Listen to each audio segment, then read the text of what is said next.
Due to the return of his unrequited love, Cui Li found himself compelled by his contractual wife to divorce. He let go with nonchalance, without a hint of hesitation. This epitomizes the manner in which a man should approach divorce. After the dissolution of his marriage, Cui Li realized that there were many others awaiting him. Chapter 1. The Return of the Unrequited Love. Cui Li, stop sleeping, hurry and get up. We're going to get divorced. Who is it? Order me breakfast. Cui Li mumbled indistinctly, turning over and burying his head in the pillow. Do you want to see where you are? A cold female voice pierced his ear, jolting him awake, and his drowsiness dissipated in an instant. What was that commotion? On the soft bed, Cui Li slowly opened his eyes. His hungover head felt as if it were filled with lead, heavy and muddled. The only thing he recalled from the previous night was a pink-haired cosplayer named Elysia incessantly holding his hand and showering it with kisses. Shaking his groggy head, he gradually regained his senses and began to survey his surroundings. White walls, pink bed sheets, and perched on the bedside table was a silly strawberry bear. The decor exuded warmth, devoid of the cold sterility typical of business hotels. Oh, it turned out to be his own home. He turned his head to find a woman of exquisite beauty standing at the bedside, looking down at him with a lofty demeanor. Ah, it was his faux wife, who had been married to him for 3 years, yet remained infatuated with her unrequited love. In an instant, the last vestiges of his intoxicating haze vanished completely. What a dreary morning it was. Cui Li reclined once more, turning his back to her, his voice languid. What did you just say? The wind was too strong. I couldn't hear you. Could you repeat that?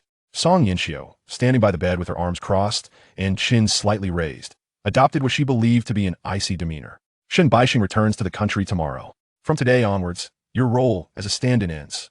We shall go divorce now, and you will move out of my home. Do you understand? Divorce? Unrequited love? This melodramatic scenario had ultimately befallen him.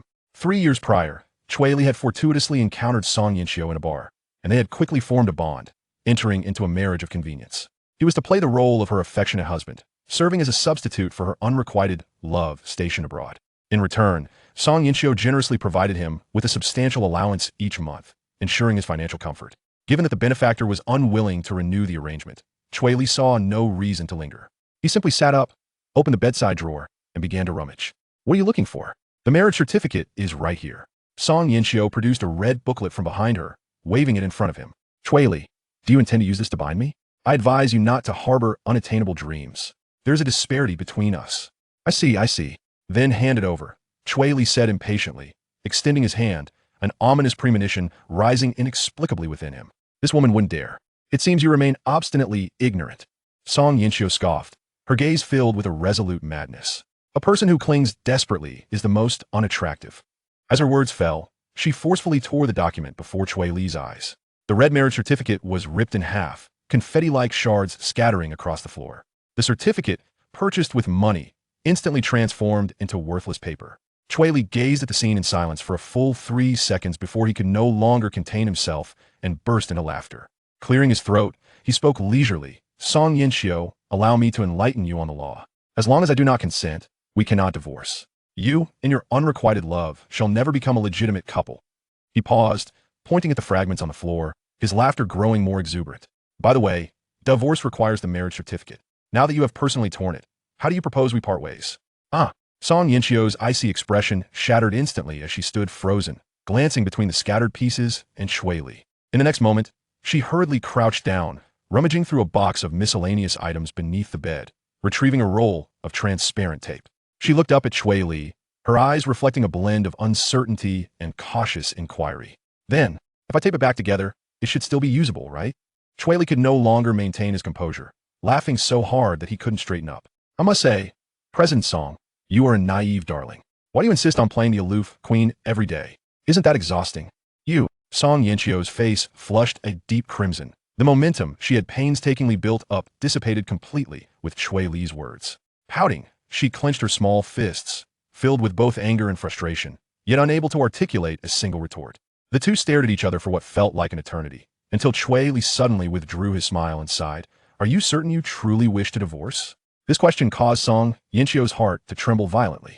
She raised her head once more, her gaze briefly wavering, yet she forced herself to appear resolute. Yes, we must divorce. I can no longer endure you for even a moment. Cui Li's heart felt as if it had been pricked by something, not painfully, but enough to cause a slight sting. He theatrically pressed a hand to his chest, crumpling his nightclothes into a ball, and lamented, Song Yinxiu, you heartless woman, You are my beloved, my lawfully wedded wife. Divorce is negotiable, but it must come at a price. 5 million. A firm offer, no bargaining. Certainly, 5 million it is. As long as you are willing to accompany me to the Civil Affairs Bureau, I shall transfer the funds to you immediately. Song Yinxiu replied without a moment's hesitation. Enough of this prattle. Spare me the unnecessary discourse. Transfer 5 million to me now, and I shall promptly accompany you to rectify your documents and finalize the divorce. Cui Li is indeed in dire need of money at this moment. He is responsible for a breathtakingly beautiful yet utterly oblivious girl in his school, who is entirely engrossed in her research within the laboratory. That girl has a penchant for spending money that far surpasses his own extravagant habits. In terms of appearance, Song Yinxiu might pale slightly in comparison to this enchanting girl. However, it must be noted that a slight inferiority does not equate to defeat.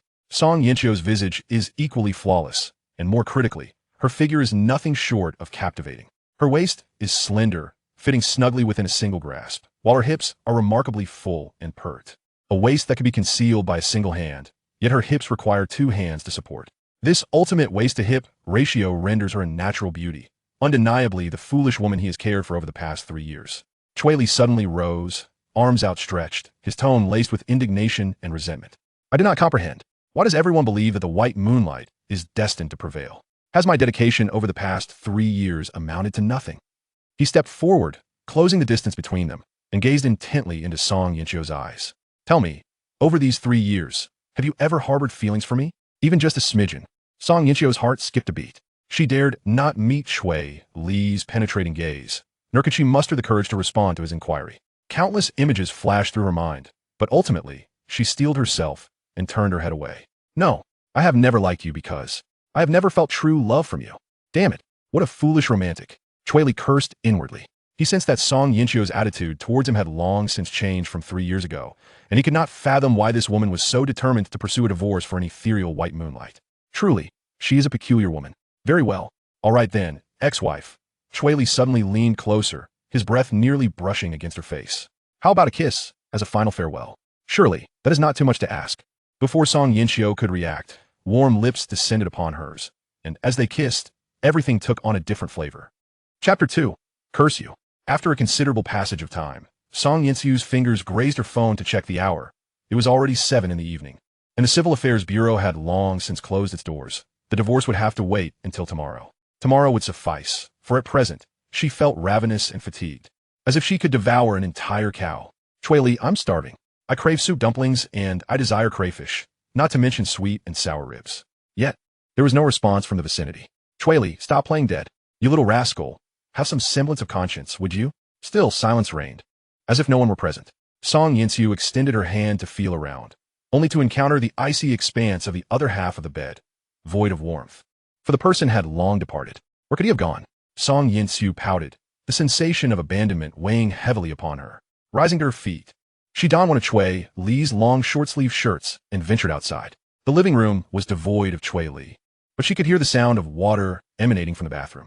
Song Yinxiu, feigning nonchalance, sauntered in to use the restroom.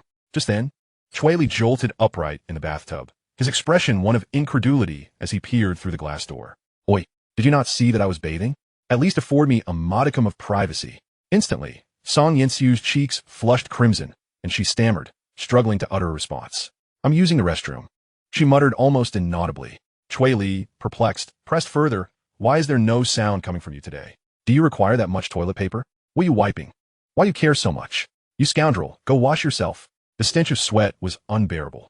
With a disdainful glance, Song Yinxiu flushed the tissue down the toilet and bolted away. Indeed, she now felt akin to a nefarious murderer. Upon exiting, she discovered a sumptuous dinner laid out on the dining table. Song Yinxiu inhaled deeply, the enticing aroma captivating her senses. Approaching, she found 2 plates of palm-sized oysters, evidently intended to nourish her. Her cheeks flushed with bashfulness as she sat down, thinking, at least he possesses some conscience, knowing I need to replenish myself. Thus, I shall temporarily forgive him. I shall begin. The bathroom door swung open, and Cui Li emerged, his body adorned with scratch marks, some even covered with band-aids. He approached the dining table, his reflexes sharp as he snatched the oyster meat that Song Yinxiu had just excavated, swallowing it whole. Who are you to eat? What do you mean, who am I? You expect me to care for you when you're about to divorce me? Dream on. Let your fair moonlight take care of you abroad. You scoundrel. Song Yinxiu raised her fist, poised to strike Cui Li, but as she stood, an unwelcome wave of discomfort washed over her, her legs buckling as she awkwardly crouched. Observing her plight, Cui Li approached with a glass of water and gently ruffled her hair. I was merely jesting. It's just dinner. Eat. Indulge in whatever you fancy, and don't forget your vitamins. Instinctively, Song Yinxiu parted her lips, and Cui Li tossed 2 vitamin tablets in her mouth. After swallowing, she found herself momentarily lost in thought. Throughout their years of marriage, she admitted that Cui Li had been more considerate than her own parents. Had it not been for her belief that Cui Li's affections were purely transactional, she might have envisioned a lifetime with him. Contemplating this, Song Yinxiu shot a resentful glance at Cui Li, who was preoccupied with his meal. Cui Li, I curse you. I curse you that when you rise in the middle of the night to use the restroom, your slippers will forever be mismatched. Cui Li, taken aback by the curse, furrowed his brow and tapped her bowl with his chopsticks. What are you staring at? If you're not eating, take your dishes to the kitchen and wash them yourself. And remember to hire a maid to manage your life, including your undergarments. If you loathe hand washing, invest in a small washing machine. Also, do pay your parents a visit. That is all I have to say. Song Yinxiu's gaze fell, feeling as though this was no different from a job handover. I curse you that in the future, the keyhole at your home will be sealed with super glue by a child. Cui Li paused, then chuckled in disbelief. I say, silly girl, don't mistake my kindness for foolishness. After I leave, you might not even get to enjoy a warm meal. Song Yinxiu fell silent, obediently resuming her meal. After a couple of bites, she found herself lost in thought, biting her chopsticks. After a prolonged silence, she could no longer endure the quiet atmosphere. When you plan to retrieve your belongings? Should I wait until you find a suitable place, or shall I mail them to you? Cui Li set down his utensils and plucked a grain of rice from Song Yinxiu's face, tossing it into her mouth. I have nothing worth taking. You could discard all. Besides, how would I pack? One down jacket takes up nearly half a box. Song Yinxiu's breath caught in her throat.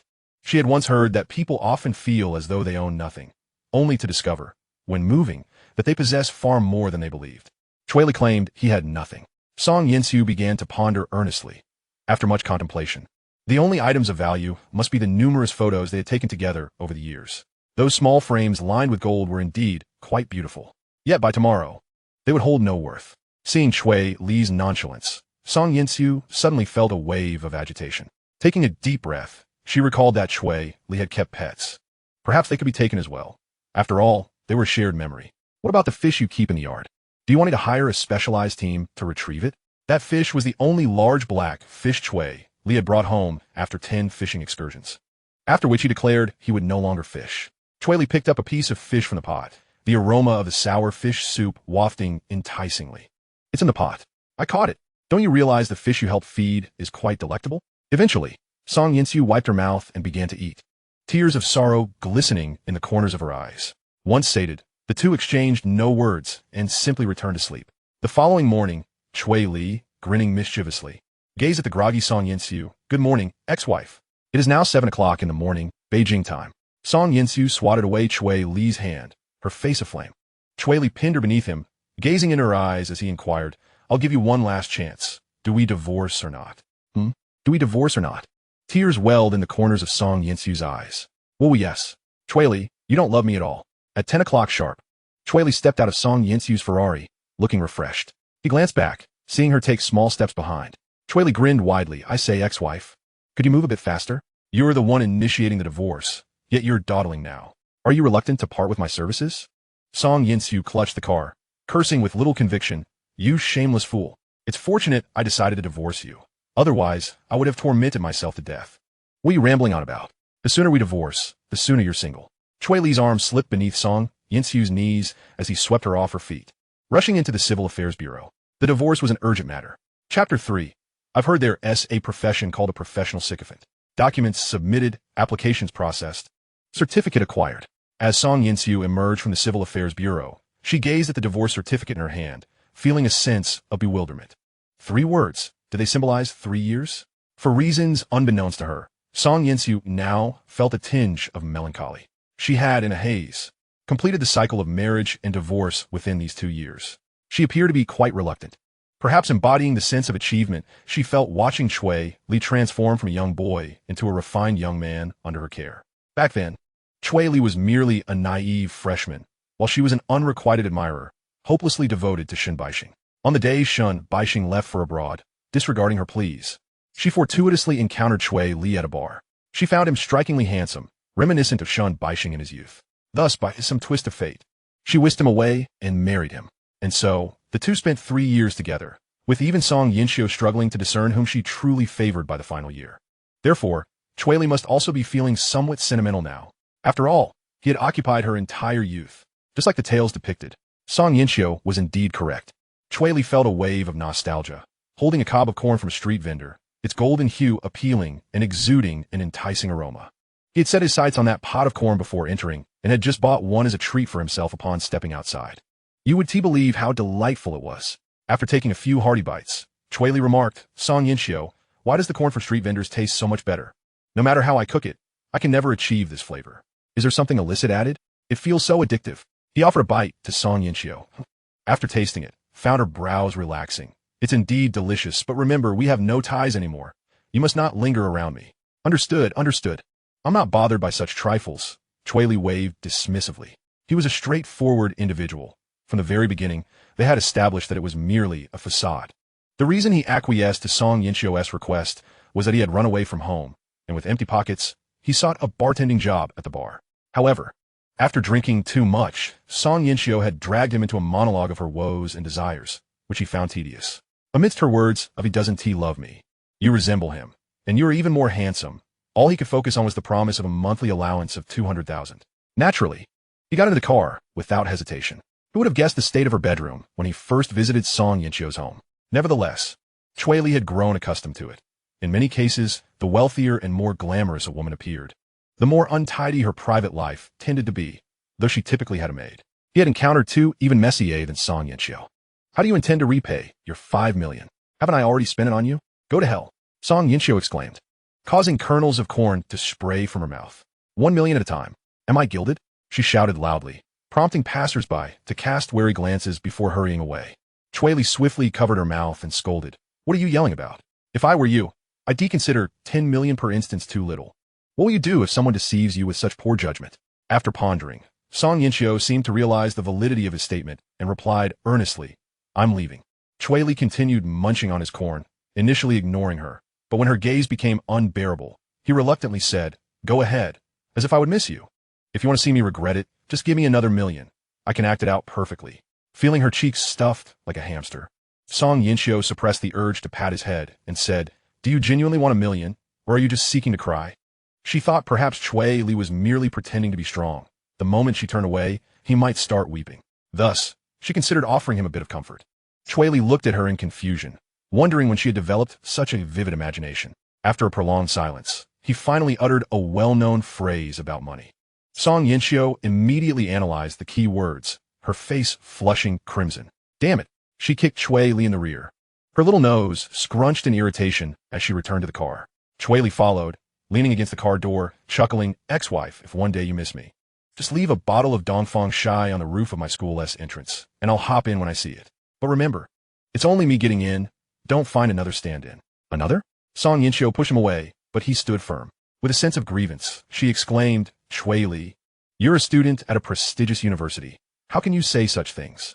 Cui Li, I curse you to never find anyone who treats you as well as I have. Stay here and regret it." With that, Song Yinxiu pressed the accelerator and sped away. As the engine roared, Cui Li watched the Ferrari disappear, glancing down at a 5 million yuan check that had fallen to the ground, shaking his head. "Actually, I find you rather interesting. At least there is nothing unpleasant about our time together. It's unfortunate that it's all in the past now. What a pity for my faux mother-in-law and faux father-in-law. They'd probably kill me if they found out." Imagining the fierce wind from his faux mother-in-law's fists, Cui Li shivered. Unbeknownst to Song Yinxiu, he had already allied himself with her parents. Reflecting on the missed opportunity to meet two amiable elders, Cui Li hopped onto a small electric scooter, heading to school. Save where you can, spend where you must. It's better to buy a hairpin for little fish than waste money on a taxi. Suddenly, a car making a right turn collided with him at the intersection. It was a real accident, though not severe. "Can't you drive?" Cui Li shouted, glaring at the culprit, eager to see who could afford to drive like that. Yet, when he caught sight of the golden emblem of a Lamborghini, he was momentarily dazed and instinctively lay down, opening a car app to confirm. Indeed, it was someone who could afford to compensate him. Nevertheless, it must be said, it still hurt. Hence, he definitely needed compensation, considering the perpetrator's background. claiming a Cadillac CT5 should pose no problem. What color should he choose? Black, perhaps, as it's more subdued and fitting for him. Are you all right? A soft voice interrupted his thoughts. The beautiful female driver, clad in athletic wear, squatted in front of Cui Li. Her figure was striking, and even the loose clothing couldn't conceal her ample bosom. Looking up, he noticed her chestnut short hair and captivating fox-like eyes, with a tear mole at the corner that made her gaze enchanting. Cui Li recognized that her face and figure were quintessentially authoritative, resembling the models often seen in domestic games and anime. While Song Yinchio was also attractive, her demeanor was somewhat naive, giving her the appearance of a young girl.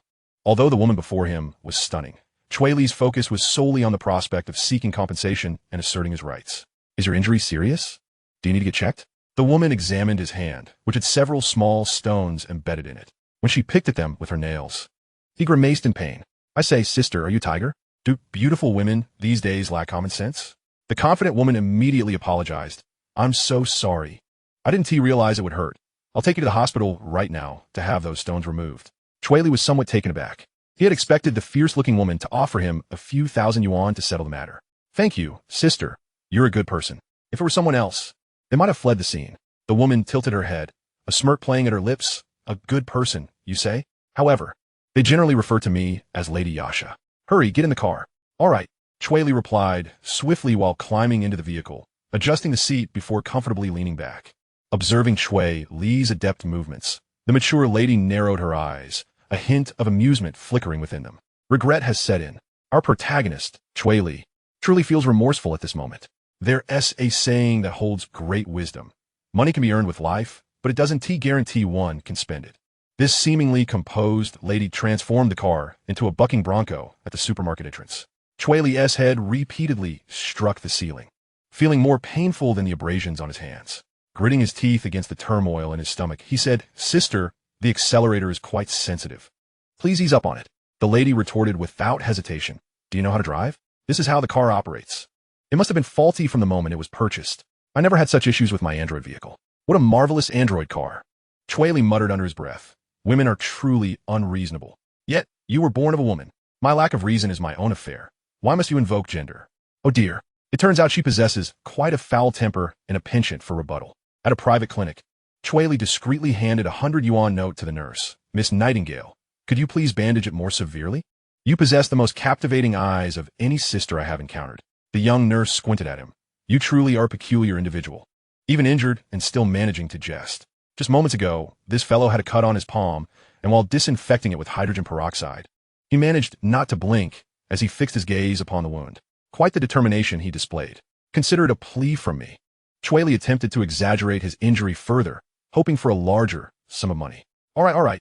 The nurse, swayed by the sight of the currency, acquiesced to the child's request and wrapped a generous amount of gauze around his hand. Holding the bill in his left hand and donning a makeshift boxing glove crafted from gauze in his right, Cui Li returned to the car. Sister, here's the bill.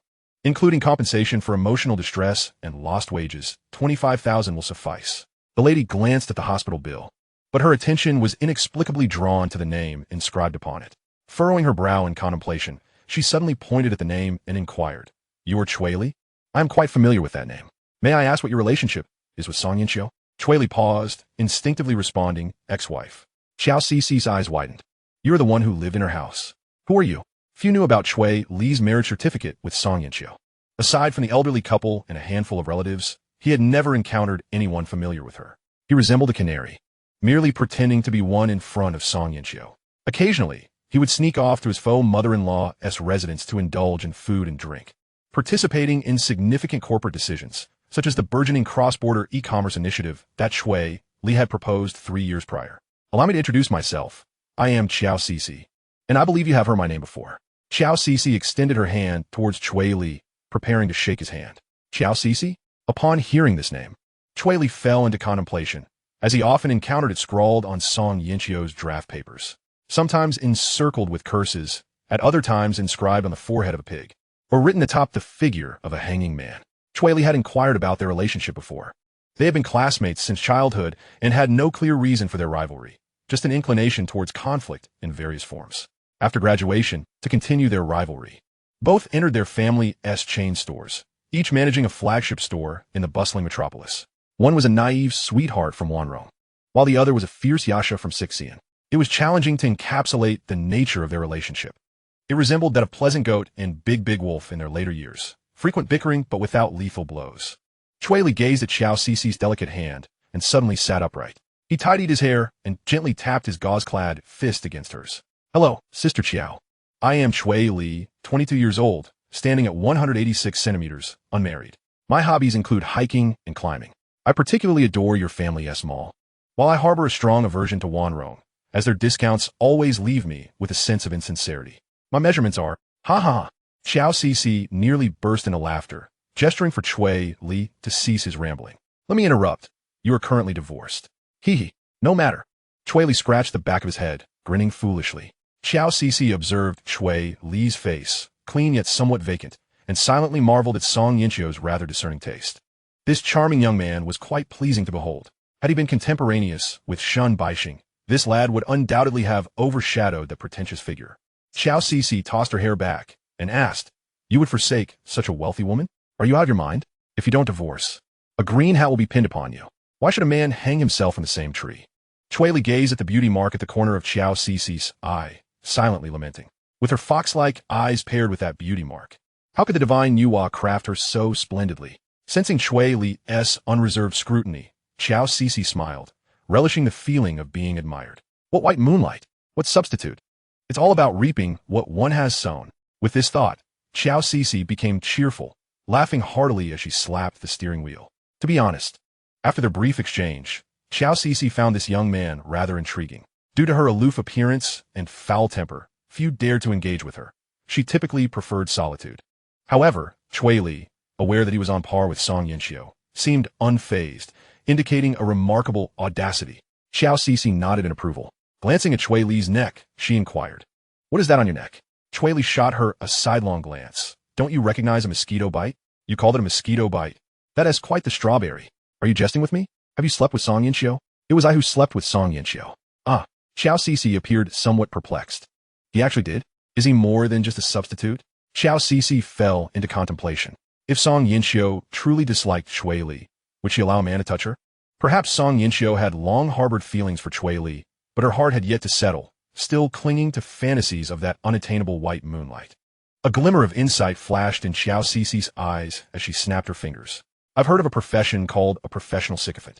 Beyond being a substitute, do you engage in any other activities?" Chapter 4. The Agent of Termination. Cui Li raised an eyebrow, a glint of amusement flickering in his eyes. If Song Yinchio were the fool, then Xiao Cici was undoubtedly the naive one. Their relationship might be quite harmonious, as fools often find companionship in one another. Xiao Cici regarded Cui Li with utmost seriousness and proposed, "What if you consider pretending to be my sycophant?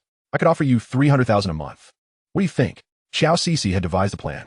Given her relationship with Song Yinchio, the latter would certainly disapprove of her ex-husband mingling with her.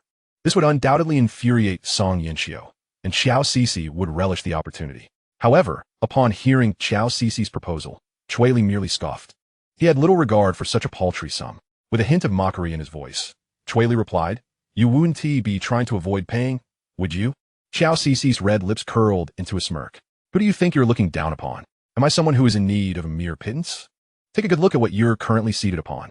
As she spoke, Xiao Cici wrapped her fingers against the intricately patterned carbon fiber. The sound was crisp. Leaning in closer, a faint hint of her perfume wafted through the air. "Were you not just secretly browsing second-hand cars?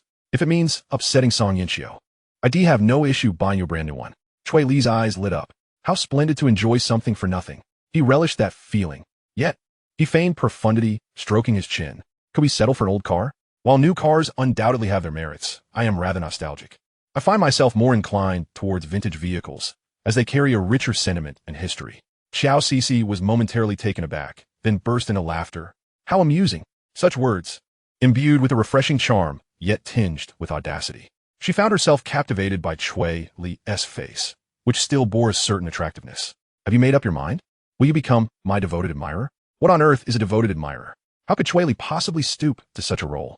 A look of disdain crossed his features. "I only entertain the notion of pretending to be a couple. Otherwise, there's no discussion." Xiao Cici paused, contemplating for a long moment, then grinned. "Since it's all a pretense, what is the harm in being a couple, right? It's not as if it could ever turn genuine." She nodded. "Then let us pretend to be in a relationship. Do you know what that entails? Cui Li gazed into Xiao Cici's eyes and suddenly pinched her cheek. Naturally, it involves kissing. For the first time, Xiao Cici felt a jolt as a man held her cheek. Coming to her senses, she slapped his hand away with irritation. How dare you? My lips are not something you can just kiss at your whim. TCH, they're just flesh. How noble can they be? They might be less impressive than a pig's head at the market. Xiao Cici nearly burst out laughing. She was too weary to continue this trivial argument with the child. In light of your agreeable nature, how about I offer you a place to stay? How generous.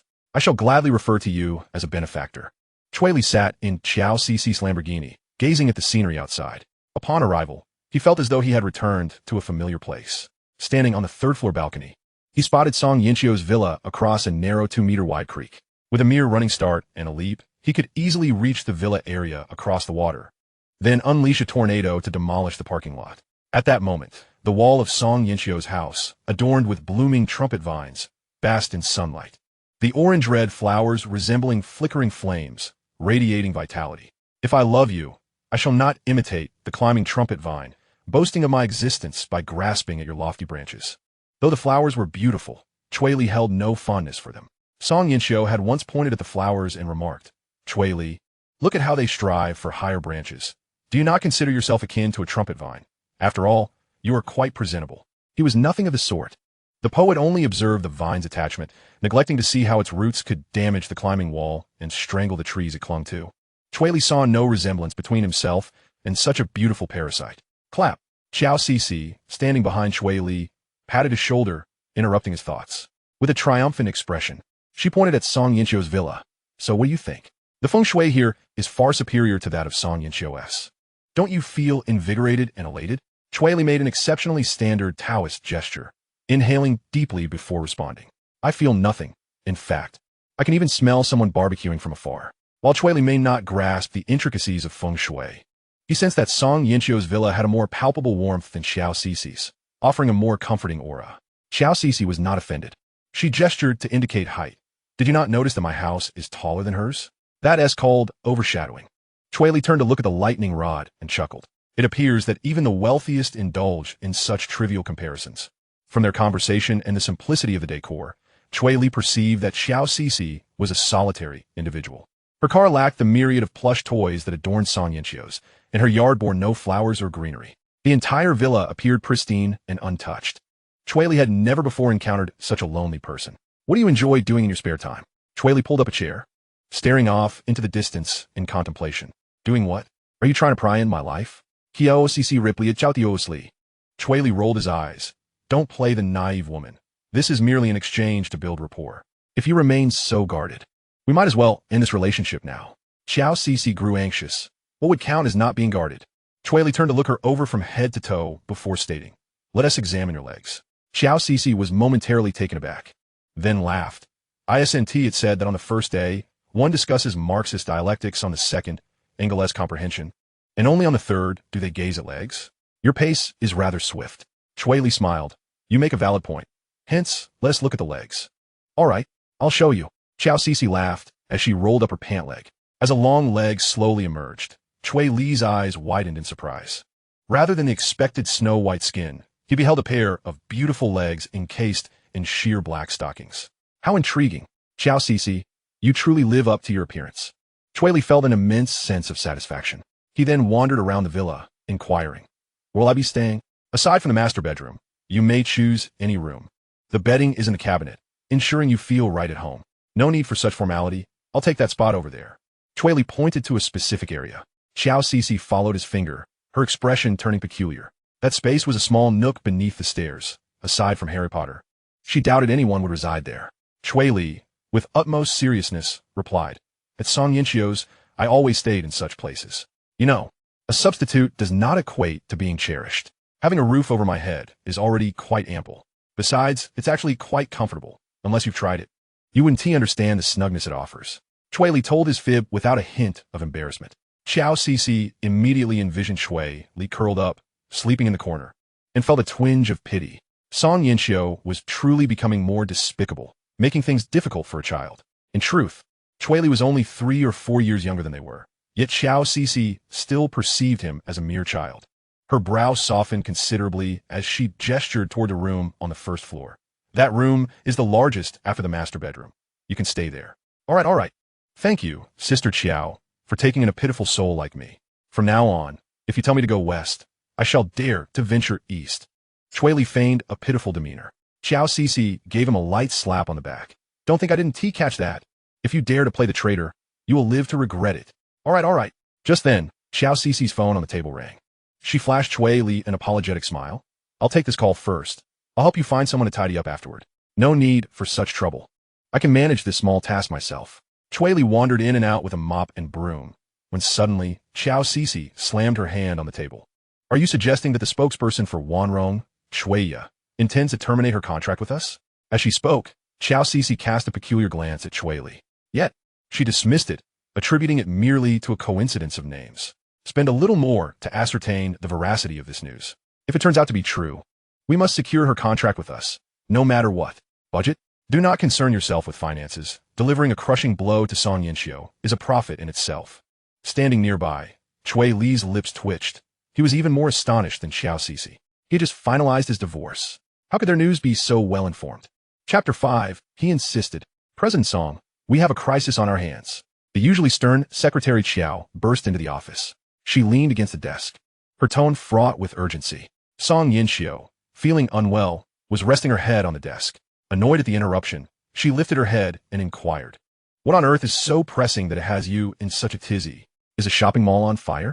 Secretary Chiao blinked, nodding in affirmation. Indeed, President. The mall is on fire.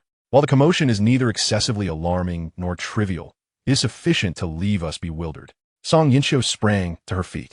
Secretary Chiao hesitated before continuing. The trash can in the restroom caught fire, but a young boy extinguished it. All the children are now calling him the restroom Superman, and they're banding together to search for the burning trash can. What nonsense. That was terrifying. I thought I was simply having a streak of bad luck. Song Yinxiu rubbed her temples in irritation. Could you please relay the matter in one breath? I'm quite fatigued. Ah, yes, President Song. It appears that our spokesperson, Cui Li, wishes to terminate her contract with us. Let her go if she wishes. We are not reliant on one or two individuals. Song Yinxiu paused, then abruptly slammed her hand on the table, rising to her feet. Cui Li? Why would you want to end her contract with us? She did not specify a reason. After all, when she signed the contract, there was no stipulation of a duration. And if she wishes to leave, we cannot stop her. As a star with immense popularity, Cui Li had requested 10 million as her endorsement fee, a sum that was significantly lower than what Song Yinxiu should have paid. This arrangement allowed Song Yinxiu to achieve the greatest return on investment with the least expenditure, having the advertising budget, unlike Xiao Cixi, who had spent 20 million on a male star's endorsement. Last month, due to not checking an ID, he had been incarcerated for a sewing machine incident. All the products he had endorsed were left forlornly on the shelves, and it was rumored that after serving his time in the country, he would be heading to Canada for yet another stint. While tearing down the posters, Song Yinxiu had watched with keen interest through binoculars. The endorsement aspect was a resounding success. This sudden turn of events left Song Yinxiu feeling a peculiar sensation. Had Cui Li chosen to end her contract immediately after her divorce from Cui Li? Was it mere coincidence? However, Song Yinxiu did not delve deeper into the matter. There were many individuals with the surname Cui, rumored to have fled during the turmoil of the Tang dynasty, resulting in their family trees being significantly truncated. After much contemplation, she decided against pursuing the issue. After all, Cui Li was not merely an actress. She was also the head of an entertainment company. With matters as they stood, it was best to focus on having a meal first. Secretary Chiao, however, was not as composed as Song Yinxiu. She pulled out her phone and remarked, according to our spies embedded in Sion, Xiao Cixi has already extended an olive branch. Losing one spokesperson is manageable, but if she takes over, we will effectively be down too. Thud. Song Yinxiu, who had been resting her head on her hand, momentarily lost focus upon hearing this news, and her forehead struck the table, causing her nose to sting, nearly shedding tears of frustration. Ouch! She grimaced. If only Cui Li were here, he would have surely offered her a comforting rub. Alas, she was left to her own devices. With urgency, Song Yinxiu slammed her hands on the table and commanded, you must renegotiate with Cui Li. We can discuss the price, but we absolutely cannot allow that Xiao Cixi to succeed. If she dares to flaunt her victory in front of me, I will dock your salary for a month. Secretary Chiao, feeling a sense of despair, responded, understood. I vow to protect the dignity of our president.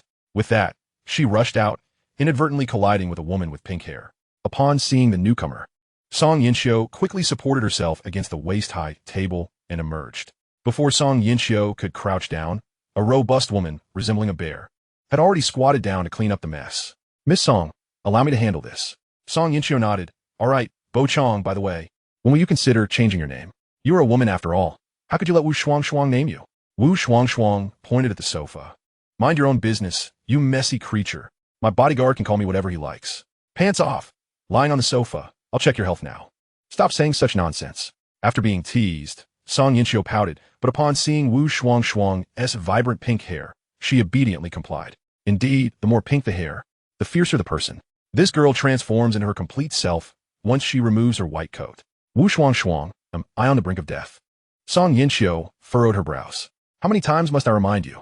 While at work, address me by my title. Kindly refer to me as Miss Nightingale now." Wu Shuang wore a serious expression. She was not fond of that name, believing that names in the ABB format lacked sincerity. Song Yinxiu rolled her eyes. "What nonsense? I'm asking you if it's serious." Song Yinxiu felt a tingling sensation, and whenever she felt something, her mind inexplicably replayed embarrassing moments. Wu Shuang set the pain-relieving ointment on Song Yinxiu's desk. "It's not serious. You want to die? You truly remain as foolish as ever." Song Yinxiu replied. Somewhat aggrieved, "This situation shouldn't fall on my shoulders. After all, I am not adept at saying no." Wu Shuang widened her eyes. Perhaps she had drunk too much, as her mind seemed muddled, leaving her unable to comprehend what Song Yinxiu was saying. "Is this even Chinese?" She scratched her head, feeling as though she was about to gain some sense. "He insisted, and you simply acquiesced? What logic is that? I just struggle with rejection." "Well then, today is Thursday. You give me 50, and I'll treat myself to KFC. I refuse." "See? You can refuse." Wu Shuang removed her mask, revealing a cherubic face. "Who can forget the first year when you assured me of divorce, the second year when you said it might happen, and by the third year, you were extolling the virtues of having a man around? Clothes are washed, food is served, and when you're unhappy, someone drives you for 4 hours just to savor a nostalgic snack." As Wu Shuang spoke, her envy grew, and she slapped Song Yinxiu's thigh. "You're just being absurd. What is so special about shunbaishing? Don't be the last to realize that your heart and body have already conformed to your ex-husband's shape. Let me tell you, pursuing a husband is quite the challenge. Rational men do not have a penchant for masochism. Only women enjoy being mistreated. By the time you come to your senses, he'll be a father already." Song Yinxiu was taken aback. "What shape? Is it what she imagines?" She retorted defiantly. "Where did you hear that? Have you been reading too many novels? I've told you countless times to watch less short dramas and videos. My mother's mind deteriorated from watching too much. Now, she doesn't even message me during the holidays, as if she had another son with my father." Wu Shuang tugged at the corners of her mouth. She produced a bank card and slammed it heavily onto the table before Song Yinxiu. "This contains 10 million. I wager you currently remain oblivious to what you truly desire. I refuse to indulge you in this game." Song Yinxiu was not swayed by such claims. How could she possibly harbor regrets? Once she set eyes on shunbaishing, perhaps her tumultuous heart would find peace. "Huh, coward." Song Yinxiu, feeling somewhat guilty, murmured, "I was merely considering compensating him. After all, we've been together for 3 years. 3 years of nurturing their bond inevitably fostered feelings. Yet Song Yinxiu sensed a thin veil separating them. It was hard to believe that they had not quarreled once in all this time. It felt almost mythical. She had researched and discovered that such a relationship was indeed pathological. How could anyone not argue? She and Wu Shuang had been friends for over 20 years, and they had fought countless times. Even physically before high school, they had clashed in the most tumultuous of ways. Wu Shuang discarded the cotton swab into the trash. "Have you considered what shunbaishing will think? I should meet him first."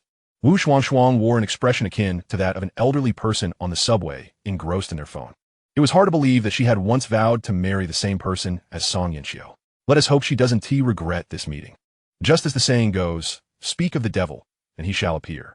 Song Yinxiu's phone, resting on the table, vibrated. Wu Shuang glanced and noticed it was a call from her white moonlight, shunbaishing. However, he can now be dubbed the green moonlight.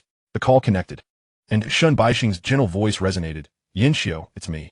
I'm at the entrance of Moda University. I hope you won't mind that I took a detour to see the school." Without a moment's hesitation, Song Yinxiu replied, "What is the big deal? After not returning for 3 years, it's only natural to visit the school. By the way, what kind of flowers do you like?" "White roses, of course. My name contains white." "All right." Song Yinxiu swiftly donned her trousers and tidied her hair in the mirror. For reasons unbeknownst to her, the gentle countenance that usually graced her features bore an air of newfound maturity today, with an unusual blush lingering on her cheeks.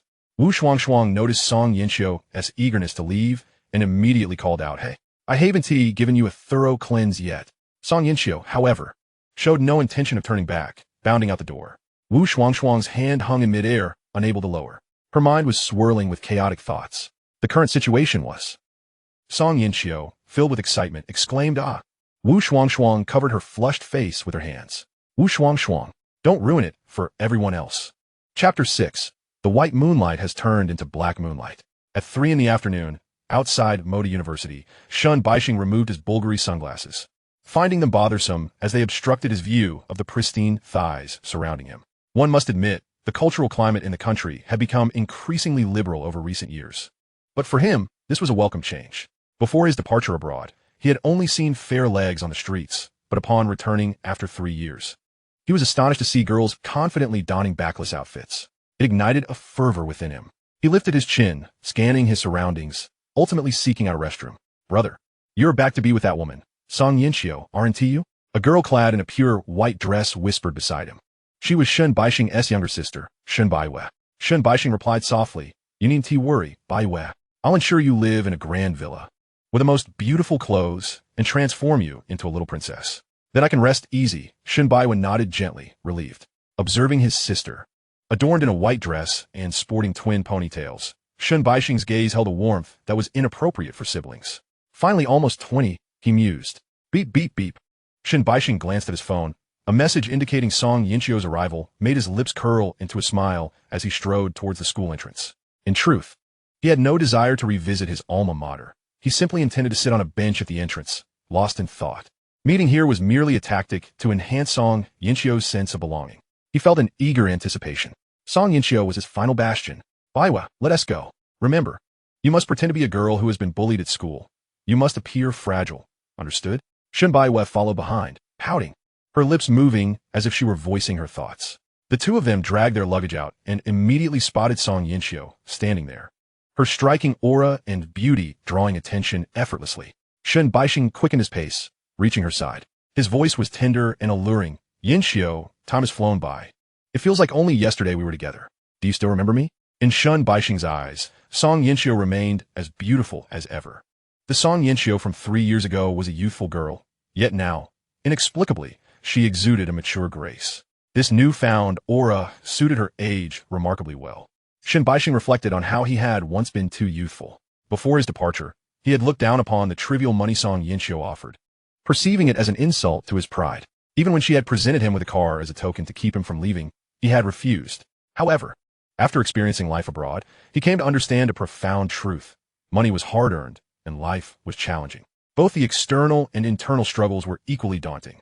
After paying his rent and finding his pockets empty, he realized that life abroad was not as splendid as he had once imagined, leading him to return home decisively. Furthermore, recent family troubles compelled him to come back before it was too late. Approaching her with a smile, he greeted, "Long time no see, Yinxio. You've become even more mature." Song Yinxio stood stunned before this figure suddenly materializing in front of her. "Who are you?" His features bore a resemblance to Shun Baixing, yet he was nothing like the memory she held. He had tanned evenly, devoid of the contrast one would expect from sun-kissed skin. His features had taken on a slightly softer allure. Frowning, Song Yinxio pondered where he had studied. Was it England? Was there much sun in England? Overwhelmed by shock, she stumbled over her words. "It's been a long time. You've tanned." Shun Baixing chuckled brightly. "I spent too long on vacation in the Mediterranean, which resulted in my getting significantly darker. But enough of that. Let us celebrate our reunion." Shun Baixing opened his arms and approached Song Yinxio. His gaze roamed over her, inspecting every inch with an intensity that felt almost palpable. So beautiful. The Song Yinxio of yore had been innocent, yet after 3 years, her charm had matured into something irresistible. However, the smile on Song Yinxio's lips appeared somewhat stiff. She was unaccustomed to this.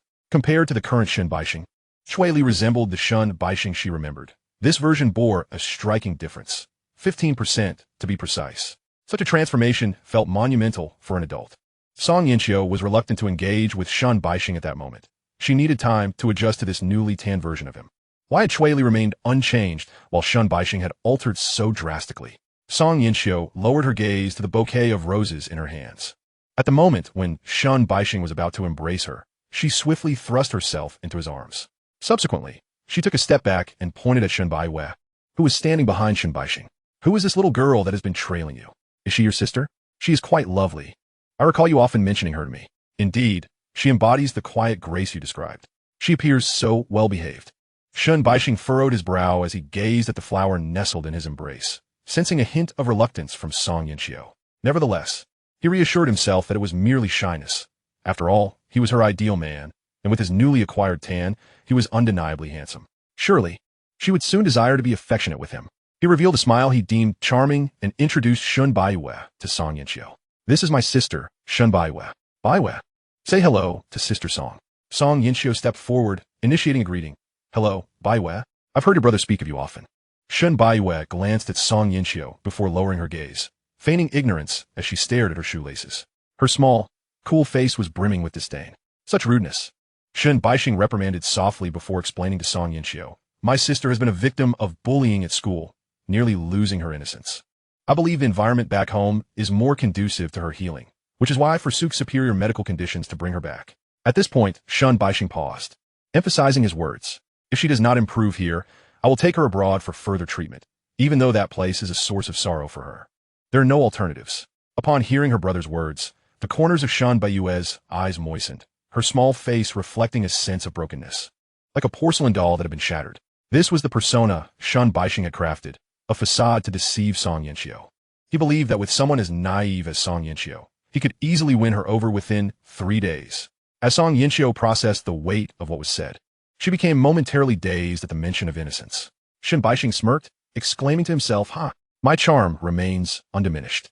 He was confident that Song Yinxiu could not resist his allure, and he flirtatiously brushed back his bangs, flashing a captivating smile. I look forward to our future together. Snapped back to reality, Song Yinxiu cast a quizzical glance at Shen Baixing, who was still striking poses. She felt that those returning from abroad often exhibited peculiarities. Thankfully, her father had vehemently opposed her studying abroad. Turning away from Shen Baixing, Song Yinxiu took Shen Baiwei's hand and reassured her, Don't worry, Baiwei. I will find a way to help you heal.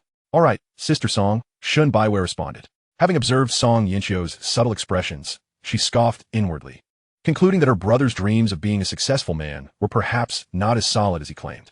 Casting a glance at her somewhat peeling phone screen, she then eyed Shen Baixing's latest model, thinking to herself, perverted brother, your scheme is bound to fail. Song Yinxiu waved at the two, saying after our journey, I'll take you both to the hotel to rest. Sound good? Shen Baixing replied eagerly, for his years abroad had not been particularly favorable. If the hotel was arranged by Song Yinxiu, it would surely be impressive enough for him to flaunt on social media. Once they were in the car, Shen Baixing inquired, By the way, Yinxiu, I studied business management abroad. Do you have any suitable positions for me? I believe every man should possess his own career. None. Thank you. Song Yinxiu replied curtly.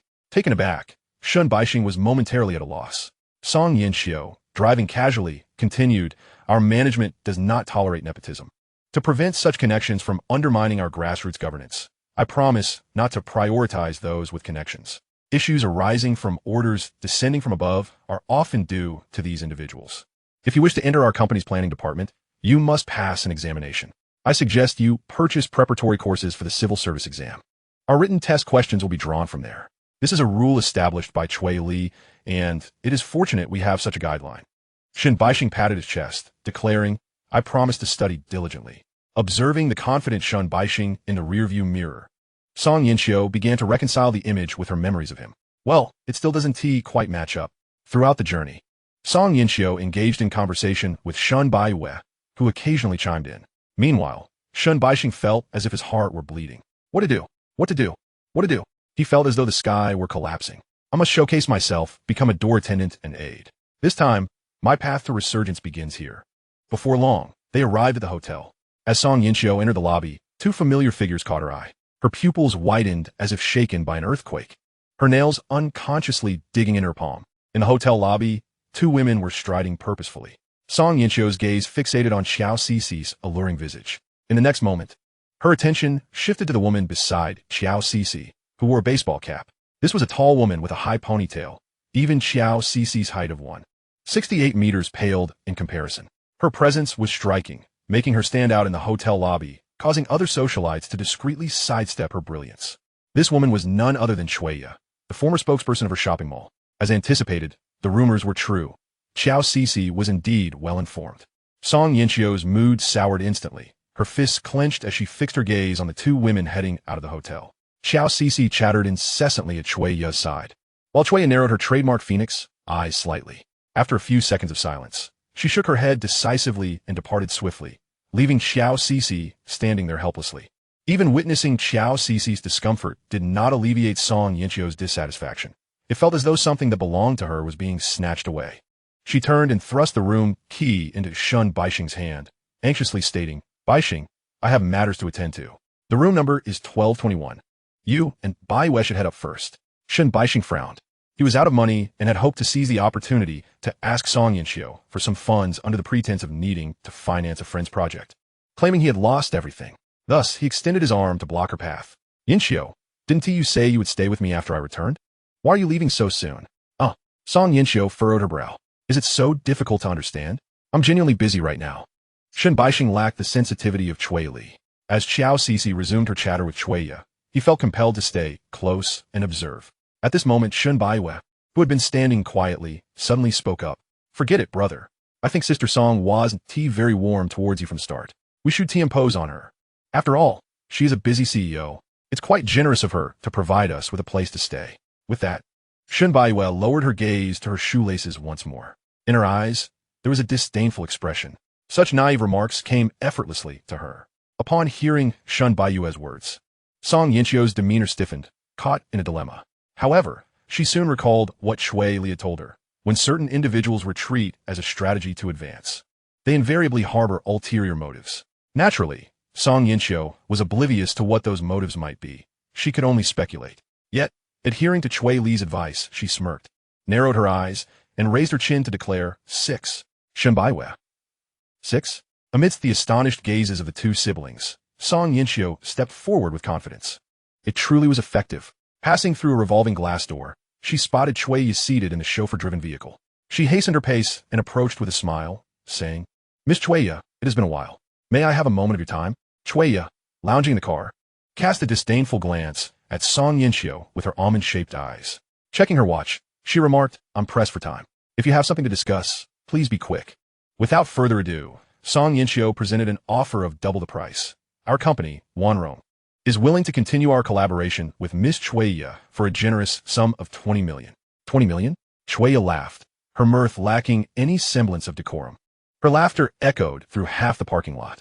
"Song boss, have you forgotten that I'm the owner of an entertainment company myself? Last year, I merely chose Wanrong for the sake of amusement.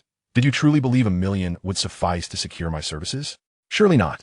Well, Song boss, considering our past pleasant interactions, let's refrain from diminishing each other's reputations. To beg for favors is the most unseemly of behaviors." With that, the driver started the car, and the white vehicle swiftly vanished from the hotel entrance. Song Yinchio stood rooted in place, a sense of defeat rising within her. With the car no longer blocking her view, she noticed Xiao Cixi squatting in the distance. A look of despair etched across her face. It seemed she too had met with failure. Song Yinchio approached and questioned, "Why can't you shake off your habit of competing with me for everything? Are you addicted to petty theft?" Upon recognizing her, Xiao Cixi arched an eyebrow. "Want a suckle? Mommy's here." She glanced into the car and raised a finger to her lips. Keep your voice down. Don't wake my boyfriend."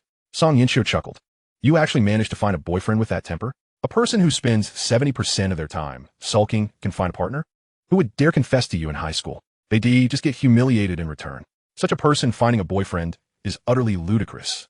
With her arms crossed, Song Yinchio mocked, "You think you can still find a boyfriend? Who would be attracted to someone like you from the North China Plain? Am I from the plain?" Xiao Cixi retorted, pointing at herself.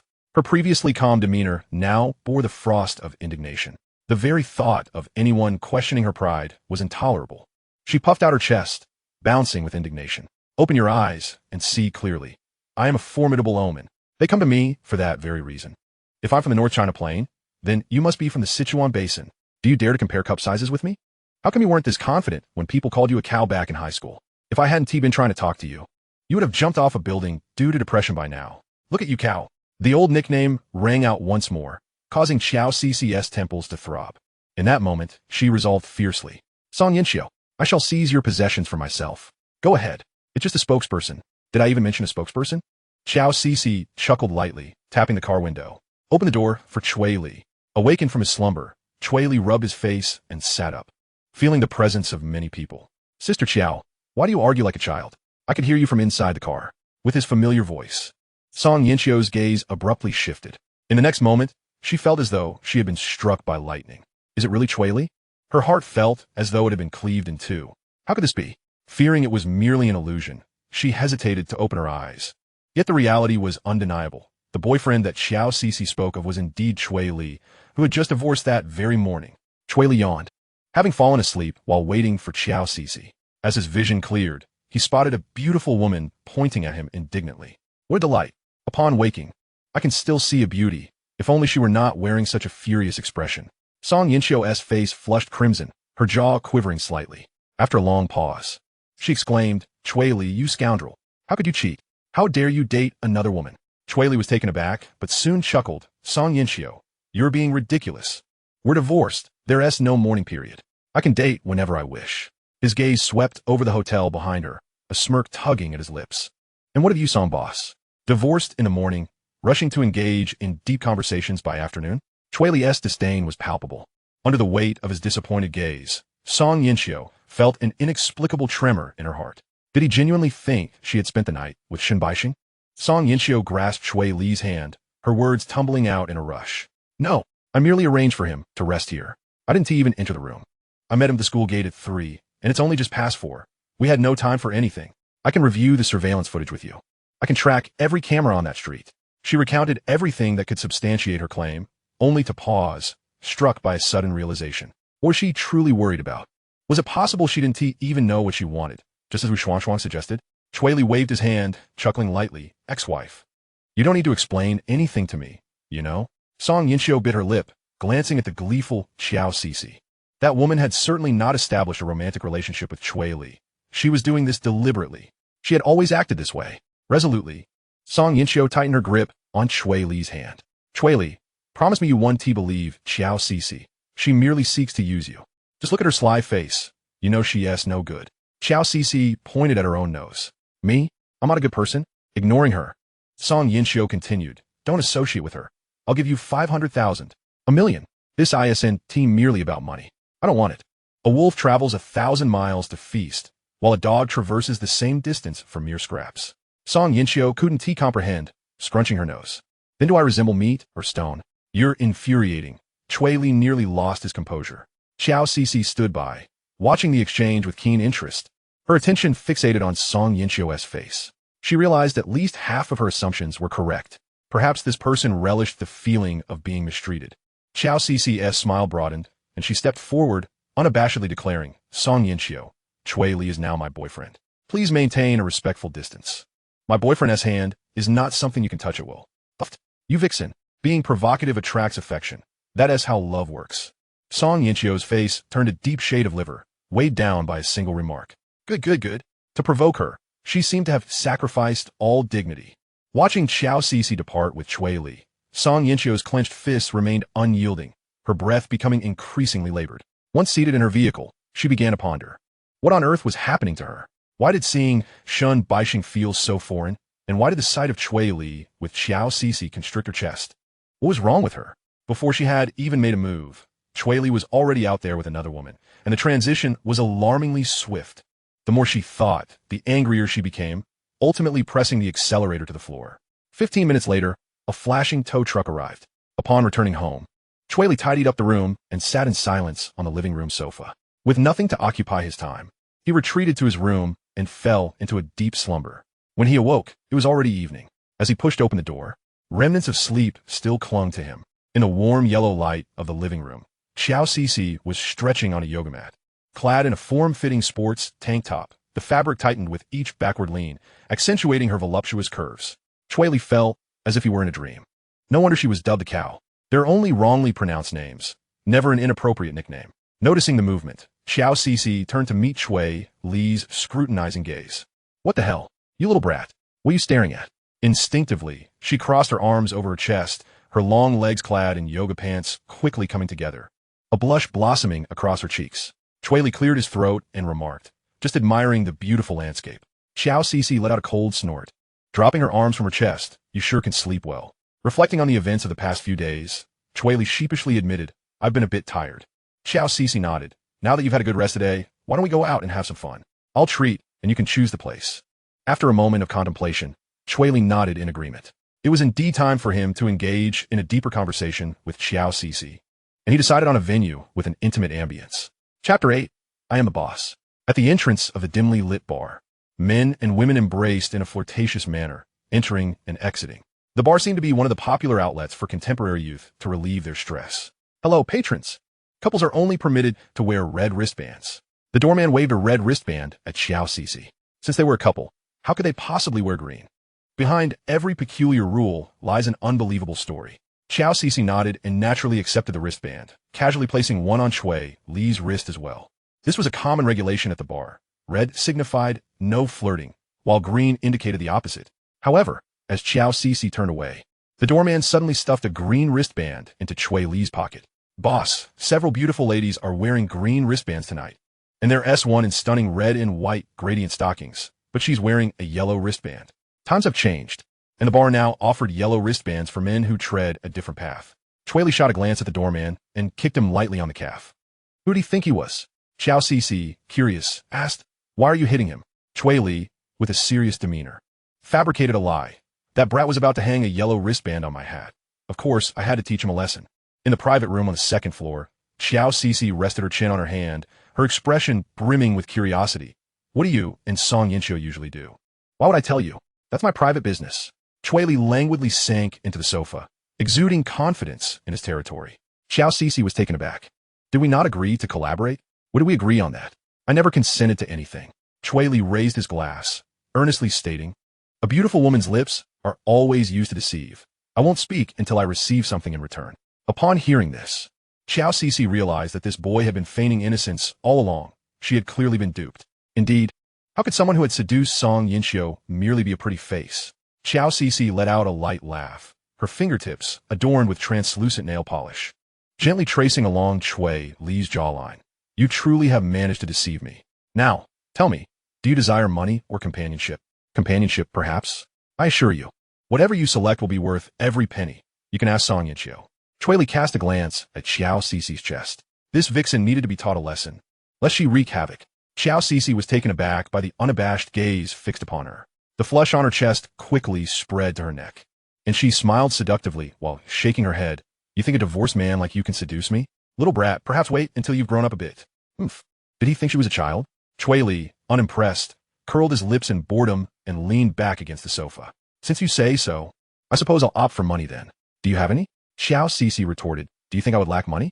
You little rascal." Cui Li leaned closer, grinning. "Since you claim to be wealthy, I've heard that the tequila here is the bar's signature drink. How about you open a bottle for me? Pretty please."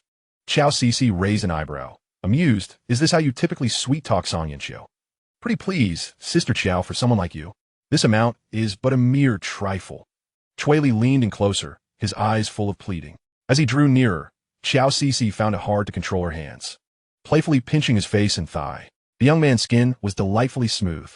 No wonder Song Yinxiu indulged in such luxuries. "Let us treat this as entertaining a child." Xiao Cixi declared grandly, "Open it. Right now. I also want to reserve the venue in your name for an hour. Do you think that will suffice?" Without further ado, Cui Li lifted his glass and toasted to the unsuspecting victim. "To Sister Xiao, may you remain forever youthful. To Sister Xiao, may you always wear a smile. To Sister Xiao, may you never know death." Cui Li rattled off dozens of well-wishing phrases in one breath, each one unique. Such flattery posed no challenge for him. If Xiao Cixi wished to hear more, he had a plethora more at the ready. Xiao Cixi laughed heartily. "So how is that? Is my sincerity sufficient?" Cui Li patted his chest, exuding confidence. "Indeed, I shall comply with whatever you desire. It's merely about breaking down Song Yinxiu's defenses, right? I have 9 methods to make her uncomfortable." Xiao Cixi nodded in approval. "From today onwards, your task is to assist me." Cui Li sneaked a glance at Xiao Cixi's chest, standing at attention. "At your service, esteemed general." "Good little soldier," she replied, though hesitantly. Xiao Cixi chuckled softly. "I'm notorious for being a good sport. Last year I lost to Song Yinxiu, and it was looped on the big screen in our shopping mall, proclaiming her as the #1 in the magical city of Wanrong." Cui Li chuckled in response. Whether this was true or not was a mystery known only to the heavens. Cui Li raised his glass, pointing at a girl in red dancing in the pool. I bet that after she walks by, 8 men will look at her backside. If I win, you'll share your past stories about Song Yinxiu with me. Cui Li was genuinely intrigued. There seemed to be a palpable chemistry of love and rivalry between them. Xiao Cixi spoke softly, 10. If you lose, you must reveal a little-known secret about Song Yinxiu, which I will later use to tease her. The two of them treated the individuals below as stakes, wagering on their actions. However, before the stakes could yield a result, they stumbled upon new amusement. A dispute erupted in a booth downstairs, where a man and a woman were engaged in a heated argument, each gripping their waists as they exchanged insults. The man wore a pleading expression, while the woman beamed with the triumph of a victor. Yet, the narrative quickly took a turn.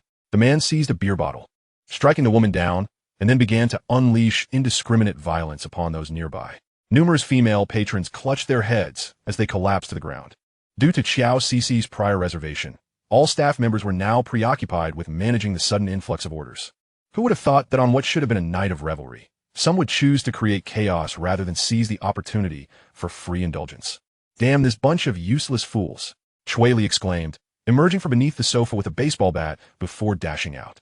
Xiao Cixi quickly regained her senses and hurried after him. What are you doing? Surely someone must protect the lovely ladies. Aren't you afraid of getting hurt? Xiao Cixi grasped Cui Li's arm, stumbling and falling into his embrace. Cui Li steadied her, grinning as he inquired, Are you so concerned for my well-being? Xiao Cixi lightly pressed her hand against his chest.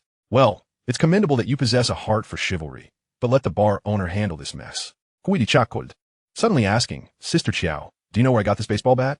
Xiao Cixi was taken aback, leaning the bat against his shoulder. Cui Li flesh era charming usmaid, because I'm the owner of this bar. Thank you, Sister Xiao, for purchasing our most expensive drink. Boss Xiao is quite the big shot. With that, he promptly made his escape. Xiao Cixi stood frozen, her crimson lips parted in astonishment, words failing her. Finally, in frustration, she kicked the door. She had been played. Cui Li had snatched over 300,000 from her. What a mischievous little brat. No one in the entire city had ever toyed with her like this. Watching Cui Li rush towards the assailant below, Xiao Cixi couldn't help but laugh. How amusing. This fellow was far more entertaining than the little companion she had taken from Song Yinxiu. Song Yinxiu truly lacked discernment. In the next moment, Xiao Cixi's gaze sharpened, narrowing as she focused on a corner of the bar. Her lips curled downwards in discontent. Chapter 9. Becoming the lifesaver of the ex-wife.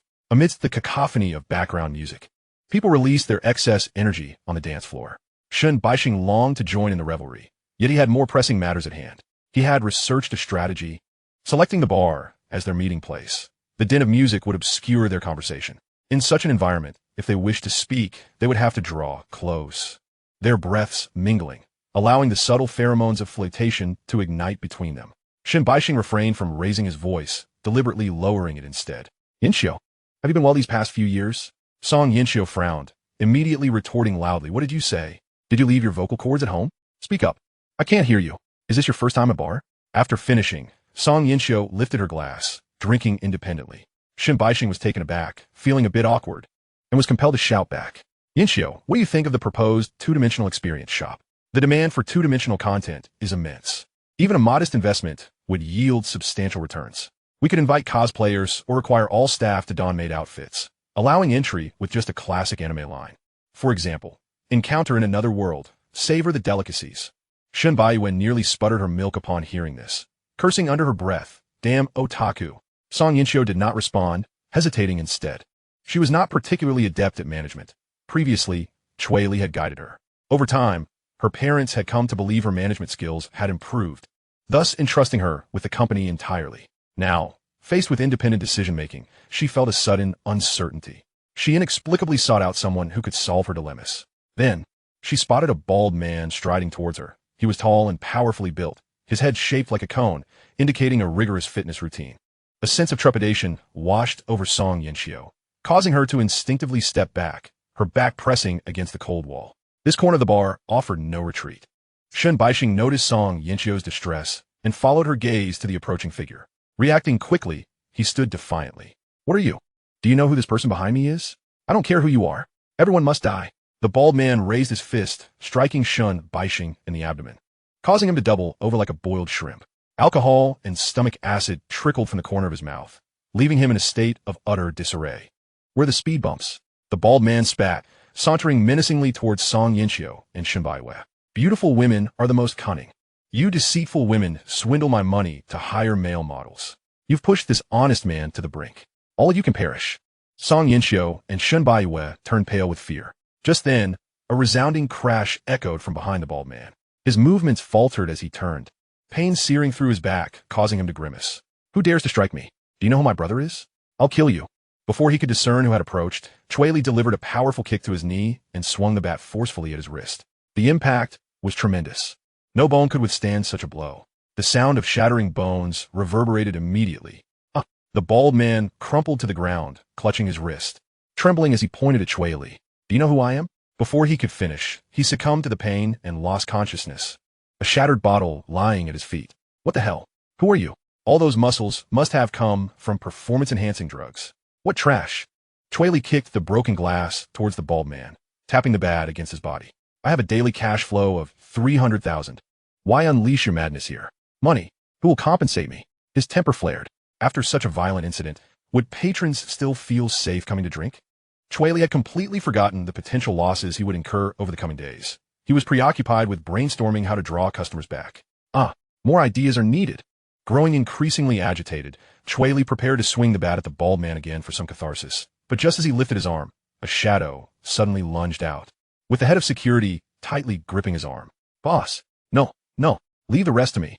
Cui Li, exasperated, retorted, Let go of me, Dachuan. Were you a moment ago? The brawny Dachuan hoisted Cui Li onto his shoulder and swiftly carried him away from the scene, while the remaining security formed a protective circle around them. From the moment Cui Li appeared until his departure, merely a fleeting minute had passed. Yet he left an indelible impression. Witnessing the entire scene, Shun Baiyue murmured to herself, How handsome. As she watched Cui Li being carried away, her heart raced unexpectedly. The bottle had come perilously close to her face, merely a meter away. Had it struck her, her life would have been irrevocably altered. However, in that moment, she beheld Cui Li charging through the crowd, wielding a baseball bat, effortlessly bringing down the bald assailant. She glanced down at Shun Baixing, who lay dazed on the ground, and couldn't help but smirk. It was high time for her to escape the clutches of her deranged brother. She was confident in her beauty. In stark contrast to Shun Baiyue, Song Yinxiu remained utterly frozen in place, her wine glass still in hand, though its contents had spilled onto the floor. She was still grappling with the bewildering events that had unfolded. Why had Cui Li suddenly appeared before her? What had the bar staff called him? Boss. Surely she hadn't misheard. When had Cui Li become the proprietor of the bar? How had she received no prior notice? It was utterly outrageous. Yet, as she reflected on the earlier scene, her mind was filled with the fierce gaze Cui Li had cast her way. That same intensity had surfaced when he had gripped her throat the day before. It signified that she must comply obediently, otherwise she would face dire consequences. She involuntarily recalled the sensation of being commanded, her body heating up, a seductive flush creeping onto her cheeks. How coarse! Yet, strangely, she found it not entirely unpleasant. With hopeful eyes, Song Yinxiu gazed at Cui Li, her mind swirling in a fog. Cui Li was busy organizing the aftermath, kneeling to attend to the injured. Miss, are you all right? We will cover all medical expenses and provide each person with a compensation of 10,000 yuan. The girl who had been struck looked at Cui Li, puzzled, and asked, Isn't that a bit excessive? Not all, just a small sum. Cui Li replied, You're truly a good person, boss. After soothing the guests, Cui Li suddenly felt a prickling sensation at the nape of his neck, as though he were being watched. Why do I feel like someone has their eyes on me? Could this individual have accomplices? At that moment, the bar's white lights flickered on. Cui Li scanned the room and quickly spotted Song Yinxiu amidst the throng. While everyone else hurried to leave, she remained rooted to the spot. Had he previously been here? Cui Li abruptly realized that the person he had inadvertently saved was his ex-wife and her radiant counterpart. Heavens! Cui Li felt as though some mysterious force was conspiring against him, orchestrating such an uncanny coincidence. He turned to Chun, who was still pondering why the bald man's head was so pointy, and punched him lightly on the shoulder. How unfortunate! Chun, hand me your walkie-talkie. I need to disperse the crowd. Chun replied seriously, Boss, this walkie-talkie keeps emitting Xiao Xi's voice. I believe it might be haunted. Chun, you're different from others. Stop busying yourself with nonsense, and eat more regularly. I enjoy noodles, Chun responded. Cui Li snatched the walkie-talkie from him and slipped away. As red and blue lights flashed, Officer Uncle made a dramatic entrance. Many patrons fled in fright, yet a handful lingered outside, drawn by the spectacle. Cui Li concealed himself behind Chun, dripping eye drops and trembling as he grasped Officer Uncle's hand. Uncle I was terrified. I saw him smashing people with a bottle, shouting, "I'll kill you." I was so frightened I could hardly breathe. My mind went blank, and by the time I came to, he was lying on the ground. Let him speak to my lawyer. Cui Li's pitiable demeanor suggested that he was the one who had collapsed. Uncle, seemingly at a loss for words, lowered his gaze to the bound individual. The bald man was stripped of his clothing, bound with a peculiar red knot that would undoubtedly raise eyebrows if swapped for a different gender. Notichingunklese shock, Cui Li kicked da chunese rearplifuli. Why did you tie him up like this? I saw a movie where this method could restrain a woman for 2 hours, so I made a note of it. Cui Li was at a loss for words and continued. Uncle, do you have anything else to say? Having expressed all that was necessary, Cui Li's actions led the officers to realize they could return to the orange. Reluctantly, they conceded, understood. Director Fong has instructed us to enforce the law impartially and ensure the assailant faces justice. Boss Cui, please accompany us to take a statement. Thank you, Director. Do I need to prepare any evidence? Is there any on hand now?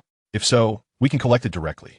In the corner, Shun Baiyue's eyes sparkled with realization. She recognized her opportunity had arrived. Raising her chin, she stepped forward. Uncle, I nearly became a victim. I can testify that the boss acted in self-defense. Her declaration caught Cui Li's attention, raising an eyebrow. And you are? She seemed to be with Song Yinxiu. Shen Baixing, sitting on the ground and awaiting compensation, also stood up. He realized he'd been lying there for 10 minutes, utterly ignored, with no sign of Cui Li approaching. Song Yinxiu and her sister were still standing there, stunned. Indeed, if it weren't for the boss's intervention, my girlfriend and sister would have been in grave danger. Not to mention, I took a punch myself. In his mind, Shun Baixing began to scheme. If he could forge a connection with the owner of the most happening bar in Magic City, he could boast about it for years to come. Everyone harbored their own ulterior motives, except for Song Yinxiu, whose expression darkened. When had she agreed to be Shun Baixing's girlfriend? This was crossing a boundary. Cui Li typically referred to her as Boss Song or Sister Song, never exceeding the limits of propriety. She felt her mind whirl. Memories of Cui Li flashing through her consciousness. Was he truly performing as the obedient child before her? Cui Li's mood turned peculiar. He had no desire to mingle with his ex-wife and her companions at such a moment. Glancing around, he spotted Xiao Cixi descending the stairs. Xiao Cixi stood with her arms crossed, her gaze provocatively fixed on Song Yinxiu. Guests should return home promptly. We will handle this matter ourselves. Cui Li was a toy she intended to claim. Chapter 10. Do you have feelings for me? Xiao Cixi? Is she also here? Song Yinxiu sensed the taunting gaze and snapped back to reality. She stepped forward, speaking courteously. The boss is a lifesaver for me and my classmate. It's only right we show our gratitude. I'm merely here to testify. It's no trouble at all. Shen Baixing frowned slightly at the term classmate, yet found it reasonable enough. Xiao Cixi scoffed. We can resolve this. Guests should head home sooner rather than later. More people won't change a thing. She scrutinized Song Yinxiu from head to toe, raising her voice. What business is it of yours if you weren't injured? Are you idle? Have you resolved your commercial endorsements? Let us stick to the matter at hand. What's your hurry? I'm in a hurry. Which of your eyes saw me in a hurry? GG, be quiet. I'll treat you to a Ueka. The two fell into another futile argument as Shun Baixing watched in surprise at Xiao Cici's sudden appearance. The group of friends had all attended the same university, yet none anticipated that the bar owner still had ties to Xiao Cici. This realization prompted him to forge connections. After all, the more acquaintances one amassed, the better. He hastened forward a couple of steps, exclaiming, garlic bird, don't crowd. You can't outdo her. Step aside. What business is it of yours? Who do you think you are? Baixing, feeling somewhat awkward, had merely intended to lighten the atmosphere with a joke. But the animosity between the two had seemingly intensified over the years. The arguments they once had did not echo with such ferocity in his memory. Were they competing over something recently? Their unabashed quarrel eventually prompted Uncle Hat to intervene, his head throbbing from the noise. He waved his hand, interrupting the group. There are pressing matters at hand. You all come with me. Our holding cells are quite empty and there's ample room for you. Xiao Cixi and Song Yinxiu exchanged glances, each unwilling to concede. Upon entering the orange establishment, they were met with a barrage of questions and procedural formalities. Yet Cui Li had not crossed any lines in his conduct, ensuring no repercussions awaited him. Uncle Hat even mentioned he would present him with a banner of commendation. Cui Li, in turn, remarked that he would proudly display the banner above his door. By the time they exited Orange, the clock had struck midnight. The evening breeze was chilly against Xiao Cici's skin, prompting her to instinctively rub her arms. The night's events felt refreshingly novel. It was her first time being interrogated at Orange. Cui Li draped his coat over her shoulders, saying, with such a significant temperature fluctuation between day and night, Sister Qiao, do take care not to catch a chill. Thank you, Qiao Cece replied, naturally tightening the coat around her. Staying with Cui Li always promised a series of delightful surprises. And she relished it. Noticing her gesture, Cui Li leaned in, grinning. Sister Qiao, did you know that if a woman is interested in a man, she will grasp the coat he offers tightly? Conversely, if she is indifferent, she will let it drape loosely over her shoulders. So, can I interpret this as you harboring feelings for me? A smile graced Qiao Cece's lips as she gently caressed Cui Li's face. No one could resist a man exuding charm. Your earlier performance was simply captivating. Cui Li, seemingly inspired by her compliment, leaned closer to her ear and asked, since the formidable general is fond of me, shouldn't she express her feelings? Perhaps by offering me some sweet gestures to keep me intrigued? Having encountered many a fish caught in a net, she had never before met a fisherman who asked for the bait. Qiao Cece nearly burst into laughter. She adored straightforward individuals who spoke plainly. Rest assured, there will be rewards for you. You won't be left out. That's good to hear. $1 million to show your appreciation will suffice, considering tonight's orange adventure is akin to an amusement fee. Qiao Cece paused, gazing at Cui Li's beaming face, her lips curving into a smile as she playfully poked his chest with her finger. But what about the fact that you tricked me out of hundreds of thousands tonight? She would not let him forget that easily. She had never been so duped before.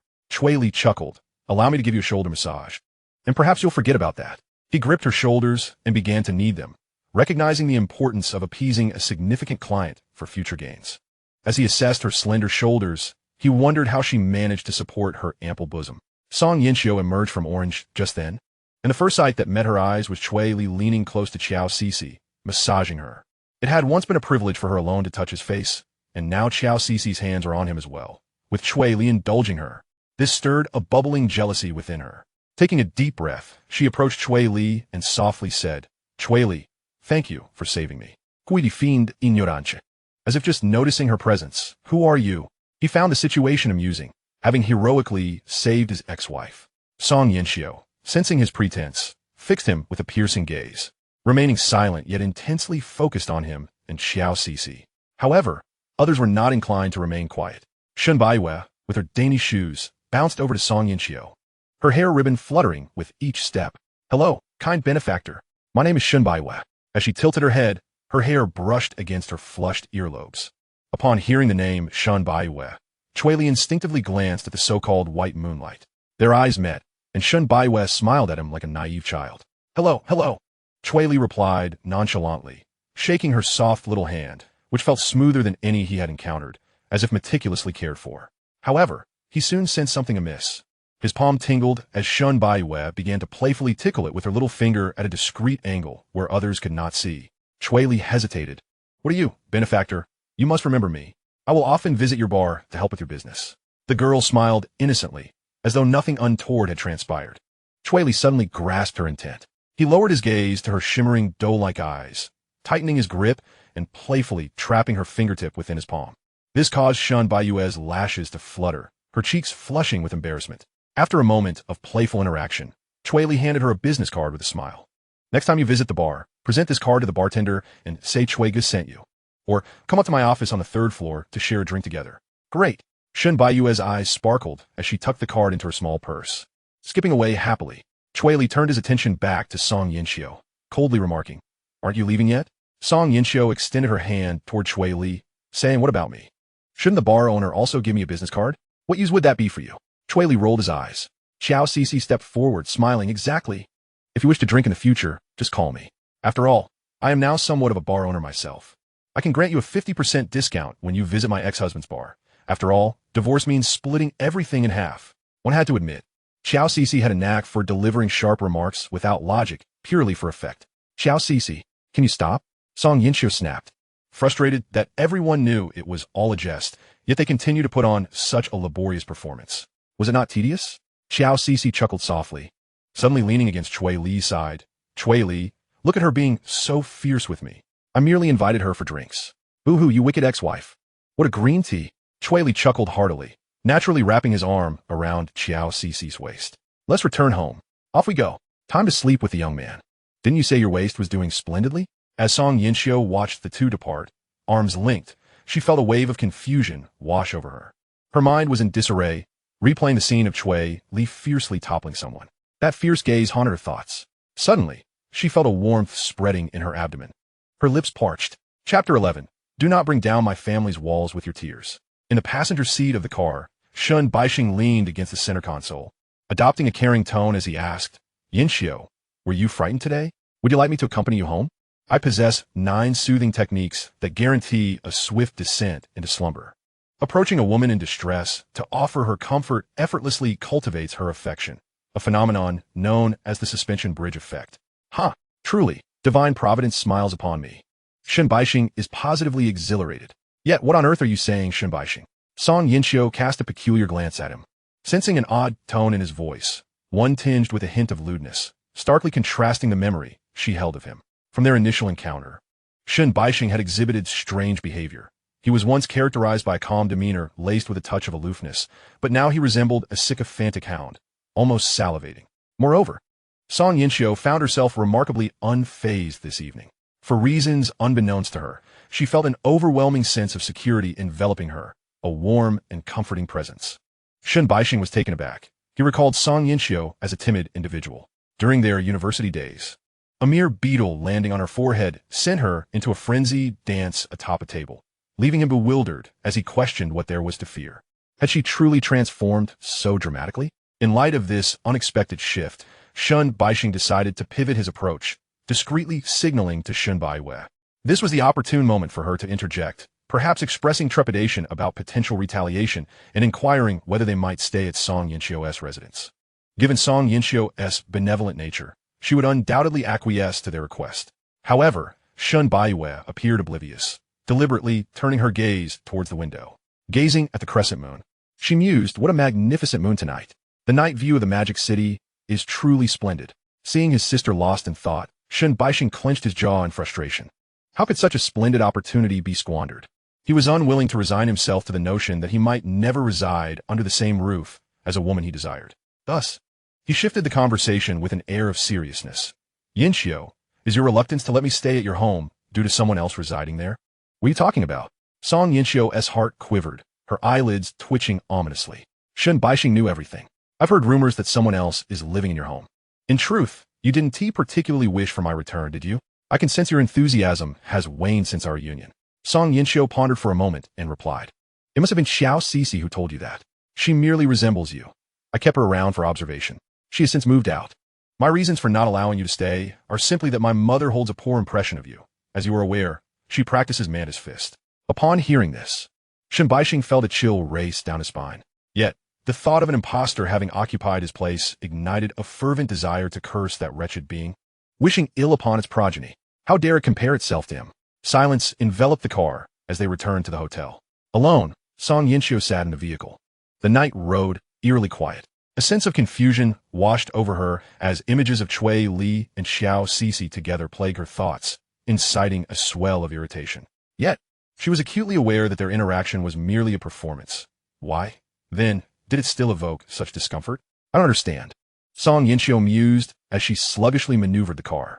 Am I truly so unwilling to part with Cui Li? That shouldn't be the case. Her mind was a blank canvas as she drove on autopilot. However, when she looked up again, she found herself parked outside Xiao Cixi's residence, her hand inadvertently pressing the horn. The sharp sound pierced the tranquility of the night, rousing Xiao Cixi, who had just settled down. She flung open the window and shouted, Who the hell is that? Is this your home? I should be donated if they're not used.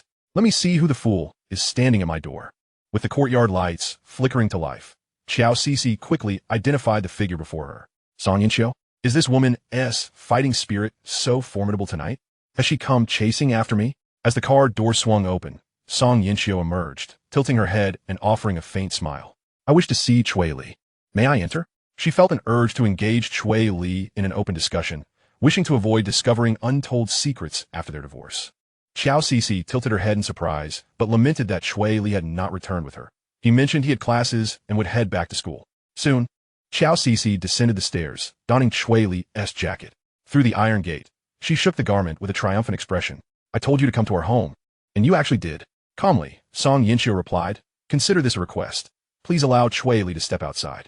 I understand you are not genuinely in a relationship. Continuing the charade serves no purpose. Xiao Cixi laughed, for it was the first time she had witnessed Song Yinxiu in such a disheveled state. However, knowing the truth did not shield her from vulnerability. Humans are peculiar beings. Shouldn't you be with your white moonlight? Why are you appearing at my doorstep?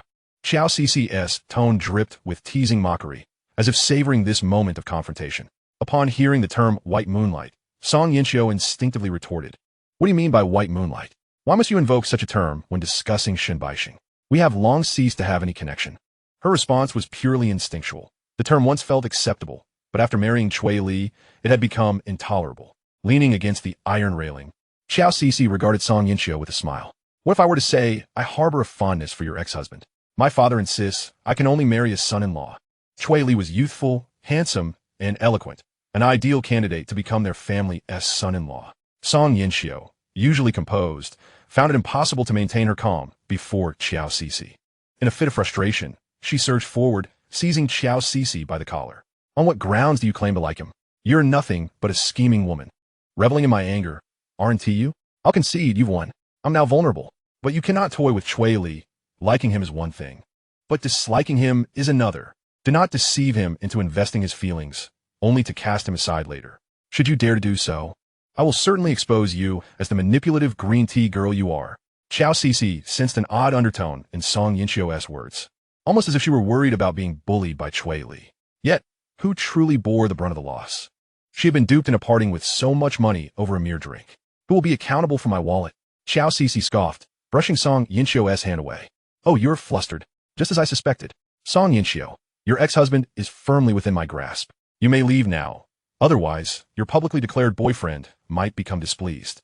Xiao Cixi brandished her phone, revealing a photo from Shenbaixing's social media. She relished the sensation of tormenting Song Yinxiu. "Behold this caption. Fate has brought us together. Not by chance, but destiny demands our reunion. I'll show it to your ex-husband," she said with a smile, "and wish you both happiness, ensuring you remain bound together." Song Yinxiu was taken aback. She fumbled for her own phone, scrolling through her social media feed, only to discover she could not view that particular post. Shenbaixing had blocked her. Why must I block her on social media? What has become of Shenbaixing, who now frequently engages in peculiar behaviors? Song Yinxiu stood there, frowning with irritation as he stated, "Please refrain from judging the nature of our relationship through your preconceived notions. Furthermore, I have no idea when Shenbaixing took those photos. I cannot even view that post." Xiao Cixi laughed heartily. "Who knows if what you say is true? If you wish to find Cui Li, you might as well contact him yourself, or you could simply wait for him here all night." With that, Xiao Cixi turned and ascended the stairs, feeling somewhat exhausted from the amusement of the day, her weariness overwhelming her. However, after a brief slumber, she awoke to discover that the car lights outside were still illuminating the darkness.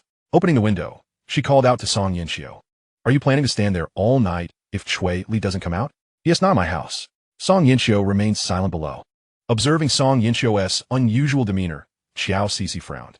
"If you manage to bring down my family's wall with your tears, just wait and see if I one tea tell your mother." Chapter 12. The 3-0 Girl. In the serene garden of Magic City University, the moonlight overshadowed the old lamps, claiming a portion of the ground. Cui Li glanced at his phone. "Little fish, where are you?" A gentle voice emerged from behind him. "Little fish is right behind you." Cui Li turned with a smile to see the girl standing there. She wore a flowing white cotton dress, with lace-trimmed white socks encasing her slender ankles. Her long, dark hair was adorned with a purple kurumi hairpin, creating a striking contrast against her pristine attire. Her complexion was pale, the kind that suggested prolonged seclusion indoors, devoid of the sun's rays. Yet there was nothing inherently wrong with that. Her expression was devoid of emotion, her eyes reflecting no turbulence, as if the world around her left no mark on her heart.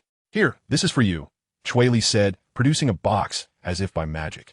Upon opening it, a delicate necklace sparkled in the lamplight, the pendant refracting tiny shards of light.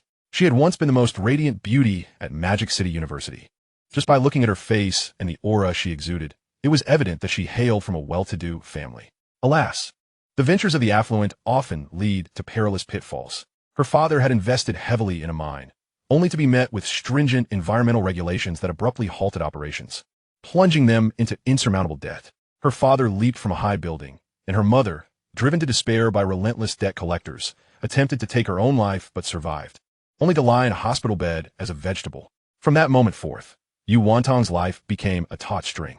By day, she was the most dedicated student in the laboratory, and by night, she was the silent caregiver in her mother's hospital room.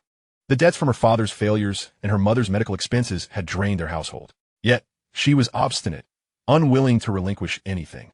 So determined that she would even consider selling herself for her research project.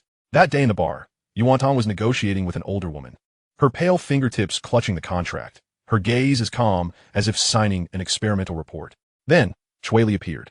At the time, his bar was just getting off the ground, and he was indistinguishable from the staff, dressed in a server's attire, crouching down to clean up the spilled drinks left by patrons.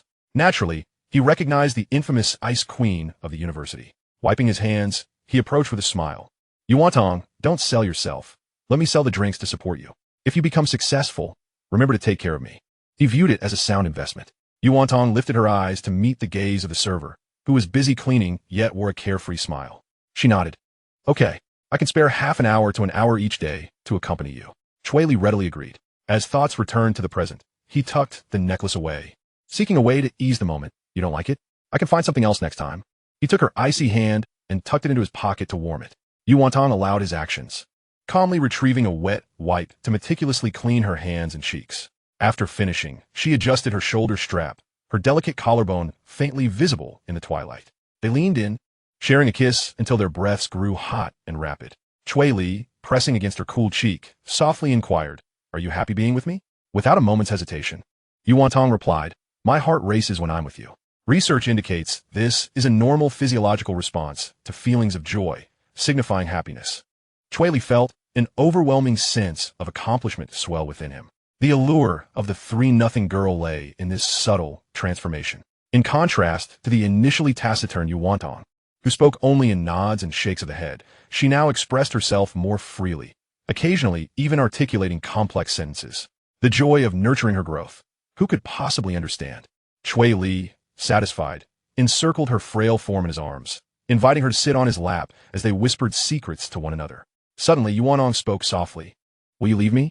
Research suggests that human affection follows a cyclical pattern, with peaks typically waning around the 2-year mark. Cui Li chuckled, pinching her nose playfully to stifle her breath. What nonsense are you studying? Our contract spans a decade, written in black and white. Why would I leave you? I expect you to become a great inventor and support me one day. Yu Wantong, seemingly understanding, nodded, then all my earnings will be yours. And I'll ensure you can marry 10 wives. Cui Li was taken aback, questioning if he had misheard. Do you realize what you're saying? Research indicates that males are inherently lustful beings, a fact repeatedly validated throughout history, whether through tales of harem beauties or the tumultuous affairs of princes. Cui Li found himself utterly exasperated. Debating with a scientific mind that constantly referenced research was an exercise in futility. Glimpsing the time, he grew concerned that staying too late might interfere with her plans for the next day. He gently patted her back. It's getting late. You should head back to sleep. Yet, Yu Wantong shook her head, lightly grasping the hem of his shirt. I don't want to. You go first. I want to watch you leave. Cui Li's eyes sparkled with delight. This little robot had learned to refuse and even to make requests. Progress in her humanity had surged forward. Cui Li held her small hand to his lips, kissing her knuckles gently. Then give me a kiss, and I'll leave. A faint blush crept onto Yu Wantong's cheeks, yet she leaned in, planting a kiss on his face. Eek! Cui Li exclaimed, filled with satisfaction as he leapt up and dashed away. Watching his lively silhouette fade down the path, Yu Wantong remained seated on the bench, her lips curling upward uncontrollably, forming a genuine smile. But in the next moment, her expression sobered, reverting to her usual calm demeanor as she pulled out her phone. The screen illuminated, revealing an unread message lying quietly. Navigational Foundation. Dear Ms. Yu Wantong, after final assessment, we unanimously believe your research project possesses immense investment potential. Accordingly, we are willing to allocate 5 billion yuan for your research. If interested, please contact us promptly for a meeting. Yu Wantong set her phone down, a rare confusion clouding her eyes. The financial issue had been resolved, yet new challenges loomed on the horizon. She glanced at her hand, still warmed by Cui Li's touch, murmuring softly, Cui Li, do you think my time with you is too limited? Is our investment in each other truly equitable? Chapter 13. Jobs also bear the surname Zhou. At 8 in the morning, Cui Li was abruptly roused from his slumber by a phone call. Groggily, he picked up the phone and muttered, This is the Northern Myanmar Scam Center. What fraudulent services do you require? Upon hearing Cui Li's somewhat incoherent voice, Xiao Cece, on the other end, paused for a moment before responding with a cheerful laugh. I'd like to apply for a position wielding an electric baton. I wonder if you still have any openings? I don't require a salary. Just a daily quota of electrocuting 100 people will suffice. Recognizing Xiao Cece's voice, Cui Li leaned back against the headboard, his mind becoming a tad clearer. How naive. Someone like you would only end up on the receiving end of the shocks. Do you have any idea how many times one must be electrocuted here to become a star? The various bosses who have exited our park all praise the place. All right, I'm done joking. I'm currently outside the gate of Modi University. I'll give you 15 minutes to come out. Cui Li glanced at the clean floor, then jumped off his bed, declaring no one can rouse me from a morning without an 8 o'clock start. He promptly hung up the phone.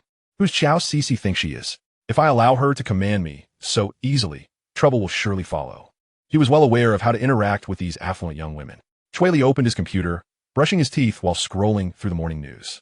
Before long, Xiao Cece called again, her tone considerably softer. Don't think I'm unaware of your intentions. I'll offer you 300,000.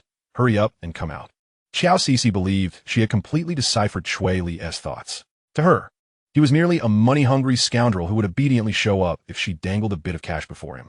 300,000? Cui Li found it utterly amusing. That sum was hardly more than a pittance. 3 million. Consider my fee for acting.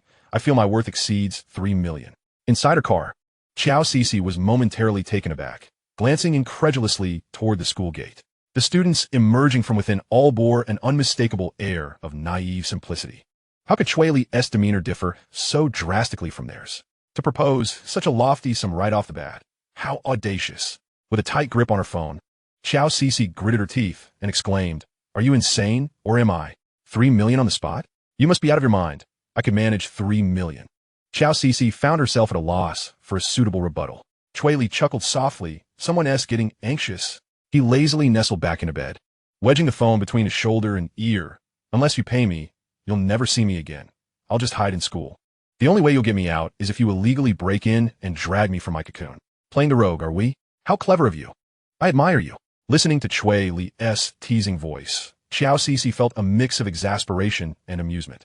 This little brat was quite the clever one. As she pondered, a smile suddenly broke across her face. Now, this was interesting. Unlike those who pursued her relentlessly, their gazes lingering on her chest for a moment, only to feign seriousness when she questioned them. Xiao Cece softened her tone. All right, I'll give it to you. Good morning. Did you sleep well last night? She handed him a thermos filled with red date and goji berry soup. After he took a sip, she helped him into his jacket, ensuring he could slip his arms in easily. Being treated so attentively made Cui Li feel a sense of foreboding. Such flattery can't be without ulterior motives. Go on. What is it you need from me? It wouldn't happen to involve taking wedding photos together, would it? Personally, I prefer the Maldives. I could reluctantly agree to the Aegean Sea. Dream on. After a moment's hesitation, Xiao Cece ventured. Do you know Cui Li? Upon hearing this name, Cui Li immediately understood. Indeed, 3 million was not easily acquired. He shook his head with a bemused expression. I don't know her. How could a small-time owner like me possibly know a big star? Propping her chin in her hand, Xiao Cece gazed intently into Cui Li's eyes. Because you share the same surname, of course. My intuition tells me there must be a connection. Not at all. What kind of nonsense theory is that? Just because you share a surname doesn't mean you know each other. Cui Li retorted irritably. If that is the case, you must be friends with Jobs. He is the pride of your clan, right? Xiao Cece tilted her head, rendered speechless. This brat was always so glib, and she could never win an argument with him.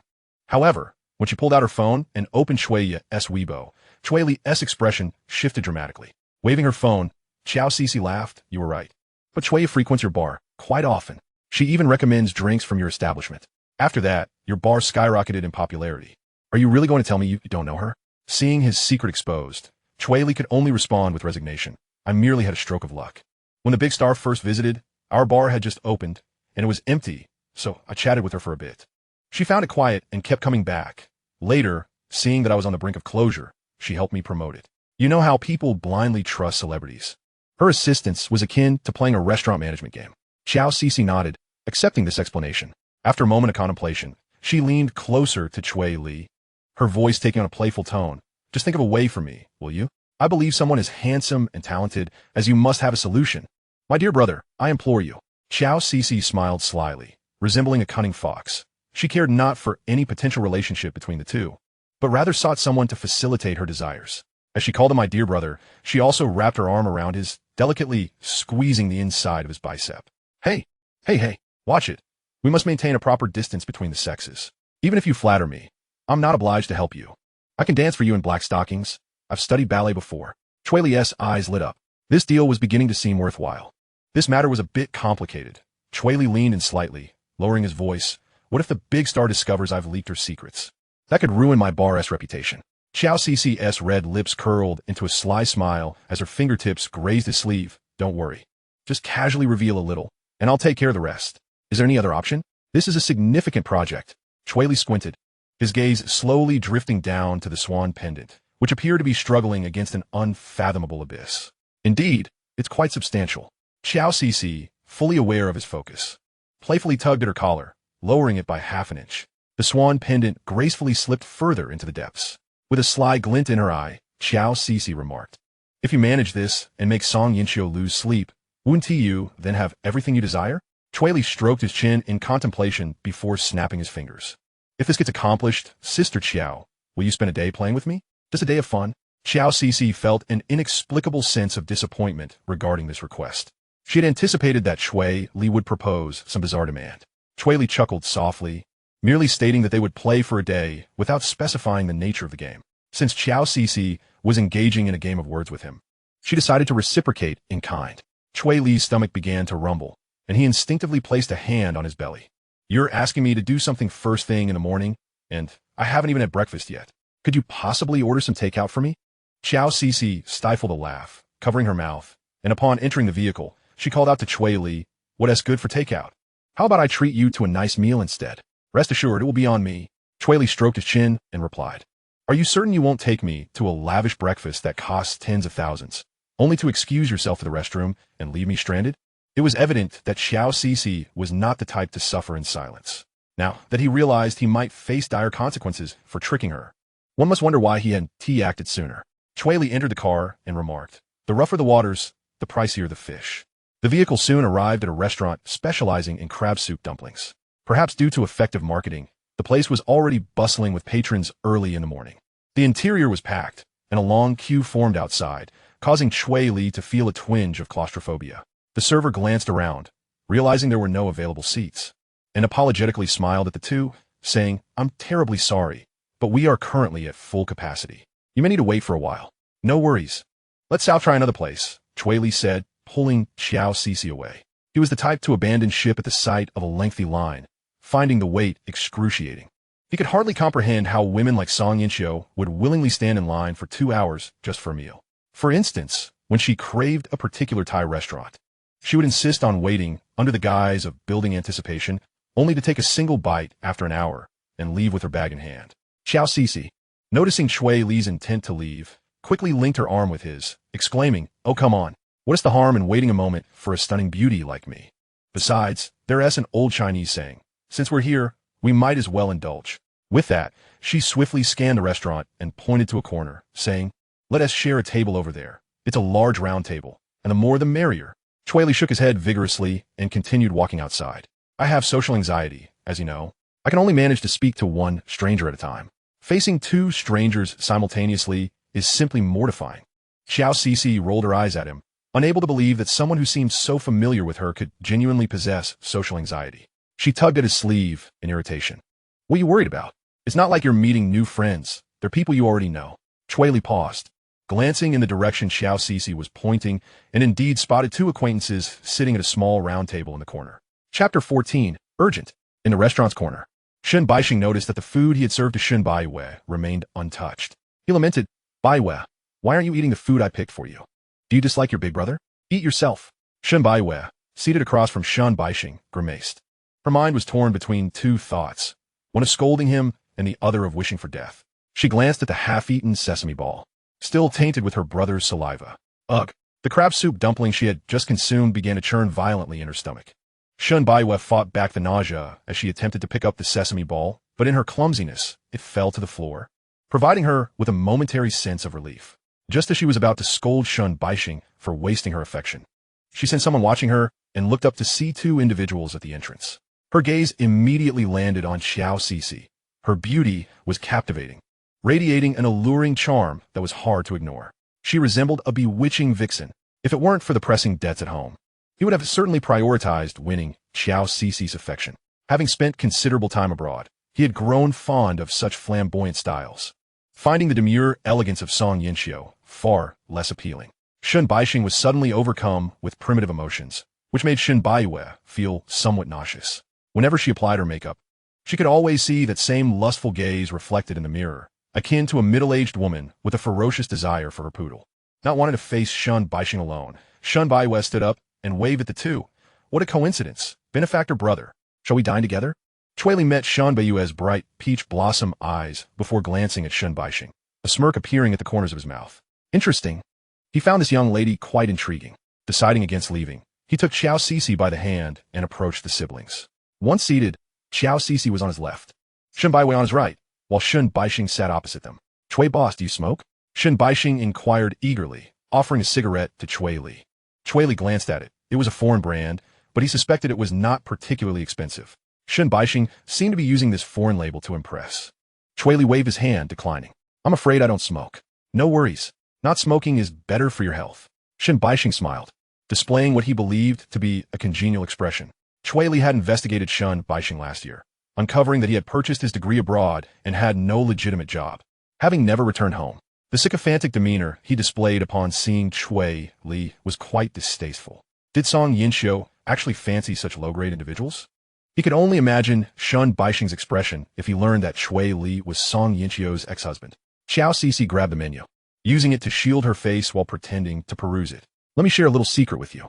I've recently discovered that Shun Baixing's father lost everything to gambling, and their family fortune has been squandered. You see his sister Beauty? Rumor has it she's about to be sold. Sold? Cui Li quickly grasped Xiao Cici's implication. You mean Shun Baixing has returned to salvage his family's situation? Seeking money from Song Yinxiu? Exactly, Xiao Cici replied, a cruel smile gracing her lips. My plan is to gather incriminating evidence against him and present it to Song Yinxiu. Once she learns that her shining white moonlight has turned into an irredeemable scoundrel, she will undoubtedly regret it. You know, that feeling is akin to spotting your high school crush on the street, only to find out she's now a prostitute, and when you approach to offer help, she quotes 2005 for a night, and familiar faces might even get a discount. Xiao Cici's analogy nearly made Cui Li burst into laughter. The sensation of witnessing one's idealized image shatter was something Cui Li could hardly bear. Observing someone he cherished fall from grace was undeniably thrilling. He nudged Xiao Cici with his elbow. You're wicked, and I absolutely adore it. Xiao Cici beamed with pride, winking at Cui Li. Cooperate obediently, and there'll be meat for you to savor later. Cui Li was not swayed by Xiao Cici's enticing promises. Instead, he wrapped a pancake around his food and began to eat. Suddenly, a flash of white light appeared beside him, causing Cui Li to pause. Why are you taking my picture? Xiao Cici, undeterred by the exposure of her covert photography, twisted her body with a triumphant air and declared, I'll send this to Song Yinxiu and make her restless. Cui Li chuckled with a hint of resignation. You truly won't let her off the hook, will you? Of course. My instincts are never wrong. She cannot detach from you, though I remain oblivious to the events transpiring between you two. Cui Li raised an eyebrow. Ding ding. On the grand bed, Song Yinxiu was vacantly preparing to rise, but upon seeing the photos sent by Xiao Cici, she sprang up in alarm. That wretched woman, she cursed, hastily freshening up before dashing to the dining hall. Upon entering, the sight of Xiao Cici rendered her momentarily speechless. The little vixen had donned a full face of makeup today. Their previous parody had shifted, leaving Xiao Cici leagues ahead. This reality plunged Song Yinxiu's spirits to an all-time low. She longed to flee. Yinxiu, what brings you here? Shun Baixing inquired, genuinely surprised. As if this were a twist of fate, he stood and graciously pulled out a chair for her, employing the most refined, gentlemanly gesture to invite her to sit. After executing the entire routine, Shun Baixing felt quite dapper. A polite Western gentleman had graced the Chinese restaurant, surely captivating Song Yinxiu. And captivated she was. Witnessing the scene before her, it felt as though Shun Baixing was mocking her from above. The surrounding patrons wore expressions brimming with amusement, as if to say, has she lost her mind? Song Yinxiu's cheeks flushed with embarrassment. She felt utterly humiliated. Previously, while dining with Cui Li, the elder patrons had praised Cui Li for his looks, enhancing her own reputation. And this Shun Baixing, one could only wonder how he navigated life abroad. He appeared somewhat aged. Cui Li, his nails nearly digging into his palms, stifled a laugh before saying, Boss Song, please have a seat. Assuming she hadn't heard, Cui Li repeated, Boss Song, please take a seat. Noticing the expression on Cui Li's face, Song Yinxiu retrieved an empty chair from the adjacent table and, under Cui Li's incredulous gaze, wedged it between Xiao Cixi and himself. Cui Li, grinning, remarked, "Boss Song, what are you up to? Are you unaware of the nature of our relationship?" He gestured between himself and Xiao Cixi. A hint of embarrassment crept on his Song Yinxiu's face. Yet she could only apologetically declare, "I need to discuss something with Xiao Cixi. You don't mind, do you, Cui Li?" Xiao Cixi, observing the situation, allowed a derisive laugh. Formerly lounging lazily in her chair, she immediately straightened like a dutiful little wife. She picked up a half-eaten sesame ball from her bowl and placed it into Cui Li's. "Cui Li, you must try this sesame ball. I just had a bite, and it's quite sweet." The tactic of having a man consume her leftovers was a common one employed by women to assert dominance. Cui Li recognized that Xiao Cixi was launching her charm offensive once more, and a radiant smile spread across his face as he addressed her. "Thank you, Sister Qiao. But what if I want you to feed me instead?" After a moment of surprise, Xiao Cixi erupted into laughter. "We're all friends here. What does it matter? How about you feed me?" The two of them, using Song Yinxiu as a mere condiment, unabashedly pushed the half-sesame ball back and forth. Finally, unable to resist Cui Li any longer, Xiao Cixi relented. "All right, open wide. Let me feed you, dear." She pinched the sesame ball and held it to Cui Li's lips, her fox-like eyes sparkling with allure, reminiscent of a seductress enticing a scholar. Shen Baiwei watched, his eyes gleaming with delight. How sweet. Song Yinxiu, casting her gaze downward, sought to pretend she hadn't witnessed the spectacle, yet her molars clenched tightly together. Enough is enough. A hollow feeling enveloped her. She questioned if her feelings for Cui Li still lingered. It couldn't be. Cui Li was a rogue, a master of emotional manipulation. Her current distress stemmed merely from the discomfort of someone else encroaching on what was once hers. In a sudden fit of frustration, Song Yinxiu slapped Xiao Cixi's wrist, causing the sesame ball to tumble onto Shun Baixing, staining his pristine white suit. In an instant, Shun Baixing's spirit deflated. "Xiao Cixi, must you prance before me with such shameless abandon? Do you truly consider this restaurant your living room?" Xiao Cixi flashed a grin, unperturbed. "Why so anxious? If you can't take it, why not let Shun Baixing feed you instead? We could simply flaunt our affection, don't you think, Shun Baixing?" Upon hearing this, Shun Baixing immediately donned a grateful expression, his gaze intensifying on Song Yinxiu. "Come on, feed me." Rumor has it that feeding one's partner involves gently licking their fingers, evoking a sense of superiority in the other. "I'll start with a delicate nibble, then take a bite." Ha ha ha, it's settled. Just picturing that scenario sent a wave of goosebumps racing across Song Yinxiu's skin, and she vehemently protested. "Xiao Cixi, for heaven's sake, spare me the horror." Her voice rang out a touch too loudly, silencing the chatter of fellow diners in an instant. The bustling restaurant fell into an awkward silence. Cui Li chuckled softly, reminiscent of a classroom that had suddenly gone quiet. Song Yinxiu's outburst rendered their table speechless. Seeing this, Xiao Cixi reluctantly took the reins of the conversation. "Yesterday was rather late, and we didn't have a chance to properly introduce ourselves. Cui Li, allow me to present to you. This is Song Yinxiu, the current proprietor of Wanrong, the establishment I vowed to oust from Modu. And this is Shun Baixing, Song Yinxiu's college crush, who pursued her for 4 years. 7 years have flown by, and seeing them together fills me with the same excitement as her mother." Cui Li set down his chopsticks, chuckling. "It seems you two will have a vibrant life ahead." Shun Baiwen nodded fervently in agreement. "So sweet, so sweet." Song Yinxiu's hands, hidden beneath the table, tightened into fists. She felt like a turtle trapped in a jar, yearning to erupt into a heated argument with Xiao Cixi, yet the surrounding atmosphere felt impenetrable. To lash out would be to concede defeat. Alas, this vixen was an expert at manipulation. All Song Yinxiu could do was cast a dark glare at Xiao Cixi. Unfazed by Song Yinxiu's venomous gaze, Xiao Cixi smiled mischievously. "Shun Baixing, you ought to engage more with Cui Li. You two might just find yourselves kindred spirits." Chapter 15, Kindred Spirits. Could it be that they were indeed kindred spirits? How splendid. Shun Baixing felt a surge of excitement at this revelation. The more friends, the more pathways opened. As kindred spirits, they surely shared countless topics of conversation. Rubbing his hands together, he stood. "Hello, boss Cui. I graduated from the University of Manchester with a degree in business. Where did you study? Since we're kindred spirits, we should exchange more ideas in the future." Cui Li nearly spewed the soy milk he had just sipped. The realization of what kindred spirits truly entailed dawned on him, and he suddenly understood the implications. "Damn it. Xiao Cixi, you rascal, don't steer me into this." Shen Baiwei was just about to express her thoughts on the human-machine interaction when her little mind seemed to catch up lowering her head as her processor whirred furiously. After a moment, she tilted her head to glance at Cui Li and Song Yinxiu. Her almond-shaped eyes darted around, and finally, she tentatively inquired in the same corridor. Brandishing weapons? Goodness. Here as someone who can draw inferences. This world is a vast canvas for driving, where everyone can add a splash of risque colors to the stage. Cui Li, in a fit of irritation, kicked Shun Baiyue under the table. This clever little thing was far too astute. She would undoubtedly survive until the end of Zhan Huanzhuan. However, Cui Li had never considered concealment. If Shun Baixing guessed correctly, so be it. But if he dared to show his teeth at him, he wouldn't hesitate to smack him a couple of times. Xiao Cixi, though unable to hear, deciphered Shun Baiyue's lip movements and burst into laughter, gasping for breath as she leaned against Song Yinxiu's shoulder, clearly struggling to contain her amusement. Song Yinxiu briskly brushed Xiao Cixi's hand away, sensing instinctively that her friend was not uttering kind words. Please, focus on your meal, she interjected. You're still using the same tone as in college. How dull. Hey, why resort to insults right off the bat? Shun Baixing, feeling a headache from the quarrel, attempted to shift the topic. By the way, Xiao Cixi, what is your relationship with Cui Li? I've noticed you two often appear together.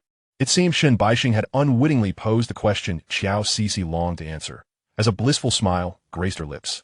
Well, I feel a bit shy saying this, but we are actually in a romantic relationship. You cannot possibly be in a romantic relationship.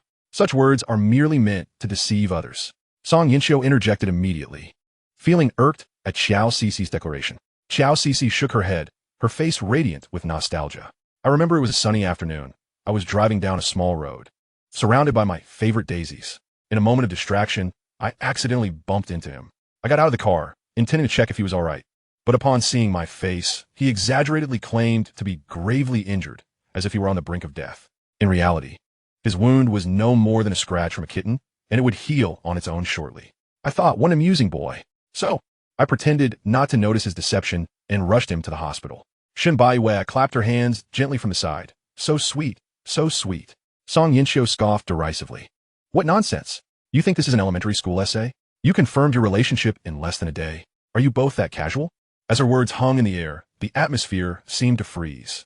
The Shun siblings lowered their heads, quietly eating breakfast, fearing another argument would erupt.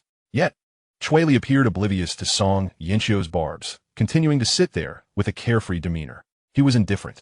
After all, this was merely a cooperative arrangement, and he wouldn't rush things. Xiao Cixi, with her head held high, exaggeratedly proclaimed, so what if our time together was brief? I have been enamored with Shun Baixing for a full 4 years. I believe your immediate priority should be to marry and have children. Cui Li nodded in agreement. With his affirmative nod, Song Yinxiu's expression froze. Why was Cui Li so nonchalantly agreeing? Did he not feel even a hint of reluctance? Why was he so composed? Did he truly harbor no feelings for her? A piece of her heart felt missing, causing her great discomfort. True love is supposed to withstand the test of time. Isn't it? Surprisingly, Shun Baixing seized the moment, flashing a sincere smile as he reached for Song Yinxiu's hand, believing his words would surely win her over. Damn it, I thought I could win her over on the first day back. Yet, she had given him no chance, promptly escorting her to the hotel. He didn't even set foot inside the hotel. Just as his hand was about to touch Song Yinxiu's, she deftly brushed aside her bangs. She skillfully evaded him, but Shun Baixing's hand landed on the empty table, right where a pot of soy milk sat, causing him to jerk back from the scalding heat. His face contorted in pain, he stifled a cry. According to the law of conservation of energy, awkwardness does not vanish, it merely shifts. The three onlookers perceived a glimmer of pity in their eyes. Wait, Song Yinxiu, what is wrong with you? Shun Baixing's expression suddenly changed as he noticed that, in Cui Li's presence, Song Yinxiu's demeanor grew distant and polite. This deepened his frown. What was she restraining? Cui Li observed the expressions around the table and chuckled softly to himself. What an interesting gathering. 2 CEOs, a scheming phoenix man, a heartless little white flower, and himself, the seemingly innocent college student playing the fool. This table was not meant for a meal, but rather for a murder mystery game. Cui Li chuckled quietly, but his amusement was short-lived. As he was enjoying a Chinese steam bun filled with meat sauce, Cui Li suddenly stiffened, feeling something wriggling up his pant leg. Surely, a restaurant like this wouldn't harbor any mice? Just as he was about to stand, he felt a soft nylon touch on his calf. It was a foot, encased in stockings, playfully sliding up his leg like a serpent, providing an unexpectedly pleasant sensation. Cui Li raised his head, maintaining a composed expression while surveying the table. He noticed everyone had resumed their chatter, with Xiao Cixi asking Shun Baixing about his years abroad, and Shun Baixing recounting his past as if they were genuinely good friends. Cui Li began to recall everyone as attire. Xiao Cixi, wearing high heels, did not have on stockings, so this foot could not belong to her. Song Yinxiu donned knee-high boots with jeans, making it impossible for her to have secretly removed her shoes. Thus, this foot could only belong to one of the Shuns. A chill ran down Cui Li's spine. Without hesitation, he clamped his legs around the troublesome foot and pulled it back. Sitting beside him, Shun Baiyue slid off her chair, nearly toppling onto the table. The soy milk on the table spilled, splattering onto her skirt and leaving her face speckled with white. Her delicate, flower-like visage scrunched up as she gazed at Cui Li with a pitiful expression, seemingly seeking his assistance to rise. Cui Li feigned ignorance, continuing to eat as if nothing had happened. Seeing his indifference, Shun Baiyue huffed softly and managed to get back on her feet. "Are you all right, Baiyue?" Shun Baixing looked anxiously at his sister, fearing she might have hurt herself. "I've told you not to wear skirts. Exposing your legs for all to see is bad enough, but it makes you prone to falling. No more skirts in the future, understood? If you like them, wear them at home." To Song Yinxiu, this scene appeared as a brother's concern for his sister, while to Xiao Cixi, it hinted at something more. That gaze. It was the same look Cui Li had when he glanced at her chest. Xiao Cixi whispered quietly, "Cui Li, have you noticed the way Shun Baixing gazes at his sister? One cannot help but wonder if his thoughts are tainted. I recall that foreigners do harbor such peculiar inclinations." Having temporarily forgotten the initial context, Cui Li shuddered at the foreboding of what Xiao Cixi was about to articulate. He promptly set down his chopsticks and declared, "I shall visit the restroom." Chapter 16. I offer you 10 million. The frigid water splashed against his face as Cui Li pressed a wad of tissue against it, eventually discarding the soggy remnants into the wastebasket. Gazing into the mirror, he chuckled softly at his reflection. As he scrutinized his visage, he noted that the recent late nights had rendered his complexion somewhat sallow. He resolved to indulge in some goji berries and be mindful of his liver's well-being. "What are you muttering to yourself about?" A familiar figure appeared in the mirror, and Cui Li recognized his ex-wife. Today, she wore no makeup. Save for a simple application of lipstick, her brows slightly less defined than usual. "Ah, is that you, my ex-wife? Here to dine?" He greeted her with a playful tone. Song Yinxiu, suppressing her frustration at the restroom's signage, retorted, "Cui Li, spare me, you're jesting. Just tell me how much you would accept to part ways with Xiao Cixi. I cannot tolerate your presence together." Song Yinxiu realized she was utterly perplexed. As Wu Shuang had suggested, she was unsure of her own thoughts. Yet, she was acutely aware of her inherent yearning for affection. She had once cherished Cui Li, for he was the epitome of perfection. Despite his facade of insincere affection, she pondered the possibility of him maintaining such pretense indefinitely. Cui Li shook his head, asserting, "This is not merely a matter of finances.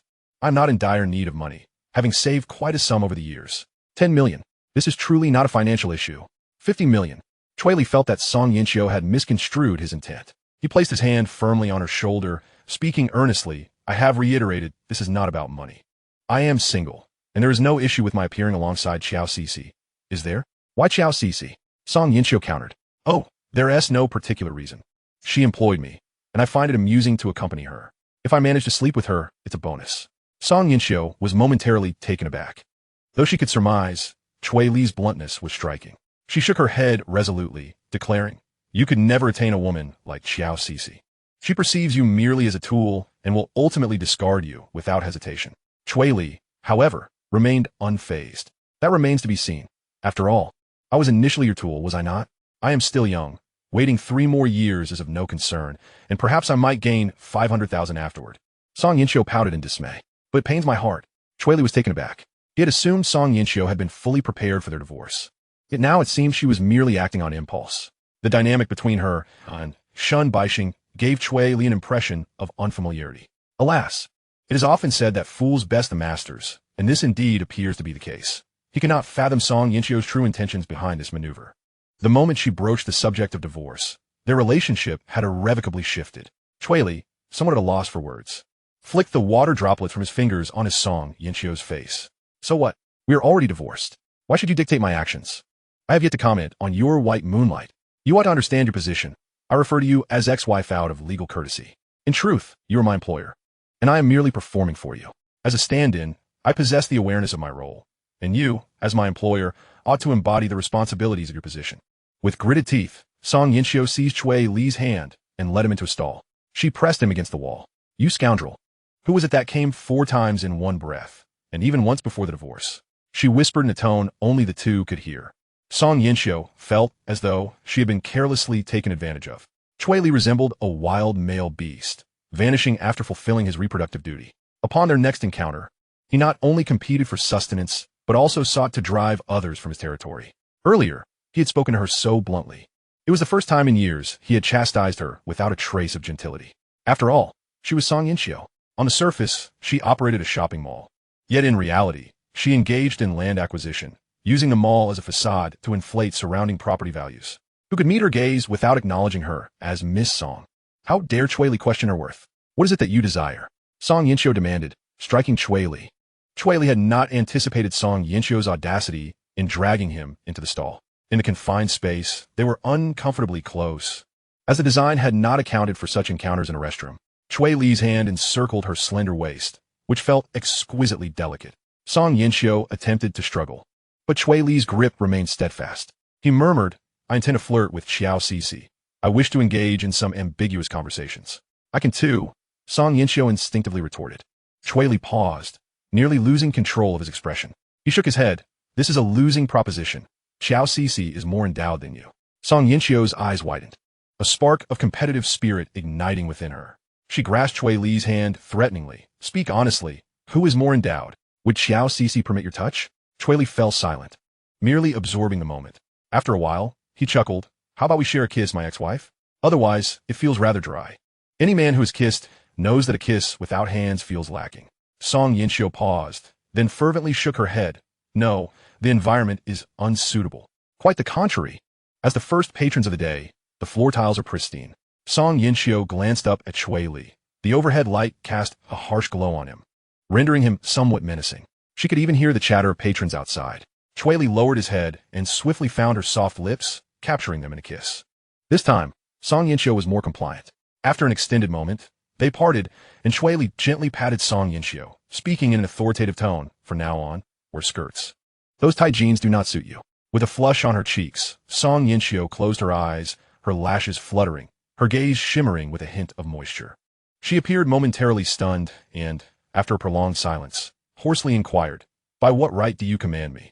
"I do not concern myself with your commands," Cui Li replied, kissing her lips once more. Chapter 17.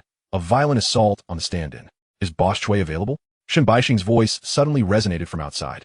He had come to engage Cui Li in conversation. Inside the stall, the two, who had been lost in their own world, froze in place. Song Yinxiu's expression sharpened as she suddenly recalled their surroundings. She struggled out of Cui Li's embrace, her body trembling slightly. The realization of their precarious situation sent her heart racing. It was terrifying. She had almost succumbed to Cui Li's advances and engaged in something utterly inappropriate. Cui Li, that little scoundrel, has he always cast a spell on himself from the very beginning? Why do I always find myself obeying his whims? Cui Li, with remarkable composure, calmly inquired, "Shen Baixing, are you also here to use the restroom?"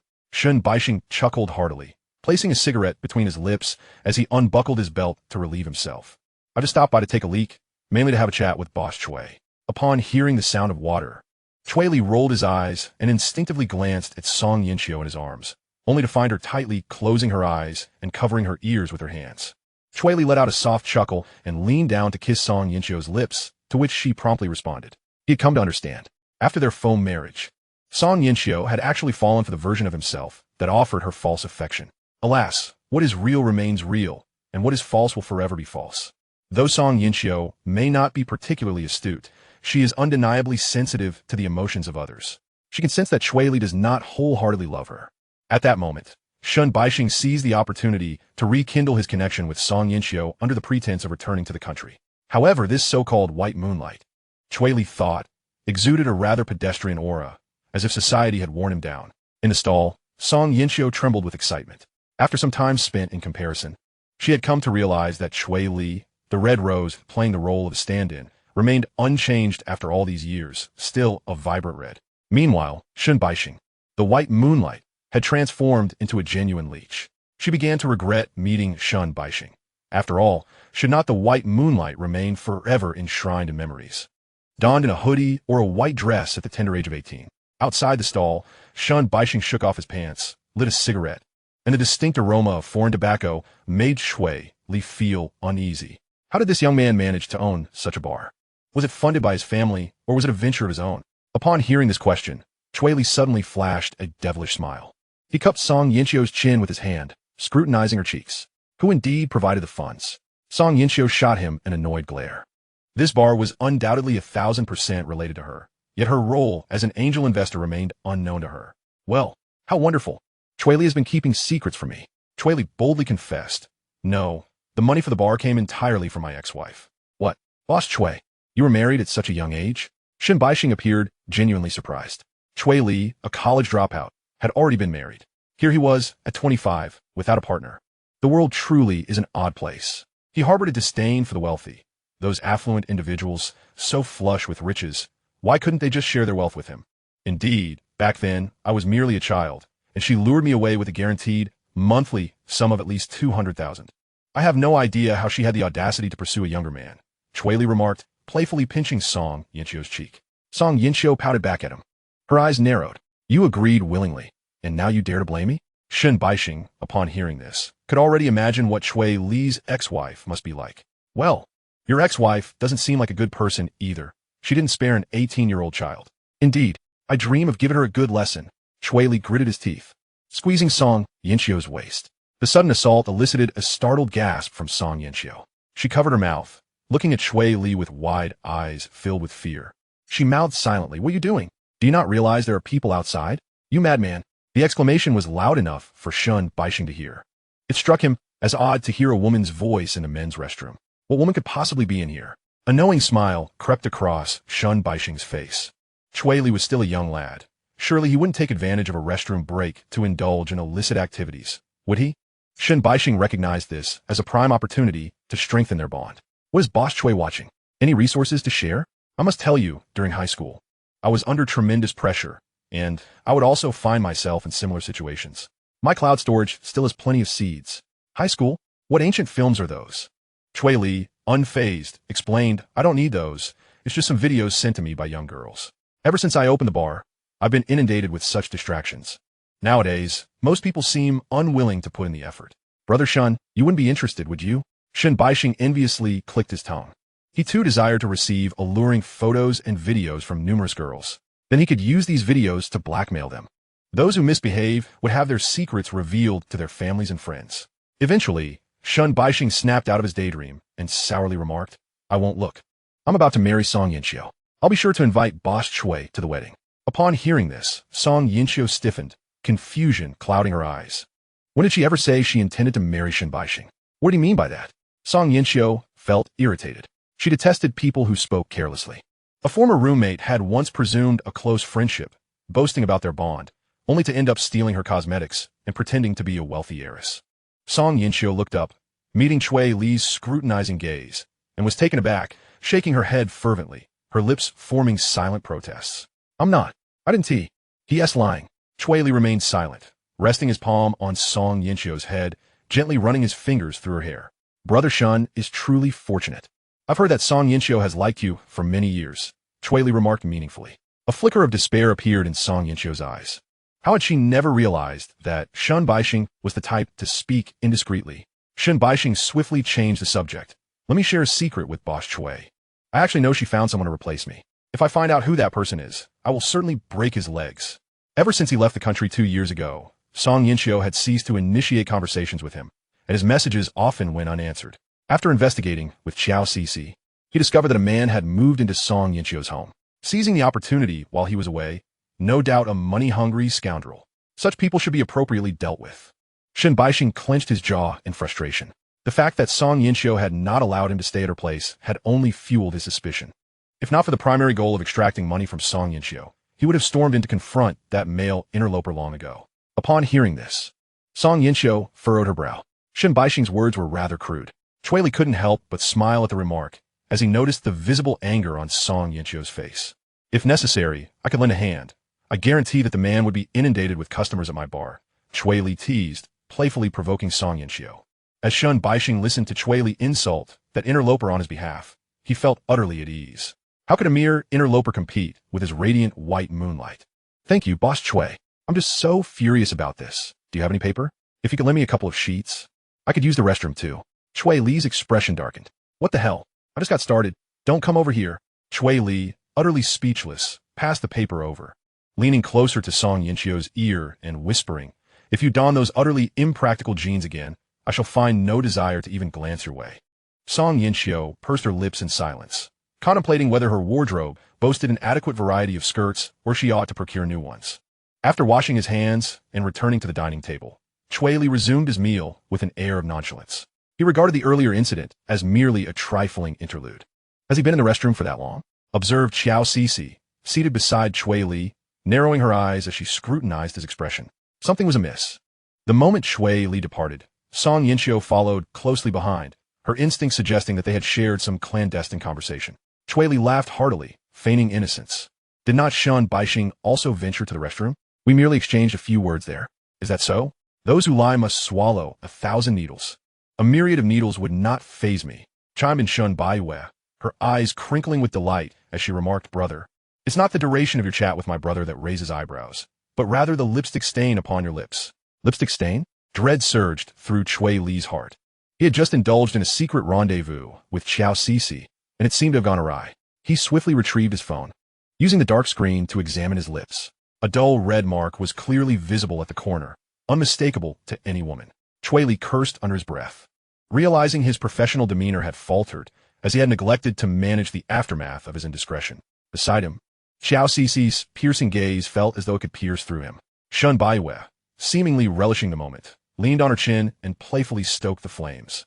This shade is quite rare, akin to the deep matte lipstick Song Jie wore today. Brother Cui, should you fail to wipe it clean, people might mistakenly believe you shared a kiss with Sister Song. Her words ignited a powder keg of tension. Xiao Cixi's gaze swiftly darted to the vacant seat beside her, Song Yinchio's spot. Her small bag lay quietly there. If Song Yinchio returned and her lipstick had faded, it would solidify the notion that the two had been indulging in intimate exchanges in the restroom. Reignited affections? What would her role be then? Merely a facilitator of their reconciliation? The more Xiao Cixi pondered, the angrier she became. Cui Li was her toy, and she had yet to have her fill. If Song Yinchio resorted to such underhanded tactics to reclaim Cui Li, she would have no means to retaliate, and who would she turn for solace? With this thought, Xiao Cixi kicked Cui Li sharply. This fellow was inherently treacherous. Expecting loyalty from him was akin to hoping a dog would not indulge in its own waste. Damn Song Yinchio. If you fancy Cui Li, why not remain married? If divorced, then stay far away. After all these years, still the same foolishness. While others are ensnared in a web of deceit, you seem to revel in the cycle. Do you? At that moment, Song Yinchio returned, blissfully unaware of the charged atmosphere at the table. She felt Xiao Cixi's gaze bore into her like a knife. Xiao Cixi smirked, unleashing her fury. Oh, where did this little vixen come from? Such a caustic remark silenced the entire corner of the restaurant. Song Yinchio frowned, taken aback by the harshness of Xiao Cixi's words. She pointed an accusatory finger, retorting, did you just indulge in Wang Zhihe behind my back? Why speak so foully? You are the one who dined with Wang Zhihe. Xiao Cixi slammed her palm on the table. Song Yinchio, I ask you, what are the lipstick on your lips? Did you apply it yourself? Or was it the result of someone else's affections? You and Cui Li are divorced. Can you cease this game of regret? Who do you truly love? Song Yinchio was momentarily stunned by the inquiry.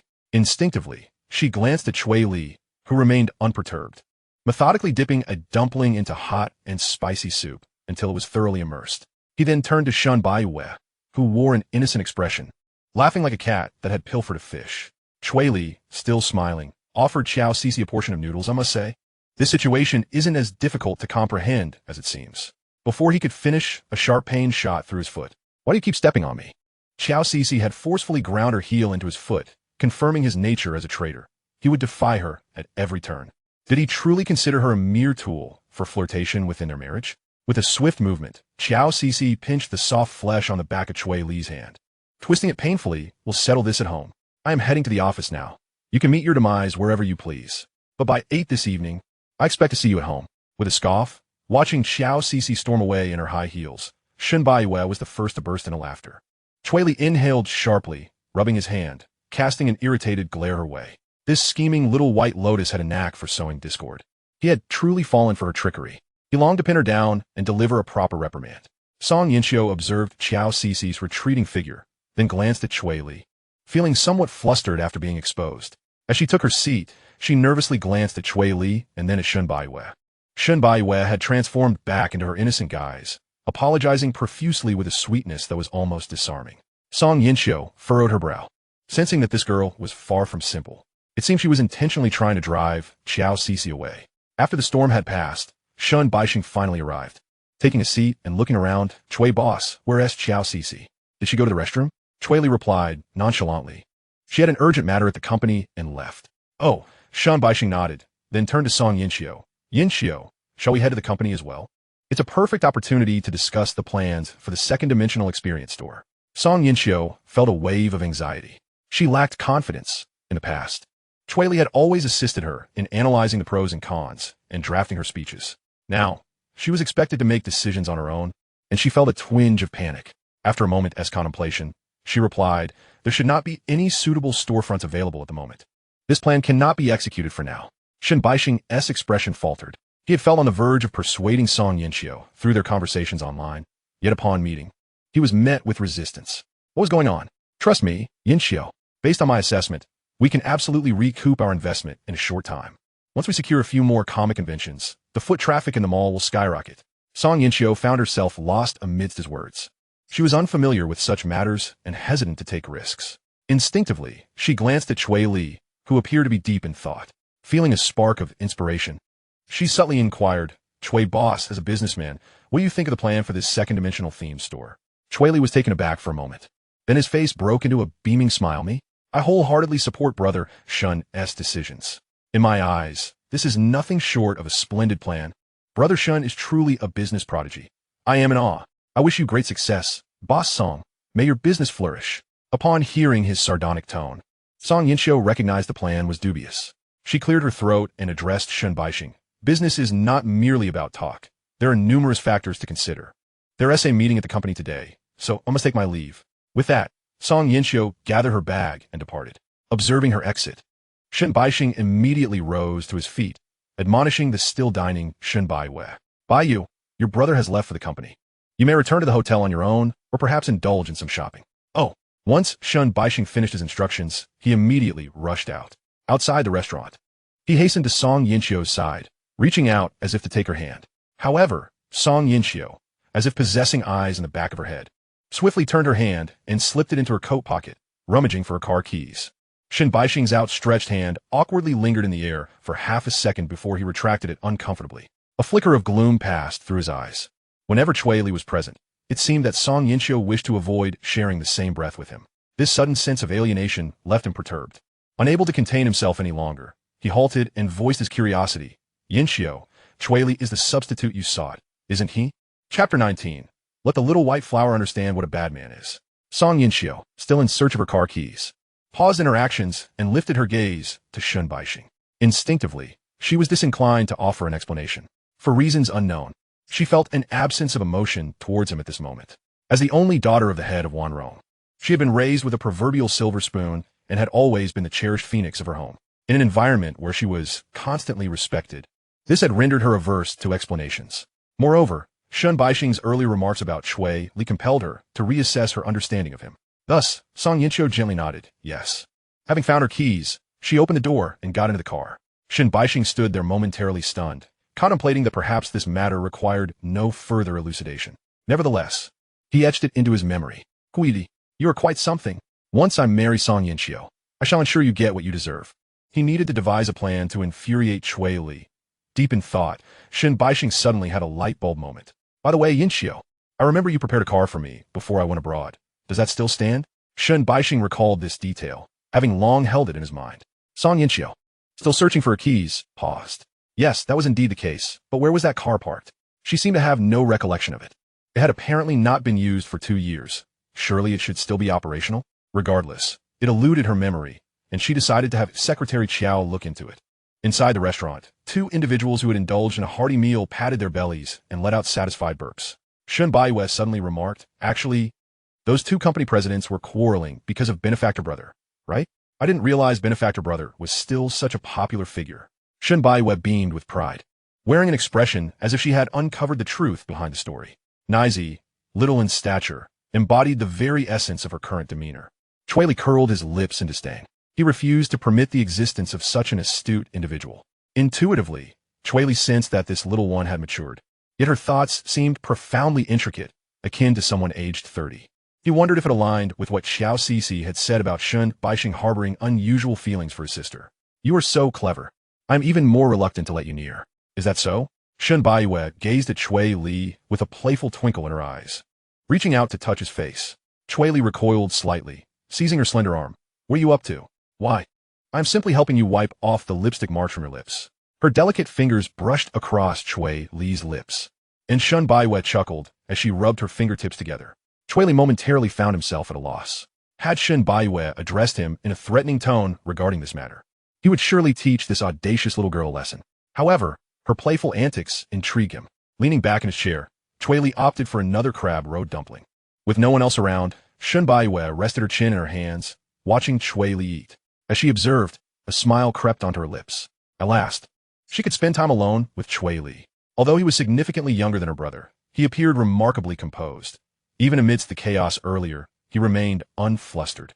She feared not that Cui Li was a scoundrel, but rather that he might be a pure-hearted romantic. Cui Li, unable to withstand her gaze any longer, abruptly lifted the tablecloth. "Your footwork is quite nimble. Would you care to showcase your skills for everyone?" Beneath the tablecloth, the hem of her sweatpants had been hiked above her knees, a foot clad in sheer stockings resting upon his calf, sliding up and down with each motion. While the soft leg massage felt delightful, it was mealtime, and such behavior struck Cui Li as absurd and audacious. Shun Baiyue's face turned crimson as she adjusted her little shoes. "I study in Korea, and I'm the lead dancer of the school's girl group. Even before I entered college, entertainment companies were approaching me. Naturally, my feet are quite agile." "Dancing? An entertainment company?" Cui Li's eyes suddenly sparkled with interest.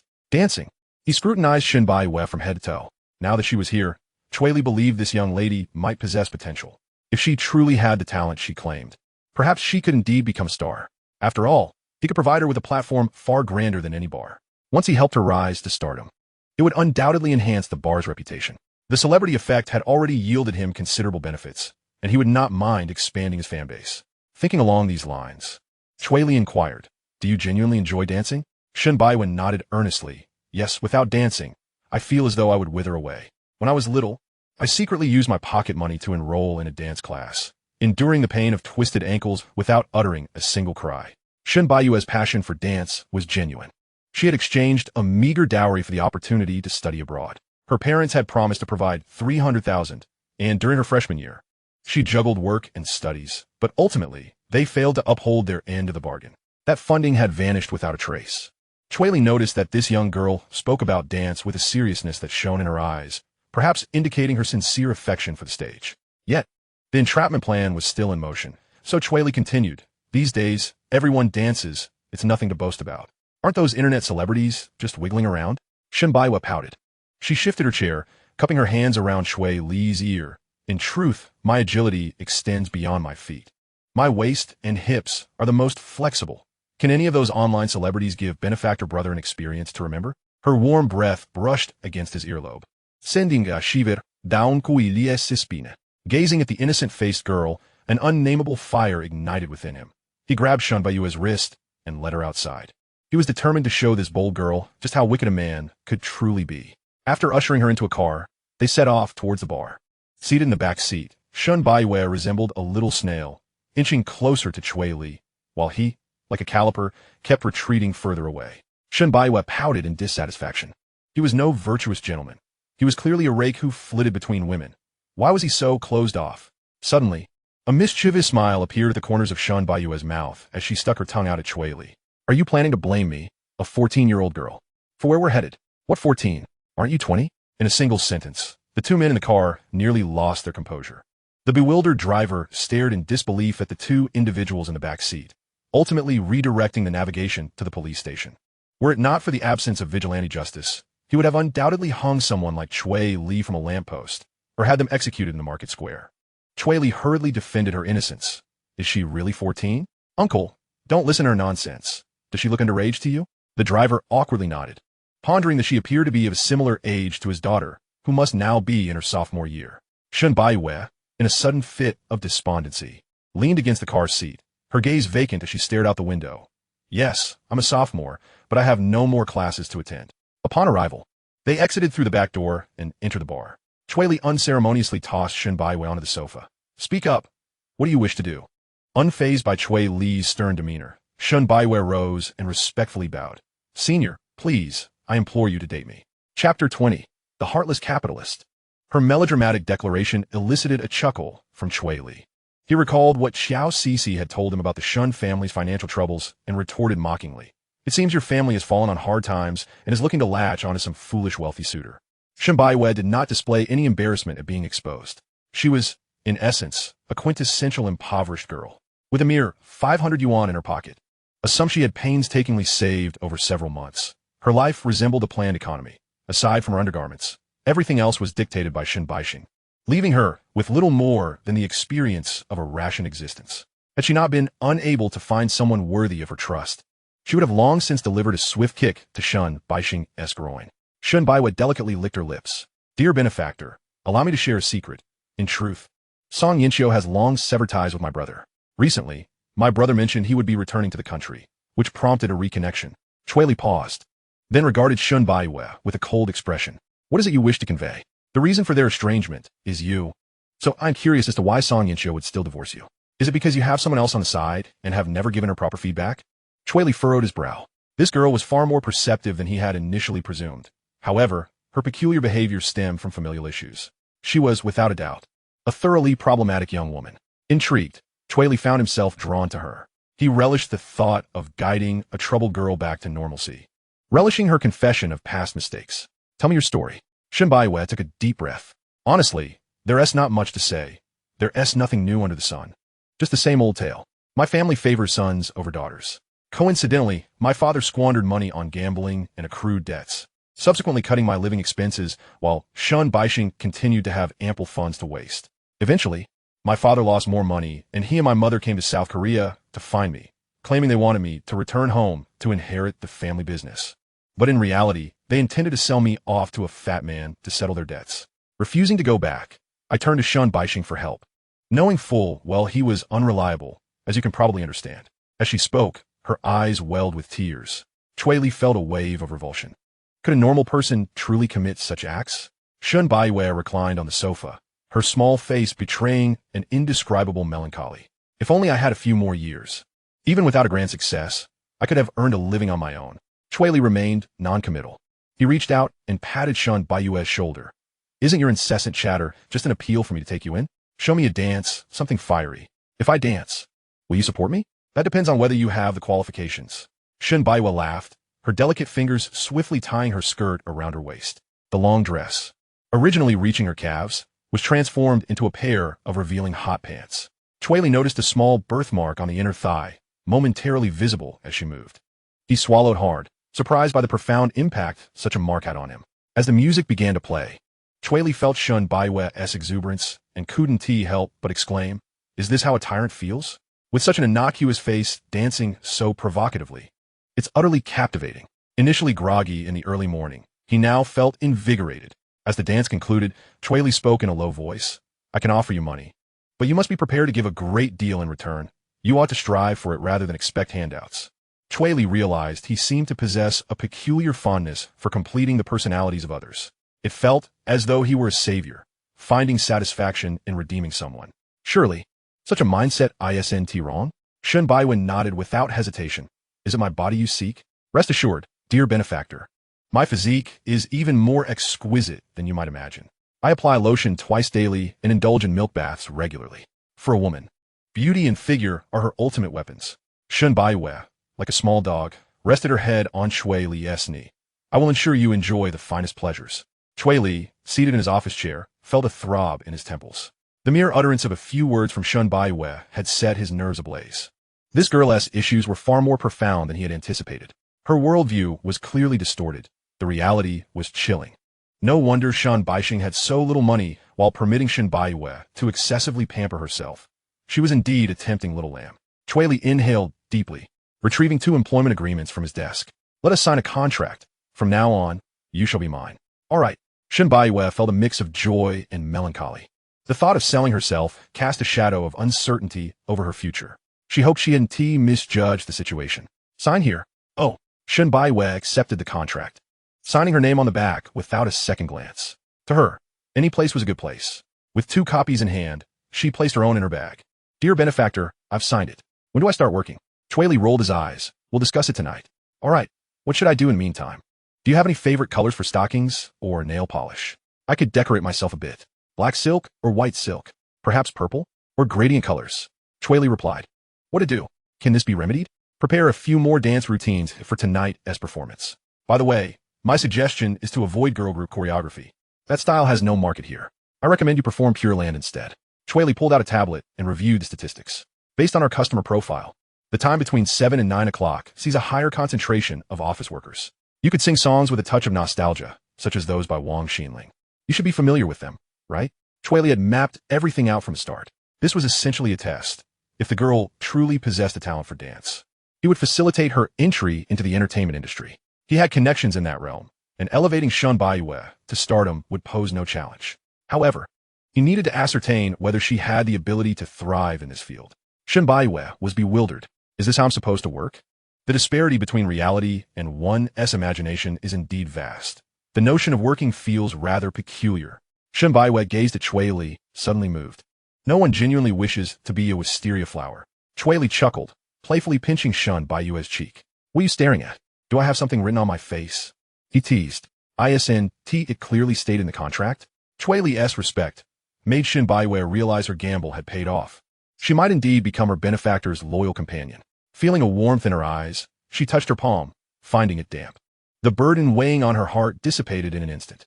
Through her blurred vision, she glanced at the contract in her hand. Suddenly, her eyes widened. A monthly salary of $2,999? 6 days on, 1 day off? No triple pay for holidays? Social Security pending? What sort of unscrupulous employer are you? Let me rephrase. Are you even human? You are a despicable capitalist. As Lao Ma once said, when capital enters the world, every pore drips with blood and filth. One day, I'll hang people like you from street lamps. Shen Baiwei nearly cried out in frustration.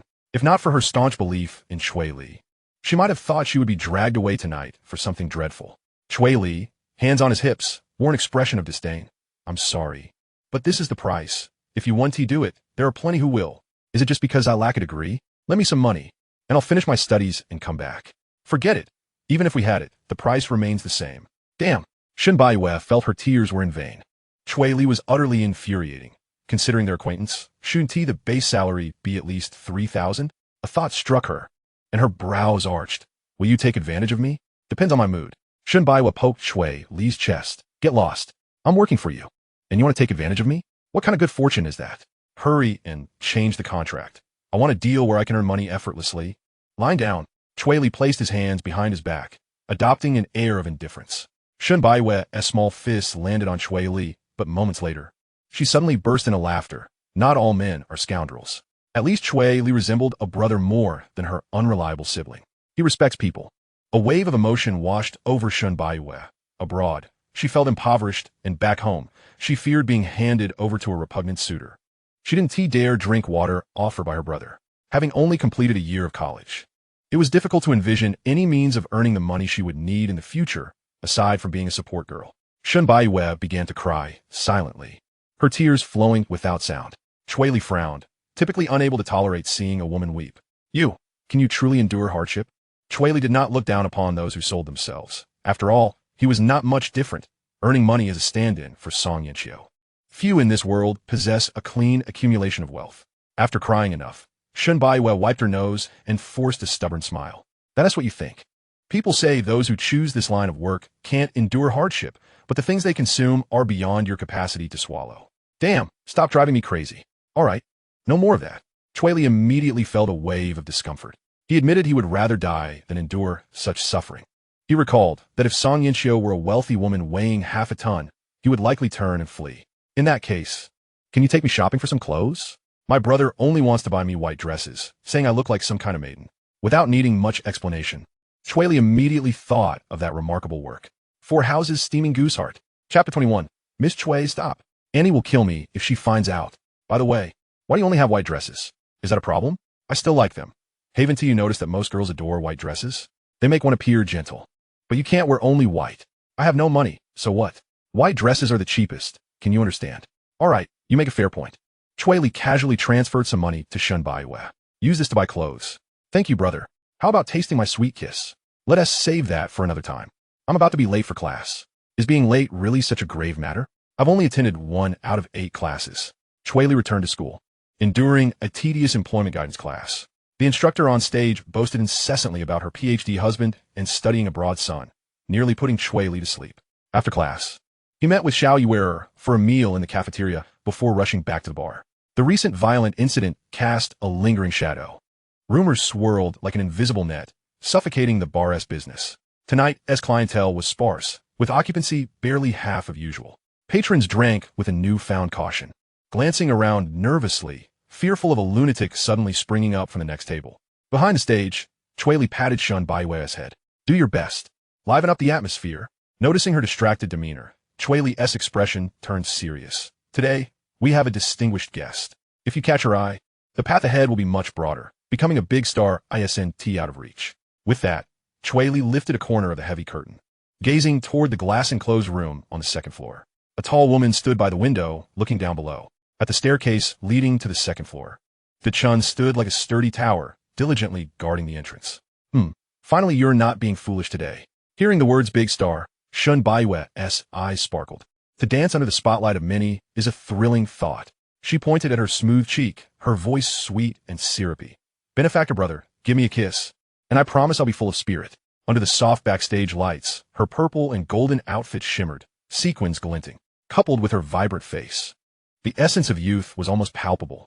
Unfortunately, Cui Li was not swayed. Just a little girl-esque ploy.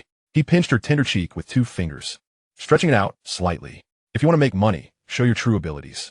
Relying on charm will never be as effective as relying on skill. If this girl truly has potential, he wouldn't mind investing resources in her. If not, then she would have her share of hardship in the future. Shun Baiwe, unable to articulate clearly due to the pinch, still haggled like a little money grubber. Agreed, tip shall be split 70-30. All right, 1 flower means 1 share. Are you satisfied? That's more like it. I'm off to earn money from my benefactor. Shun Baiwe wriggled free from his grasp, made a face, and dashed out. This guy Cui Li chuckled, shaking his head, yet felt a peculiar sense of satisfaction. It was akin to watching a wild vine begin to climb in the right direction under his careful pruning. At the front desk, standing alone in the center of the stage, Shun Baiwe did not initially attract much attention. However, when the unmistakable prelude of paradise suddenly erupted, the bar's stifling atmosphere was instantly ignited. After a brief moment of shock, gasps erupted from the crowd. Cui Li promptly took out his phone, aimed at the stage, and pressed the record button. When the bright moon rises, red lanterns light up one by one. My heart, my breath are all within my song. Come on, let me hear your voices. On stage, Shun Baiwe held the microphone, effortlessly singing and dancing. Cui Li was somewhat taken aback. This girl not only danced remarkably well, but also sang with commendable skill, seamlessly switching between Chinese and Japanese, her breath control steady. On the screen, every toss of her head, every twist of her waist was perfectly synchronized with the rhythm.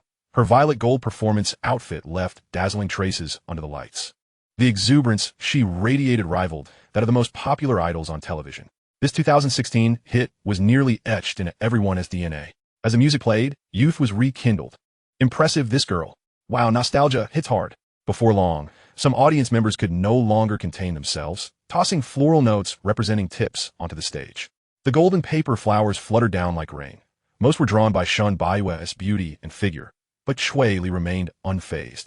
Anyone daring to harbor ill intentions would find themselves swiftly acquainted with the Chun, who stood guard at the staircase, ready to demonstrate whether their forehead or the floor was more resilient. As the song reached its climax, the atmosphere in the venue peaked. Seizing the opportunity, Cui Li instructed the backstage team to display today's drinks, 20 off on the large screens at both sides. What a generous boss. Another round, please.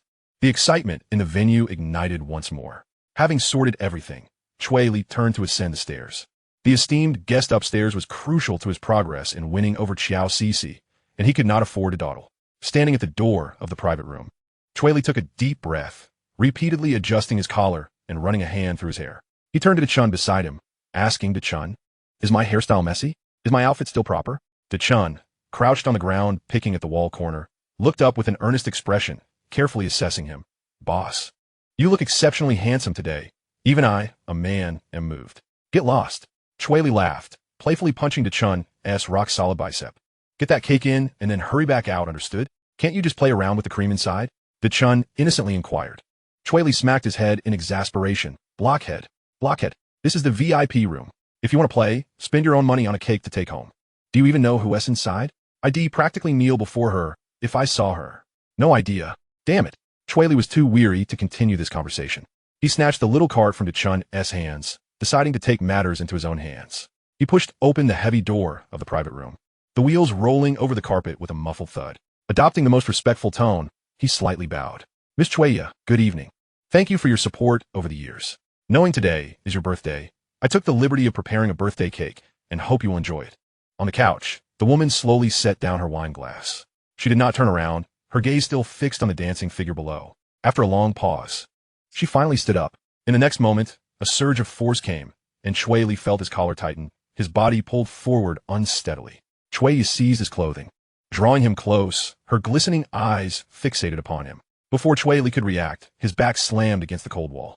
Cui's slender fingers glided over the surface of the cake, scooping up a dollop of cream, teasingly smearing it onto his lips.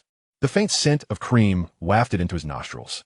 Instinctively, Cui Li tried to lick it off, but suddenly met Cui's gaze. A mischievous smile, incongruous with her mature demeanor, flickered across her stunning face, drawing closer in his widened pupils, getting dangerously close.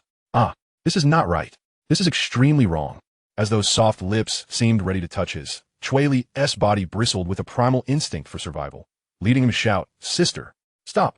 If Mom finds out, she'll kill me." Chapter 22, The Adopted Child. Sister? The address evidently displeased Cui. Her brows furrowed, a hint of disdain crossing her face. Her noble, phoenix-like eyes brimmed with dissatisfaction. It had been 3 years since she had last heard that term. Yet what Cui truly longed to hear was something different from Cui Li's lips. She looked up at her younger brother, who had grown taller than her, the boy she had watched grow up. However, her expression suddenly darkened. This brother had actually been with another woman behind her back. They had even gotten their marriage certificate. The thought cast a shadow over Cui's eyes. Song Yinchio, you're quite something. Cui Li gently pushed Cui away, instinctively creating distance between them. Such proximity felt perilous for a man. Cui chuckled softly, once more embracing Cui Li. I was just teasing you. Why do you become so unromantic? You are my most beloved brother. Her tone lingered sweetly, the warmth and affection starkly contrasting her prior dominance. Upon hearing Cui's words, Cui Li's nerves tensed, his lashes drooping, fingers instinctively curling. Some matters are best left unspoken. This is the most harmonious way to coexist. Noticing Cui Li's tranquil demeanor, Cui softened her voice. She gently caressed his cheek. Why not come home with your sister? Eldest sister has been preoccupied with company projects and is feeling a bit unwell. Why don't you come back with me? Cui spoke to Cui Li almost in a pleading tone, a stark contrast to her screen persona. Cui Li pressed his lips together, responding only with a slow shake of his head. He genuinely felt hesitant about returning home. He had always thought that his 2 sisters despised him. They always played together without including him, leaving him feeling lonely, often only able to play with Chun. The key point was that Chun had been clever since childhood. Young Cui Li often felt that this guy's intelligence was not even on par with a family's border collie. Eventually, when his older sisters joined his class from high school, they warned a girl who had written him love letters not to harbor any delusions. At that time, he felt their control was excessively strict. The girl was very cute. Besides their mother, they were the most severe figures in his life. It wasn't until the summer night, after the college entrance exams, that his 2 sisters cornered him in his room. They said, "You're not biologically ours. We originally picked you up to be a child bride. You're my most beloved adopted brother." That was when Cui Li broke down, deciding to leave home with his books. Everyone thought he would return after a brief outing, but unexpectedly, he inadvertently took a wrong turn, ultimately managing to straighten the path. Seeing Cui Li's reluctance to speak, Cui sighed. Though she often frequented bars, she had never confronted Cui Li directly. She understood that Cui Li was afraid.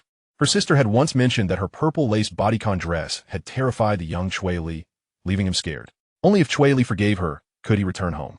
Cui caressed his face, her fingers tracing over his chest. "I'm sorry. Please forgive your sister. If you don't, eldest sister will throw me out of the house." Cui Li had initially intended to return home, although his mother and sisters had always kept secrets from him. They had cared for him well, treating him as one of their own. Cui Li coughed softly and said, "Sister, I actually wanted to ask you for a favor. Do you think there's anything we can accomplish as a family?" He immediately leaned eagerly against her knee, massaging her leg. "Oh, dear second sister. Could you lend your voice to support Xiao CC Shopping Mall? Just for a year, consider it a small favor for your younger brother, will you? I truly need your firepower support right now. You are my greatest wingman. The more time Cui Li spent with Xiao CC, the more he felt that her eyes possessed an immense allure. The smile in Cui Ya's eyes had yet to fade, but in the next moment, her gaze suddenly turned icy, piercing through Cui Li's spine and sending a chill through him. Oh no, he felt a reprimand was imminent. Cui Ya's voice was as cold as if she had just emerged from icy waters. Have you forgotten your sister's words due to my lengthy absence and discipline? Considering your years spent with Song Yinxiu, I, an eldest sister, can overlook this. But what is the meaning of jumping into a relationship right after a divorce? Among the children of the Cui family, is there anyone as disobedient as you? At this moment, a voice echoed repeatedly in Cui Ya's mind. Lock him up. He must be kept under constant surveillance, forever within her sight. Sister, Cui murmured inwardly, surely you would agree? That well-equipped basement, wasn't it specifically prepared by her for Cui Li? A wave of dark thoughts surged within Cui Ya, bubbling incessantly. Sitting beside her, Cui Li was oblivious to her silence and waved his hand before her eyes. Sister, please help me out. Finally, Cui Ya emerged from her torrent of dark thoughts and bluntly asked, how did you meet her? How long have you known each other? Where did you meet? Do you know anything about her family? Are you interested in her? She unleashed a barrage of questions related to Xiao CC, leaving Cui Li only able to remember the last one. He nodded seriously. I find her quite interesting. She seems really intriguing. Cui Ya's expression darkened, although she felt displeased. Since Cui Li had come to her for help, she decided to acquiesce.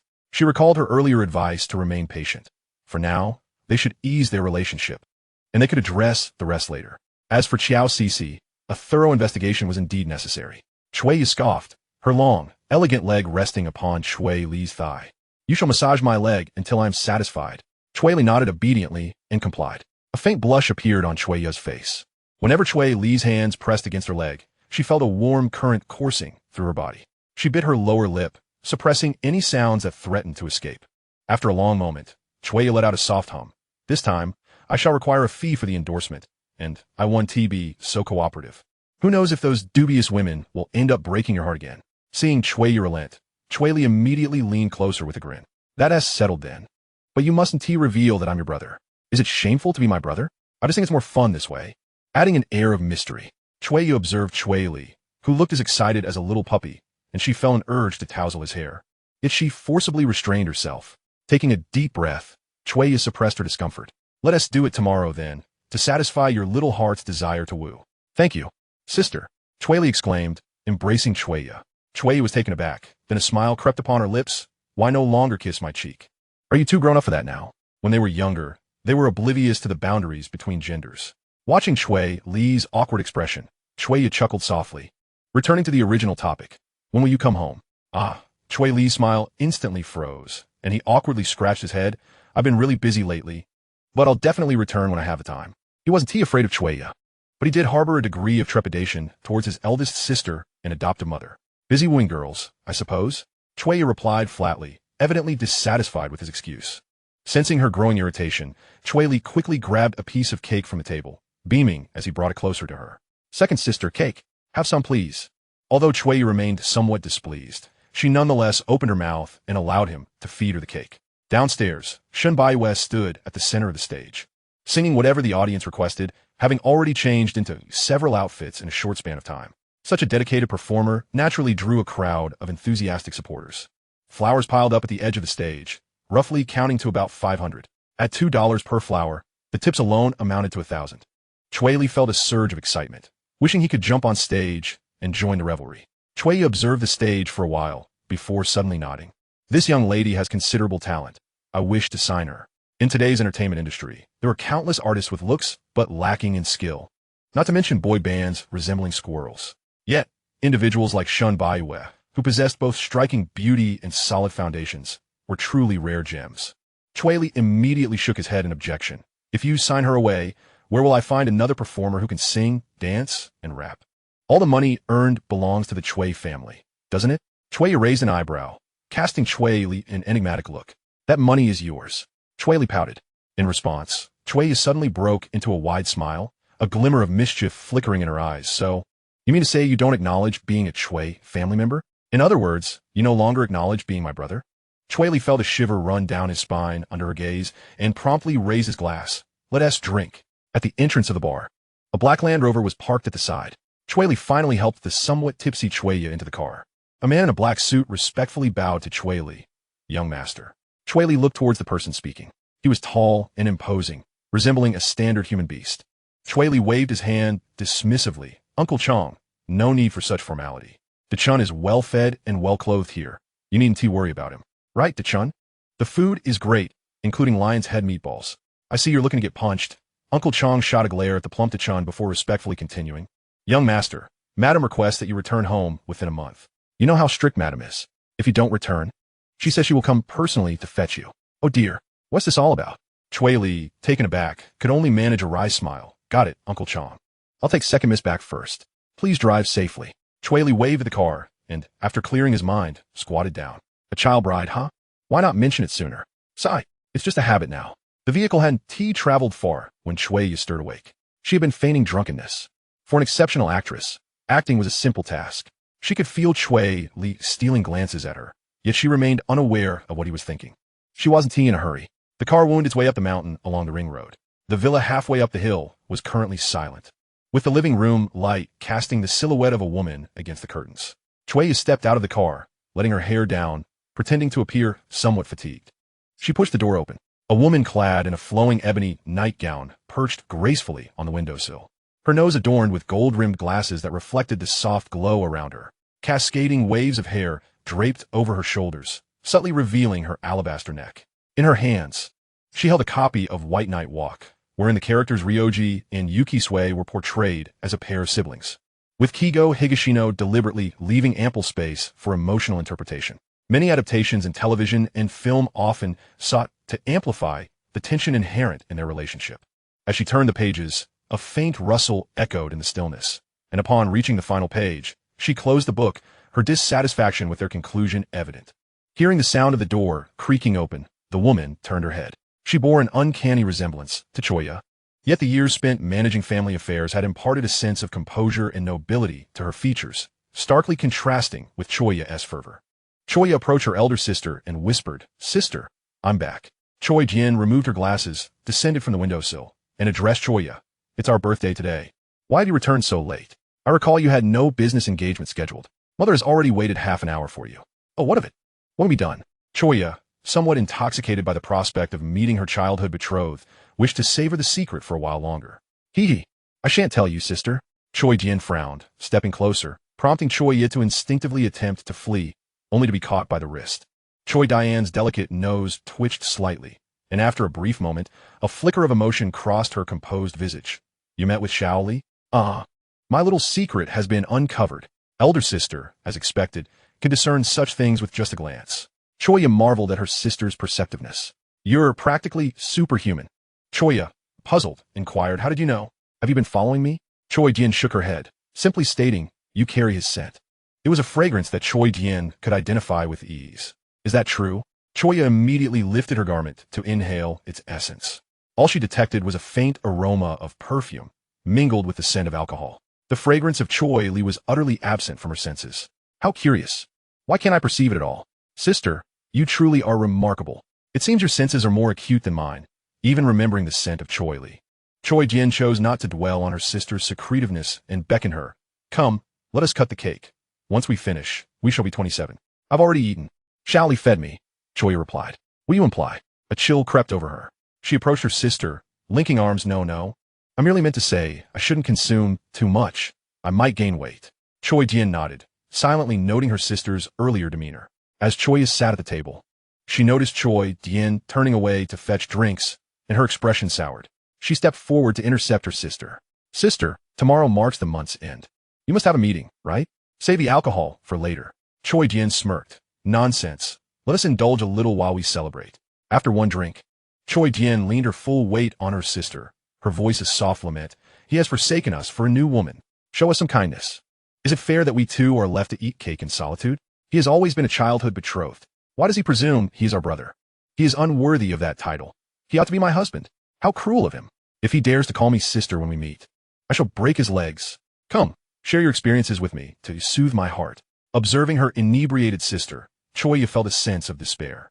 Each time Cui Li drank too much, she transformed into this version of herself. The disparity in their drinking capacities was stark. The ability to imbibe had been bestowed upon Cui Li, while Cui Li succumbed to intoxication. It later emerged that she bore mild allergic reactions to alcohol. The troubling aspect was that upon waking, Cui Li would forget the previous night's events, reverting to her aloof demeanor, leaving Cui Li to shoulder the exhaustion alone. Speak. Tell me what transpired between you two. Why are you so selfish? TSK. Cui Li gazed helplessly at her sister, who had draped her entire weight onto her. Am I not allowed to say anything? Cui Li began recounting her encounter with Cui Li, detailing everything that unfolded between them. Yet before the tale could reach its conclusion, Cui Li had already succumbed to slumber. The small cake before them lay in disarray, with Cui Li insisting there was a wedding ring hidden within. Cui mused that it should have been 2 rings. Chapter 23. Why do I feel like a pervert? With a flash of red and blue lights, Uncle made another appearance. Why again? Cui Li scratched his head in confusion. What a mess. Why transpired today? He had not been experiencing any misfortunes lately. Surrounded by beautiful women, he even had time to indulge himself. Uncle produced his phone, stating, Cui boss, I believe you need to see this video. What video? I swear there's nothing illegal happening in our establishment. If there is, it's entirely spontaneous. You'll understand once you see it. Cui Li crouched down, feeling utterly bewildered as he viewed the video on Uncle's phone. What the heck? That rascal, with one mischievous act, directly pinpointed the location and sent the materials for our soap production flying. Our V2 can reach London. This is our revenge. Dressed in a Lolita outfit, Shun Bai sat center stage, cradling a plush dog. At the most thrilling moment, she lifted her foot onto a chair, appearing as if she were about to ascend to the heavens. In an instant, the emotions of the men present ignited. As the martial arts hall reached its climax, someone stood and shouted, West. See, Cui Li. Is this still our homeland? They better be joking. Now do you have nothing to say? Uncle, equally at a loss, pocketed his phone. Do you think this place is a joke? You believe others are unaware of history? Perhaps you should only sell beer for a while? Cui Li grimaced, glancing at the sign of his bar. This place was indeed a bit sensitive. Uncle, I will reprimand this child. As the boss, I will undoubtedly take responsibility if anything arises. He bowed at a 90-degree angle. For once, he was genuinely afraid. There are always troublemakers looking to harm me. Uncle intoned gravely. Young bosses like you need to be cautious. Don't take things lightly. As a boss, you must be accountable. Yes, yes. Cui Li snapped to attention, obediently receiving a 10-minute lecture. Once Uncle departed, Cui Li immediately turned to the girl squatting behind him. Her nose adorned with a patch of black, her bangs askew across her forehead.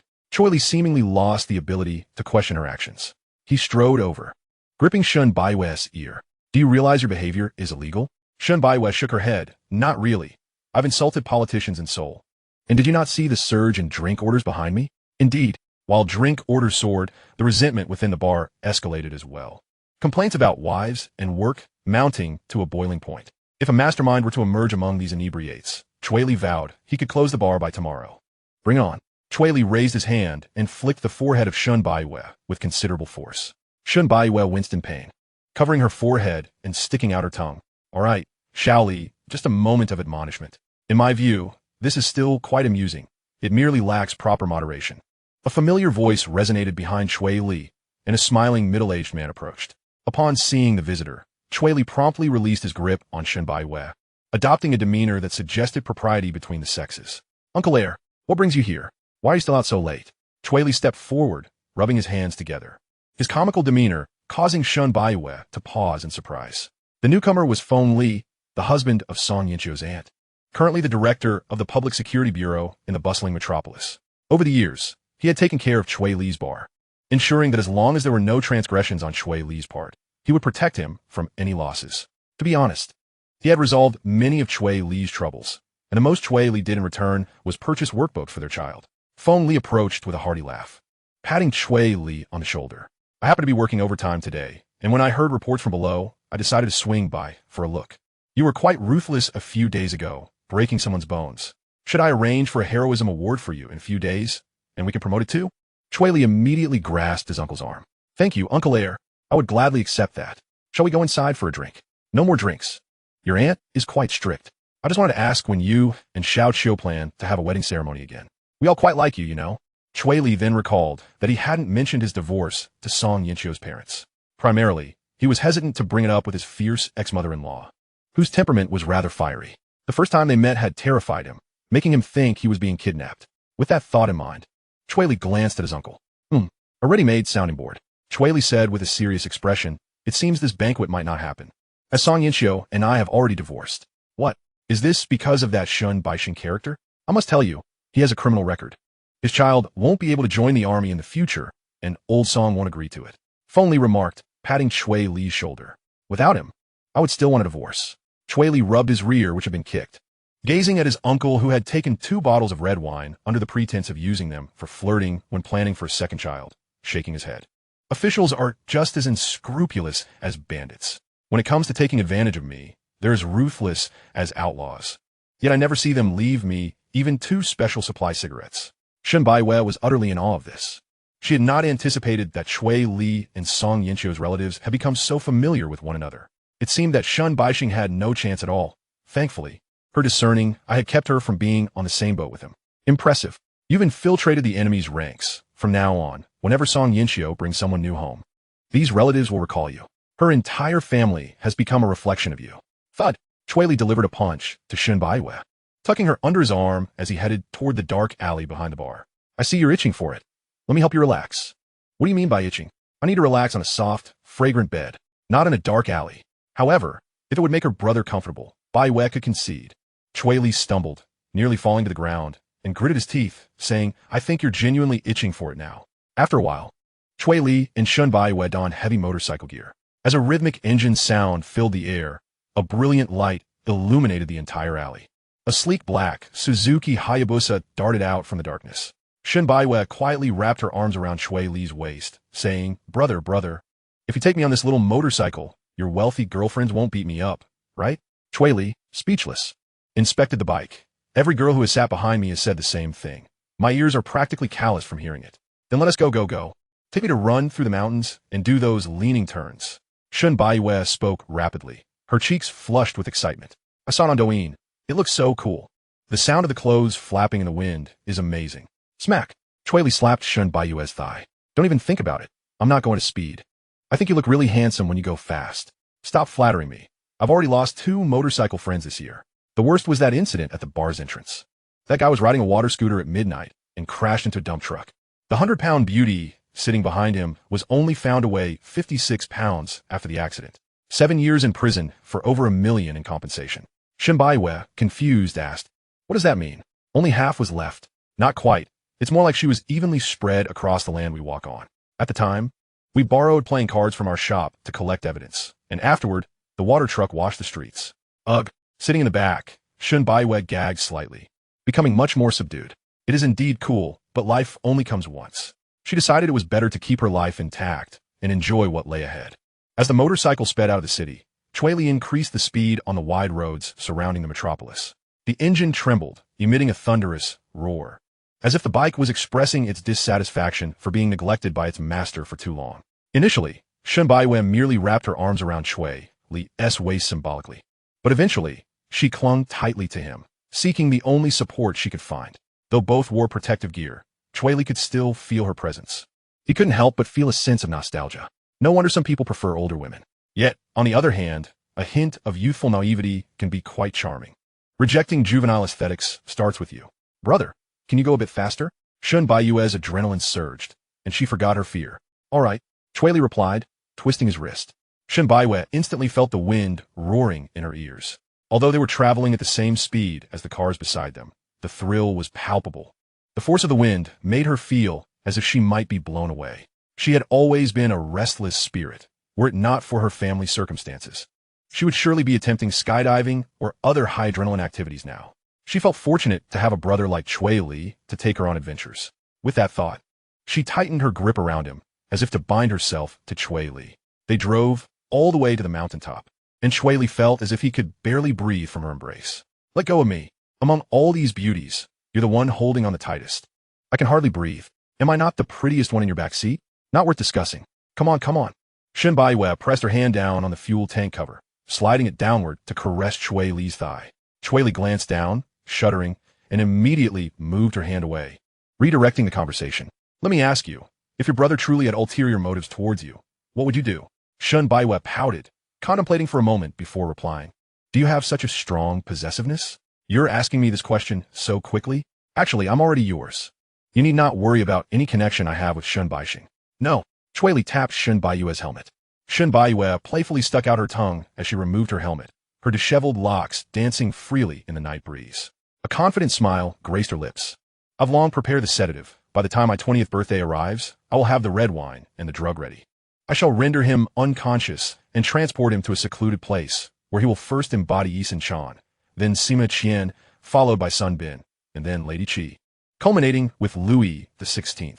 Ultimately, I will choose between Gao Su's clay pot chicken and Bo Ikao's meat. For it is far better for such a scoundrel to vanish entirely from this world. Cui Li opened his mouth, unable to articulate a response. He had perused countless history books, all for the sake of comprehending Shun Baiyue's words in this moment. He chewed his lips, feeling as though he was cradling a lunatic. Noticing Cui Li's tension, Shun Baiyue chuckled and affectionately patted his helmet, saying, it's all right, I would never do such a thing to my brother. Unbeknownst to her, she had already dropped the term benefactor brother, now directly referring to Cui Li as simply brother. Cui Li sighed. I truly can't discern whether you are starved for love or wealth. Upon hearing this, Shun Baiyue merely giggled, leaning into Cui Li's embrace and playfully declared, I am indeed starved for love. Brother, will you love me? I promise to be a good child from now on. Her cheek pressed against his helmet, creating an adorable little circle on the windshield. Come on, how can someone who speaks of such adult matters ever be a good child? She teased, blushing slightly. Brother, it seems you enjoy playing the part of the Redeemer, but please do not fall victim to the White Knight syndrome. Otherwise, I shall perish in your presence. Chapter 24. The Scoundrel. What White Knight? Cui Li retorted. I am more akin to the Dark Lord. Are you unfamiliar with the term White Knight syndrome? Shun Baiyue inquired with curiosity. Cui Li shook his head, admitting his limited knowledge of psychology, only aware of something called hydrobromide duloxetine and bipolar disorder. Shun Baiyue organized her thoughts, explaining, such individuals revel in becoming gallant knights, striving to assist those grappling with emotional turmoil. Yet, once their issues are resolved, they gallop off to the next troubled soul, never looking back. Cui Li was taken aback, initially perceiving this as a noble trait, but now it struck him as somewhat pathological, only to slay, without regard for burial. It sounds rather scoundrel-like. He pondered for a moment, suddenly realizing that everyone around him seemed to be afflicted in some way. Song Yinxiu was love-obsessed. Xiao Cixi exhibited traits akin to autism. Xiao Yu was a social machine. As for Shun Baiyue, well, she was difficult to define, but undoubtedly troubled. So, brother, will you abandon me after healing my wounds? Shun Baiyue leaned closer, locking eyes with him, her starry gaze illuminating his face. Cui Li fell silent, uncertain of how to respond. After contemplating, he stated, I prefer to be the knight challenging windmills. That is the only true knight. Shun Baiyue smiled and planted a gentle kiss on his cheek. Let me whisper a secret. In 2 weeks, I will be a 20-year-old young lady. Cui Li shuddered at the revelation. His sleep schedule had been utterly ruined over the past few years. He found it impossible to rest before 1 or 2 in the morning. Likewise, Shun Baiyue's routine was disrupted, as she feared someone might open her door at night, so she kept her eyes closed until 2. 2 night owls sat on the lawn, counting stars. However, the city lights of Magic City obscured most of the stars, leaving the aircraft lights more dazzling. Feeling a tap on his shoulder, Cui Li turned to find Shun Baiyue beside him. In the next moment, she had pounced onto the grass, her petite frame resting atop him, as soft as cotton. Cui Li chuckled, stabilizing her legs to prevent any further wobbling. What, do you intend to engage in some sort of game here? Shun Baiyue pouted and swayed back and forth. No, I've told you I must have on a fragrant, plush bed. Ideally, when I awaken, I wish to behold the cityscape, and then we stand by the window, with my hands pressed against the glass. Damn! Cui Li realized that his driving skills paled in comparison to Shun Baiyue's allure. The images that inexplicably filled his mind while she drove were incredibly vivid. After a moment of thought, Cui Li spread his arms and suggested, shall you not shed a few tears now, to celebrate your new life? I can lend you a moment to cry, but you must return the earnings from tonight. Shun Baiyue paused, wanting to cry, but unable to, as she had already shed her tears. Instead, she flung herself into Cui Li's embrace, whining, you're terrible. How can you make me cry here? Successful men only. Cui Li swiftly covered Shun Baiyue's mouth, preventing her from finishing her thought. Damn, this is truly a little enchantress. He quickly pulled her off him, halting her from indulging in any premature lessons. After casting one last glance at the stars, Cui Li led Shun Baiyue down the hill. They made a brief stop at the hotel where Shun Baiyue was staying, as she intended to select some clothing to leave in the bar's lounge for future use. At that moment, Shun Baiyue's brother, Shun Baixing, was absent, having left a note stating he was returning home to see their parents and would return the next day.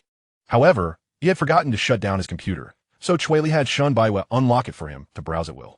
He discovered that Shun Baixing was drafting a document regarding the first anime convention in Wanrong. The style of the proposal reeked of AI influence. Cui Li noticed the complex rhetoric, but found the events rather conventional, essentially a template for activities. I believe he will succeed. After all, the anime industry is quite lucrative. Cui Li commented as Shun Baiyue emerged from under his arm, articulating her insights. Song Yinxiu promised him a reward of 500,000 if he executes it well. She added with a smirk. Cui Li, inhaling the scent of her shampoo as he rested his chin atop her head, mused, "How generous. Why do I only receive 20,000 each time?" There are ideas, but the thinking is too constrained, lacking a broader vision for Wanrong's overall aesthetic. A narrow-minded person may inadvertently disrupt the entire scheme while accomplishing a single task. Shun Baiyue nodded, unconditionally trusting Cui Li's words. "See, I am quite astute, precisely gauging the preferences of middle-aged men. Next time at the lecture hall, we should discuss matters we can actually elaborate on. Do you insist on sending me in?" She teased, slipping away from under his arm. After opening 2 suitcases and rummaging through their contents, Cui Li focused on his computer, editing the videos of Shun Baiyue dancing from that evening. Though the bar's business prospects for the coming days remained uncertain, it seemed that the short video account was gaining traction. The initial clips Cui Li uploaded had garnered numerous likes, and the back end was bustling with activity. Many regulars who had not attended that day complained about Cui Li withholding information, not inviting them to watch the show. Cui Li could only smile and explain. "This is what we call a surprise." Feeling elated, Cui Li contemplated rewarding Shun Baiyue with some money. Can this actually make money? Shun Baiyue suddenly tossed a pair of low-rise denim shorts and a tattoo sticker onto the table. As Cui Li glanced at her message while responding, he scoffed. "Tattoo? Like a gangsta? Earning money is feasible, but necessitates standing on the dimly lit streets in the dead of night." Shun Baiyue pondered for a moment before lowering her head to continue rummaging through the box, eventually extracting a pair of black stockings. Is it possible to earn money while standing? Indeed, it is a surefire way to profit. I shall don them for you right away. After uploading the video, Cui Li returned to the bar with Shun Baiyue, burdened with numerous bags. He opened the cabinet and counted out a couple of notes, later dismissing the effort and grabbing a small stack instead. Tapping the money against his palm, he observed Shun Baiyue's eager expression as he handed her the cash. A look of disappointment crossed her face as she remarked, "I thought you would ask me to utter something rather embarrassing, like I am your little sister." "Get lost," Cui Li retorted, tossing a handful of coins into the air. Shun Baiyue scrambled to collect all the Mao Zedong bills, reclining on the sofa to count the money. This is undoubtedly the most exquisite color in the world. This was the first time she had earned money through her own efforts, and it felt substantial in her hands. She contemplated saving some for delectable treats while using the remainder to purchase more stockings to impress Cui Li. Placing her feet on Cui Li's thigh, she exclaimed, "Oh, my legs are so sore from dancing. I wonder if I will have the energy to dance again tomorrow. Indeed, I shall give you a massage." Cui Li had no objections. After all, this was a rather pleasant endeavor. As Shun Baiyue lay on the sofa, silently accepting Cui Li's ministrations, she cheerfully inquired, "Brother, do you like me? If you do, just say the word, and I promise to be yours forever."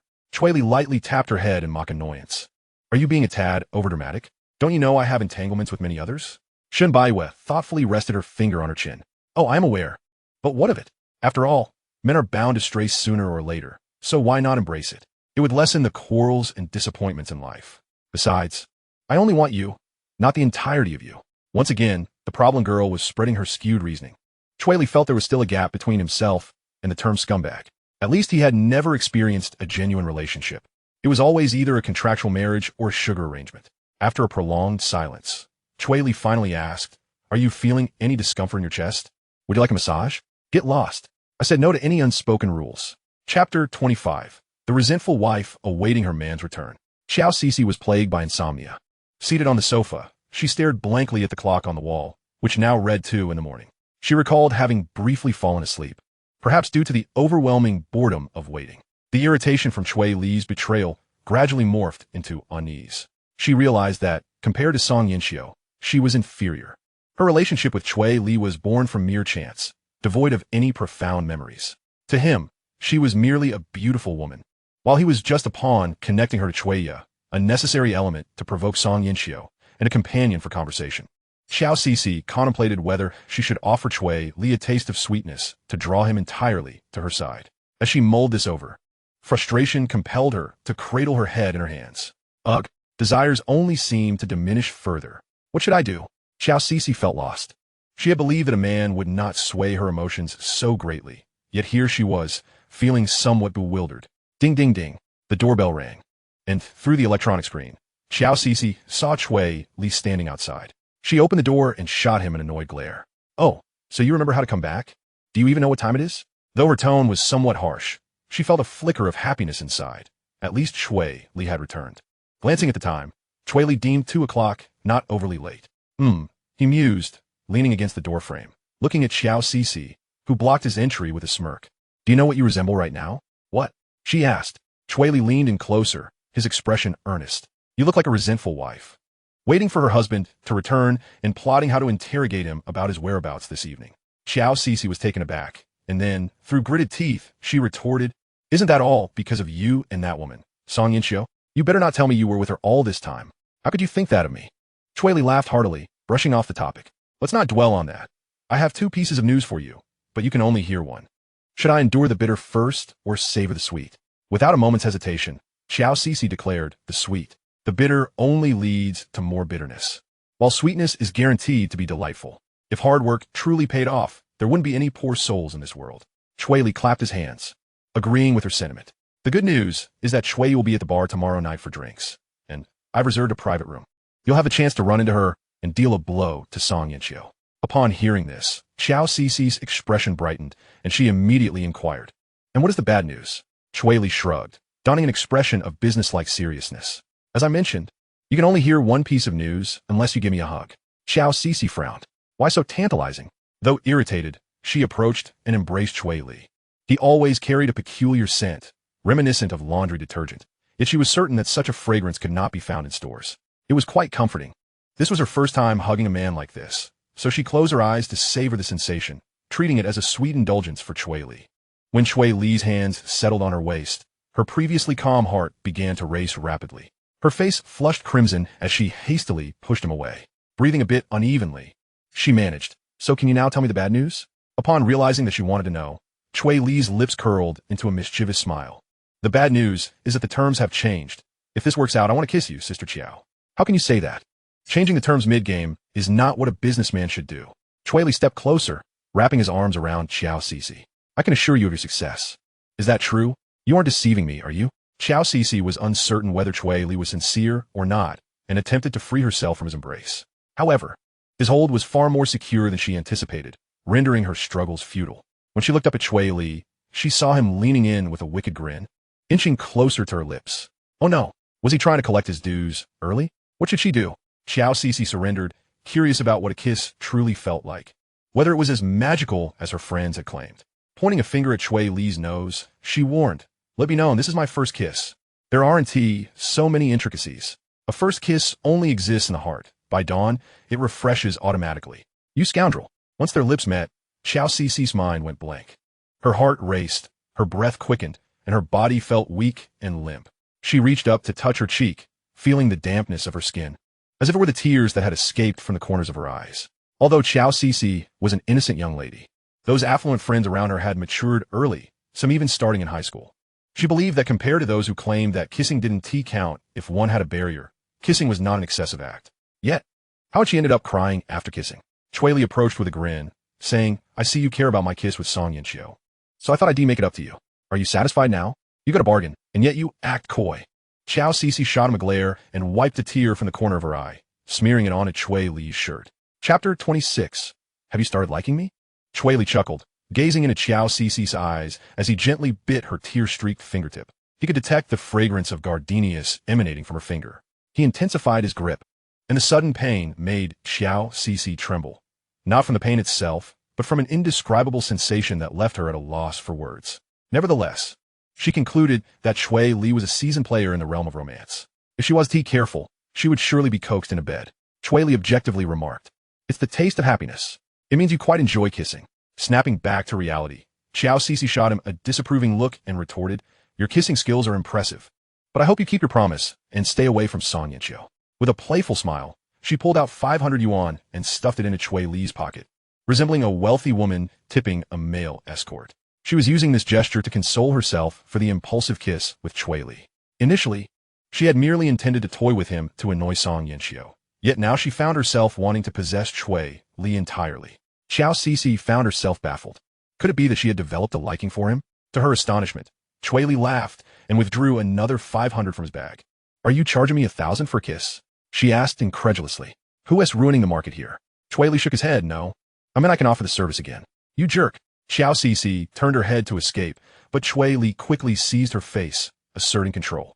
The corners of her mouth lifted in a smile, as she soon found herself enveloped in another dreamlike kiss. As they kissed, Xiao Cici laughed, realizing that as women grow older, they indeed start to blossom. She glanced at the mirror beside her.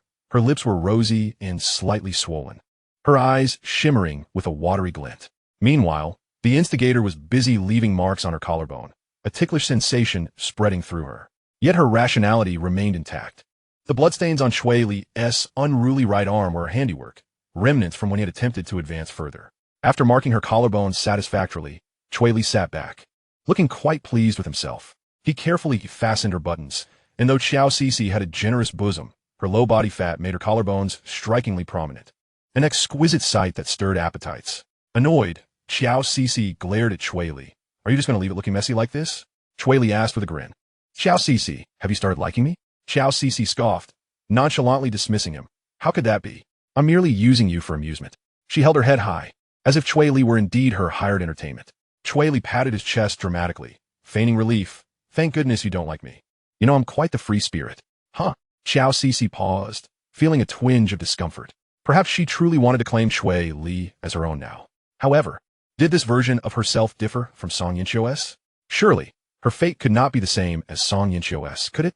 Cui Li suddenly handed Xiao Cici her phone. "Your assistant sent you several messages 3 hours ago. You weren't asleep, were you?" Xiao Cici glared at him. Had he returned at 8, she would not have dozed off on the couch. She took the phone, disregarding the time, and called her assistant. On the other end, the assistant groggily stumbled from bed to answer the call. There was no way around it. Xiao Cici always contacted her late at night, and to avoid accidentally hanging up, she had devised this clever method.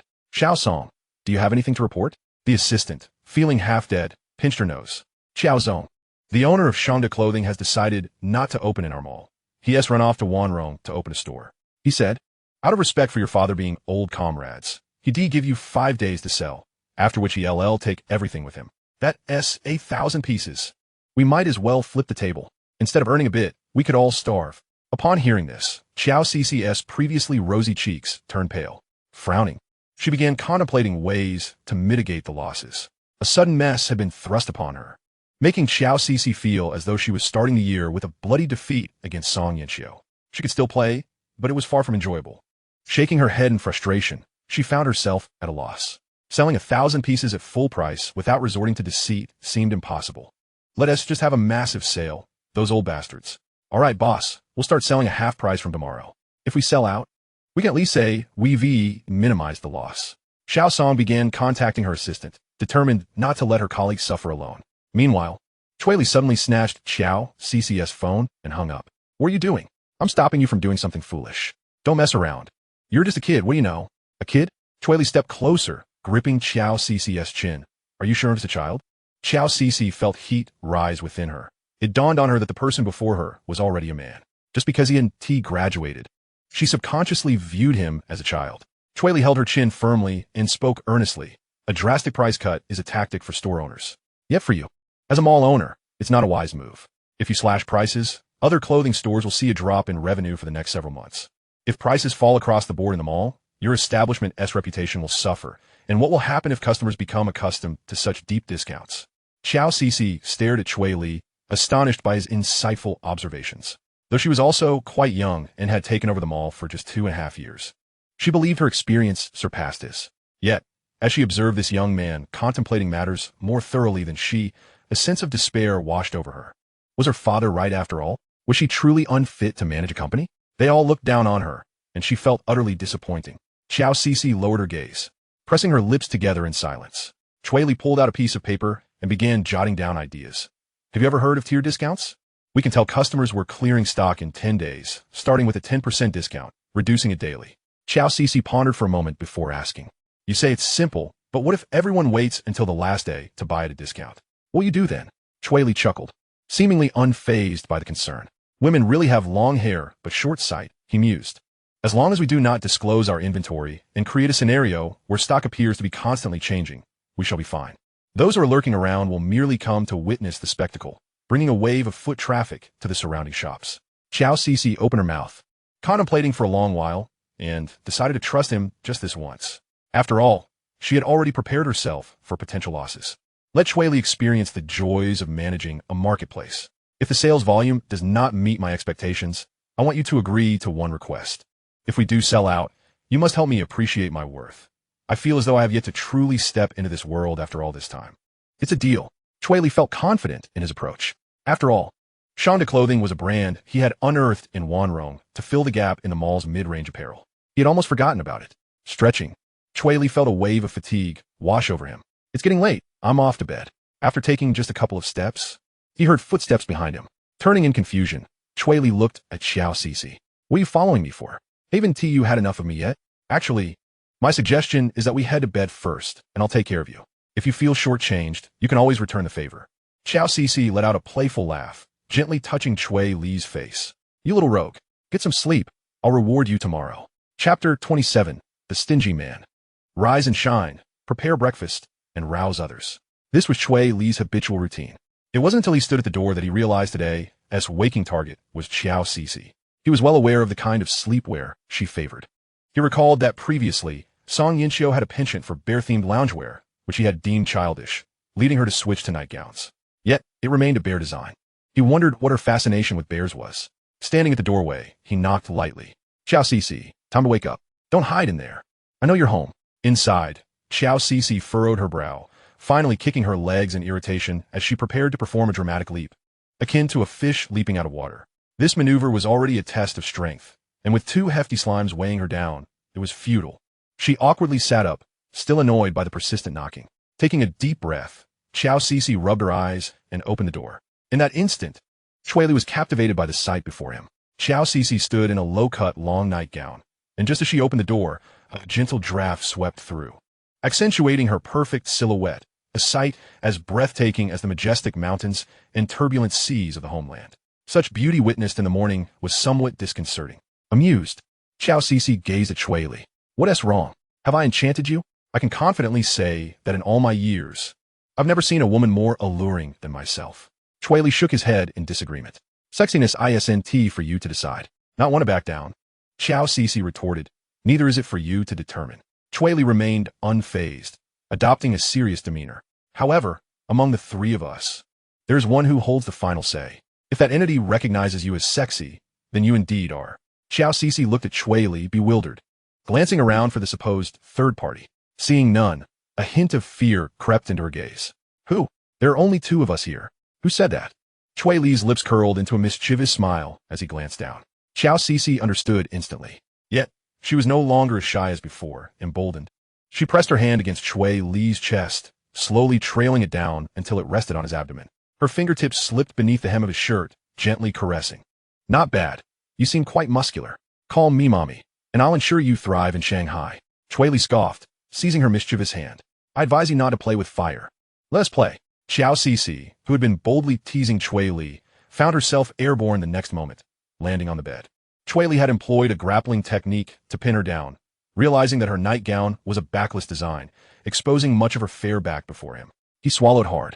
Just as Xiao Cixi was about to unleash a torrent of curses, she suddenly softened, nervously exclaiming, I yield, I yield. You can't seriously expect me to call you mommy. Don't be so greedy. Sensing the immense threat from Cui Li, she struggled, warning, don't get carried away. I'll call the police. Cui Li shrugged nonchalantly. Oh, shall I leave then? Wait. Xiao Cixi grasped his arm as he attempted to rise. You set the terms. Realizing her curiosity had long surpassed her sense of embarrassment, Cui Li pondered momentarily before pointing at her lips. Xiao Cixi's face turned pale, and she quickly covered her mouth.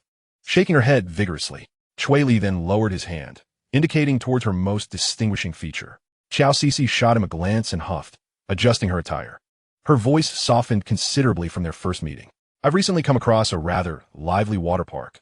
Would you accompany me? In crowded places, Xiao Cixi often struggled to find someone to join her, but with Cui Li by her side, she would no longer feel solitary. She needn't worry about unwanted advances. Those irritating flies would surely be chased away by him. With this thought, her earlier discontent dissipated.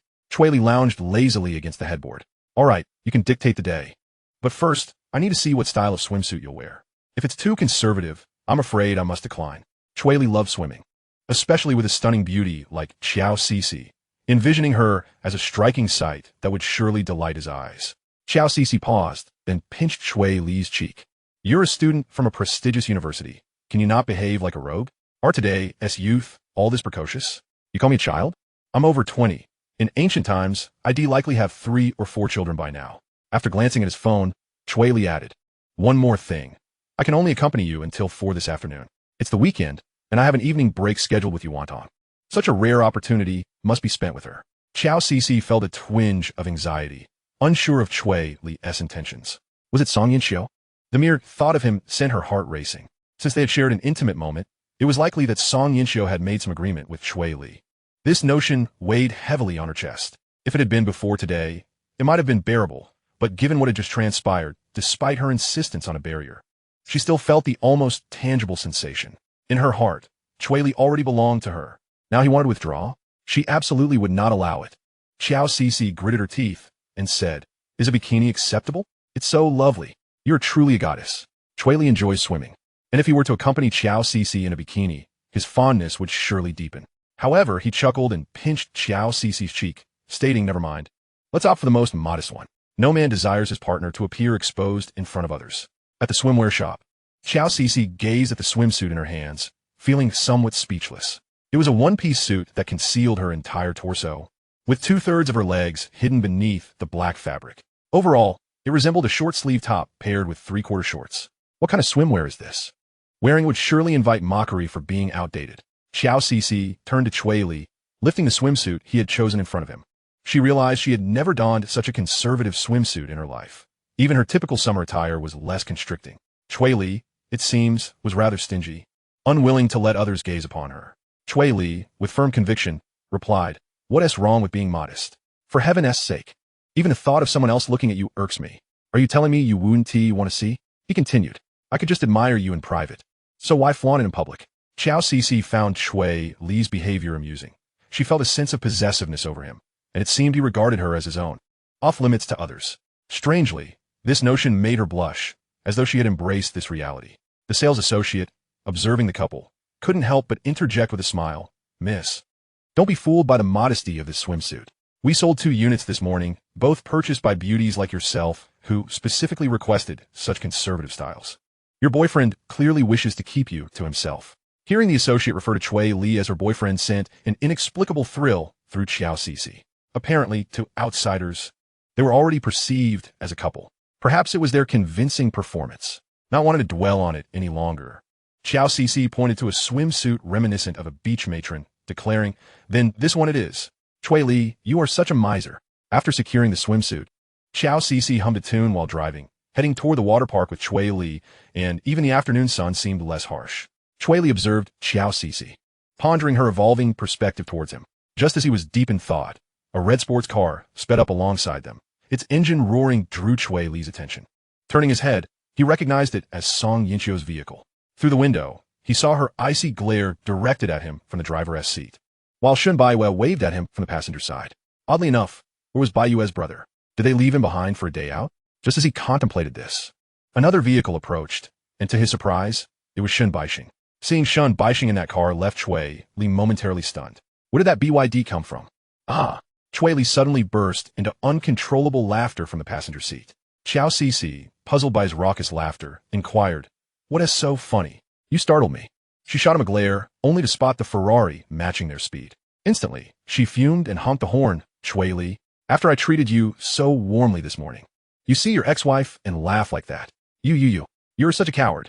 Get out of the car right now. Despite her scolding, Cui Li continued to chuckle, pointing at the modest BYD beside them. Look who's in that car. I don't care who it is, Xiao Cixi retorted, turning to see Shun Baixing leaning against the car window. While she fancied herself to have a sophisticated sense of humor, The sight of Shun Baixing's furious expression made her laugh as well. Shun Baixing's nostrils flared, his face matching his furious gaze at Cui Li, and hilariously, he was seated in a ride-hailing vehicle. What the heck? Why is this configuration so ridiculous? Hello, sir. I am calling Song Yinxiu. Okay. Beep beep beep.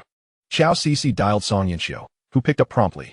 Before she could assert herself, Qiao Cici, breathless, exclaimed, Sister, while you might claim Shun Baixing is no longer the same, you shouldn't bully him like this. What are you saying? From the looks of it, you're headed to the water park, right? Since you drove yourself, why not take a 4-seater? Or perhaps 2 cars? There are just 2 of us. Why do we need 4 seats? Upon hearing this, Qiao Cici paused, and unexpectedly, she pressed the accelerator, creating a gap that allowed Song Yinxiu to catch a glimpse of Shun Baixing. With a playful tone, Qiao Cici spoke into the phone. Song Yinxiu, Cui Li wants to ask if you plan to flaunt your ample derriere in front of Shun Baixing. No, no. Cui Li would never ask that. Don't say such things. Song Yinxiu replied anxiously. I merely brought Baiwei to the water park. I never anticipated you would tag along. Turning to Shun Baiwei, she added. Baiwei, didn't you say your brother is striving to get into my company? Shun Baiwei replied. You're asking me? Who should I ask? Perhaps he wants to build a hardworking persona, but couldn't he resist following along? After all, that fellow isn't quite right in the head. Song Yinxiu bye. Cui Li, and I will take our leave. With that, Qiao Cici's Lamborghini sped off, leaving Song Yinxiu behind. Chapter 28:6. Where did this green-haired turtle come from? At the entrance of the water park, Cui Li and Qiao Cici stood with their arms crossed, observing the tardy arrival of the 2 cars, resembling spectators at a show. Cui Li even pulled out a Snickers bar he had prepared in advance. As soon as she stepped out of the car, Song Yinxiu approached the BYD and knocked on the window, asking, Shun Baixing, why did you follow us? Shun Baixing exited the car, stating earnestly, I was watching videos at the hotel when I saw news about someone being harassed by men at the water park and ultimately getting beaten up. I couldn't help but worry about you, so I followed. His facade of concern struck Song Yinxiu as insincere. Had he possessed Cui Li's acting skills, she likely would have never recognized Shun Baixing's current flaws. In the end, the falsehood appeared more genuine than reality. A shiver ran through Song Yinxiu. In matters like these, there was no distinction between truth and falsehood. The one who appeared better was deemed the true one. Reflecting on this, she couldn't help but glance at Cui Li, who stood there nonchalantly, his attire billowing in the breeze. Now, who among them was truly authentic? Shun Baixing noticed Song Yinxiu's sudden shift in expression and followed her gaze to Cui Li. He clenched his fists in frustration. How infuriating! The time he was absent, this guy Cui Li had taken his place. This was an utter humiliation. Shun Baixing quickly approached Cui Li, exclaiming, Cui Li, you've kept this from me. I just learned your ex-wife is Song Yinxiu. Does that mean your bar was funded by her? Cui Li was momentarily taken aback upon realizing he still had his own affairs to attend to. It appeared that Shun Baixing had become privy to the situation between him and Song Yinxiu. But what of it? Was Shun Baixing displeased that he had usurped his position? He had not even expressed disdain for the original owner's lowly status. Such a scoundrel was unworthy of a glance from Cui Li. He tugged at his collar and uttered a single word. 6. Originally frowning and intending to intervene, Song Yinxiu abruptly halted her discourse, momentarily forgetting that Cui Li was indeed a person of sharp tongue. Shun Baiwei's lips curled into a grin that nearly reached her temples. She had to pinch her waist to stifle her laughter. Having undergone rigorous training, she typically refrained from laughter, yet the sight of Shun Baixing being put in his place brought her considerable delight. Shun Baixing was momentarily rendered speechless by Cui Li's terse remark. He had anticipated a more emotional outburst from Cui Li during their argument. After all, the very thought of relinquishing his position upon his return was stifling.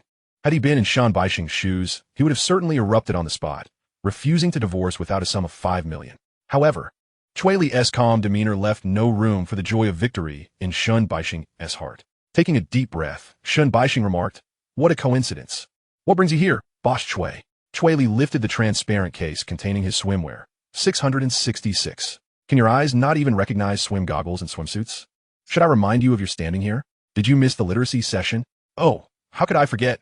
You've gone abroad to become a green-haired turtle. You. Shun Baixing glared at Cui Li, his teeth gnashing in frustration, wishing he could tear his mouth apart. Qiao Cici chuckled softly, finding Shun Baixing's level of discourse too juvenile. Disinterested in wasting time with such a person, she linked her arm with Cui Li's and sweetly cooed, It's quite hot outside. Let us head in quickly. I can't wait to show you how I look in my swimsuit. Her voice sent tingles through everyone present. Indeed, Qiao Cici was a master of allure. Cui Li nodded and wrapped his arm around her waist, pulling her into his embrace. I eagerly anticipated, whispering sweet nothings. The pair made their way towards the entrance of the water park. Song Yinxiu clenched her fists, the paper bag in her hand crinkling audibly. She felt a wave of dissatisfaction. The bond between Cui Li and Xiao Cixi was evidently more intimate than when she had first encountered them. Their synergy was flawless. A flicker of envy crossed Shun Baixing's eyes. In his mind, he had envisioned a scenario where he and Song Yinxiu would share heartfelt confessions on the first day, followed by a night of passion. The second day would involve dining on spicy hot pot, leading to another night of intimacy. The third day would see them vacationing together, followed by yet another night of romance. Yet here he was, having not even touched Song Yinxiu's hand, while Cui Li, that scoundrel, had already ventured to embrace Xiao Cixi's waist. This realization ignited a profound sense of imbalance within Shun Baixing. He leaned closer to Song Yinxiu and began disparaging Cui Li. Cui Li is truly a disgrace. He could never possibly entangle himself with Xiao Cixi after our divorce. Their connection must be mere theatrics, an intentional provocation towards you. Song Yinxiu was uninterested in hearing such words. They only served to irritate her, as she was genuinely feeling somewhat provoked. So, Shun Baixing displayed what he believed to be a charming smile. Then let us hold hands as a countermeasure, shall we? Huh. Song Yinxiu glanced at the sky, uncertain if it was the sun causing her agitation or the concealed Shun Baixing before her. What countermeasure? It was merely an excuse. She was naive, not foolish. She understood Shun Baixing's intentions, so why couldn't he articulate them openly? Finding the conversation tedious, she shook her head. It's too hot. Holding hands is uncomfortable. Baiwe, let us head inside. All right, Sister Song. Shun Baiwe stepped forward to grasp Song Yinxiu's hand, turning back to flash a smile at Shun Baixing. Shun Baixing opened his mouth, but ultimately said nothing. He could sense that Song Yinxiu no longer exhibited the fervor she once had during their online chats. What had he done wrong to warrant this shift? With a heavy heart, Shun Baixing followed behind the two women as they entered. For reasons unknown, Song Yinxiu had chosen to wear a dress today. Though not as revealing as pants, it still accentuated her curvaceous figure. Shun Baixing felt a heat rising within him. Once inside the water park, he resolved to find a way to brush up against her, even if only for a fleeting moment. It would undoubtedly be exhilarating. Unaware of Shun Baixing's lascivious thoughts, Song Yinxiu handed the two tickets to the attendant, linking arms with Shun Baiwe as they entered. Suddenly, Shun Baixing, fixated on Song Yinxiu's posterior, found his path obstructed by a burly man with a grim expression. Sir, where's your ticket? Shun Baixing was momentarily taken aback and extended his hand towards Song Yinxiu. Yinxiu, do you have an extra ticket? Song Yinxiu replied blandly. There hasn't been a buy one get one free event recently. After making plans with Shun Baiwe the previous day, she had likely been seen by Shun Baixing, who had texted on WeChat about striving to earn her approval. In retrospect, it had sounded rather disingenuous. Song Yinxiu had no desire to bring Shun Baixing inside. She bluntly stated, you can buy your own ticket. It's not expensive. The sun is blazing outside. I'll take Baiwen first. With that, she turned without a backward glance. Shun Baixing found himself in an awkward predicament. He had no money in his pocket, while a substantial sum lay in his savings account, reserved as his safety net. He awkwardly chuckled. Baiwe, do you have any money? Could you lend your brother some? Shun Baiwe smiled sweetly. Seriously? You're asking me for money? If he couldn't enter, all the better. It would allow her to freely flirt with her brother. Shun Baiwe immediately switched to a demure demeanor. Brother, you know I usually ask you for living expenses. I'll keep an eye on Sister Song. You hurry and find a way to get in. With that, Shun Baiwe dashed off, leaving Shun Baixing standing alone, bewildered. The burly attendant crossed his arms, toying with 2 crimson walnuts. Sir, WeChat or Alipay? Shun Baixing smiled. Is there a card reader? The attendant shook his head. I have one. But since this water park is mine, I'd prefer not to let you use it. Surely, you can't be so broke that you can't afford a $300 admission? Instantly, Shun Baixing felt his dignity trampled upon, igniting a wave of displeasure. The attendant scoffed. Sometimes I worry about letting you rats into my water park. You strike me as the type to be rather unsavory. The attendant raised his phone. I can cover the cost for you, but you'll have to kiss me first. Honestly, I find that handsome young man ahead far more appealing. I suspect both the older and younger crowds would fancy him upon hearing the man's words. Shun Baixing felt an inexplicable tightening in his chest. I advise you to hurry. Your girlfriend might be swept away by him soon. Chapter 29. Take a deep breath. Dizziness is normal. Shun Baixing's face darkened, resembling the bottom of a pot. However, he could not simply let it go. He absolutely could not allow Song Yinxiu and Cui Li to remain alone in the amusement park. Ever since he learned that Cui Li was Song Yinchio's ex-husband, an unsettling sensation had settled within him. His once pure perception of Song Yinchio was now tainted by the knowledge of her previous marriage. Although Cui Li was merely a substitute, it irked him considerably. The mere thought of what might transpire between Song Yinchio and Cui Li in the amusement park, beyond his line of sight, gripped Shun Baixing's heart like an invisible hand. Gritting his teeth, he removed the Casio watch from his wrist and solemnly slapped it into the hand of the burly man. Purchased in Japan, it cost 800 yuan. Genuine. You should recognize its worth. What? The dark-faced man felt utterly insulted, being told to appreciate an 800 yuan electronic watch. He glanced at the luxurious timepiece on his own wrist, worth the price of a car, and left. He decided to teach this ignorant young man a lesson. The burly man picked up the watch and pretended to sniff it. A whiff of poverty, but that'll suffice. And dear boy, your scent is truly unique. Quite effeminate. Shun Baixing shuddered. The man's physique was intimidating. Just as a fleeting thought of reclaiming the watch crossed his mind, it vanished in an instant. He didn't want to linger for another second. He decisively vaulted over the turnstile and pursued the figures that had already drifted away. They say those caught in the fray are often blind to the truth. Shun Baixing was genuinely panicked. He could not accept the reality that Song Yinchio held no interest in him. If that were indeed the case, what would become of their family debts? Just yesterday, that gluttonous pig had blocked his family's doorstep, threatening to take his sister as collateral if the debts were not settled. The lewd gaze that pig cast upon his mother still made him feel nauseous. Song Yinchio was his only lifeline. I'll go change now. You hurry. As Cui Li took a couple of steps toward the changing room, a gentle tug on his arm halted him. What now? Have you changed your mind? Cui Li turned back, somewhat exasperated, and asked, do you want to change together? If I get caught in the women's changing room, you best tell the security that you were the mastermind. Xiao Cixi shot him a significant eye roll, crossing her arms defiantly while her gaze lingered at the entrance. Why are you so impatient all day? Once Song Yinchio arrives, I'll find an opportunity to make my move. Cui Li teased, immature. You're 25, 3 years older than me. Can't you be a bit more mature, dear CEO?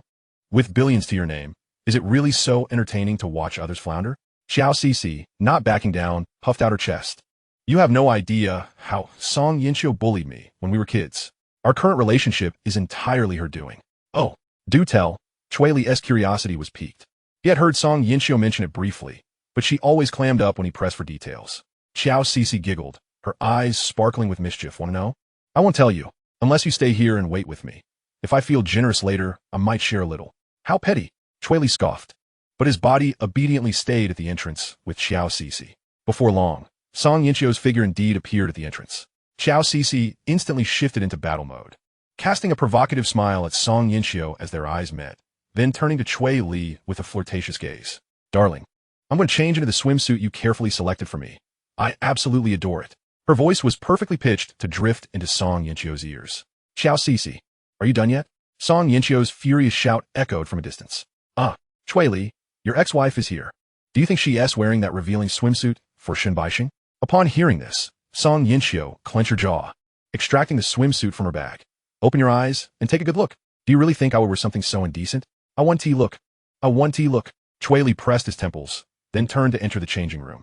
In the men's changing room, as Cui Li donned a comfortable pair of beach shorts, he felt a searing gaze glued to him from behind, making him uneasy. He turned to find Shun Baixing staring intently at his backside. Cui Li's brows furrowed. Had this guy picked up some unsavory habits while abroad? Cracking his knuckles, he asked, what are you looking at? Want to step outside for a spar? Cui Li had endured Shun Baixing for long enough. Shun Baixing, with a defiant neck, replied with disdain and a hint of panic. What exactly is going on between you and Song Yinchio? He dared not ask Song Yinchio directly and sought a breakthrough through Cui Li. This question elicited a laugh from Cui Li. He leisurely dried his hair, his tone dripping with sarcasm.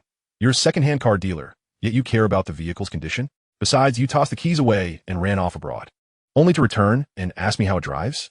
Others aren't obliged to guard what's yours. What? The metaphor struck Shun Baixing like a poisoned dagger, piercing deep into his heart. His mind went blank, mouth agape, unable to muster a single retort. Damn it!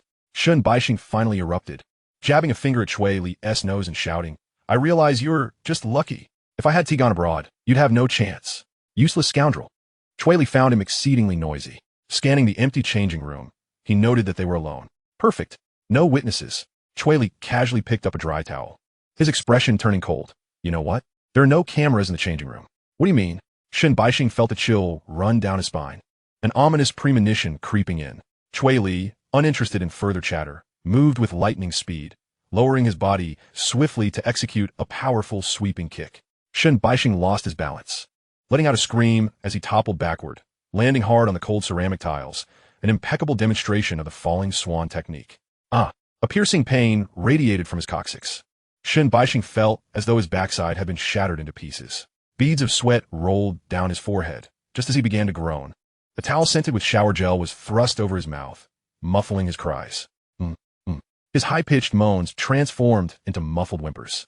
The next moment, a powerful arm constricted around his neck, tightening relentlessly. It was a deadly grip. Shen Baixing's face flushed crimson. He struggled desperately, flailing his legs, but could not budge his opponent in the slightest. The sensation of suffocation began to cloud his vision, his lungs ablaze. Deep breaths. Dizziness was to be expected. Cui Li leaned in close, his voice chillingly calm.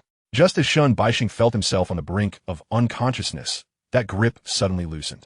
Cui Li released him as carelessly as one discards garbage, as if nothing had transpired, and turned to leave. Shen Baixing lay on the ground, gasping for breath, taking a long while to prop himself against the wall and stand.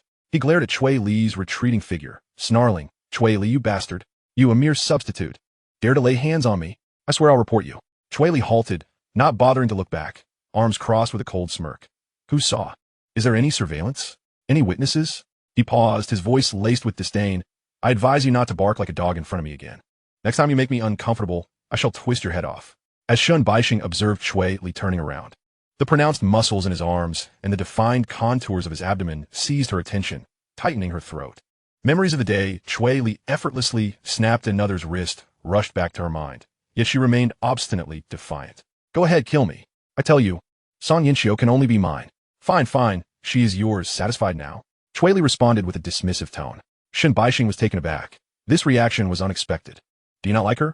Cui Li fell silent for 2 seconds, too weary to waste further words on this fool. Adjusting his pants, he strode out. Outside, Xiao Cixi had already changed into her swimsuit, but the atmosphere was rather peculiar. Song Yinxiu and Shen Baixing's sister, Shen Baiwei, were both clad in conservative one-piece swimsuits, reminiscent of those worn by older women. The three of them stood together, two looking dejected, while the youngest, Shen Baiwei, squatted on the ground, drawing circles with a twig. Lost in her thoughts, Cui Li's gaze was instantly drawn to the most striking figure on the scene. Xiao Cixi's statuesque silhouette stood out remarkably among the trio. Indeed, gold always shines. Cui Li, come help me apply sunscreen, Xiao Cixi called out sweetly, casting a deliberate glance in Song Yinxiu's direction. Cui Li perked up and immediately approached her. The milky sunscreen warmed in his palm as he glided it up her smooth ankle, along her toned and elastic calf. Unable to resist, he seized the opportunity to give it a gentle squeeze. The sensation was exquisite. Xiao Cixi chuckled softly, feeling a tickle, and raised her leg, her toes lightly pressing against Cui Li's shoulder, nudging him away. You're so strong. Be gentle. Cui Li nearly lost his composure at her words. He playfully slapped her thigh and laughed. Xiao Dama, what's with you? Even in this swimsuit, you exude a certain allure. What nonsense. That's so rude. Xiao Cixi feigned anger, yet her foot found its way to Cui Li's firm abdomen, subtly grinding against it. She had never been averse to being called a seductress. In fact, it thrilled her slightly. Catching a glimpse of Song Yinxiu watching from a distance, Xiao Cixi decided to fully immerse herself in the moment. Cui Li gasped as her hand ignited sparks across his chest, and he grasped her wrist firmly. Her delicate wrist felt warm against his palm, stirring something within him. If you keep teasing me, do you believe I would take you to a secluded place and have my way with you? Cui Li's voice lowered, carrying an air of danger. A blush crept onto Xiao Cici's face, yet she stubbornly huffed. I wouldn't let you. Then it's no fun. Cui Li retorted as he released her hand, feigning an intention to rise. Forget it, I give up. Give up? Xiao Cici's heart raced at his words, and without thinking, she blurted out, We've already kissed. How can you say you give up just like that? Cui Li paused mid-action, and Xiao Cici instantly realized her slip. Her cheeks flushing crimson. She quickly turned her head, pretending to admire the clouds above, adopting an expression of I said nothing, and you heard nothing. Cui Li couldn't help but smile. He stroked his chin, leisurely stating, his voice low enough for those nearby to hear. General MacArthur once said, women are all clumsy. He glanced over at Song Yinxiu, sensing remnants of old feelings within her. Taking advantage of Shen Baixing's instability, I might just reclaim her and mold her into my ideal. With that, Cui Li stood, brushing off the dust from his clothes, truly adopting the posture of someone heading towards Song Yinxiu. This drove Xiao Cixi into a fit of fury. Cui Li had a knack for making his absurd comments sound genuine, leaving her unable to discern reality.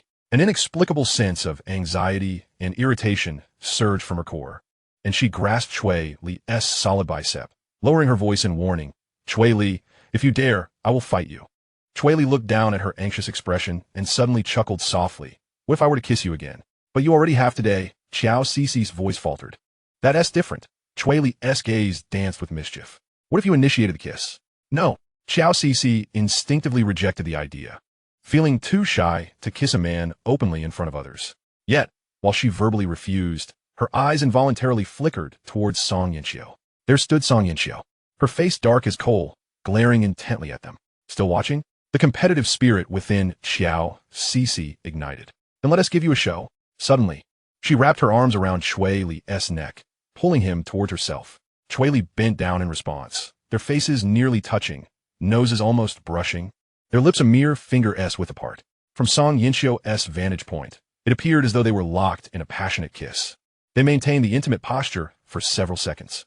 Xiao Cixi slowly leaned in, her sultry eyes fixed on Song Yinxiu, a triumphant smile blossoming on her face. She reached up to tap her crimson lips with her finger, a gesture brimming with boastfulness and possession. Witnessing this, Song Yinxiu felt her mind buzz, the last string of rationality snapping completely. That wretched Xiao Cixi, how dare she? The thought of her audacity to kiss Cui Li before her eyes was infuriating. It has to be her, that shameless vixen seducing him. Cui Li and I have shared something intimate. He is young and impetuous. How can he resist such temptation? Fueled by anger, Song Yinxiu lifted her foot, ready to confront them. Just then, a cool little hand grasped her arm. Sister Song, Shun Baiwe's weak voice broke through. Her face pale, her body swaying slightly. I feel so dizzy. Can you take me to buy a bottle of water? Cui Li watched as Shun Baiwe successfully led Song Yinxiu away, a genuine smile forming on his face. This girl was impressive, truly a good little sister, knowing how to provide timely assistance in critical moments. Chapter 30. Let You Soar. On the gigantic slide, a staff member apologetically addressed Xiao Cixi. I'm sorry, but this attraction only allows groups of 5 or more. Otherwise, it's prone to capsizing. Cui Li stroked his chin. Is there no option for just 2? Let us go, let us go.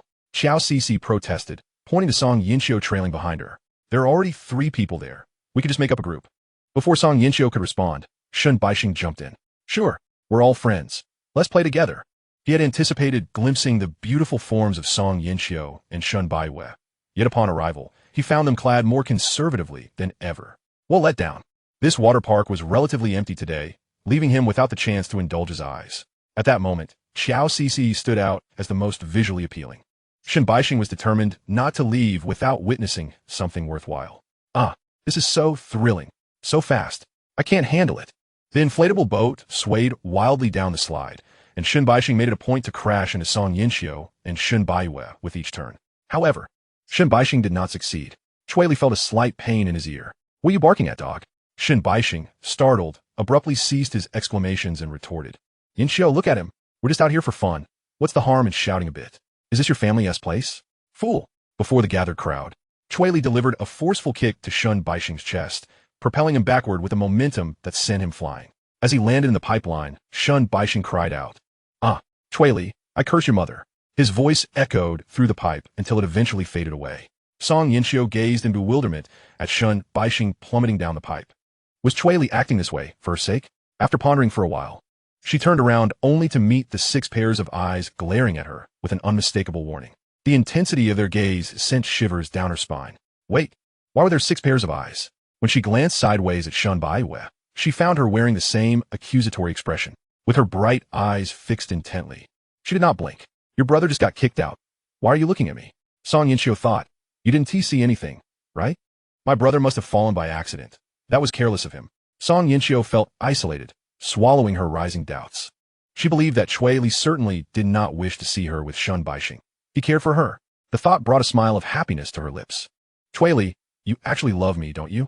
Xiao Cixi observed Song Yinxiu's shameless demeanor and felt utterly speechless. Song Yinxiu, are you out of your mind? What are you being so narcissistic about? Did you not see Shun Baixing just shifting his leg towards me? Cui Li is protecting me from lowly men's harassment. Song Yinxiu, disregarding all else, spoke as if in a love-struck daze. You're talking nonsense. Cui Li's expression changed from the very start. I've been with him for 3 years. How could I not know what he is thinking? How charming. Haven't you been pining for your white moonlight all this time? The two continued to bicker, yet no one paid heed to the now missing Shen Baixing. In the pool below, a burly man witnessed someone emerge from the pipe. Shouting for help, he tumbled into the water, rescuing the flailing Shen Baixing. What on earth is wrong with you? How did you get thrown out of this ride? Shen Baixing wiped the water from his face and bellowed. It's murder. Someone kicked me down. The burly man paused, realizing that Cui Li and the others showed no intention of looking for Shen Baixing, and thus understood everything. The unloved one is indeed the third wheel. Clearly, the pale young man held more status. He embraced Shen Baixing, preparing to perform artificial respiration. Don't worry, sir. We will definitely get you back to the shore. I'm quite skilled at this. Let go of me. I'm perfectly fine. Shen Baixing protested, feeling as if the man's large hand was pressing down on his chest, nearly forcing the breath from his lungs. Bro, I'll tell you something. I don't know how it happened, but all the surveillance cameras along this route are malfunctioning.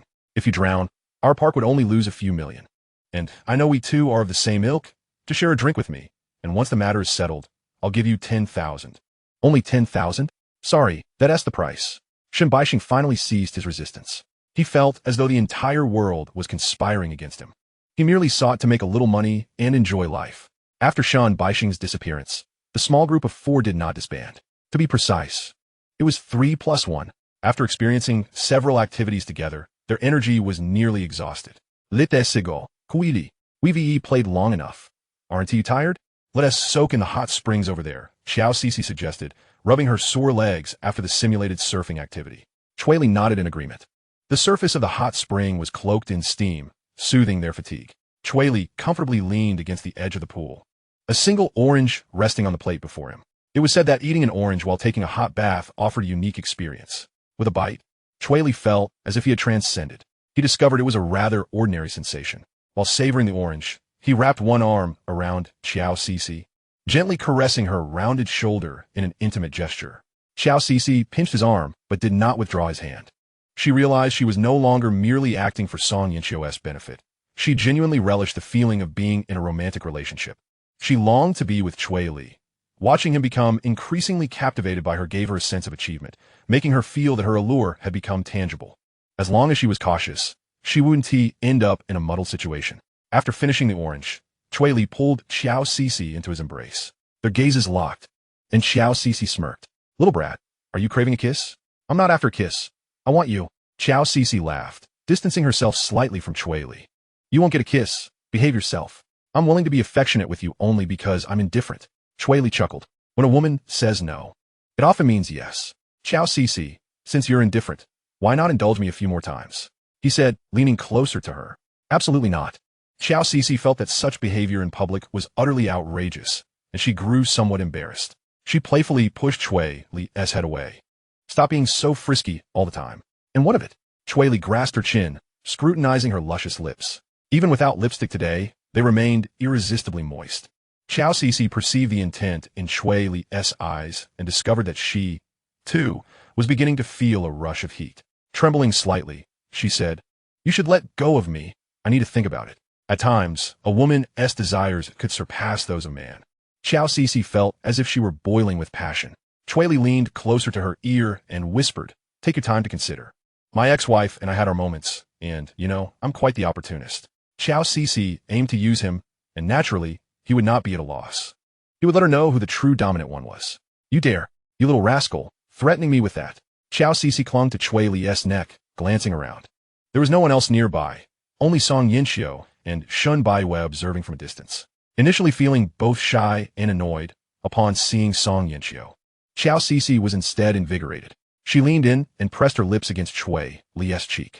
From afar, Song Yinxiu could not discern the details. From her perspective, it appeared as if they were engaged in a passionate kiss. She immediately stood up, splashing water. Damn it!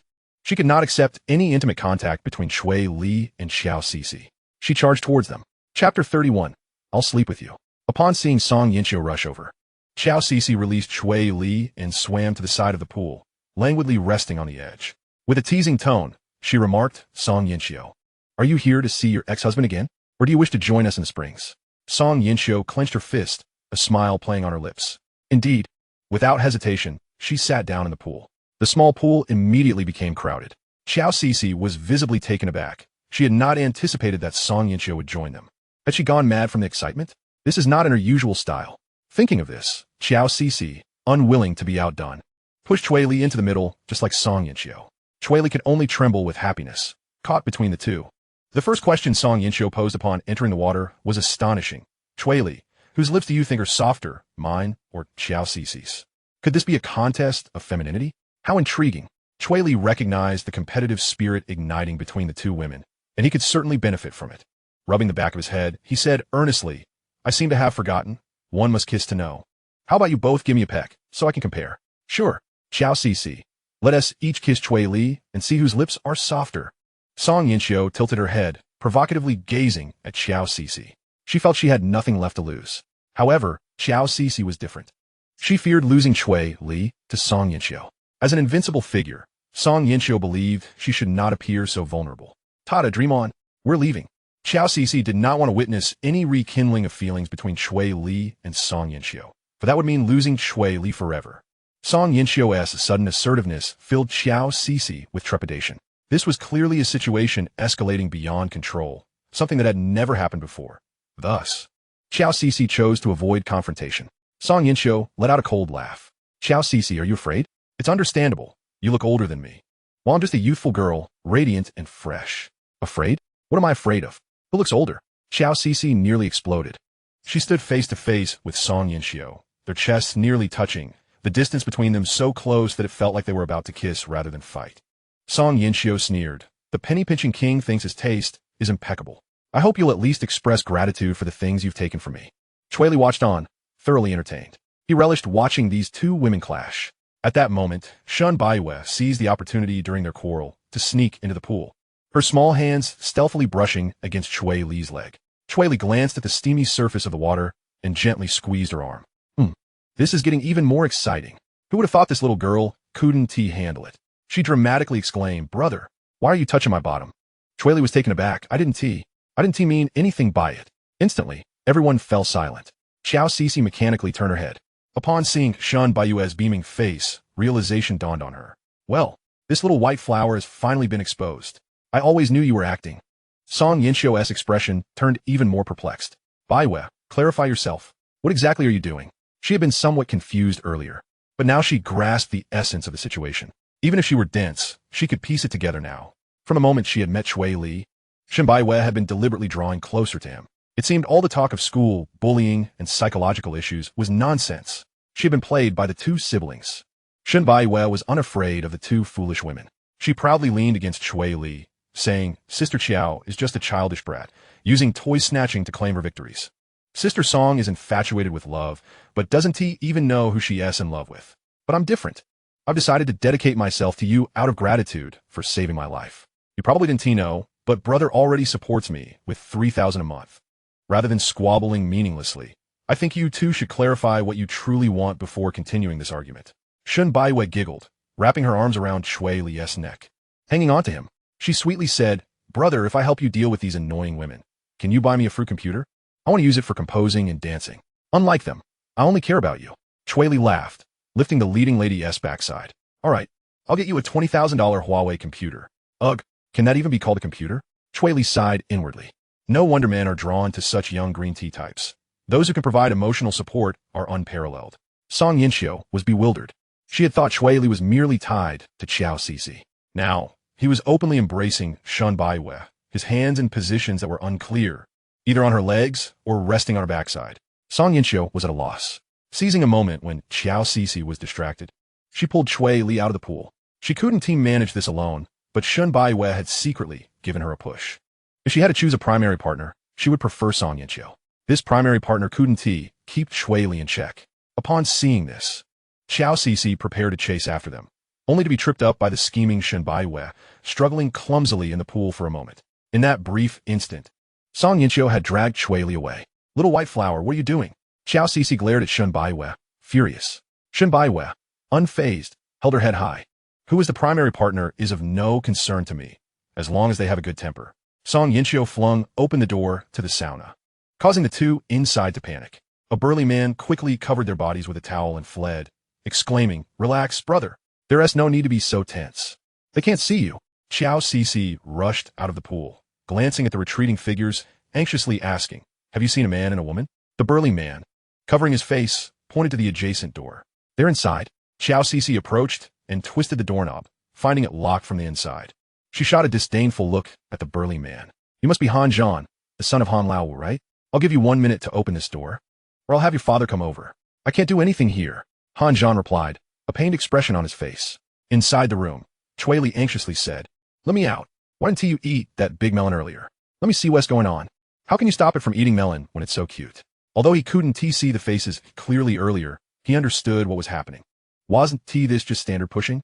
Song Yinxiu could no longer listen. She shoved Cui Li forcefully against the wall. Their soft lips met, and she spat saliva into the sink. How disgusting. This silly sweet girl. Does she think saliva is snake venom to spit it out? He and Xiao Cixi had long swallowed it during their exchanges. Cui Li leaned against the wall, bemused. "What are you doing?" "I'm sorry. I know this is contradictory, but I really can't stand seeing anyone else with you. I admit my abrupt decision to divorce you is wrong." Song Yinxiu hugged Cui Li. Her voice choked with emotion. She realized how absurdly wrong she had been. Looking up at him with tear-filled eyes, she said, but setting aside the facts, "You have your faults too. You don't truly love me. You merely pretend to. What if I could live like this forever?" Song Yinxiu paused, breathless. If she could indeed live like this eternally, perhaps it wouldn't be so bad after all. Song Yinxiu lowered her head, appearing to acknowledge her mistakes. Cui Li forcefully pushed Song Yinxiu, sending her sprawling onto the seat in the sauna. "Why should I care who you date after our divorce? I will kiss whomever I please, and I hope you do not overstep your bounds." Song Yinxiu's voice was soft and pleading. "Can you give me a little more time? Please do not kiss Xiao Cixi. If I don't kiss her, should I kiss you instead? Haven't you kissed anyone?" Song Yinxiu's anger erupted, catching Cui Li off guard, who then realized that she had indeed shared many kisses. Yet, such realizations bore no fruit. Cui Li chuckled lightly. "But you still have your white moonlight. Unlike me, I have none. For 3 years, I devoted 4 to 5 days a week to you, diligently, if not profitably, and yet you cast me aside with a mere mention of your white moonlight returning home. Do you think that that's fair to me?" Panic washed over Song Yinxiu as she suddenly remembered Shun Baixing. Since Cui Li had pushed her off the boat, she had not thought of him at all, nor did she know whether he was alive or dead. "I swear, nothing ever happened between us." Cui Li recalled the car Shun Baixing drove today. There were many pure-hearted girls in the world, so why should he entangle himself with one who came with complications? "We entered into a marriage of convenience." The word convenience pierced Song Yinxiu's heart, leaving her almost breathless. She lifted her gaze, her eyes resolute as they met Cui Li's. "If I were to sleep with you, would that make you distance yourself from Xiao Cixi?" Tears unbidden streamed down her face, each drop landing on Cui Li's arm, warm against his skin. Yet, he remained unmoved. If he were merely a lovesick fool who had adored Song Yinxiu for 3 years, he would have embraced her now to offer comfort. But Cui Li was no such man. He was a wolf in battle, and their domestic charade was merely for the sake of living expenses. Admittedly, this might sound heartless, but the peculiar situation they found themselves in was of her own making. After all, Cui Li had always been considerate towards Song Yinxiu's parents. He chose not to acknowledge her tears, instead dipping a finger into them and placing it in her mouth. "Silly girl, sometimes it's better to be a bit foolish. I never intended to divorce you." The Song family was a prestigious one in Haicheng, with no apparent flaws. Withdrawing his finger, Cui Li elegantly opened the door and left. As Xiao Cixi, waiting for the keys, caught sight of Cui Li exiting, she noticed Song Yinxiu seated on the floor behind him. Concerned, she inquired, "What have you done to her?" Cui Li chuckled. "I merely stated that from now on, we will be friends with benefits, unless feelings develop over time." Xiao Cixi shivered. She realized how cold-hearted Cui Li truly was. Despite their rivalry, she had developed a bond with Song Yinxiu over the years and could not bear to see her so distressed. She entered the room and helped Song Yinxiu to her feet. "Stop crying. You're wasting your blessings. What kind of image does a CEO like you portray?" Wiping her tears, Song Yinxiu retorted, "Mind your own business." "Huh." Xiao Cixi nearly laughed out loud. The sight of her weeping like a rain-soaked pear blossom was oddly pleasing. "I won't concern myself with you. I have a meeting with Cui Li today, and I'm quite busy." Instantly, Song Yinxiu ceased her tears, glaring furiously at Xiao Cixi. "You wall-digging harlot. You better pray your wall is sturdy. I'm far stronger than you." As they departed from the water park, Cui Li and Shun Baiwei trailed behind. While the two women continued their heated exchange up ahead, Cui Li sighed, a hint of regret in his tone. I actually find bickering couples quite amusing, though I wish they were not both women. Shin Baiwei, casually enjoying the ice cream she had procured from Cui Li, replied nonchalantly, props could be used. There are dual-player games. When I was studying in Korea, a senior just discarded one on the ground, and it lay there all alone, which was quite annoying. With a bemused expression, Cui Li kicked her lightly. Will you learn to refrain from speaking so indiscreetly? Chapter 32. The Awakening of the Little Fish. Xiao Cixi sat in the passenger seat, her mind elsewhere, devoid of the desire to drive. She canceled the afternoon tea reservation she had made. Once she had splurged 50,000 yuan on. All of this stemmed from the man in the driver's seat. Upon returning home, Xiao Cixi blocked Cui Li from entering. She crossed her arms and scrutinized him from head to toe. She had remarked from the beginning that his face was quite handsome, and she could find no faults. If anything, his nose was slightly larger. But she had heard that men preferred larger noses, as they signified other attributes. Suddenly, Xiao Cixi paused, realizing what she was doing. Judging Cui Li's appearance and even pondering such matters made her feel hopelessly old. Clearing her throat, she spoke with a sarcastic lilt. Who would have thought our Cui Li possessed such charm? Even a girl he barely knows is utterly captivated by you. But I suppose this is your revenge. Since Shun Baixing caused your divorce, you've ensnared his beloved sister. Quite clever of you. Cui Li chuckled, rubbing his hands together. He found the situation rather enjoyable. Through his observations, he had noted Shun Baixing's evident interest in his sister, often stealing glances at her. Are you referring to that girl, Shin Baiwei? She actually pursued me. You know I'm not interested in younger women. I've only been close to her to provoke Shun Baixing. Xiao Cixi let out an ambiguous laugh before slamming the door shut. From today onward, your privileges are revoked. Only when you prove yourself worthy will I allow you to kiss me. Cui Li smiled at the door that was mere centimeters from his nose. Women truly can be quite petty. Hailing a cab, Cui Li sat on the steps of the villa, waiting. He frowned slightly. Xiao Cixi seemed to be subtly asserting her territory, which he found unappealing. Behind the villa door, Xiao Cixi leaned against it, speaking through the barrier. She stared down at her toes, but ultimately gave up. Xiao Cixi, it seems you're in trouble. You have arrived at your destination. Navigation has ended. As the faulty navigation system announced its conclusion, Cui Li stood at the entrance of an amusement park, astonished by the grand sign. Ah, Fish Wanong actually invited me to an amusement park? This is incredible. It's her first time choosing a location, and she picked such a quintessential spot for couples. Elated, Cui Li texted Fish Wanong to inform her of his arrival, and she promptly replied, stating that she was waiting for him beneath the tallest structure in the park, sending him a digital ticket as well. Hee.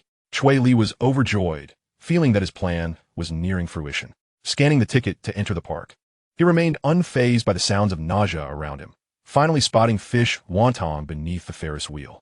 She wore a small white hat, her skin fair, lips subtly curved, and held a red rose in her hand. Upon noticing Cui Li approaching her, Yu Wantong maintained a serene expression, displaying an air of calmness. As Cui Li reached her, he smiled and extended his hand, inquiring, "Is this for me?" Yu Wantong nodded, employing her signature opening line. Research indicates that couples often express their affection through roses. I spotted an elderly woman selling flowers, so I bought one, hoping you would like it. With a stoic demeanor, Yu Wantong handed the flower to Cui Li. I adore it, Cui Li exclaimed, joyfully enveloping Yu Wantong in his embrace and planting a kiss on her forehead. In response, Yu Wantong rose on her toes and kissed him gently on the chin. As a token of gratitude, I have a gift for you as well. Cui Li removed the baseball cap from Yu Wantong's head and placed a soft, cotton bucket hat atop it instead. The layered pleats made her face appear petite and utterly charming. Cui Li pinched her cheeks playfully and commanded, "Quick, puff up your cheeks." Immediately, Yu Wantong complied, her cheeks swelling and her face transforming into an adorably round visage. Cui Li chuckled heartily at the sight. Do you know what you resemble right now? A Ranchu goldfish. You might not grasp the reference, but it's a Kinaponyo from that anime we watched last week. Yu Wantong pondered for a moment before responding. That sounds rather lively. Cui Li was taken aback, then playfully flicked her forehead. Do not casually quote internet slang. Oh. Cui Li produced his phone and captured a photograph of Yu Wantong, who, donned in the gray hat, gazed blankly at the camera lens. Do you like it? I actually crafted this hat myself. It's a bit chilly tonight, and given your health, this fabric will better protect your brilliant mind. Yu Wantong removed the hat and brought it to her nose, inhaling its scent. I adore it. It carries your fragrance. Did you make it from the short-sleeve shirt I gifted you last year? You're quite perceptive. Cui Li was nearly brought to his knees by her intelligence. How could one person be so astute? She even recalled the pattern of his clothing. All right, let us venture inside and enjoy ourselves. This is your first time actively inviting me out. As they strolled through the amusement park, surrounded by the cacophony of frightened screams from the swinging pendulum ride. Cui Li asked, "Yuanong, I wish to try that ride. Would you be afraid?" Research suggests that boys often appreciate when their girlfriends exhibit vulnerability, igniting their protective instincts. Thus, Yuanong feigned seriousness, declaring, "I'm terribly frightened." Cui Li gazed at her with a smile. "I understand it's not easy for you, but next time, we must remember to practice our expressions. You saying, 'I am so scared,' while looking so serious is quite the provocation. Silly little fish." Nevertheless, to offer reassurance, Cui Li gently wrapped his arm around Yuantong, saying, "It's all right. I will protect you." Yuantong shook her head, threading her arms through Cui Li's and resting her small hands on his shoulders. She buried her face in his chest and softly murmured, "I don't need you to protect me. I only want you to hold my hand. With you by my side, I am unafraid." This assertion was derived from her dating strategy, supplemented by insights gleaned from the bossy romance novels borrowed from her roommates. Such a simple phrase struck Cui Li's heart like a thunderclap. He was utterly captivated by this little enchantress. He took her hand and led her toward the pendulum ride, curious to see if fear would elicit a different expression from her. Seated on the swaying contraption, those unafraid of danger were laughing uproariously, while the women screamed. Cui Li turned his head, eager to witness Yuantong's expression of fear as they experienced the sensation of weightlessness. To his disappointment, her demeanor was even more composed than his, yet the moment the ride commenced, her grip on his hand tightened considerably, causing him a twinge of discomfort. It seemed emotions and facial expressions operated on separate frequencies. How intriguing. Cui Li patted her hand and called out, "Little fish, are you all right?" Yuantong responded with her distinctive voice, "I'm here." Nearby, an older gentleman, clearly startled, interjected, "Who summoned my little AI? Little AI, remotely control my Xiaomi to fetch me." "Junior, competitors are fools. If I survive this, I'll buy your new car." Yuantong, who had been firmly clutching Cui Li's hand, paused, then the corners of her mouth curled into a slight smile. After disembarking from the pendulum ride, Cui Li remained undeterred, pulling Yuantong to try other attractions, but the results were consistently the same. After experiencing all the thrilling rides, Cui Li stood beneath the Ferris wheel, its vibrant neon lights casting a glow on the faces of couples who ascended, circling back with expressions of bliss. He wondered what delightful exchanges transpired within. Grasping Yuantong's hand, he urged, "Since we're here, why not take a ride?" "Wait, I'm not ready," she replied, her face betraying a hint of hesitation and fear. Cui Li gently stroked her head. "What else there to prepare for? You weren't afraid on the roller coaster. You're not recalling that movie we watched, are you?" He remembered a scene where the Ferris wheel rolled on the ground, and at that time, Yuantong had seriously analyzed its structural integrity. Yuantong shook her head. "It's not fear." Nevertheless, Cui Li coaxed her onto the Ferris wheel. As they nestled together atop the ride, Cui Li playfully pinched Yuantong's rear, chuckling, "Yuantong, I feel as though you've matured a bit." Yuantong bit her lip, stifling soft whimpers of restraint. It perplexed her. Despite having shared such moments numerous times, she could not contain herself. Eventually, unable to suppress her longing any longer, she pushed Cui Li away, declaring, "Cui Li, let us find a hotel." Chapter 33. Confessing my affection in the most blissful place. Cui Li was taken aback. He genuinely admired Yuantong, a flower atop a lofty peak, her demeanor as frigid as a snow lotus on a divine mountain, seemingly poised to ascend to a celestial realm. This ethereal chill was difficult for Cui Li to resist. Despite harboring some peculiar thoughts, upon hearing Yuantong's proposition, he frowned, feeling she was not yet prepared for such a step. Cui Li grasped her cheeks, pulling the fair flesh to the sides, transforming her elegant oval face into that of a chubby fish. "Have you been watching something you shouldn't have lately?" Yuantong had recently learned to navigate short video apps, dedicating half an hour to acquiring new knowledge, ensuring she could resonate with Cui Li on the same wavelength. Upon hearing Cui Li's remark, she tugged her hat down, obscuring half of her face. Cui Li, noticing this gesture, realized she was feeling guilty. Thus, without hesitation, he reached into her bag and retrieved her phone. "No, you mustn't." Yuantong, who typically spoke softly, suddenly exclaimed louder. Once again, the elder brother, who was eager to purchase an Android car, upon hearing the firm refusal, immediately raised his voice, proclaiming, "Fear not, young lady. I shall promptly call the police for you." To which the uncle retorted, "You do your thing. We, as a young couple, are merely engaging in playful banter." Cui Li, feeling utterly exasperated, explained the situation to the elder brother before lowering his gaze to Yuantong's phone. It appeared she was concealing yet another matter from him. Yuantong often felt that Cui Li worked excessively hard, hence she refrained from sharing many things with him, like her mother needing to switch hospital rooms, or the additional medical and nursing fees. Although Cui Li would certainly provide if she asked, Yuantong believed these issues were beyond their mutual agreement.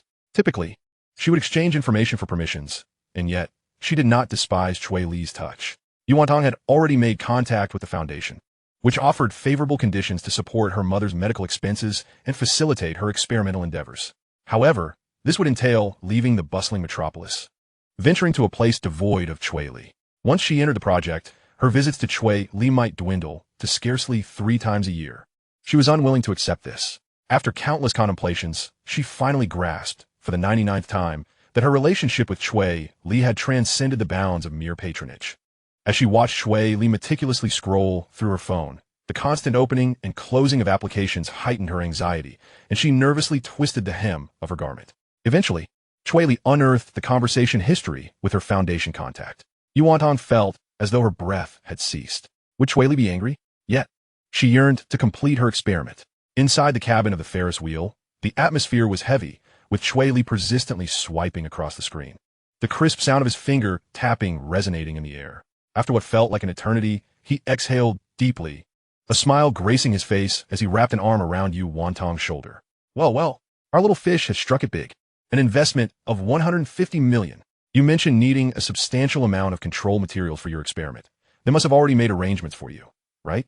When do we depart? I need to prepare the essentials for your trip to Kyoto. Yuantong was taken aback by Cui Li's cheerful demeanor.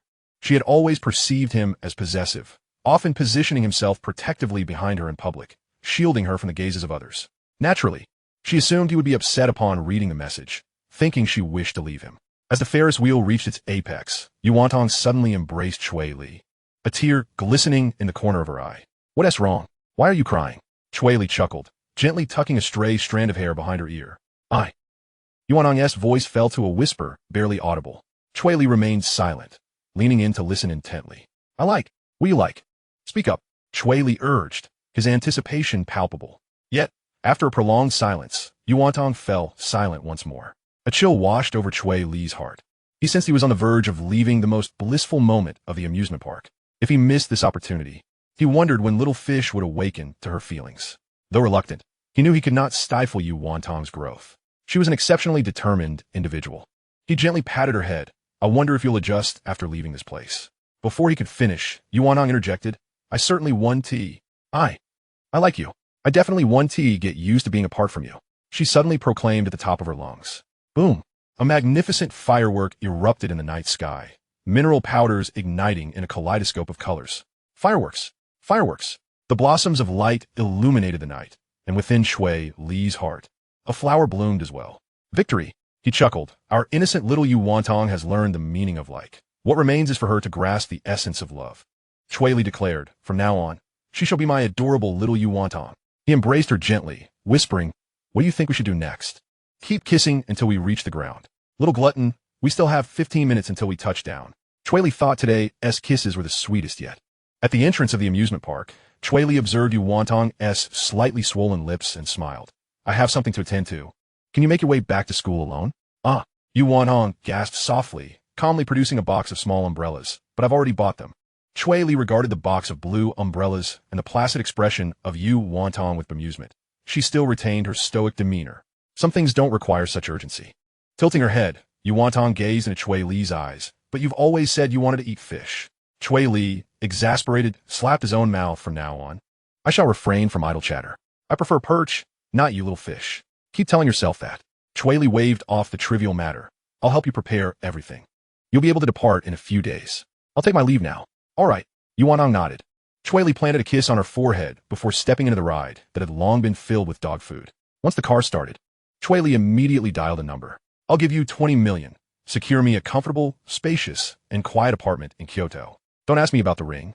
Just arrange something adequate. If it's insufficient, I'll add more. With that, he vanished from sight. The evening breeze was indeed chilly as Yuantong stood beneath the street lamp, her shadow elongated. Adjusting the little hat Cui Li gifted her, her shadow shifted accordingly. Cui Li's craftsmanship was exceptional. It truly shielded against the wind. A Maybach slowly approached her. The window rolled down to reveal a stunning face. Though the corners of her eyes bore wrinkles, her composed aura beautifully compensated for it. Yuantong stepped forward and bowed. Good evening, Ms. Wuchinga. Wuchinga in the driver's seat nodded slightly. glancing towards the amusement park before shifting her gaze to Yu Wantong's lips, slightly reddened and swollen, with a portion of lip gloss missing. Clearly, the couple had enjoyed a delightful time together. Wu Qingge smiled approvingly, her face lighting up with a maternal warmth. Just finished a date? Where's your boyfriend? Yu Wantong pursed her lips in silence. She was not adept at casual conversation with strangers. Noticing Yu Wantong's lack of response, Wu Qingge pouted. Have you given it some thought? We depart in 2 days. Yu Wantong took a couple of steps closer and deeply bowed towards Wu Qingge in the car.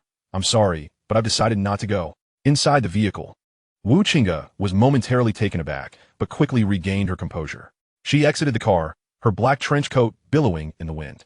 If one were to solely judge by her demeanor and posture, one might assume she was merely in her 30s. Leaning against the car door, Wu Qingge looked at Yu Wantong, her voice steady. Do you realize how invaluable this opportunity is for you? Wu Qingge could not comprehend the situation. This was akin to a windfall from the heavens. Why would one refuse such a blessing? This is absurd, truly absurd. Who can enlighten me on the distinctions between the thought processes of a genius and an ordinary individual? I understand.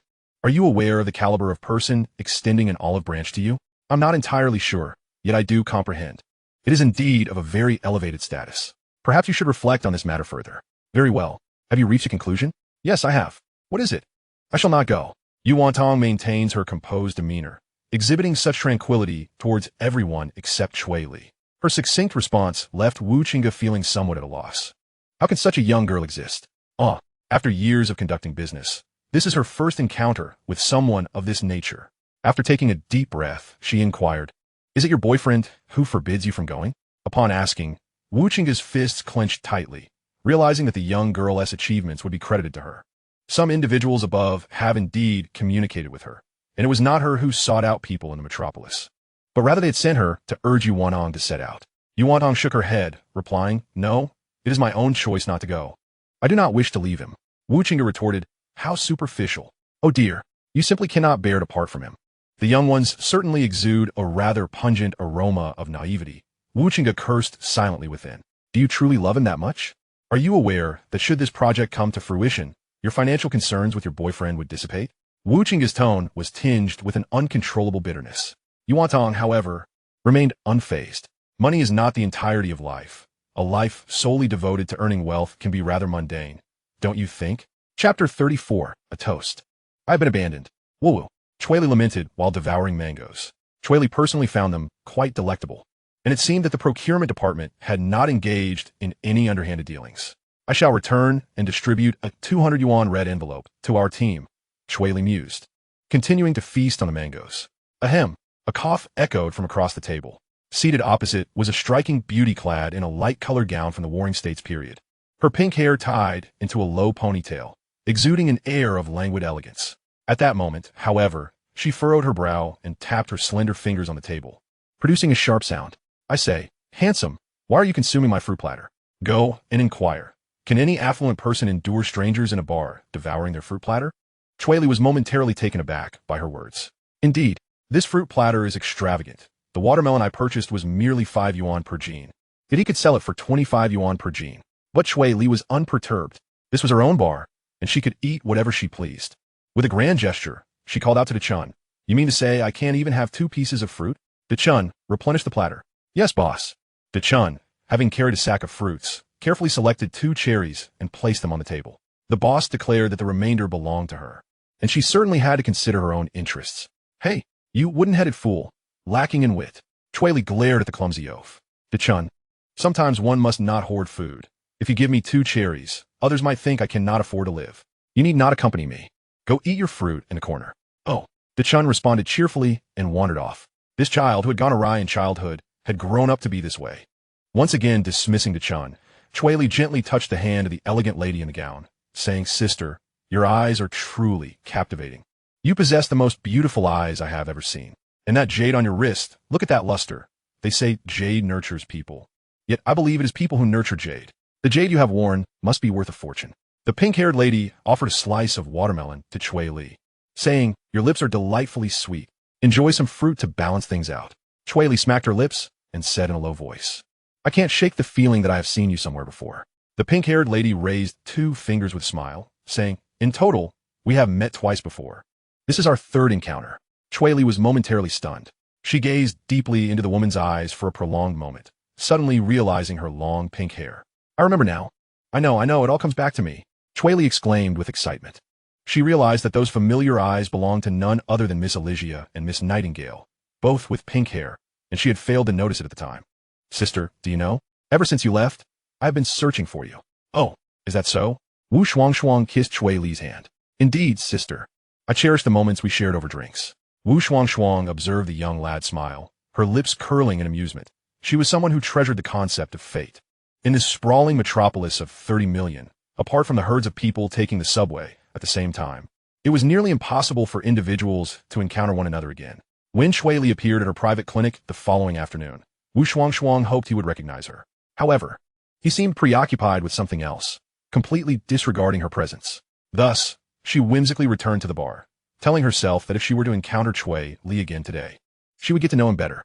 Cui Li excitedly pulled out his phone and presented it to Wu Shuangshuang. Sister, as you said, let us add each other on WeChat since fate has brought us together once more. Let us do it swiftly. Wu Shuangshuang's lips curved upward, yet she shook her head. I believe in fate, but 3 encounters seem insufficient. If we meet again, I shall agree to your request. How does that sound? Cui Li pouted, finding such baiting rather tedious. Sister, with such tactics, I might lose interest in you. Oh, will you pretend not to know me the next time we meet? Cui Li paused, pressing her lips together. Oh no, this is indeed a skilled opponent. Cui Li could guarantee that he could not outplay her. Wu Shuangshuang laughed at Cui Li's conflicted expression, loosening the collar of her gown and pouring wine over her collarbone. Cui Li, initially feeling a bit tipsy, suddenly sobered at the sight of her alluring collarbone. Damn it, those in the medical field are truly full of surprises. With a flirtatious glint in her eyes, Wu Shuangshuang seductively inquired, Little brother, do you dare play? Without a moment's hesitation, Cui Li straightened up and leaned forward. Sister, your level is too high. I cannot compete. Until fate brings us together again. With that, Cui Li tossed a piece of tissue he had used in the restroom into her collarbone and slipped away towards the back of the bar. As he ran, Cui Li pondered, what is wrong with this world that everyone seems to be picking on an innocent young lad like him? Wu Shuangshuang aimed to lead Cui Li by the nose, but how could he possibly comply? Wu Shuangshuang gazed at the crumpled tissue on her collarbone. Her crimson lips slightly parted. She silently cursed. This little brat is rather intriguing. Just then, a burly, muscle-bound man approached from the next table, leering, Hey, little sister, can I have a drink? Big brother knows how to suck too. Look at my tongue, lolling about. I send tea at nimble. Wu Shuangshuang cast a sidelong glance, a cold smile gracing her lips. Ochong. With Wu Shuangshuang's command, a woman even larger than the muscular man strode forward, effortlessly lifting him by the neck, as if he were a small kitten. Miss, shall we sever a hand or deliver 100 slaps? Wu Shuangshuang did not respond, instead savoring a sip of her drink with a cheerful demeanor. She gazed at the retreating figure of Cui Li and remarked with a smile, Let us opt for the hand, then deliver it to my clinic for reattachment. In the corridor on the 2nd floor, Miss Cui, what a coincidence. Have you come here to enjoy a drink as well? Why not join us in our private room? Xiao Cici, adorned in a black gown, greeted Cui with a smile. Cui merely cast a cursory glance at Xiao Cici, her disdain palpable. Her acting is abysmal. This entrance is far too contrived. Although she had encountered Xiao Cici before, this time Cui scrutinized her with utmost seriousness. Viewed through the lens of sister-in-law, Xiao Cici undoubtedly scored full marks. With her current figure, both future children and Cui Li would never want for sustenance. Yet, when regarded as a rival, every aspect of Xiao Cici became irksome, even the ample curves that seemed more a burden than an asset. TSK. This siren is indeed a captivating beauty. No wonder that scoundrel Cui Li sought her assistance. So, this is the type he fancies? Cui amused as she glanced down at herself. With a supermodel physique and a perfect 9-headed silhouette, her admirers often claimed her legs were longer than their own lives. However, in this regard, she found herself eclipsed by Xiao Cici. Irritated, Cui crossed her arms defiantly. Miss Xiao, are you planning to bring up the endorsement matter again? She had little respect for endorsements. Had it not been for her desire to ease relations with Cui Li, she would never have considered endorsing Song Yanxiu. Xiao Cici wore a natural smile as she raised her glass. Oh no, it's simply for the pleasure of drinking. I am, after all, your fan. And which of my films do you cherish the most? Xiao Cici faltered, her scalp tingling. Cui smirked internally. Having seized the initiative, she decided to reveal her intentions. She stepped into the room and settled onto the sofa. I am aware that you and Song Yanxiu are at odds. You perceive me as a pawn in your commercial rivalry. I can endorse your family's mall. but the price you must pay will far exceed that of Song Yanqiu. Cui Li boldly stated her demand, 30 million. I wonder if Boss Qiao can accept that. If not, our dealings may become quite troublesome. Knowing Qiao Cixi was in need of her approval, she unashamedly inflated her price. 250 million. 28 million. It cannot be less.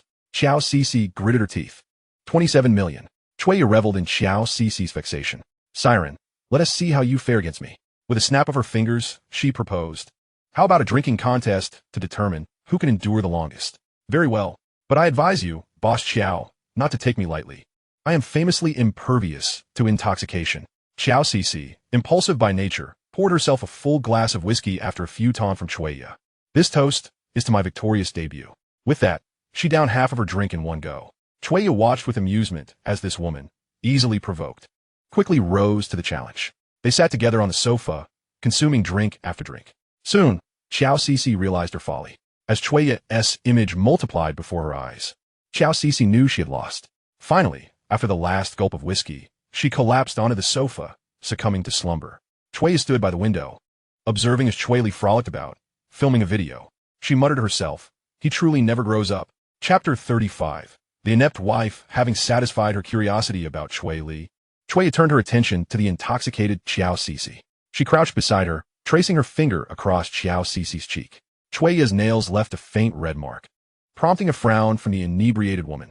Cui Li withdrew her finger, a look of disdain on her face. Not an appealing sight. Yet soon, she noticed an aspect she had previously overlooked, Qiao Cixi's ample bosom. As she measured the contours with her hand, Cui Li's smile vanished, replaced by a look of defeat. How on earth did she attain such proportions? Is this truly the figure a Chinese woman ought to possess? She is nothing short of a goddess, aside from those who resorted to surgery or were overweight.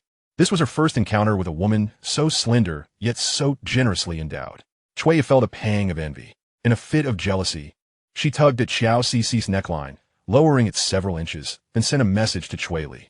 5 minutes later, Cui Li ascended the stairs and knocked on the door of the private room. Sister, I'm here. Has your task been accomplished? What are you dawdling for? Come in.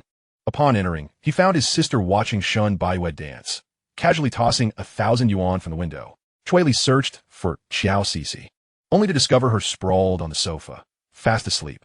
Her neckline was wide open, the soft curves pressing together, creating a beautiful and alluring sight. This was the first time Cui Li had seen so much, feeling as though he had glimpsed almost half of her, with just a fraction more crossing a line. Cui Li spoke, somewhat exasperated. What am I to do with a drunken girl? Do you not realize how difficult it is to move someone inebriated? Cui Li dismissed his concerns. It's not my problem. She insisted on playing a drinking game to determine the price. Since she had that notion, I naturally obliged. Though I hadn't anticipated her tolerance would be so poor, just a couple of drinks, and she was out.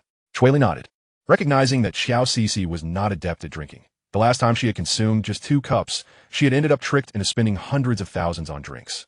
At this moment, Cui Li turned to him with a teasing tone. Just so you know, I've already helped you intoxicate her. Seize the opportunity. Cui Li grimaced and adjusted Qiao Cixi's collar. He also raised the air conditioning temperature by 2 degrees, ensuring she wouldn't catch a chill. Cui Li, with a hint of jealousy, remarked, believe me, when she was drunk, she mistook me for you, pouting and inviting me to kiss her. Cui Li remained silent. Observing the utterly inebriated Qiao Cixi, he felt no urge to take advantage of her vulnerability. He waved his hand dismissively, exclaiming, all right, dear sister, you must understand that such actions are the domain of scoundrels and criminals. Are you attempting to mold your beloved brother into a thorough villain? Suit yourself. Cui Li shot a resentful glance at Qiao Cixi. To her, Cui Li's actions were unmistakably affectionate and tender. True affection would never seek to harm. Cui Li suddenly leaned forward, pressing her forehead against Cui Li's chest. She could not bear the thought of her hard-won younger brother being possessed by another. She was on the verge of losing her composure. Come back with me, there is better at home. Cui Li discerned the deeper significance behind her words and lowered his gaze to meet Cui Li's. Being from a wealthy family, she had been pampered and spoiled, much like a willful princess of an empire. As for his elder sister, she was the most esteemed princess of the realm. Cui Li pondered. Over the past few years, he had intermittently received several video clips. These videos bore no sender and lacked any accompanying information. Yet Cui Li knew with crystal clarity the origin of these recordings. In the footage, 2 little girls appeared.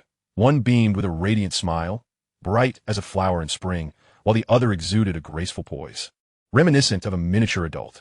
Little Cui excitedly grasped the camera, taking her sister's hand as they joyfully dashed about like two exuberant birds, darting into the underbrush. They stumbled upon a child entangled with a snake, its tongue flicking out, poised to strike at any moment. Little Cui was paralyzed with fear, stepping back in alarm.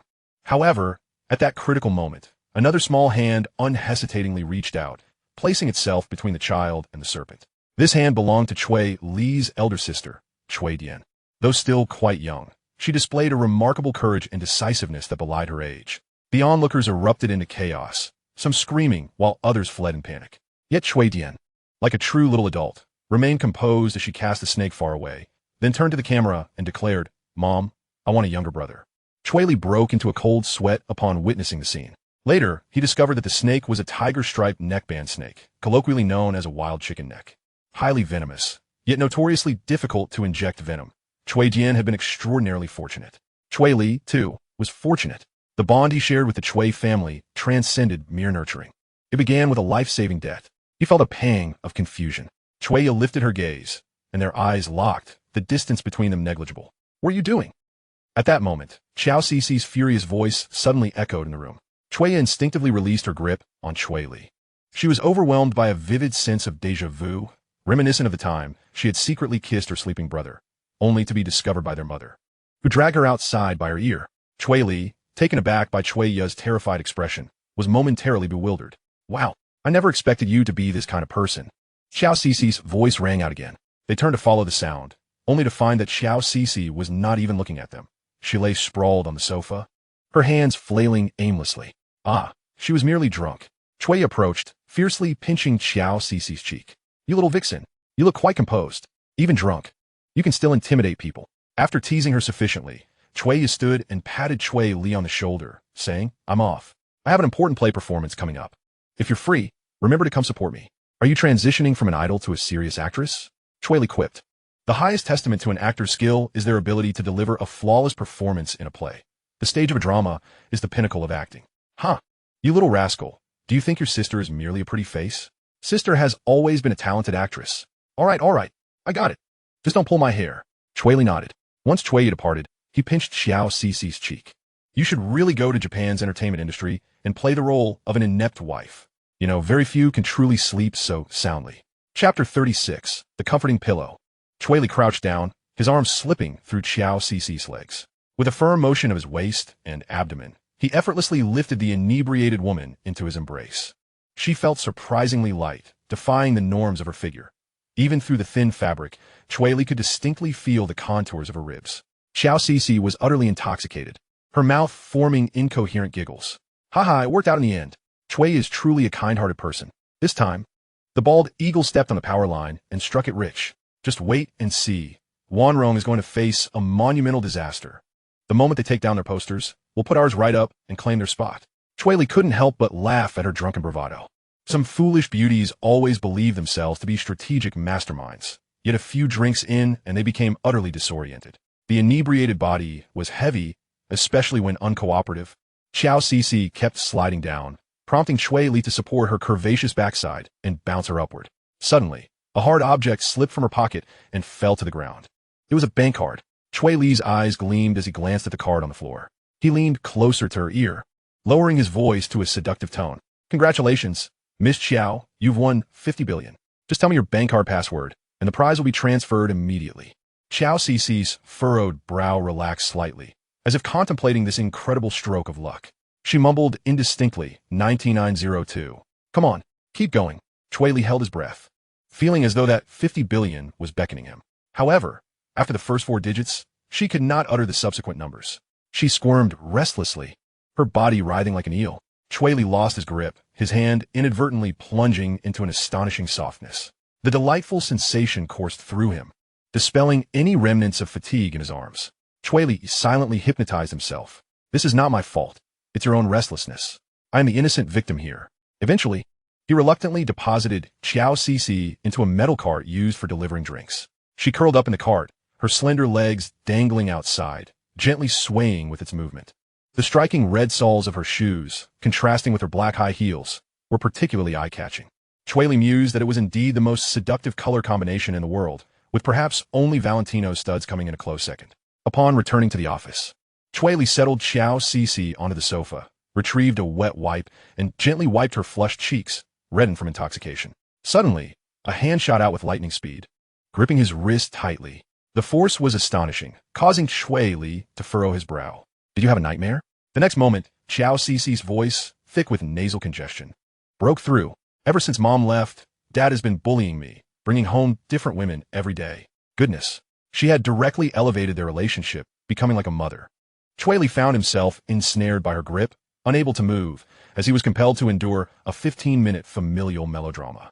From her disjointed fragments of speech, he pieced together a narrative. Xiao Cixi's father was a typical hypocrite, publicly mourning his deceased wife while privately taking a new bride each night. Cui Li felt a sense of disdain. He had never claimed to be a champion of pure love. He casually adjusted himself into a comfortable position, reclining on the sofa, while propping up his laptop with one hand, diligently tending to his VIP client relationships and collecting feedback and suggestions along the way. The remaining time was devoted to auditing accounts. As long as the financial oversight was not in the hands of AI, this task would forever be indispensable. Of course, even if such auditing software existed, Cui Li would not dare to employ it. After all, AI would not substitute for him in serving time behind bars. Half an hour later, the office was filled with the crisp and incessant sound of typing. Clickety-clack, clickety-clack. On the sofa, Xiao Cixi furrowed her brow. The cacophony severely disrupted her sleep quality. Impatiently, she muttered, "Who is typing so loudly?" Cui Li, who was rapidly crafting promotional material for bar events, glanced down at his mechanical keyboard, intentionally striking a key with exaggerated force. Bang! The resounding noise echoed. Startled, Xiao Cixi unconsciously clicked her tongue and rolled over. Just a moment. Cui Li, without lifting his gaze, spoke with an unapologetic tone, accustomed to the solitude of the office and its accompanying noise. Bear with me a bit longer. I just need to finish these last 500 or 600 words. No sooner had he completed a sentence than his typing speed intensified. The clattering of keys becoming even more frenzied, reminiscent of a torrential hailstorm battering a tin roof, causing Xiao Cixi's eyelids to twitch nervously. Just as Cui Li was engrossed in his furious typing, he suddenly felt a soft sensation at the back of his head. Moments later, another cushion was pressed against him from either side, wedged firmly between his head and the sofa's backrest. Cui Li, Chapter 37, Shouting for the King. When Xiao Cixi opened her eyes, her consciousness was still hazy. She felt a weight on her shoulder, accompanied by a faint, piercing scream in her ears. She couldn't help but laugh in disbelief. Cui Li, is your head comfortable resting there? Cui Li, who was engrossed in a horror film with his headphones on, felt a chill breeze sweeping through the nape of his neck, sending a shiver down his spine. He typically refrained from wearing headphones while watching horror films, fearing the immersive experience, but today was an exception. He was not alone in the room. Cui Li stiffly turned his head, only to come face to face with a large visage, Xiao Cixi, her lipstick smudged, a vivid red streak trailing from the corner of her mouth to her cheek, resembling an unhealed bloodstain in the dim light. His pupils dilated sharply as childhood memories of classic, ghostly figures flickered through his mind. "Oh my, there's a ghost!" he shrieked, attempting to rise and flee, only to find a firm arm encircling his neck. Xiao Cixi, both furious and exasperated, breathed heavily, infused with the scent of alcohol. "What are you pretending for? You think you can take advantage of me and just run away? Do you have any idea how long you've been sleeping on me? Who said that? Which of your eyes saw me taking advantage of you?" Cui Li rolled his eyes at her, yet remained obstinate, insisting. "I was clearly resting my head on a cushion. You shameless brat. If you're going to say that, I might have to demand compensation." Cui Li twisted his head, his eyes sweeping over her body. "You were the one who crashed in me first. I've been waiting for an explanation from you." Xiao Cixi paused for a second, her cheeks flushing with embarrassment as she finally grasped the meaning of crashing into someone. In a fit of rage, she reached out with both hands, gripping his face and forcefully pulling it to the sides. "So you want to act innocent after taking advantage of me? It sounds as if I'm the one who should be held accountable. What I want is your attitude." Cui Li allowed her to tug at him, mumbling incoherently. All right. My fault. Can I at least lean back against you now?" He then spread his arms wide, adopting a posture reminiscent of a hug. At that moment, Xiao Cixi released her grip, regarding him with suspicion. The next second, Cui Li squeezed past her, forcibly displacing her from the sofa, while he seamlessly took her place, even thoughtfully placing the headphones atop her head. Xiao Cixi shot him a glare, huffed in annoyance, and, imitating his earlier posture, reclined her head back. It's a perfect balance of softness and firmness. Quite comfortable. Cui Li's lips curled into a barely perceptible smile, his fingers gently tapping the keyboard. The spacebar was pressed. The timing was impeccable. The pause scene instantly resumed, revealing a ghastly visage with greenish skin and sharp fangs dominating the screen, accompanied by a piercing scream that shattered the silence. Having consumed alcohol, Xiao Cici's reflexes were sluggish, causing her brain to freeze for a full 2 seconds. Ah! She screamed, her body springing from the carpet as if propelled by a spring. The headphone cable was still attached to the laptop, and the sudden pull sent both the laptop and headphones hurtling toward the floor. My cord! Cui Li reflexively lunged to catch the laptop midair, his heart aching at the sight of the headphone wire snapping from the port. Xiao Cici, still shaken, dove into Cui Li's embrace, clutching him tightly, gasping for breath as her chest rose and fell erratically. Once she regained her composure, she looked up to complain, "Why on earth are you watching horror films? Logically speaking, it is indeed only those with nothing to do who indulge in horror films." Cui Li looked down at the person in his arms, earnestly analyzing. It's nearly 11 o'clock. Those with responsibilities are called corporate drones, not normal people. You. Xiao Cici realized she had never won an argument against him. She might lack eloquence, but she possessed other advantages. After all, she had trained in Sanda, with a fierce instructor who had even won a national championship. Grabbing his hair, choking him, and locking him down with her legs. Let's see how arrogant he remains. Always a woman of action, Xiao Cici ran through her plan in her mind and immediately put it into motion. She forcefully broke free from Cui Li's embrace and lunged at him. 1 minute later, the room echoed with the dull thuds of bodies colliding, accompanied by the sharp sounds of cracking joints. Cui Li effortlessly pinned Xiao Cici down with one hand gripping the nape of her neck, pressing her against the soft sofa, rendering her immobile. He leaned closer, his warm breath brushing against her ear as he chuckled. "Where did you learn that move? The robber's punch? Perhaps you should pay me tuition. I can teach you some real techniques. Get lost. You know nothing." After 2 seconds of bravado, Xiao Cici fell into despair. She exerted all her strength to struggle, only to find herself as immobile as if she were welded to the sofa. How could this jerk possess such strength? Now, Cui Li's voice dripped with mockery. "Call me king, and I shall release you, little vixen." Not a chance. Xiao Cici buried her face in the sofa cushion, her voice muffled yet defiant. "I, Xiao Cici, would rather be beaten to death than utter a word to you." Cui Li remained silent, merely applying a bit more pressure. An indescribable sensation of tingling and numbness spread throughout her body. "King." Xiao Cici capitulated at lightning speed, her voice soft and sweet, tinged with a hint of injured tremor.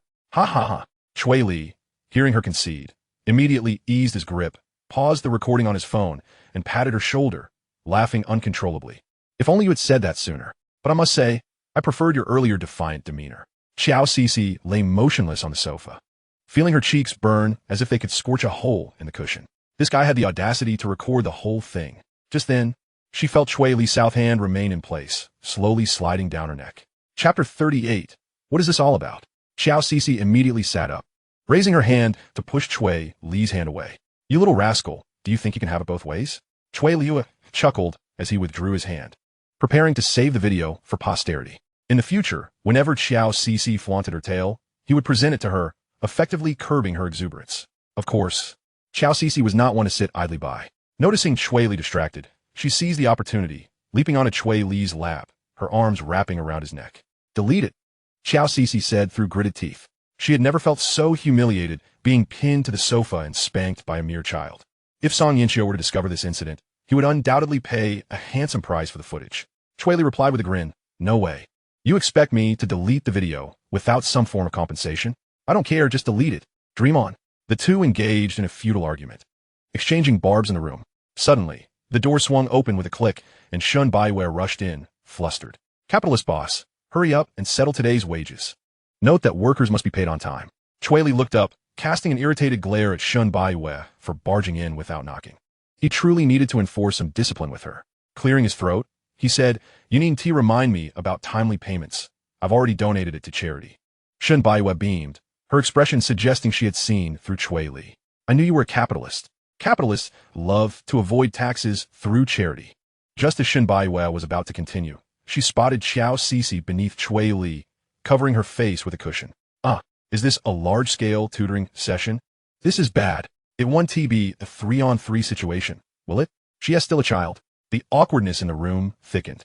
After a long moment, Shun Baiwei, reassured she wouldn't be apprehended, tiptoed to the cabinet and pointed silently at the cabinet door. She opened her mouth, voicelessly mouthing password. Cui Li, exasperated, retorted for 6s. Hee. Shen Baiwei opened the cabinet door, not bothering to count, and grabbed a stack, intending to flee. Cui Li coughed, warning, if you dare act so recklessly with me, I'll make you dance all night and take 90% of your wages. Oof. Cui Li Yue. Shen Baiwei pouted, counting out 1,000 yuan. This was her rightful earnings. No one could take it from her. Once she had the money, she refused to leave. Sitting in the boss's chair with a piercing gaze directed at the two who were ostensibly engaged in improper conduct, focusing particularly on their lower halves. Regrettably, both were fully dressed, showing no signs of impropriety. She had expected to witness a live demonstration, but it turned out to be merely a kiss. Unable to endure Shen Baiwei's strange gaze any longer, Xiao Cici stood up, adopting a combative stance. I say, little flower, I haven't troubled you during the day, and now you come and mock me? Xiao Cici, known for her quick temper, was clearly irritated. Shen Baiwei covered her mouth, feigning innocence. Hee. Sister Xiao, how could you say such a thing? I'm currently working at my brother's bar. I'm a respectable person. I've done nothing wrong. Oof. Xiao Cici snorted, regarding Shen Baiwei with disdain. She held no fondness for those who sought to ingratiate themselves. In her eyes, the so-called white moonlight that was Shen Baiwei was merely someone who aspired to climb the social ladder, and the girl before her was simply coveting Cui Li's money. Thus, Xiao Cici assumed an air of affluent superiority. I'll give you 5 million. You'd have to dance a lifetime to earn that. Do you want it? 5 million means nothing to me, but it would allow you to live leisurely without working. Chapter 39. The Thrill of Frequent Contact. The sum Xiao Cici offered matched her lofty demeanor. Cui Li stroked his chin, contemplating how much he desired that amount. Shen Baiwei froze momentarily while counting the money, then grinned brightly. Sister Xiao, why didn't I encounter you sooner? If I had, I would have run off with the money. Shen Baiwei approached Cui Li and settled herself on his lap. But now my brother's girl. I want more than just money. I want my brother's love. Xiao Cici's expression darkened. You little flower, you're no better than your brother. Shen Baiwei scoffed. Am I like Shen Baixing? What do you take me for? Pouting, Shen Baiwei wrapped her arms around Cui Li's neck, sweetly saying, Brother, look at her. Sister Xiao is saying such things about me. You know what kind of person I am, right? Cui Li thought to himself. I've discovered you're quite the catch. Confess, are you a spy planted by Song Yinxiu to deliver a fatal blow at a critical moment? Shen Baiwei immediately chimed in, sweetly defending Cui Li, brother. How could Sister Xiao think that of you? Damn, Cui Li muttered under his breath, lifting Shen Baiwei off him and respectfully addressing Xiao Cici. Sister Xiao, you are a magnanimous and ethereal woman, determined to drive Song Yinxiu out of the magical city. Be gracious and do not stoop to bickering with a naive girl like her. She is still a child. Shen Baiwei, no longer brash, mimicked Cui Li's tone. Exactly. Sister Xiao, how could I compare to you? If you want me to leave the magical city, you need offer 5 million. Just one word from you, and I'll leave willingly. I predict that within a year, you will certainly manage to expel Song Yinxiu from the magical city. Cui Li stated confidently. Indeed, Song Yinxiu is just a naive fool, completely oblivious, not like our sister Xiao, an independent woman with far-reaching vision. You are, without a doubt, the wisest person in the magical city. Xiao Cici found herself dizzy from the barrage of flattery from the two. She felt as if she had become an unaware emperor on a dragon throne, with two treacherous ministers lavishing her with praise for her great deeds. Strangely, it felt quite exhilarating. Xiao Cici was clearly enamored by this treatment, as she watched the two play off each other. A slightly dazed Xiao Cici was jolted back to reality. With a determined bite of her lip, an inexplicable sense of panic welled up within her. This anxiety did not stem from the presence of other women around Cui Li, but rather from the realization that she was distressed by the thought of such women being near him. It was a complex feeling suggesting that perhaps, after falling for Cui Li, she had begun to care about his interactions with other women. Xiao Cici questioned herself if this was too hasty. Unbeknownst to her, some individuals, after frequent and intense contact, easily enter a state of infatuation. Perhaps it took weeks, or it might only require days. Within her mind, a little figure in black brandished a fork and shouted, Xiao Cici, Cui Li is merely a new toy you snatched from Song Yinxiu. Why are you so invested? The people you've taken before ended up discarded, didn't they? You merely find him more entertaining than the others. Yet another figure in white countered, Xiao Cici, isn't this little boy better than the others? Compared to those pretentious scoundrels, he is quite obedient. Where else would you find someone like him? Just think of your father, switching to the 15th secretary and having his 30th illegitimate child. For a bar owner like Cui Li, having only a few people around him is practically a miracle. The two figures in Xiao Cici's mind continued to argue, escalating into a physical confrontation. Cui Li gazed at the dazed Xiao Cici, who stood rooted to the spot, and waved his hand before her. Have you not sobered up yet? Do you need me to prepare some honey water for you? No, that's unnecessary. I need to go home, Xiao Cici stammered, her demeanor somewhat frantic as she fumbled around her body, seeking a pocket to insert her hand. Realizing her pants bore no pockets, she settled for a decorative pouch at her chest. What are you doing? Cui Li inquired, puzzled. Surely, she wasn't so foolish as to flatter him to the point of losing her senses? Well then, let us go. Casting a glance at the oddly behaving Xiao Cici, Cui Li draped his coat over her shoulders, preparing to carry her out through the back door. As his hand brushed against her shoulder, the scent of masculinity enveloped her, mingling with her own fragrance. Xiao Cici felt her inebriation resurface. Indeed, it was not the liquor that intoxicated her, but rather the man before her. A warm flush spread through her body. She pushed back against Cui Li, who had crouched down before her. No, you need not accompany me home. You have many matters to attend to today. Once you've resolved everything, return to school. I shall have my assistant come pick me up. With that, Xiao Cici awkwardly departed the lounge, leaving two bewildered individuals exchanging glances. Cui Li scratched the back of his head, bemused. He had no pressing engagements. Turning to Shen Baiwei, he noted her contemplative expression as she pressed her finger to the side of her nose. After a long pause, she remarked, "It seems that before I arrived, you two had quite the eventful encounter. What sort of cheese were you using?" Ding ding. Cui Li's phone chimed, and he smirked. "I'll deal with you later. Let me take this call." Answering the phone with utmost respect, he said, "Hello? Instructor, are you still awake at this hour?" A gentle laugh resonated from the other end, accompanied by a soft voice. "Once I finish this call, I shall retire for the night. I'm calling to remind you to attend class tomorrow. I have matters to discuss with you." "Of course, instructor. I assure you I will be present on time." The voice on the other end conveyed a hint of discontent at being called instructor. Cui Li paused, glancing at Shen Baiwei, and quietly whispered into the receiver, "Aunt, good night." Chapter 40. Are you no longer wanting me? After hanging up, Cui Li turned to meet Shen Baiwei's teasing gaze. "Aunt, good night," she mimicked, pouting. Cui Li playfully pinched her cheek and smacked her lips. Once he released her, a thought struck him, and he said, "By the way, I need to discuss something with you." "What is it?" "Brother, just tell me. I shall comply with whatever you ask, as long as it is within my capabilities." Shen Baiwei's playful demeanor vanished, her small frame standing straight as she regarded Cui Li with seriousness.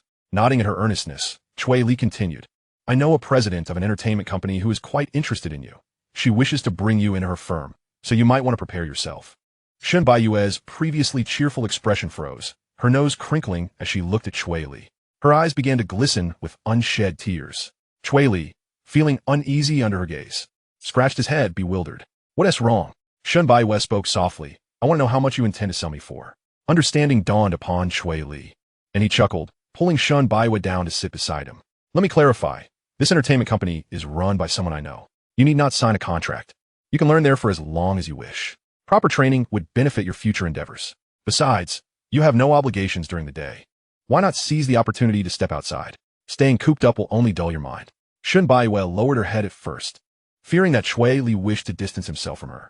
However, upon hearing his explanation, she felt touched. Though her family was affluent, her parents had never actively encouraged her to learn anything. They were too apathetic to nurture her talents. The happiest times of her life had been spent in her childhood, living next to a library. Lifting her gaze once more, she hesitantly confessed, "I really enjoyed dancing, but if I say I want to go, will you think I lack ambition?" She could hardly bear the thought of parting from him. Cui Li represented her most exquisite expectation.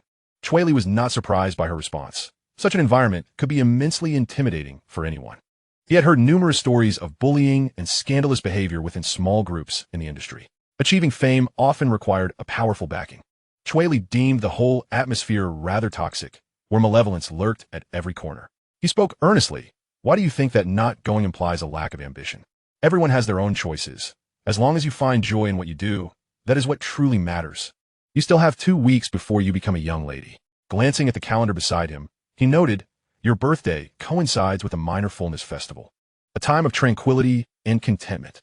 Upon hearing this, Shen Baiwei burst into tears, embracing Cui Li tightly. "I am Cui Li's loyal dog. You are the best person I have ever met. I will attend training during the day and return to dance at night." "Woo-woo." Cui Li could only pat her back, saying, "I merely wish for you to work hard for me. Do not think too highly of me." Even if you become a star with millions of fans or a social media sensation, you will still owe me your loyalty. What do you know? Only those with skills can be good partners. The inept merely become decorative, and when their beauty fades, they are cast aside. I have even studied the Ming history. Cui Li was taken aback. Then let us discuss why the Ming emperors were so susceptible to dissolution. Aren't you staying at Xiao Cixi's place tonight?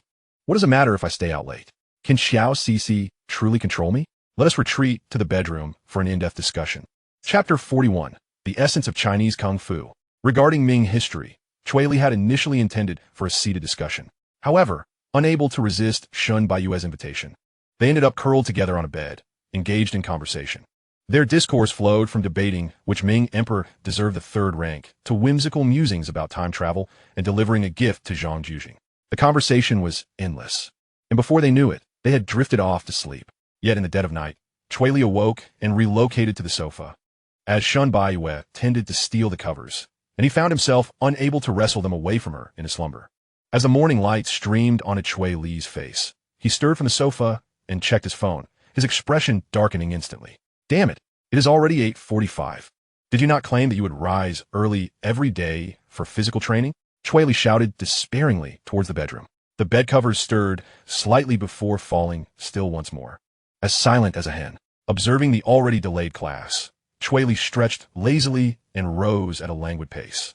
His status at school was quite elevated, nearly to the point of strutting about with impunity. The reason was simple. The employees in Cui Li's Taobao shop were students from the school, with those from less fortunate backgrounds given priority in hiring. Cui Li's commission was modest within the industry.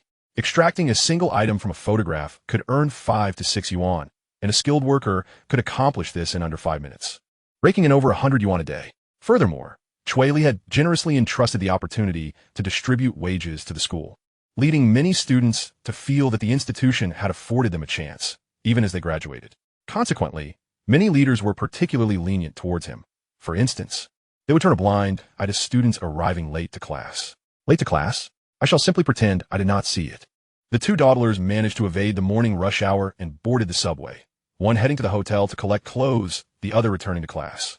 Shin Baiwa watched as the elderly couple hurriedly entered, who politely vacated their seats, and remarked, "Brother, why don't you buy a car? I never needed to buy one. Song Yinchio's family has plenty. We take turns driving," came the reply. "Then you could ride a motorcycle. In this weather, a helmet is too stifling. Why endure that discomfort when the subway has air conditioning? It's about temperature, not style." "Wrong.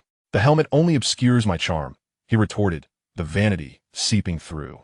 "You are no different," Cui Li quipped, grasping the handrail while Shun Baiyue held onto his arm, the two sleepy souls exchanging trivial banter. As they were about to disembark, Shun Baiyue pecked Cui Li on the chin and on tiptoe whispered in his ear, "Brother, do you have any favorite clothes? I mean, the kind that's not meant for public eyes. Could you send me the link? Like the kind you bought yesterday? I didn't expect you to have such tastes." "Huh?" Cui Li stared, bewildered, at Shun Baiyue, who was fluttering away in her flowing white dress. He had merely purchased a perfectly ordinary black bra and boxer briefs. Wait. Suddenly, he realized what Shun Baiyue was implying. Gritting his teeth, he muttered, "This time, the Chun really will have to perform a feat of breaking stones with his chest." Shun Baiyue skipped out of the subway station, her spirits soaring, feeling that life ahead held greater promise. On the morning path, she noticed someone trampling the lawn and paused, taken aback by the lack of decorum. That person, seeing Shun Baiyue, was equally startled. Just then, Shun Baixing's displeased voice rang out, "Baiyue, why didn't you come home last night? I waited for you all night. You didn't answer my calls." Baiyue felt her good mood shatter and, casting a sidelong glance at the subway entrance, sneered, Hey, brother, are you here to take the subway? I distinctly remember you owning a car. Why aren't you driving it?" Shun Baixing's face turned awkward. He stammered, "The sports car consumes too much fuel, and the electric one only has a range of 25 kilometers. I ran out of gas yesterday and had to let charge." Shun Baiyue scoffed, their essay saying that it's better not to speak of what's obvious, but today she felt compelled to. I suspect you simply lack the funds for refueling, don't you?" "Huh, how could that be?" Shun Baixing reached out to take his sister's hand. "Want to come to the company with me? There are plenty of free pastries and snacks. I plan to bring back a basket. You can enjoy them while watching TV at the hotel." Upon hearing this, Shun Baiyue laughed derisively. Was he trying to treat her like a beggar? With the most sarcastic tone, she replied, "Brother, you might as well keep all the free snacks for yourself. They surely suit your palate." He truly looked as if he could barely make ends meet. Shun Baixing furrowed his brow. realizing that the tone Shen Baiwei used was exceptionally harsh, akin to a petulant child. What do you mean, Baiwei? Oh, I mean to say that I've secured a job and will be moving out. I've signed a contract, and breaching it would mean a compensation of over 150,000. The breach of contract fee was a fabrication intended to intimidate Shen Baixing. It was really only 15, which he could not afford either. Don't forget who has been supporting you this year. Scoundrel, you should take a moment to reflect on your conscience. Upon hearing the term scoundrel, Shen Baixing knew his plans had unraveled. He clutched his chest, unable to believe his sweet, soft sister would speak to him in such a manner. It felt as if darkness enveloped him, his breath growing labored, as if something within him were departing. Shen Baixing bent over, hands on his knees, and after a long pause said, "Do you truly appreciate my sacrifices?" He rushed forward, raising his hand. Shen Baiwei had no intention of dodging. Should Shen Baixing dare to strike her, she would simply cry to Cui Li. With a sharp crack, the sound of a slap echoed. The elderly gentleman, who had been exercising nearby, looked at the young man who had flown towards him and cheerfully inquired, "Young man, what sort of fitness routine is this?" Shen Baiwei smiled at the fallen Shen Baixing and remarked to the Chun, "Didn't I tell you only to move the luggage? Those who lay hands on women deserve a beating. Aren't you worried about the police?" The Chun shook his head. "I used finesse. I merely aimed to push him away." The slap was delivered without causing harm, and even if examined, the injuries would not be severe. Ah, Chinese martial arts. Shen Baiwei finally understood how some could take on 10 opponents. The Chun scratched his head, sheepishly, chuckling, "How the hotel staff assist you with your luggage. I'll discuss compensation with this fellow. Based on my experience, it only takes lifting his head and knocking it 3 times against the ground." At Magic City University, the layout was unclear, the faculty unknown. The only thing Cui Li distinctly remembered was the direction in which the gates opened. Strolling through the campus, he was surrounded by a sea of bare legs, and as the weather grew warmer, the sight of spaghetti straps would also emerge. For those who could resist glancing, Cui Li felt compelled to applaud their self-restraint. He wandered into the classroom, exchanged pleasantries with the smiling old professor, and then pushed open the door to the instructor's office. "Cui Li has arrived? Have you skipped class again?" Before attending to her duties, Lu Lin sat elegantly in a moon-white qipao, with her long legs encased in sheer stockings visible beneath the desk. Her hair was styled up, a golden hairpin adorned with cascading tassels. To the unknowing observer, it would seem as if they had encountered a daughter of a capitalist from the Republic of China. Chapter 42, Pants Down, Get Down. The young lady suited black stockings while the older women donned nude stockings. A gentle demeanor often instilled comfort, and nude stockings complemented this beautifully. Much like the female employees at the cake shop, all donned in pink uniforms, flat shoes, and nude stockings, enticing even those who typically shunned sweets to step inside. Lu Lin exuded a similarly fluid grace. However, few could rival her charm. A young man who had never experienced love would likely find himself entranced by Lu Lin through their repeated dialogues. Sitting in her seat, Lu Lin slightly raised her head, and, upon recognizing the newcomer as Cui Li, a smile graced her lips. "Cui Li has arrived?" Lu Lin picked up the purple clay teapot and poured a cup of tea for him. "It seems you've lost some weight since we last met. Your irregular schedule must be taking a toll on you. Or perhaps you are preoccupied with thoughts that are not befitting your age." The steam from the black tea curled upwards, and Cui Li felt a twinge of embarrassment at her words. After all, he had indeed been contemplating matters that were perhaps best left unthought, especially regarding his haphazard marriage, a topic Lu Lin often chided him about, claiming he lacked foresight. It was astonishing how much time had passed. Lu Lin gazed at Cui Li earnestly and remarked, "The first time I met you, you were no larger than a kitten. As I approached, you promptly urinated on me. When I asked why, you merely giggled." Hearing this, Cui Li felt his cheeks flush anew. He had heard countless tales of his mischievous childhood, especially those involving his accidents around Lu Lin. At such moments, his 2 older sisters would join in, recounting stories of how he once attempted to stuff a dung beetle into his mouth. He had merely been a child, yet these people showed no regard for his dignity while teasing him. "You were just 8 years old when you clung to my leg, professing that you would only marry me in this lifetime. Have you forgotten?" Lu Lin laughed as she spoke, carefully observing Cui Li's expression. At the mention of marriage, his face reddened further. It must be said, Lu Yi is indeed strikingly beautiful, exuding an enchanting charm. Each time they met, her qipao was a staple, perfectly fulfilling Cui Li's fantasies of a qipao-clad beauty. "What, do you not remember? Surely, you have no recollection left. How could you possibly remember?" Lu Lin noted Cui Li's embarrassment and chuckled softly, finding him endearing, and instinctively touched the beads on her wrist. Lu Lin was not particularly old, merely 30 this year. However, her status was significant, being the second child of the second young master of the Lu family. with a 30-year age gap between her and her elder brother. Yet she remained of the same generation as Cui Li's mother. Thus, even the two sisters of the Cui family had to respectfully address her as Lu Yi. Seeing Cui Li's lack of enthusiasm, Lu Lin decided to shift the conversation. She tapped the table and broached the day's main topic. This year, the school whimsically plans to host a graduation gala. Would you be interested in participating? I could arrange for you to be the host. It would earn you credits, which could be used for evaluations and potentially lead to substantial scholarships. Cui Li chuckled, saying, Lu Yi, do you really see me as someone interested in such matters? He certainly would not engage in such a thankless endeavor. University life has two modes.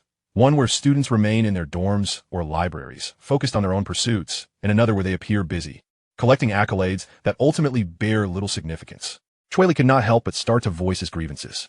The school truly knows how to stir things up. Rather than spending money on such a gala, they might as well install more charging stations for electric vehicles. Can they not forego these superficial projects and consider the pressing needs of the students? Is the quality of the dormitory water ensured? Can a cafeteria serve more palatable food? Can a library accommodate more seats? The expenses for lights, sound systems, and assorted items could easily reach $50,000 to $60,000. Wouldn't it be better to invest that money in improving the environment? When drafting budgets, does corruption not rear its ugly head? Can students' tuition be put to good use? Cui Li's expression resembled that of a youth protesting in the streets. Lu Lin sat quietly, listening, observing the youthful fervor on Cui Li's face. She removed the beads from her wrist and began to gently roll them between her fingers. Under the warm morning sunlight, her alabaster fingers caressed the golden-hued Nanma beads. Once Cui Li finished speaking, Lu Lin tenderly brought the teacup to his lips. You must be parched after all that talk. Drink some water first. With lowered eyes and a gentle smile, she exuded warmth like water. In her early 30s, it seemed a woman reached another pinnacle of beauty.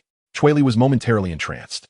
Lu Lin, having practiced her craft for years, possessed an ethereal quality that made him feel as though he were gazing upon a deity, his mind devoid of any distractions. In his childhood, a monk had deceitfully claimed that Cui Li's fate was dire, necessitating monthly pilgrimages to recite sutras for blessings, promising that for a mere 388,888, one could light a perpetual lamp in the great hero hall. As it turned out, Cui Li's mother believed half of it. She left the 5-year-old Cui Li at the Lu household, where he learned the ways of the Tao alongside the 13-year-old Lu Lin. That was a period Cui Li loathed intensely. The most mischievous age confined within a small room, dozing off while reading the Tao Te Ching. He had muttered countless curses against Lu Lin, the little Taoist priestess. At this moment, Cui Li glanced at the lipstick mark on the other side of the teacup, feeling somewhat flustered.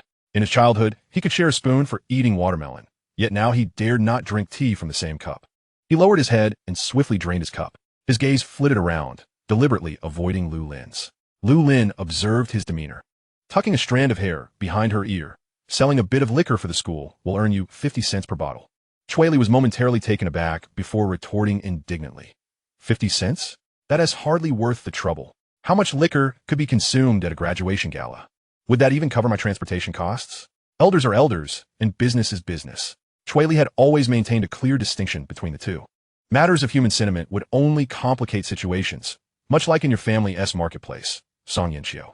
A few years ago, with Cui Li's assistance, the market had seen substantial profits, with little dissent within. However, this also meant that Wan Rong was now akin to a high-pressure system, where even a minor setback could lead to significant consequences. Lu Lin remained steadfast, her visage unyielding as a mountain. You are also a student of the school. Your seniors are graduating, and you should show your support. Cui Li's lips curled slightly, toying with the idea of sentimentality. How about we change the format? I shall sponsor it, allowing me to advertise. This matter requires approval from the higher-ups. Aunt, the principal is your second uncle. Surely you can make a decision. Perhaps you could negotiate with the school to transform it into a grassland music festival alongside the graduation gala. I guarantee I can arrange for tents and other necessities.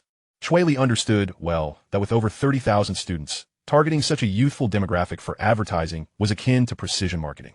When he had just started his entrepreneurial journey, he had stealthily placed flyers on dormitory door handles late at night, even deceiving 2 roommates into believing it was his part-time job, the 3 of them clandestinely distributing them throughout a building. The next day, they all ended up in the trash. And, considering I provide the school with 40,000 yuan in scholarships each month, please take the initiative to agree to this. All right. I know you're taking advantage of me. Lu Lin replied with a mix of exasperation and affection. quickly typing on her phone to finalize the arrangement. Cui Li then delegated tasks to Chun, asking him to contact the factories they had frequently collaborated with to expedite the production of promotional materials. They swiftly concluded the details, and Cui Li stood up, respectfully bowing to Lu Lin. Well then, I shall take my leave. Just as Cui Li took a couple steps out, he heard Lu Lin call out suddenly, "Come back." Cui Li's hand, poised upon the doorknob, hesitated abruptly as he obediently settled into his seat, casting a wary glance at Lu Lin. He was perplexed by the implications of Lu Lin's actions. "Place your hand here." Lu Lin's voice, though somewhat frigid, prompted Cui Li to comply. Lu Lin delicately rested her fingers upon Cui Li's wrist. After a mere 3 seconds, a slight frown crossed her brow as she adjusted her finger's position. Cui Li observed intently. He underwent a comprehensive physical examination annually and had not suffered a significant illness throughout the years. The old monk had once remarked on his unfavorable fate. Who else could rise from the status of an abandoned infant to the position of the Cui family's young master? If that fate were indeed unfavorable, one could only imagine how fortunate he must truly be. After a prolonged silence, Lu Lin raised her head, her expression unusually grave. Her gaze seemed to penetrate the depths of Cui Li's soul, evoking memories of his childhood mischief, particularly the time he had neglected his studies in favor of secretly reading The Divine Soldier, only to be chastised by Lu Lin wielding a ruler. Eventually, Lu Lin's slender fingers rapped rhythmically on the table. "You seem to be plagued by an abundance of inner fire lately. Are your thoughts consumed with illicit desires? Have you strayed from your vows? I warned you to control your urges until after your university graduation. Why have you disregarded my counsel? Is it that girl from the Song family? Did you not just divorce her mere days ago? What on earth have you been up to these past few years?" Confronted by Lu Lin's relentless interrogation, Cui Li instinctively shrank back. Good heavens! He silently vowed never to consult a doctor again, particularly a traditional one. Their insight was akin to possessing the all-seeing eye, leaving no room for privacy. From that day forward, he resolved to consume an apple daily to keep the doctors at bay. Cui Li bowed his head in silence, and Lu Lin understood. From a young age, this child had always retreated into silence when confronted with wrongdoing, much like a quail drawing in its neck. Lu Lin stood up and locked the door, retrieving a slender wooden stick from a nearby shelf. The sound it made as it struck her palm was crisp and resonant. "Cui Li, I hardly recall raising you to be such a disobedient child," she declared. "Bend over." Chapter 43. I will soothe your flames. Oh, Cui Li's face contorted in a mixture of despair as he stood up, seeking a stool to lean upon. This was ingrained in his very essence. He had been disciplined in this manner since childhood. However, after taking 2 steps, he suddenly realized he was now an adult. How could he still be subjected to such punishment? Turning his head, he caught sight of a playful glint in Lu Lin's eyes. "Auntie, this isn't right. Look, you've left me with psychological scars. Perhaps you could refrain from hitting me this time?" Crack! Lu Lin's swift response was a sharp strike. In an instant, Cui Li felt as though something had bitten his calf, and he stifled a cry. "After 3 years away from home, Wu Qingge has not disciplined you. Allow me to take on that responsibility." Lu Lin's expression remained icy, as if Cui Li had committed heinous crimes. He involuntarily shivered, aware that this was Lu Lin's manifestation of anger. Abandoning his jovial demeanor, he lay across the chair, his rear end raised. Yet he did not remove his pants, his final act of defiance. A sense of helplessness washed over him. He had never expected that, at his age, he would still face reprimands from an elder. Had he known such a day would come, he would have never returned. The wooden stick fell with a fierce whoosh, and Cui Li winced in anticipation. "This is for your 3-year absence from home. This is for disregarding my words. This is for your irresponsible actions and abandonment." As Cui Li struggled to recall his sorrowful memories, the tears that had begun to well up retreated. When had he ever abandoned anyone? Such slander. "Aunt Lu, I know you haven't finished punishing me, but please, where does this claim of abandonment stem from?" Lu Lin frowned, clearly displeased with his attempts at justification. "Engaging with that young lady from the Song family, and then turning your back on her, does that not qualify as abandonment? That was because she reunited with someone she had loved for many years. If that's the case, I should remarry her. That is out of the question," Lu Lin retorted. "Look at you, grasping at straws for excuses to justify your own actions." After delivering 10 strikes, Lu Lin finally relented. "Look at me. This time, it seems you've learned your lesson. Why have you not begged for forgiveness?" Cui Li lifted his head, a smile playing at the corners of his mouth. He pulled a flesh-colored object from his trousers and tossed it onto the ground. "Aunt Lu, I anticipated your intentions for today, which is why I came prepared," he declared with smug satisfaction. "This is a silicone buttock I purchased online, waiting for the day you would come at me with a stick." Cui Li's arrogance was palpable. He knew that once Lu Lin had administered a punishment, she would eventually let him off the hook, which is why he boldly revealed his secret. Lu Lin paused. Taken aback, she poked the silicone buttock with her stick. It was remarkably bouncy. No wonder Cui Li's rear had appeared so pert after their time apart. He had been concealing this little contraption. With a resigned shake of her head, Lu Lin remarked, "You and your clever tricks." Cui Li rose and gently guided Lu Lin back to her seat, pressing her shoulders soothingly. "Auntie, such a gentle beauty, like you should not be upset because of me. Calm your spirit. I can tell you're exhausted from scolding me. Let me give you a nice massage." In the ensuing moments, Cui Li diligently attended to Lu Lin, kneading her shoulders and gently tapping her legs. Ensuring she felt utterly pampered, Lu Lin extended her delicate hand, lightly caressing Cui Li's cheek, her fingers tracing along his jawline and behind his ear. "You rascal. Your anger has been quite palpable of late. Come visit my home. I shall help you cool off." Chapter 44. The Complexity of Belief. Is that really appropriate? Cui Li scratched the back of his head, feeling a touch bashful. Lu Lin frowned slightly, observing his bashfulness. She remained oblivious to any potential misstep in her words. Yet this did not deter her from reprimanding him further. With a swift motion, she struck Cui Li on the forehead with her stick. It wasn't heavy, but the sound resonated clearly, indicating a good hit. Cui Li covered his forehead, expressing his displeasure. Striking the head can make one foolish. Regardless, you've already surpassed the age where intellect is vital. If you become foolish, it hardly matters. Lu Lin replied nonchalantly. "I am now a grown-up, and ought to maintain proper decorum between the genders. Visiting your home might not be suitable. I am your elder." "Oh, you're only 8 years my senior. Have you also learned to argue?" Lu Lin brandished her stick in a mock-threatening gesture. With no choice left, Cui Li obediently followed Lu Lin along the campus path. Lu Lin had a home in the neighborhood of Magic City University, a charming little villa with a garden. Upon entering, the living room's decor was quite simple, with mismatched furniture. In one corner stood an ancient mahogany table, atop which a purple copper incense burner was emitting smoke, while the wall featured portraits of the 3 pure ones. The reddish brown of the wooden table and the copper hue of the incense burner clashed with the pristine white walls. With a firm tap on the back of Cui Li's head, Lu Lin instructed with utmost seriousness, "Go light some incense for our ancestors." Alas, whenever Lu Lin found herself in such a setting, her gentle demeanor vanished, and Cui Li felt as though he were in the presence of a deity.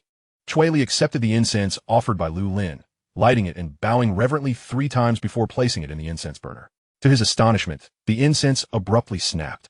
Cui Li was taken aback. This was urban life, not a fantasy realm of cultivation. How could a single stick of incense break like that? In terror, he stared at the broken incense, and then turned to Lu Lin, pleading silently, "Aunt Lu, save me." He raised his right hand in a solemn vow. "I swear, it was not my doing. I have never wronged myself or others in all these years. My life's mission has been to save the suffering and help those in need." Lu Lin let out a cold laugh. She had long since become immune to Cui Li's evasive arguments. Within a week, he could concoct 3 distinct templates of excuses. With a swift motion, she struck the stick against Cui Li's thigh. Clearly irked, she remarked, "Have you forgotten your Taoist name over the years of revelry? Li Xuanzi. Tell me the truth. Have you not visited the temple to pay respects to our ancestors in ages?" Cui Li chuckled sheepishly.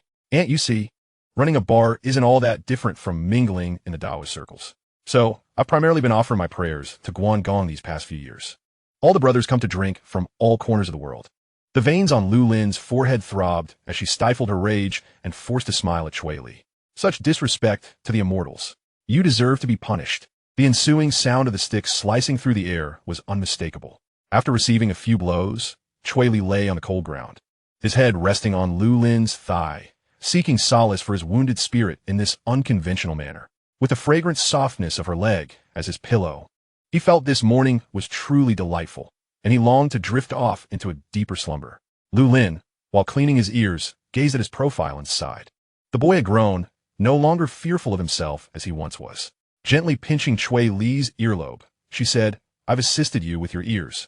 Now you must obediently lie there." "Of course," Cui Li replied, rising to remove his jacket and lying down on the floor with a pitiful expression. "Aunt, you are the best. Please be gentle when you poke me later." Lu Lin remained silent, retrieving a stick of incense and a packet of silver needles from the cupboard. With her delicate hand, she picked up a needle, disinfected it, and began to puncture Cui Li's acupoints one by one. He immediately felt a sensation akin to tiny ants biting at his skin, a tingling that lingered even after the needles were removed. His brow furrowed slightly. Lu Lin seemed to be more forceful this time, unlike her usual gentleness. Amused, Lu Lin smoothed out Cui Li's tightly knit brows. I know pain, huh? Why don't you pay more attention when interacting with girls? I've told you before, the root of all evil is lust. A girl smiles at you, and you start daydreaming. You think there's an opportunity when she asks for a favor.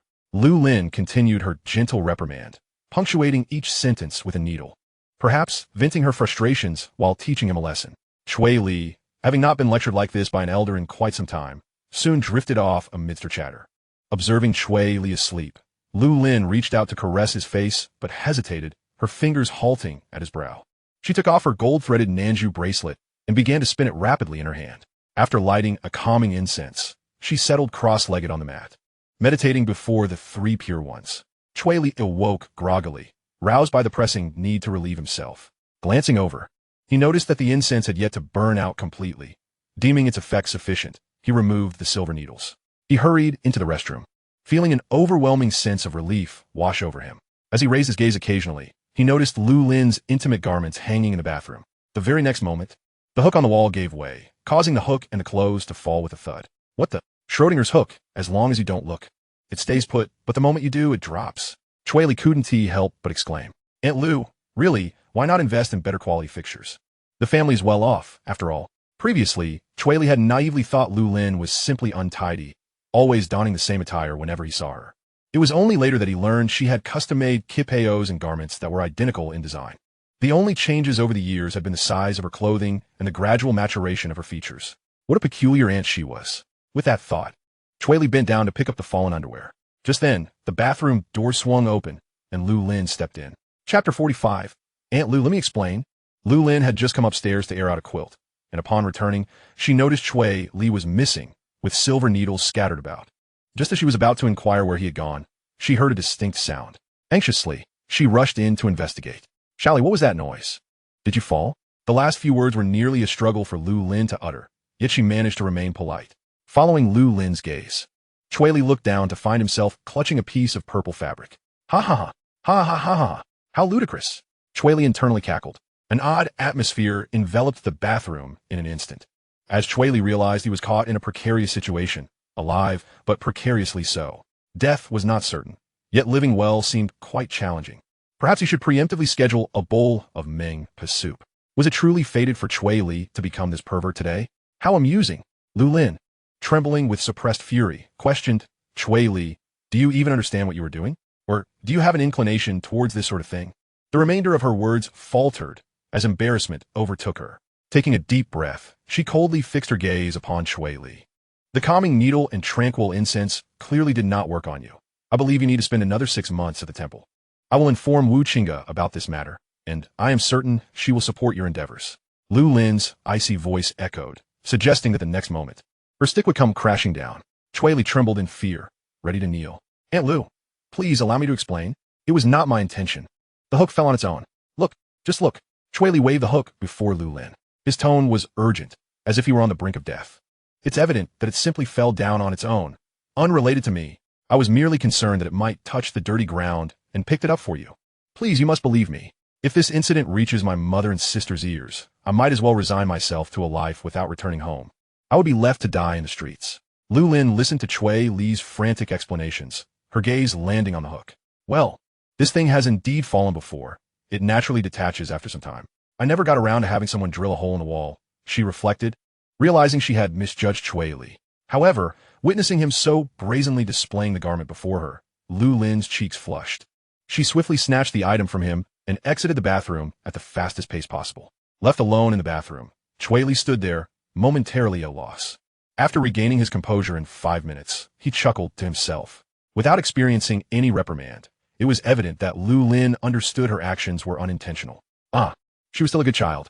With this thought in mind, Cui Li cautiously peeked his head out from the bathroom, surveying the surroundings for a while. Upon confirming that Aunt Lu was not waiting for him, he swiftly exited. The living room was devoid of Aunt Lu's presence, prompting Cui Li to knock on the door of the master bedroom on the 2nd floor. Aunt Lu, are you still busy? Startled by Cui Li's voice, Lu Lin, who had been leaning against the door since emerging from the bathroom, felt her face flush once more. Why is this happening? She thought, wishing Cui Li would have simply let his clothes fall to the ground without concern. Aunt Lu, After a prolonged silence, without a response from Lu Lin, Cui Li softly called out again, twisting the doorknob gently. The sound of the door startled Lu Lin, but thankfully, she had locked it upon entering. Placing her hand over her heart to steady her breath, she stammered, oh, it's nothing, you should just go back. If there's anything, I'll contact you via WeChat. Cui Li, sensing the awkwardness between them, refrained from saying more, yet he felt the need to offer some clarification. After all, such matters could lead to silent tears upon reflection in the dead of night. Taking a deep breath, he stated, Aunt Lu, you know me well, for so many years. I have regarded you as my elder, and I would never engage in such outrageous and perverse behavior. All right, I understand. Lu Lin exclaimed loudly from within the room. She wished to dismiss the topic entirely. Why did this impudent boy feel the need to explain? It was simply too embarrassing. Then I'll take my leave, Cui Li announced before making a hasty exit. As the sound of his footsteps and the closing door echoed, Lu Lin flung herself heavily onto the bed. She covered her eyes with her arm, her face burning with embarrassment. Goodness, how mortifying. On the athletic field of Magic City University, Cui Li, who had narrowly escaped becoming a pervert, ran freely along the track. He sought to forget the incident, yet the memory clung to him like an unwelcome shadow, refusing to dissipate. Eventually, he laid down on the grass, casting a resigned smile at the sun above. Perhaps it is best to leave forgetting the time.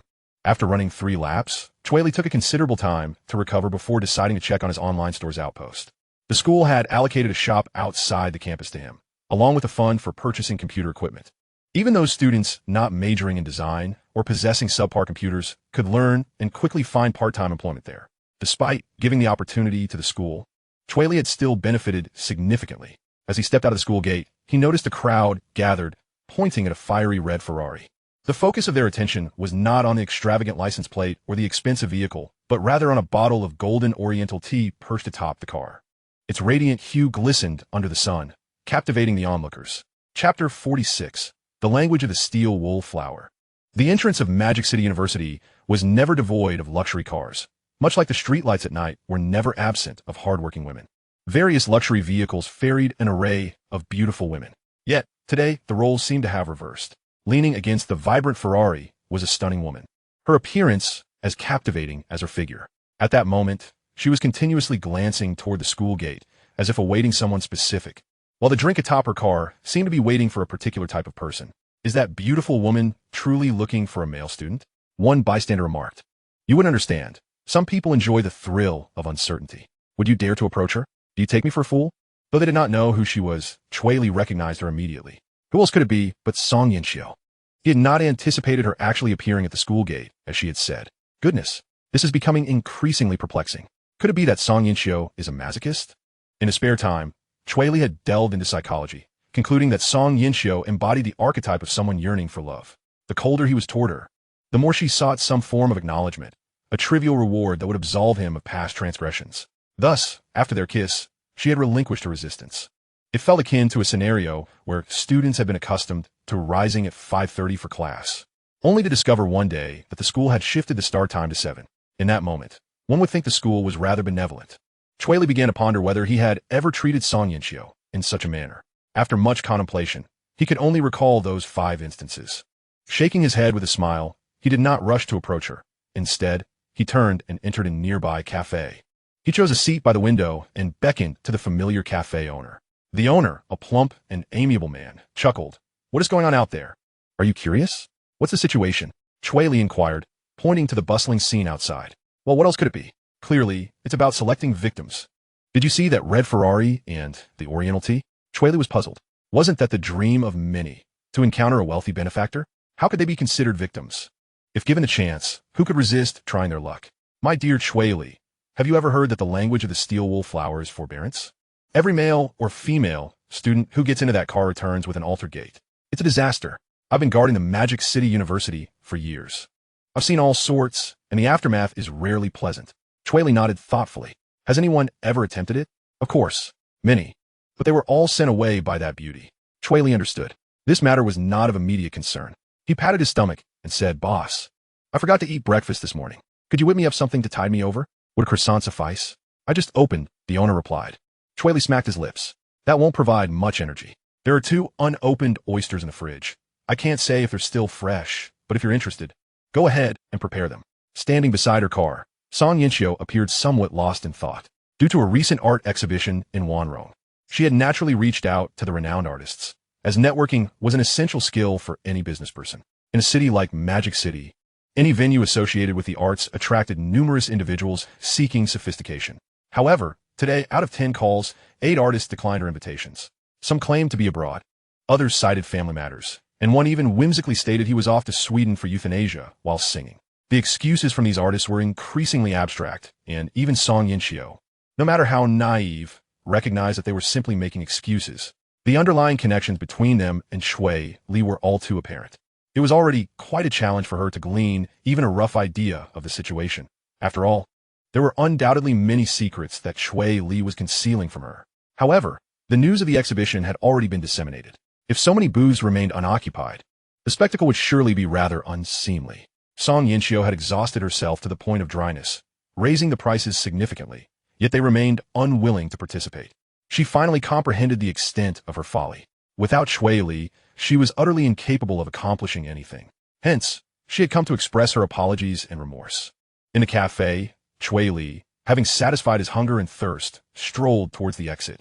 All that nonsense about calming needles and tranquil incense was utterly ridiculous. Today, he intended to make Song Yinxiu regret seeking him out. Just as he pushed through the crowd, a figure obstructed his path. Zhu Yaoi forcefully shoved Cui Li back, declaring, "Let me handle this matter. Your status is far too low." As he spoke, he revealed an Omega watch on his wrist. "Do you see this? It costs 200,000, without a single branded item on you. How could those wealthy ladies possibly spare you a glance?" Cui Li followed Zhu Yaohui's gaze. The watch was quite aged, clearly a relic from his father's youth, and had been unearthed from the depths of a cabinet. It was even non-functional. Cui Li scoffed and gestured for Zhu Yaohui to proceed, saying, "By all means, let me witness just how high your status truly is." "Humph. At least you know your place. Remember, opportunities are reserved for the prepared." Satisfied with Cui Li's understanding, Zhu Yaohui styled his hair in a flamboyant manner and approached Song Yinxiu, flamboyantly brushing his locks. "Beautiful lady, I wonder if I might be granted an opportunity for a deeper acquaintance. As for those impoverished souls, I suggest you refrain from wasting your time with them." Song Yinxiu frowned. She had tolerated quite enough. These individuals resembled overripe summer fruits, capable of breeding swarms of tiny fruit flies in an instant, small, swift, and impossible to dismiss.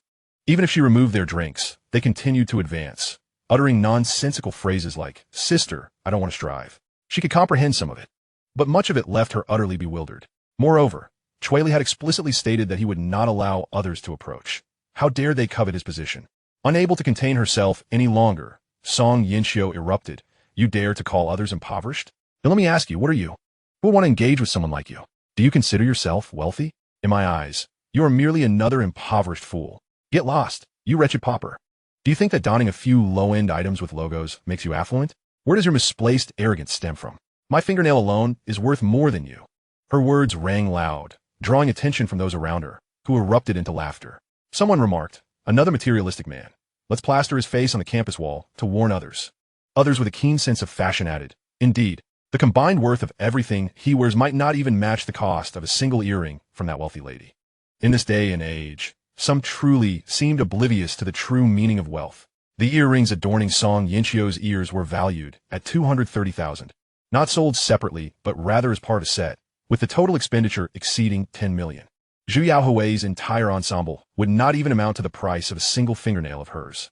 However, if one were to dissect Zhu Yaohui's worth piece by piece, it would yield a different valuation altogether. A few flashes of light illuminated the scene. Noticing the presence of such professional on-site reporters, Cui Li unhurriedly donned a mask over his face and approached with a smile. "Well, it seems it's my turn to take the stage." He stepped forward and softly addressed, "Might I inquire, wealthy lady, if I could have a moment?" Song Yinxiu swept her gaze over, exclaiming, "Where did you come from? You can?" Her once furious countenance shifted to one of joy. At last, she had awaited Cui Li's arrival. She trotted forward, eagerly offering him a drink. "Finally, I've been waiting for you. Is this your drink? Come with me. I've seen 800 people this morning just to see you." Observing the drink in her hand, Cui Li pinched Song Yinxiu's cheek playfully, grinning, "Then let's go." With that, he took the driver's seat. Rolling down the window, he cheerfully remarked to the still-stunned Zhu Yaohui, "Brother, it appears she prefers the impoverished type. Perhaps you should consider donning a more tattered outfit next time?" Leaving the bewildered Zhu Yaohui behind, he sped off, the dust swirling and coating his face. Zhu Yaoi stood there, somewhat at a loss. He stroked his chin, pondering. Was it now fashionable to be impoverished? No, that couldn't be right. What on earth were those two planning to do next? The mere thought of what might transpire between Cui Li and Song Yinxiu tightened his jaw in anxiety. Was it truly possible that this young man, who scrounged for part-time jobs, would end up in bed with a wealthy woman? Chapter 47. Love Grows Over Time. Intimacy is often perceived as a form of deception between men and women. It accelerates the journey of closeness, bypassing the opportunity to truly understand one another's inner selves, with both parties merely familiarizing themselves with each other's bodies. Cui Li had never sought to explore Song Yinxiu's spiritual realm. He was indifferent to how much she adored Shen Baixing. He simply found it amusing. The silence in the car grew stifling as the two occupants exchanged not a single word. Song Yinxiu opened her mouth, wanting to say something, but instead closed it in frustration. She could not forget how she had spoken to Cui Li just a few days prior. That morning, she had been so rebellious, and now she felt profound regret. While waiting at a red light, as Cui Li placed his hand on the gear shift, a long, snowy white leg leaned over. Cui Li, do you think my thighs have grown thicker? I despise my pear-shaped figure. Song Yinxiu suddenly chirped in a sweet voice, leaning closer to Cui Li's ear, even blowing warm breath against his earlobe.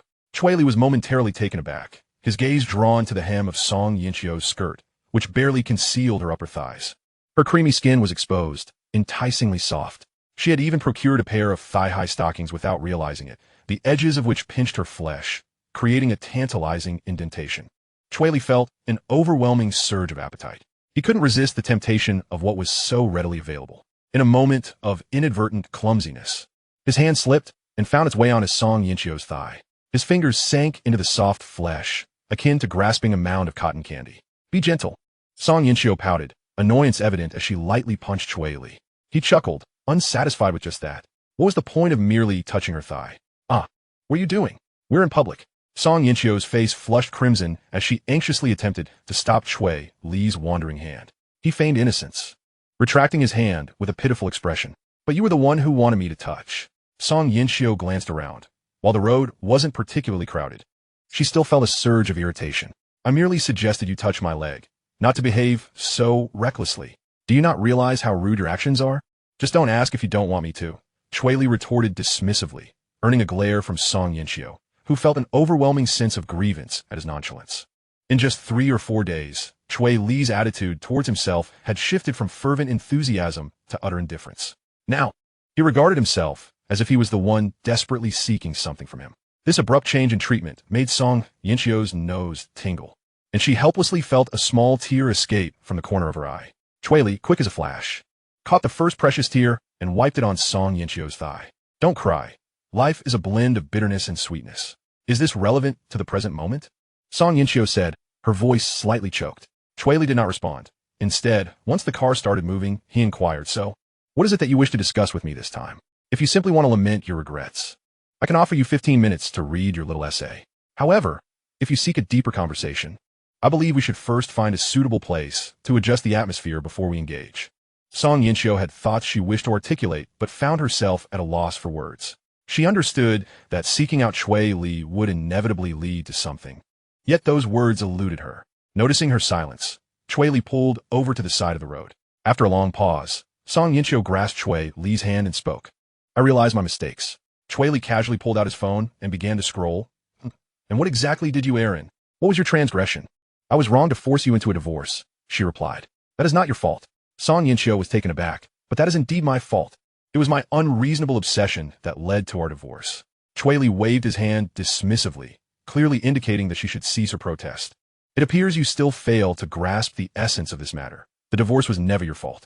Your error lay in mistaking a contractual marriage for a genuine one. Upon hearing this, Song Yinxiu's eyes reddened. Was Cui Li implying that he had never harbored feelings for her, that everything had been her unreciprocated sentiment? You freed yourself. But what about me? This is profoundly unfair. You held all the control and love. If that is the case, why did you treat me so kindly? Did you not harbor even the slightest affection? As she spoke, tears streamed down her face. I thought that after we became intimate, you would reveal your true self to me. Cui Li found himself somewhat overwhelmed.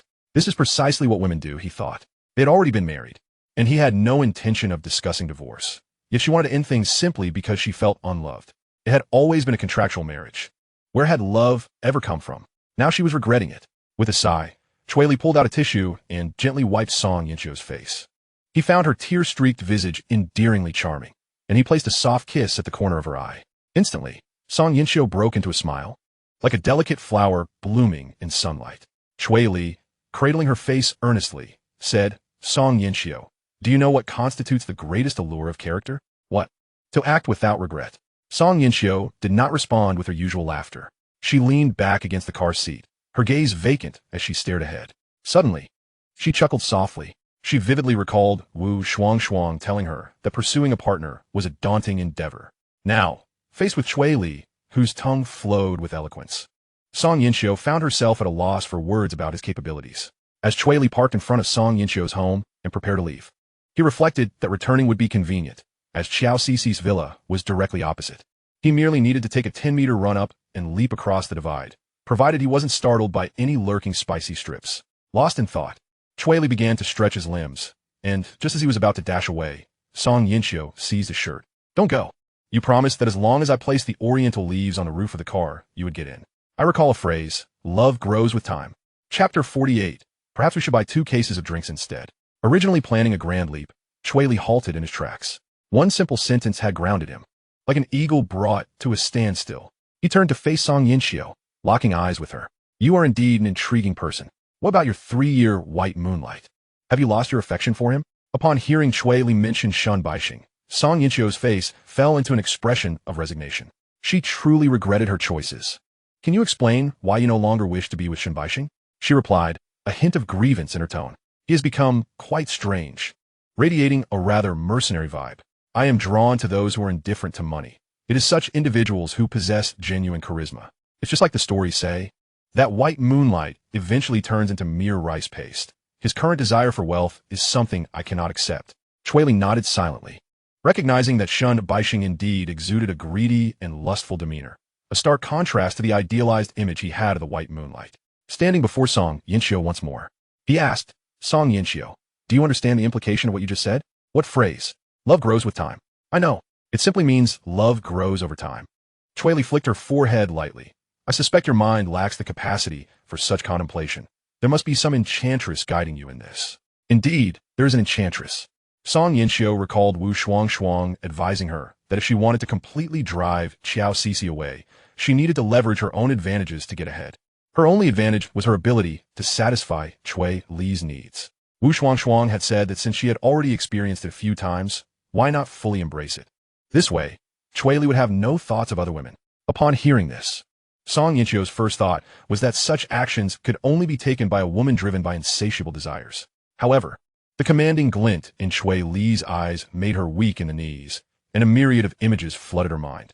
She sought to justify herself. She had ventured forth, and what remained was merely a matter of repetition. If Cui Li could forgive her for her earlier ignorance and rebelliousness, she was willing to prepare 3, perhaps 5, or even 8 bottles of drinks in the car until he completely absolved her. Wasn't it merely a meaningless accumulation of instances?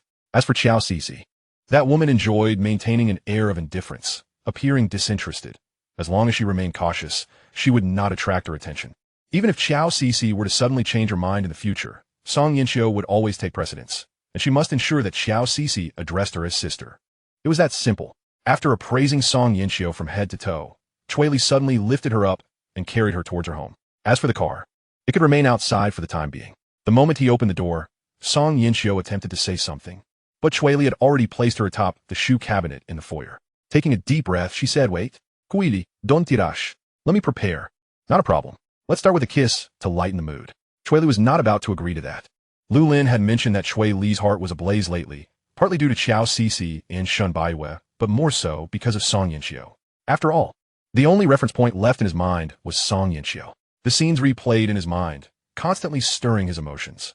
Song Yinxio placed her hands on Cui Li's shoulders, exerting all her strength to keep him at bay. Yet Cui Li pressed closer, as unyielding as a mountain. The scent emanating from him was overwhelming for her. No. If someone were to peer through a telescope, they would undoubtedly witness the clandestine activities of the two of us. "Let's head to the room. Consider my treat." Song Yinxio implored softly. "You know, I am rather obedient. As long as we're not here," she whispered into Cui Li's ear. Upon hearing this, Cui Li's temper flared even more, and he swept Song Yinxiu into his arms, rushing upstairs. Once inside the room, Song Yinxiu, feeling a tinge of shyness, wrapped herself in the blanket and said, "First promise me, if I say I don't want it anymore, you will let me go." Cui Li offered no reply. Instead, he swiftly pressed his lips against hers, which resembled a delicate little cake. No, I truly can't. Let's watch a movie first." Song Yinxiu was drenched in perspiration, looking as if she had just toiled in the fields for 2 acres.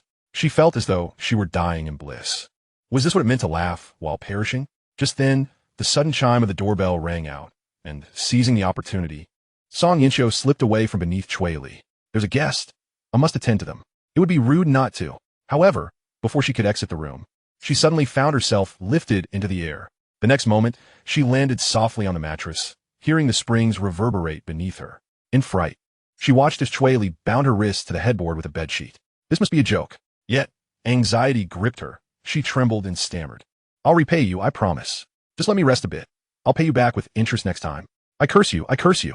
I don't even know what to curse you with." The two engaged in a peculiar dialogue, while the doorbell downstairs rang incessantly. Just as the ringing ceased, and the disruptive sound faded, they prepared to resume their earlier endeavors. Suddenly, there came a series of loud knocks on the door, reverberating through the house, as if urging the occupants within to hasten and open up, lest the door be forcibly breached. Fear simultaneously flickered in their eyes. A formidable presence was certainly outside. Chapter 49. I came to fix the pipes. Cui Li rose silently, while Song Yinxiu closed her mouth tightly. Both remained utterly still, not daring to make a sound. Peeking out into the yard, Song Yinxiu spotted a familiar Toyota Land Cruiser parked outside, its imposing white form instilling in her a sense of dread. She placed a finger on her bitten red lip and whispered, "My mother is here. You must remain silent." "Understood, but do take this seriously. My mother is not a sound mind. She has a penchant for violence, unless you fancy yourself capable of withstanding it." Cui Li chuckled, fully aware of who was at the door, recognizing the rare intensity of her presence. As Song Yinxiu left the room, she moved slowly, gathering her clothes piece by piece from the stair railing and sofa, donning them one by one. Upon reaching the entrance, she adjusted her hair in the hallway mirror, despairing as she gazed at her flushed cheeks, which seemed impossible to conceal. Yet the terrifying mother tiger waited at the door, leaving no room for retreat. With no other option, she took a deep breath and opened the door, immediately embracing Zhoumin. "Mom, what brings you here? I love you so much. It's as if I think of you and you appear right before me. We truly are mother and daughter. Mom, you're the best. Did you bring me my favorite sweet and sour ribs? How come you returned so soon from your trip with Dad?" Song Yinxiu's voice was sweet, reminiscent of a little girl longing for her mother. "Humph." Zhoumin scoffed, pushing Song Yinxiu away, inspecting her like a cat. Her hair was disheveled, her cheeks flushed, a bite mark on her collarbone, and a hole in her stockings. Zhoumin's fury ignited. She seized Song Yinxiu by the ear, striking her with a shoehorn on the waist, the sound echoing through the villa. "Mom, why are you hitting me?" Song Yinxiu protested, clutching her lower back, feeling somewhat aggrieved. Zhoumin, exasperated, raised her daughter's ear higher. "So, you, Song Yinxiu, have brought a man home? Are you trying to drive me to madness? Your father and I must have lost our minds to let you run the company. Do you really believe you're qualified to be a female CEO? If it weren't for the matter at hand, I wouldn't even bother with you." Though she claimed to let it go, Zhoumin still struck Song Yinxiu a couple more times. The moment the door opened, a wave of maternal affection hit Song Yinxiu like a tidal wave, leaving her stunned, her eyes brimming with tears as she gazed at her mother. Where's old Song? Song Yulin was Song Yinxiu's last bastion of support. Whenever Zhoumin unleashed her wrath, old Song would intervene, attempting to placate her with kind words. Though the outcome often resulted in both parents kneeling, it significantly lightened Song Yinxiu's spirits. "Your father is currently kneeling." Zhoumin then produced her phone, revealing a video call where Song Yulin greeted Song Yinxiu with a smile. His expression, however, was serious. "Yinxiu, do not think your father won't discipline you. Even if I were there, I would still give you a good talking to." "Oh." Song Yinxiu's brow furrowed suddenly. "What do you mean? Was this planned? How else will my father be kneeling before this?" Zhoumin's displeasure escalated, and she slapped the back of her daughter's head. "Where's that scoundrel? Tell him to come out, or I'll make him regret it." Song Yinxiu rubbed the back of her head, feeling somewhat guilty as she replied. "He's upstairs. I must see who has bewitched you so thoroughly," Zhoumin declared, hastening upstairs. Hearing the footsteps approaching from below, Cui Li could no longer remain still, opening the door while looking somewhat disheveled. His shirt was partially unbuttoned from earlier, revealing a deep V that left him feeling slightly embarrassed as he stood before Zhoumin. Zhoumin froze at the sight. Song Yinxiu quickly stepped forward, grasping her mother's hand. Mom, let us talk this out. If you wish to hit someone, hit me instead. After all, I've been on the receiving end of your discipline since childhood. My head is quite resilient now. Please don't hit Cui Li. It was I who lured him. Upon hearing Song Yinxiu's words, Cui Li couldn't help but chuckle. He was inexplicably reminded of Lu Shan. When Lu Shan was rescued by Zhao Yun, wasn't he also somewhat daft after being tossed around by Liu Bei? Could Song Yinxiu's naivety also stem from her frequent beatings by Zhou Min in her youth?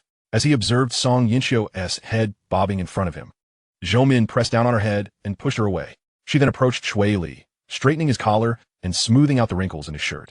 Ah, little Li, what are you doing here? Didn't he, my brother-in-law, say you two divorced? Truth be told, Zhou Min found herself somewhat at a loss. She couldn't quite grasp the thoughts of today's youth. In a family group chat, Feng Li had mentioned that Cui Li and Song Yinxiu were divorced. At that moment, she had scolded Feng Li for stirring trouble. However, upon seeing the divorce certificate, silence had enveloped her. While vacationing in Norway with Song Yulin, she had booked a flight back the very day she learned of the news. However, what is the current situation? Are they divorced or not? Aunt Zhou politely called out.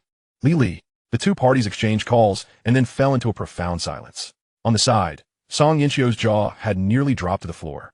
If no one helped her close it, she might never retrieve it. Sherlock Holmes once stated that when all other possibilities have been eliminated, what remains, no matter how improbable, must be the truth. A wave of absurdity washed over Song Yinxiu's mind. These two know each other. The enigma that had plagued her heart was suddenly unraveled. Why had her mother abruptly ceased to love her? Why had the New Year's red envelopes disappeared? Why had her mother stopped reminding her to return home for festive meals? They have a new son. She could not comprehend how everyone had cast her aside. After a long pause, Cui Li scratched the back of his head and remarked, Aunt, you seem to have grown younger again. It appears you enjoyed the travel itinerary I arranged for you and Uncle. This situation felt quite awkward. Sleeping with someone's daughter and then divorcing, only to continue the affair post-divorce. It would suffice to say that being caught in the act was particularly embarrassing. Even with Cui Li's usual thick skin, he could not maintain his composure at this moment. Zhou Min, regaining her senses, glared at Cui Li and said, What do you mean by aunt? You used to call me mom. Cui Li felt a bit embarrassed. Now that they were divorced, he found it inappropriate to address her as such. He sheepishly replied, Aunt, I've divorced Song Yinxiu, so it's better to change how we address each other. Zhou Min nodded in agreement. She once again seized Song Yinxiu by the ear, exclaiming, marrying in silence and divorcing just as quietly. Well done, Song Yinxiu. I've noticed that as you've grown up, the fewer lessons you've received, the more unruly you've become. From today onward, you are to return home for half an hour each day to report what you've done and what you've learned. Mom, let go. The curiosity in Song Yinxiu eclipsed her fear of her mother's wrath, and she vigorously shook off her mother's grip, demanding, Mom, when did you meet Cui Li? How come I didn't know? Why are you so protective of him? Who is truly your biological child? Song Yinxiu looked anxiously at her mother, still very much afraid of Zhou Min, a fear deeply ingrained in her bones. If Zhou Min were to adopt her fighting stance, Song Yinxiu would undoubtedly be reminded of how loud her bowing to her mother could be. However, Zhou Min merely scoffed coldly, saying nothing further. Feeling the chill of her silent treatment, Song Yinxiu felt a sense of relief. Silence was the best response. Zhou Min also refrained from further conversation. Observing the disheveled appearance of the two, she spoke firmly, I'm giving you both 15 minutes to take a shower and change into your most presentable attire. I believe there's a very important matter I need to discuss with you. Chapter 50. After lying down for a brief rest, Cui Li nodded awkwardly. All right, Aunt. You go downstairs and sit. We'll be down shortly. With that, he pulled Song Yinxiu back into the room. With a click, the door closed. Before Cui Li could speak, Song Yinxiu suddenly lunged at him, pinning him onto the bed. Gritting her teeth, she declared, Cui Li, you are truly a mastermind behind the scenes. Not only do you know my mother, but you also know my second uncle. Now tell me, who else do you know? Cui Li gazed at the fierce-looking Song Yinxiu and chuckled. He raised his fingers to count. I also know your cousin, who recently ran away from home. He did so because he didn't perform well on his mock exams and felt guilty for the study materials I provided him over the past 3 years. He stayed at my bar until he topped his class in the second mock exams before returning home. And your cousin, she didn't invite you to her 30th birthday because I was also present. Not to mention your uncle and grandfather. Song Yinxiu chuckled in realization. Indeed, they were all masters of deception. No wonder everyone had been so quiet during family dinners in recent years. No one introduced potential partners or rushed into marriage, as they were all aware of having found a spouse. All right, you all can pamper Cui Li. Song Yinxiu fixed her gaze on him, saying, I thought you were just an ordinary student from Magic City University. I feel like a clown. She sat atop Cui Li, transforming from a small kitten into a fierce lion, angrily kneading his chest. Cui Li rested his hands behind his head, amused by the seemingly harmless Song Yinxiu. Meeting his eyes filled with mirth, she felt a tinge of defeat and asked, "What else are you hiding from me? This can't be everything." Cui Li, without a second thought, nodded. "Yes, this is all there is. I don't have many secrets." Still lying. Song Yinxiu scoffed. Even if she were foolish, she knew Cui Li surely had more significant matters concealed from her. She was not in a hurry. One day, she would uncover everything. Money could solve any mystery.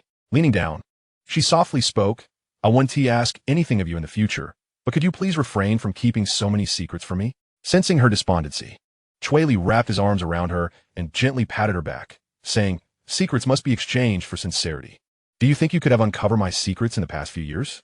Song Yinxiu fell silent, pondering deeply. After showering and changing, Cui Li was relieved to find that the clothes he had left at Song Yinxiu's place had not been discarded. However, as he entered the wardrobe, he could only exclaim in disbelief, "What on earth were you thinking? Why be taking all my clothes out?" In the corner of the wardrobe, garments of every season and color were haphazardly piled, resembling a scene where a boss had fled with his sister-in-law, leaving employees to sell whatever they could salvage. Song Yinxiu hurriedly rushed in, spreading her arms to block Cui Li's path. "A few days ago, a cockroach got into the room, and I chased it from the bathroom, only for it to scurry into your wardrobe. I thought I couldn't let it wreak havoc in there, hence the current situation. I'll find you some clothes. Just wait outside." With that, she began to push him out. "Is that true?" Cui Li squinted, sensing something amiss. Song Yinxiu, who would scream at the sight of a dead cockroach. How could she have rummaged through a wardrobe with one? The unknown fear was something he wouldn't dare confront. He sidestepped her and crouched before the pile of clothes, picking one up to sniff. The faint scent of his usual laundry detergent was present, yet the strong fragrance of Song Yinxiu's perfume lingered heavily. It was as though the clothes had been worn by her before being carelessly discarded on the floor. Cui Li's eyes widened as he stood up, lips pressed together. He could not fathom what Song Yinxiu had done with his clothes. However, seeing the flush on her cheeks, he understood that this was undoubtedly not a trivial matter. "What did you do?" Song Yinxiu clasped her hands behind her back, her fingers intertwining nervously. "I found your clothes smelled so good that I lay down and took a nap in them." "One nap? Two? Little weirdo." 15 minutes later, Zhou Min gazed at the impeccably dressed Cui Li with a look of maternal affection. "Dear little Li, Mother has been traveling for a month and has brought back a plethora of souvenirs for you. Remember to come to my house to collect them. Among them lies a Gundam model that you particularly adore. When you come to retrieve it, do not forget to drive a larger vehicle. I believe that a toy of such stature, positioned at the entrance of a bar, would certainly create an impressive spectacle." "Thank you, Aunt." Such grand models would not even be considered by Cui Li, despite his wealth, as they do not merit the price and take up space. However, if it were a gift from Zhou Min, it would indeed hold significant value. A little secret to gifting is to present something that the recipient, regardless of their affluence, would hesitate to purchase themselves. Spending 1,000 yuan on a bottle of red wine and a candlelit dinner for a boyfriend might strike him as somewhat extravagant. Yet, if you were to invest that same amount in a frivolous gaming mouse for him, he would find himself seeking your approval even when using the restroom for an entire week. Song Yinxiu shifted her position slightly, revealing a charming smile. "Mother, what about me? Did you buy me any cosmetics? You know the set I sent you." Zhou Min, observing Song Yinxiu dressed even more elegantly than Cui Li, let out a derisive laugh. "What a show. Why dress so formally at home? Do you think this place is a corporate office? Haven't you had enough of playing the female CEO?" Song Yinxiu paid no heed to Zhou Min's remarks, her hands still outstretched. "Do not change the subject. Where's my gift? You promised to bring it back for me." Zhou Min rolled her eyes. "It was not on my way." Song Yinxiu felt a wave of frustration wash over her. She felt like a fool, surrounded by a cacophony of excitement, while remaining utterly oblivious. Realizing her demeanor could be improved, Zhou Min softened her tone slightly. "I did buy you something. You can pick it up when you come to my house." "Thank you. Mother, you are truly wonderful." The beleaguered Song Yinxiu embraced Zhou Min, who, at a loss, could only ruffle the hair of her now 25-year-old daughter. Cui Li found the scene rather amusing. It was a novel sensation to be nudged aside. "All right, I shall refrain from discussing other matters.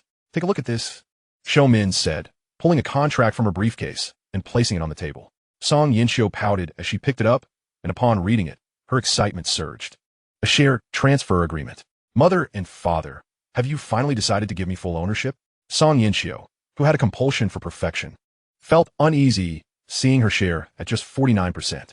It was not greed. She merely desired to see that 100% figure. Showman swatted Song Yinchio's hand away. It is not for you. What do you mean it's not for me? Who else could it possibly be for? After all, I am your only child. She turned to the only other person present. Showman smiled at Cui Li. Little Li, we are preparing to transfer 10% of the shares to you. Song Yinchio's smile faltered, and after 2 seconds, her jaw could have easily been used for oiling machinery. Yet Showman seemed oblivious as she pushed the contract towards Cui Li. Cui Li, who had been enjoying the spectacle, straightened his posture upon realizing the gravity of the situation. Observing the unfolding scene, he maintained a composed demeanor, fully aware that nothing comes without a price. After taking possession of the contract, he perused its pages, finding nothing amiss, merely a straightforward share transfer. The paper felt light, yet the value it represented was monumental. 10% of the Song family's enterprise? That was rather exhilarating. With her head resting on Cui Li's shoulder, Song Yinchio looked on, finally exclaiming, "Mother, why are you giving shares to Cui Li? He is not your son." Could it be that Cui Li is your illegitimate child? Song Yinchio shouted in disbelief. Awakening from his stupor, Song Yulin glared. Little Song, do you truly wish for your father to wear a green hat? Song Yinchio shook her head. Little Song is unaware. I see you have no clue that you are about to be beaten. Shou Min's expression darkened, but having already exerted herself, she suppressed her anger for the moment. The 10% allocated to Cui Li was hardly excessive. Our company, Wanrong, has consistently kept a tight grip on Qiao family Sijuan precisely because we operate on a high-end market strategy. In the consumer-driven metropolis of Magic City, exclusivity equates to immeasurable wealth. The artists who showcase in our mall have contributed to this reputation. Surely, you do not believe those with lofty aspirations are easily persuaded to spend? Song Yinchio, do you suppose our mall formulates its own plans? Do you think those willing to support us come of their own volition? That success is the result of your father and Little Li's diligent efforts? Without Little Li's assistance, you would likely struggle against that little brat, Qiao Cece. Song Yinchio opened her mouth, struggling to maintain her composure. She retorted softly, if that is the case, then giving Cui Li a substantial amount of money would suffice. Since he has already done this, and that with your only daughter, why not just transfer all the shares to me?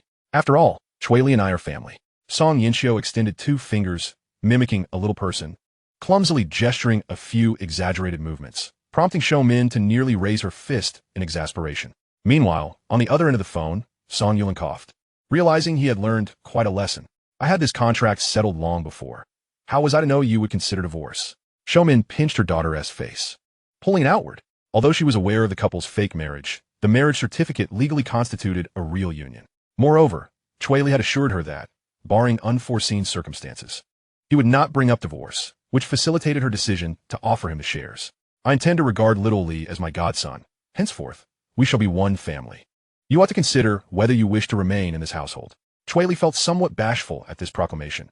After all, he frequently found himself at his mother-in-law's residence, primarily because her home boasted 2 retired military dogs that were exceedingly difficult to acquire. These 2 majestic German shepherds, not only imposing but also remarkably intelligent, would fetch a shovel when asked to garden without ever resorting to a hoe, displaying intellect akin to that of a 5 or 6-year-old child.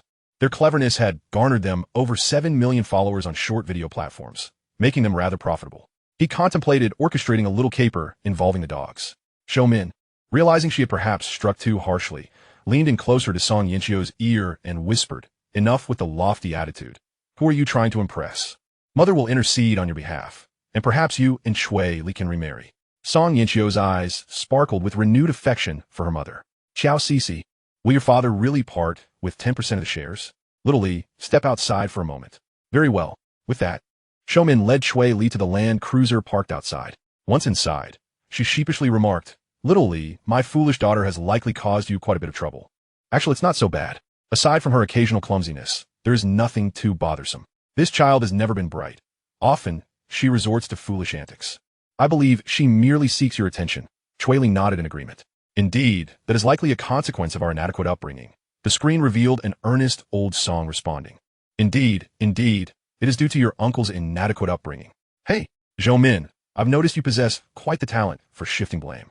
I've always maintained that nurturing a child should be approached with gentleness. Only love can foster true growth. Yet you insisted that only through strict discipline can one raise a dutiful daughter. Just look at what you've turned your child into. She has practically been compressed into a sticky rice dumpling. Seizing the opportunity amidst their quarrel, Cui Li discreetly placed the stock transfer document, symbolizing immense wealth, into the glove compartment of the passenger seat. However, upon opening the compartment, he immediately felt Zhou Min's piercing gaze upon him. Cui Li silently withdrew his hand, feeling quite embarrassed. "Little Li, you should head back. I'll continue my argument with your uncle." Zhou Min showed no inclination to discuss reconciliation, yet her intentions were unmistakably clear to Cui Li. Reluctantly, he pocketed the few sheets of paper and retraced his steps. Inside the car, Zhou Min turned to Song Yulin and remarked, "Are you certain Cui Li is a member of the Cui family? After all, there were no issues during the paternity test. The absence of problems suggests there indeed might be issues. The intricate web of relationships all points to a singular conclusion, which cannot be mere coincidence." As soon as Cui Li stepped inside, he was confronted by Song Yinxiu.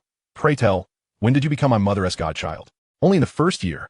You weren't home, and I was out in the yard farming when an entire van of people arrived. Upon awakening, I found myself at your parents' house. I endured a myriad of trials to secure my place in your household." Song Yinxiu gazed at the contract in Cui Li's hand, feeling despondent. "Why must everyone vie with me? Why does it seem like everyone wants to take something from me? Woe is me. Perhaps I should just leave and wander."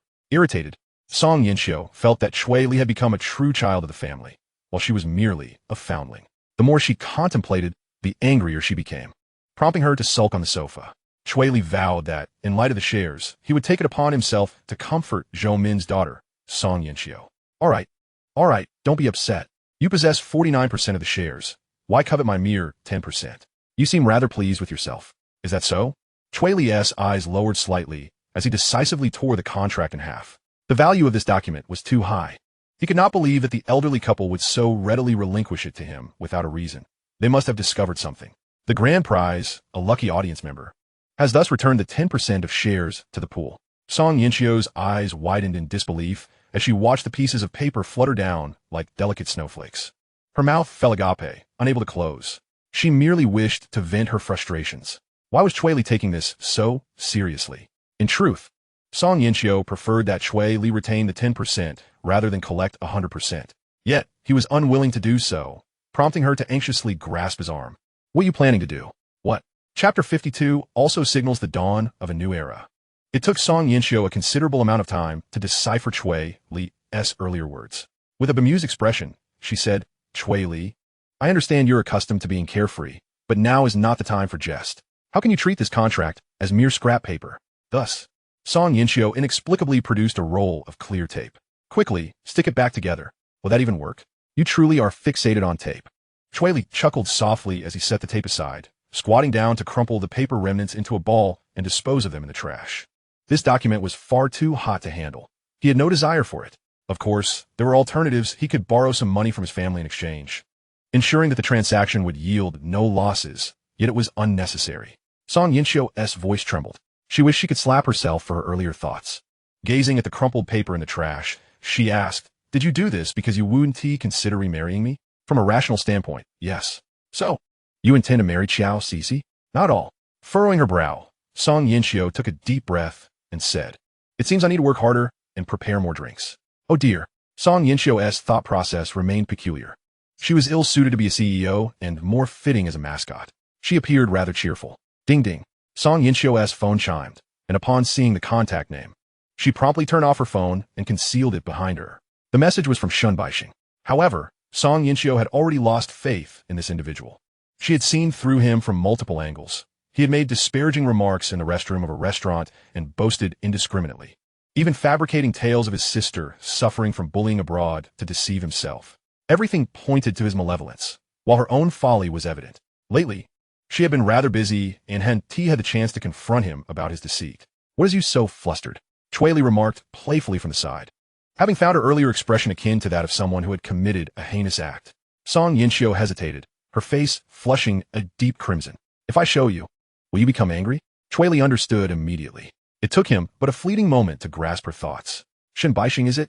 Song Yinxiu shook her head vigorously, raising her right hand in a vow. "I have seen through his true nature. I'm deleting him from WeChat right now." As she spoke, she began searching for the red delete option. She would not share the same sky with a deceiver. Hey, wait a moment." Cui Li halted Song Yinxiu, who was eager to delete her friend, extending his hand toward her. He still had matters to discuss with Shun Baixing, and deleting him would complicate finding him later. Song Yinxiu obediently handed her phone to Cui Li, kneeling on the sofa in a posture of contrition. Cui Li took the phone, quickly scanning Shun Baixing's messages, which conveyed that he had accidentally bumped into a wall and injured himself a few days prior and was feeling somewhat down, contemplating whether he should go abroad. Cui Li found this amusing. Was he attempting to employ some form of reverse psychology? Besides, who walks into a wall? Surely, wasn't he implying that he was beaten and held down? Cui Li sent Shun Baixing the location of Song Yinxiu's house, accompanied by a playful finger gesture. Upon seeing this, Cui Li couldn't help but chuckle. It felt akin to luring a dog into a trap. He was quite curious to witness the expression of surprise on someone's face. With a mischievous smile, he set the phone aside and looked up to find Song Yinxiu still kneeling on the sofa, her large, watery eyes gazing at him. Cui Li tilted his head for a moment before commanding, "I order you to prepare some fruit. But let me be clear, I have 3 fruits that I refuse to eat. First, I do not eat apples, for their flavor is utterly dull. Second, I do not eat pineapples, as they tend to devour your tongue while you eat them. Third, I haven't determined that yet, but I'm certain there's another fruit I detest, and if you unwittingly select it, be prepared for a reckoning." "Understood, sir." Song Yinxiu, still somewhat dazed, rose to find the fruits. Cui Li lounged on the sofa, legs crossed, akin to a lord enjoying life. He realized at last what living truly meant. Song Yinxiu, shedding her previous lazy demeanor, approached with a plate of neatly sliced watermelon. "I prepared a platter of watermelon for you, and I've removed the seeds so you won't need to spit them out. Just open your mouth, and I shall feed you." Cui Li, feeling quite at ease, opened his mouth, ready to accept Song Yinxiu's service. With a sudden plop, the forked piece of watermelon slipped and fell onto Cui Li's trousers. "Oh no!" Song Yinxiu exclaimed, bending down to retrieve it, only for the remaining pieces of watermelon in the plate to tumble down towards Cui Li as well. "Oh dear!" she exclaimed once more, grabbing a tissue to dab at the mess on Cui Li's pants. However, as she wiped, the sensation felt unusual, meeting Cui Li's gaze. Song Yinxiu chuckled awkwardly. "You should go change your trousers. Indeed, you should accompany me." Chapter 53. He claims to be the underworld boss. Shun Baixing felt elated. Finally, Song Yinxiu had responded to him. He had nearly reached the end of his patience. Despite his numerous attempts to message her, she had remained unresponsive. Yet now, she had sent him her location. The implications were unmistakable. Song Yinxiu intended to offer him genuine comfort. It turns out her previous indifference was merely a test for me. Thankfully, I have proven myself worthy, and now a blissful life awaits. That said, Song Yinxiu could indeed be rather petty, yet such little acts of retaliation were undeniably charming. Following the address, Shun Baixing arrived at the entrance of Song Yinxiu's residence. He stood outside the iron gate, gazing at the magnificent villa, saliva pooling in envy. This was the villa of his dreams. Soon, he would reside within its walls, not only as a tenant, but also sharing a bed with a beauty. What a splendid notion. Shun Baixing promptly took out his phone to call Song Yinxiu. The call was quickly answered, but there was silence on the other end. "Yinxiu, have you picked up?" "I'm right downstairs," Shun Baixing probed. "If you have something to say, just say it," came Song Yinxiu's fatigued voice through the receiver. Noticing the curtains on the second floor being drawn aside, Song Yinxiu's face appeared behind the window. Upon seeing her, Shun Baixing paused. Song Yinxiu's cheeks were flushed, seemingly shy. A smile crept onto Shun Baixing's lips. So, she was too bashful to face me. Thinking of what might transpire next, he touched the small blue pill in his pocket. It was finally his turn to be the man. Shun Baixing took a deep breath, adapting his tone to the gentlest of whispers. "Yinxiu, are you feeling unwell? Your face is so red. Open the door. Let me come in and prepare you a bowl of congee before I leave." No, it's unnecessary. I can cook myself. You can leave now. I want to keep you." As if recalling something, Song Yinxiu glanced back and added, "By you, don't take her out.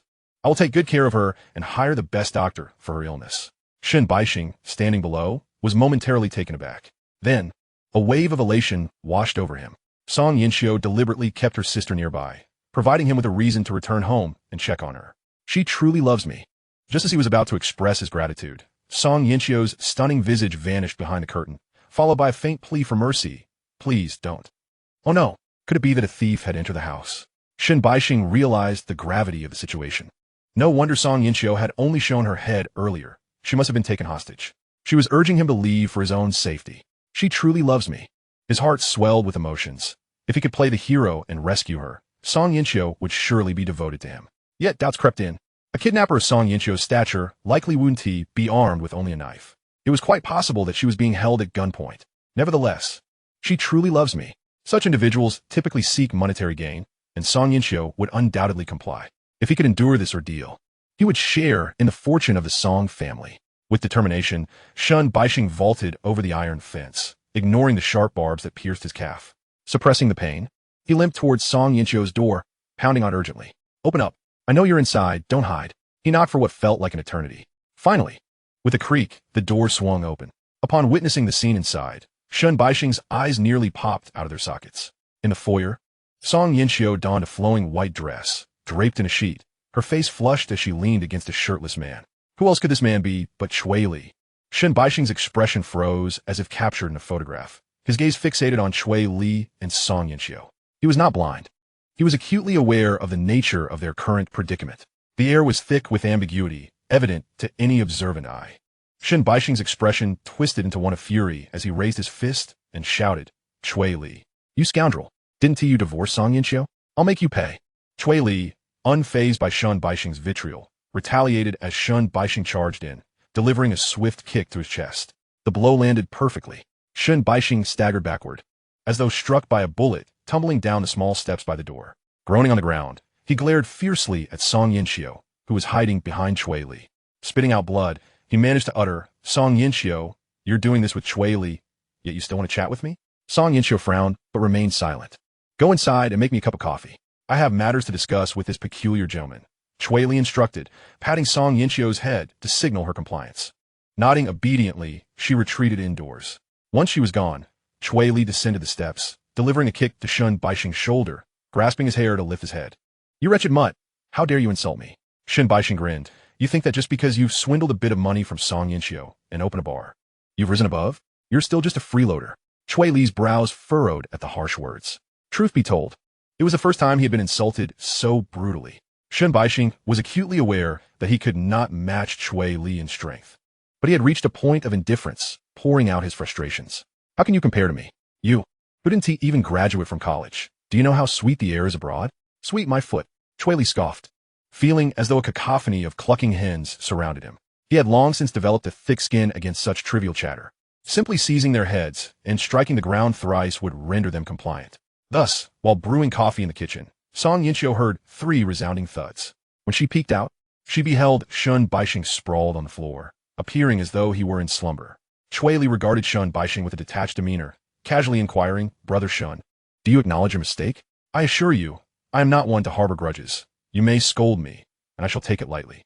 At this moment, Shun Baixing's head throbbed even more painfully, and he spoke in a tone tinged with supplication. "I understand my error, Boss Cui. If you let me go, I shall return the car keys that Song Yinchio entrusted to me." With that, Shun Baixing relinquished the keys. Cui Li smiled faintly. "This admission of guilt is of little consequence. However, there's one more item you have yet to surrender." "I assure you, there is nothing left," Shun Baixing retorted. "What I mean is that Shun Baiwe must also remain." "What did you say?" Shun Baixing felt as though struck by lightning. He attempted to resist, only to be met with a sharp slap from Cui Li. "I am well aware of your intentions, as well as those of your parents. Let me be perfectly clear. Your fantasies shall come to naught, and your family is henceforth forbidden from troubling her." The very thought of their family's actions made Cui Li ponder the inadequacies of biological classifications, realizing that mere colors were insufficient to distinguish between them. "I am speaking to you. Do you hear me?" "I hear you."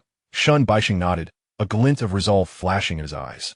After Cui Li departed, Shun Baixing staggered away from Song Yinchio's villa. Upon reaching the outskirts of the villa community, he retrieved his phone and searched through his contacts, ultimately dialing a number. The call connected, and a voice emerged, thick and constricted. "Hello?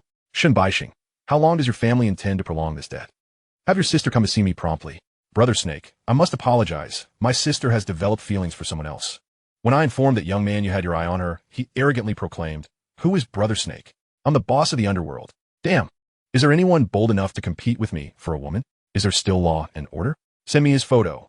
I will ensure he is taken captive." Shun Baixing swiftly sent the photograph to the so-called Brother Snake, indifferent to whether Cui Li had uttered such words. This time, he was prepared to sever all ties. Turning his gaze, Shun Baixing scowled at the villa entwined with morning glories. Chapter 54. What a falling for a false boyfriend. Cui Li remained oblivious to Shun Baixing's clandestine retaliation. He stood by a brook, swinging his arms. Song Yinchio had made plans to dine and shop with her friends, and Cui Li naturally refrained from joining. As the saying goes, one woman equals 500 ducks. 2 women shopping together would undoubtedly create a cacophony of noise. escalating exponentially to no less than 1,500 ducks. Indeed, the thought alone was daunting.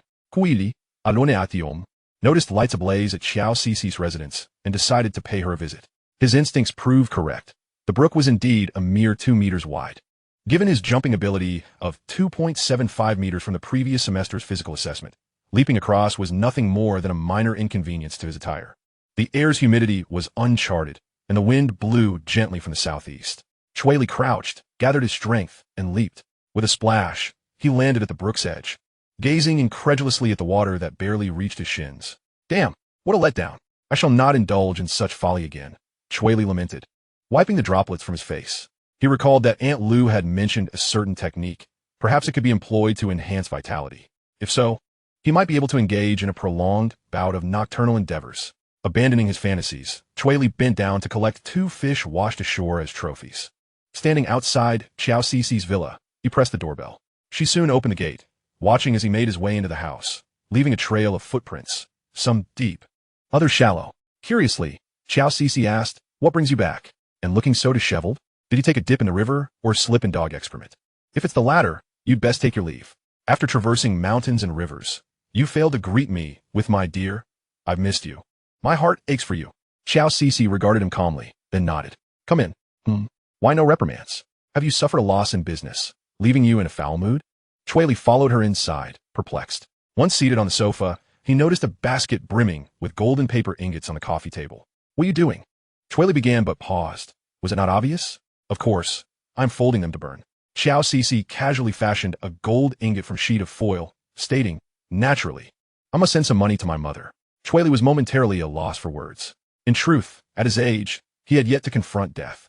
His elders were enjoying life by the seaside, accompanied by a medical team in robust health. Aside from his grandfather, occasionally rambling about the future of the Cui family.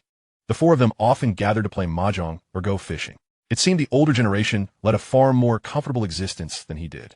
Cui Li leaned in earnestly. "Teach me. I would like to fold some too." Xiao Cici blinked in surprise. "What do you intend to fold? What is your standing?" She pushed his head away. For reasons unknown, when Cui Li drew near, he felt his heart racing uncontrollably. Though pushed back, he remained silent, fixated on Xiao Cici's eyes. Noticing his gaze, she met his eyes briefly before suddenly looking down, as if recalling something, and quickly divided several sheets of paper, sharing them with him. "Hey, Cui Li," inexplicably, could not suppress the upward curl of his lips. The golden foil in his hands felt weightless, even if the affluent had sprinkled genuine gold dust upon it. It remained light, yet the sentiment of longing would imbue it with significance. After folding 2, his interest waned, and he leaned against Xiao Cici, engrossed in a game. The living room was filled solely with the sounds of the game when Xiao Cici suddenly addressed him. "Cui Li, will you accompany me to the grave tomorrow?" "Oh." Cui Li, grasping the game controller, was engaged in a rhythm game he typically avoided, preferring to watch his 2 roommates play. He found such games to be a form of mental torment. The 2 usually began with fervor, only to fall silent and abandon the game after a few days. As Cui Li struggled with the controls, he perished multiple times, nearly hurling the controller away. When he finally defeated the first boss, he belatedly turned to Xiao Cici. "What did you just say?" He had caught a mention of her requesting him to visit some grave, but could not recall the specifics. It was not that he was inattentive. Rather, boys playing games often operated on a single core processor. A tinge of regret lingered within Xiao Cici as she heard Cui Li's query, her lips curling into a slight grimace. She cast an irritated glance at him. "Did you not comprehend what I said? What did you agree to? Would you nod along if I suggested you jump off a building while gaming?" In all fairness, the answer was yes. Xiao Cici felt a surge of frustration, almost wishing to strangle him. She had no intention of repeating her previous words unless Cui Li recalled them himself. With her arms crossed defiantly, Xiao Cici glared at him. Cui Li returned her gaze for a moment before shrugging and resuming his game. "Say what you will. I'm not going to indulge you." He resolved to conquer the 3rd monster that evening, noticing how adept he was becoming. Perhaps he was a genius after all. Initially, Xiao Cici had her back turned to Cui Li, but upon hearing the clattering of keys again, her expression shifted dramatically. She snatched the controller from his grasp and set it aside. "Our earlier conversation is far from over." "What conversation?" Cui Li inquired earnestly, nodding in her direction. Xiao Cici's resolve deflated instantly. She turned away. "I don't feel like discussing it anymore." "Whatever." Cui Li reclaimed the controller, diving back into his game. "How rude of you. I lack decorum." Xiao Cici pouted, feeling aggrieved. Truth be told, she had merely sought to gauge Cui Li's attitude. As no one had ever accompanied her before, not even the notorious Zhao, she had genuinely felt a flicker of joy when he agreed. But now his apparent misunderstanding irked her. Can you let me have this? I'm a girl, you know. I've kissed you, and you've taken advantage of me. And now you treat me like this? Xiao Cixi felt a pang of injustice. Shall I leave then? Cui Li chuckled at her outburst. This was a typical response. Girls often reacted this way when feeling neglected. However, that didn't mean he should indulge her. For the more he did, the more she might take him for granted. I just came from across the room, Cui Li added nonchalantly. Chapter 55. Did your mother send you a dream saying she doesn't want to see me? Upon hearing Cui Li's candid confession, Xiao Cixi's eyes widened in disbelief. What the hell, Cui Li, you traitor. You've never had your heart on my side. He was nothing short of a deceitful rogue, swindling both her and Song Yanqiu. Those who played both sides deserved to be cast into the sea. Cui Li had some nerve. In a fit of fury, Xiao Cixi lunged at him, like an enraged lioness, gripping his collar tightly. Are you playing me? Have you been running around with Song Yanqiu again? Indeed, I've been 7 times in one breath. Cui Li replied nonchalantly. Xiao Cixi paused, then laughed lightly. You really think highly of yourself, don't you? With your petite frame, who could possibly manage 7 times? Do you think just because I didn't study medicine, I lack common sense? Do you know how much stamina that requires? Cui Li merely shrugged, divine energy. He had expected a quarrel, but was surprised to find her concocting a scenario of deceit in her mind. Whatever, it's of no consequence. If you have something to say, just repeat it. I'm not your boyfriend. Why are you so upset? I want to be your boyfriend or your husband. Just treat me like an employee and give orders when needed. Upon hearing this, Xiao Cixi conceded. Then accompany me tomorrow to the cemetery. Why? I don't want to go alone. Weren't you alone before? Did you seek others' company then? If that's the case, I'd rather not. Xiao Cixi grasped his arm. What are you saying? That's dreadful. I just want someone to accompany me this year. Are you perhaps falling for me? Please, spare me your confidence. But I'm reluctant to go. It's your mother's memorial. What'd I do there? Cried her grave.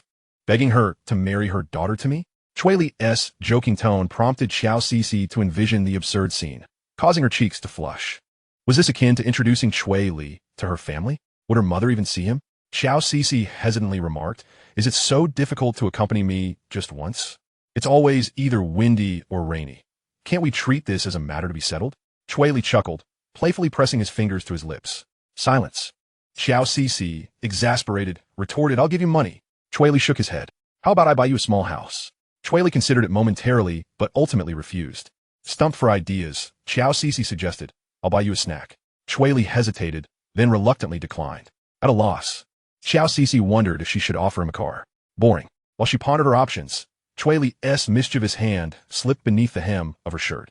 His fingers brushed against her soft abdomen, contrasting with Song Yanqiu's slender physique. Xiao Cixi's waist was more voluptuous, exceeding Cui Li's expectations.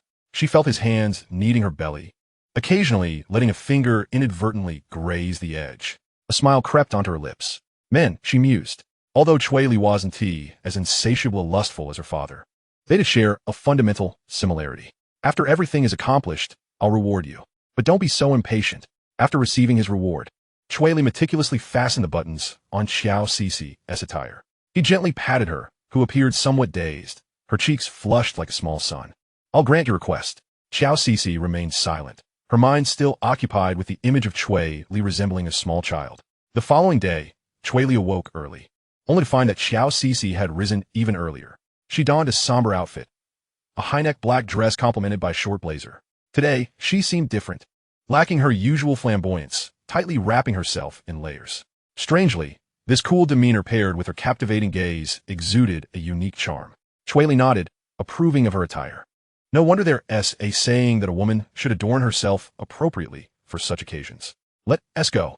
Cui Li stepped forward to take the large basket of items she had prepared personally. It was evident that she had invested considerable effort into this. Looking at Cui Li, who was dressed formally, Xiao Cixi suddenly asked, Are you sure you want to go? I mean, do you really want to accompany me up the mountain? After returning to her room the previous night, she had tossed and turned, contemplating whether she truly wanted to bring Cui Li along. In truth, accompanying him wasn't a problem.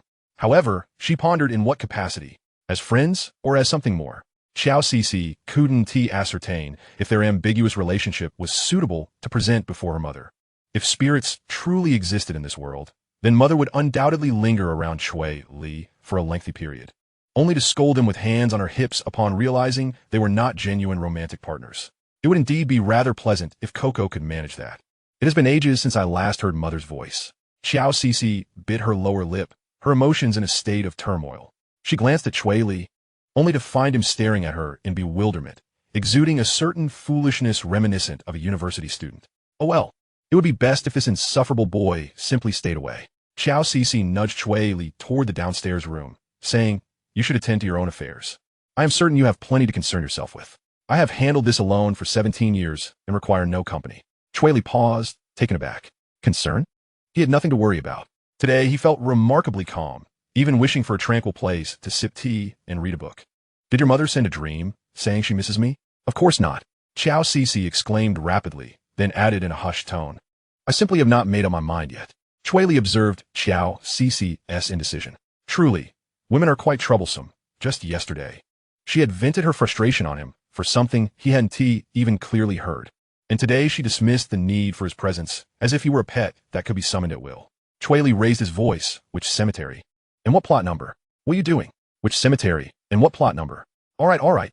If you wish to go, I cannot prevent you." In the basement of the Cui family villa, a structure was being erected with 5 or 6 fish tanks placed atop it. A cabinet was being fashioned to hold game controllers. A small observation window was to be installed above the door for monitoring purposes, and a hidden camera was to be concealed within an outlet. Beep beep. Cui Jian's phone rang. She picked it up and nodded while listening, finally stating, "Understood, Mom. I shall leave right now." After hanging up, Cui Jian glanced at Cui with a hint of exasperation. "I'm heading out. You should go to the office as well." Cui, curious, inquired, "What is going on? Why does Mom want you?" Cui Jian replied, "Grandma said that great-grandma appeared in her dream, claiming there's a leak in her house at Chongqing Cemetery, and Mom asked me to check it out." Wait. Are you going personally? Didn't we agree to renovate the basement? If Little Lee sees it, he will surely want to stay. Cui Jian tugged at Cui's ear, a hint of irritation in her voice. "Cui, be careful, or I'll smack you. That is great-grandma we're talking about." Cui rubbed her ear, feeling a bit wronged as she said, "Fine, you go ahead. I'll consider whether we should add a zoo to the basement." Chapter 56. Visiting the Grave. Cui Li sat in the driver's seat, gazing out the window, while Xiao Cixi lowered her head, clutching the flowers intended for her mother's grave. The heavens were unkind today, raining as if to amplify the sorrow of those who came to pay their respects. Cui Li despised venturing out in the rain, burdened with an umbrella. He preferred to roam freely. Yet, on the roadside stood a mother, sheltering her daughter under an umbrella, smiling as the little girl in full rain gear splashed joyfully through puddles. The girl, clad in bright yellow, leaped from one puddle to another, her laughter ringing out like music, infectious and penetrating. Cui Li couldn't help but smile. He had a fondness for children, especially little girls, who were undoubtedly preferable to mischievous boys. A soft sigh escaped Xiao Cixi as she remarked with envy, "She looks so happy. Just look at how adorable her smile is." Cui Li chuckled. "What's this? Are you wishing for a daughter? How about we collaborate? You can take Mondays, Wednesdays, and Fridays, and I'll take Tuesdays, Thursdays, and Saturdays. I promise to make her the happiest child in the world." Collaborate? What a delightful proposition. What could be more challenging than the first step of such collaboration? Xiao Cixi paused, turning her gaze to Cui Li, narrowing her eyes as she scrutinized his expression. She realized he wore a broad grin, as if awaiting her consent to share a bed with him. "Oomph. You better stow away those lewd thoughts and collaborate indeed, if you wish to sleep with me. Just say so.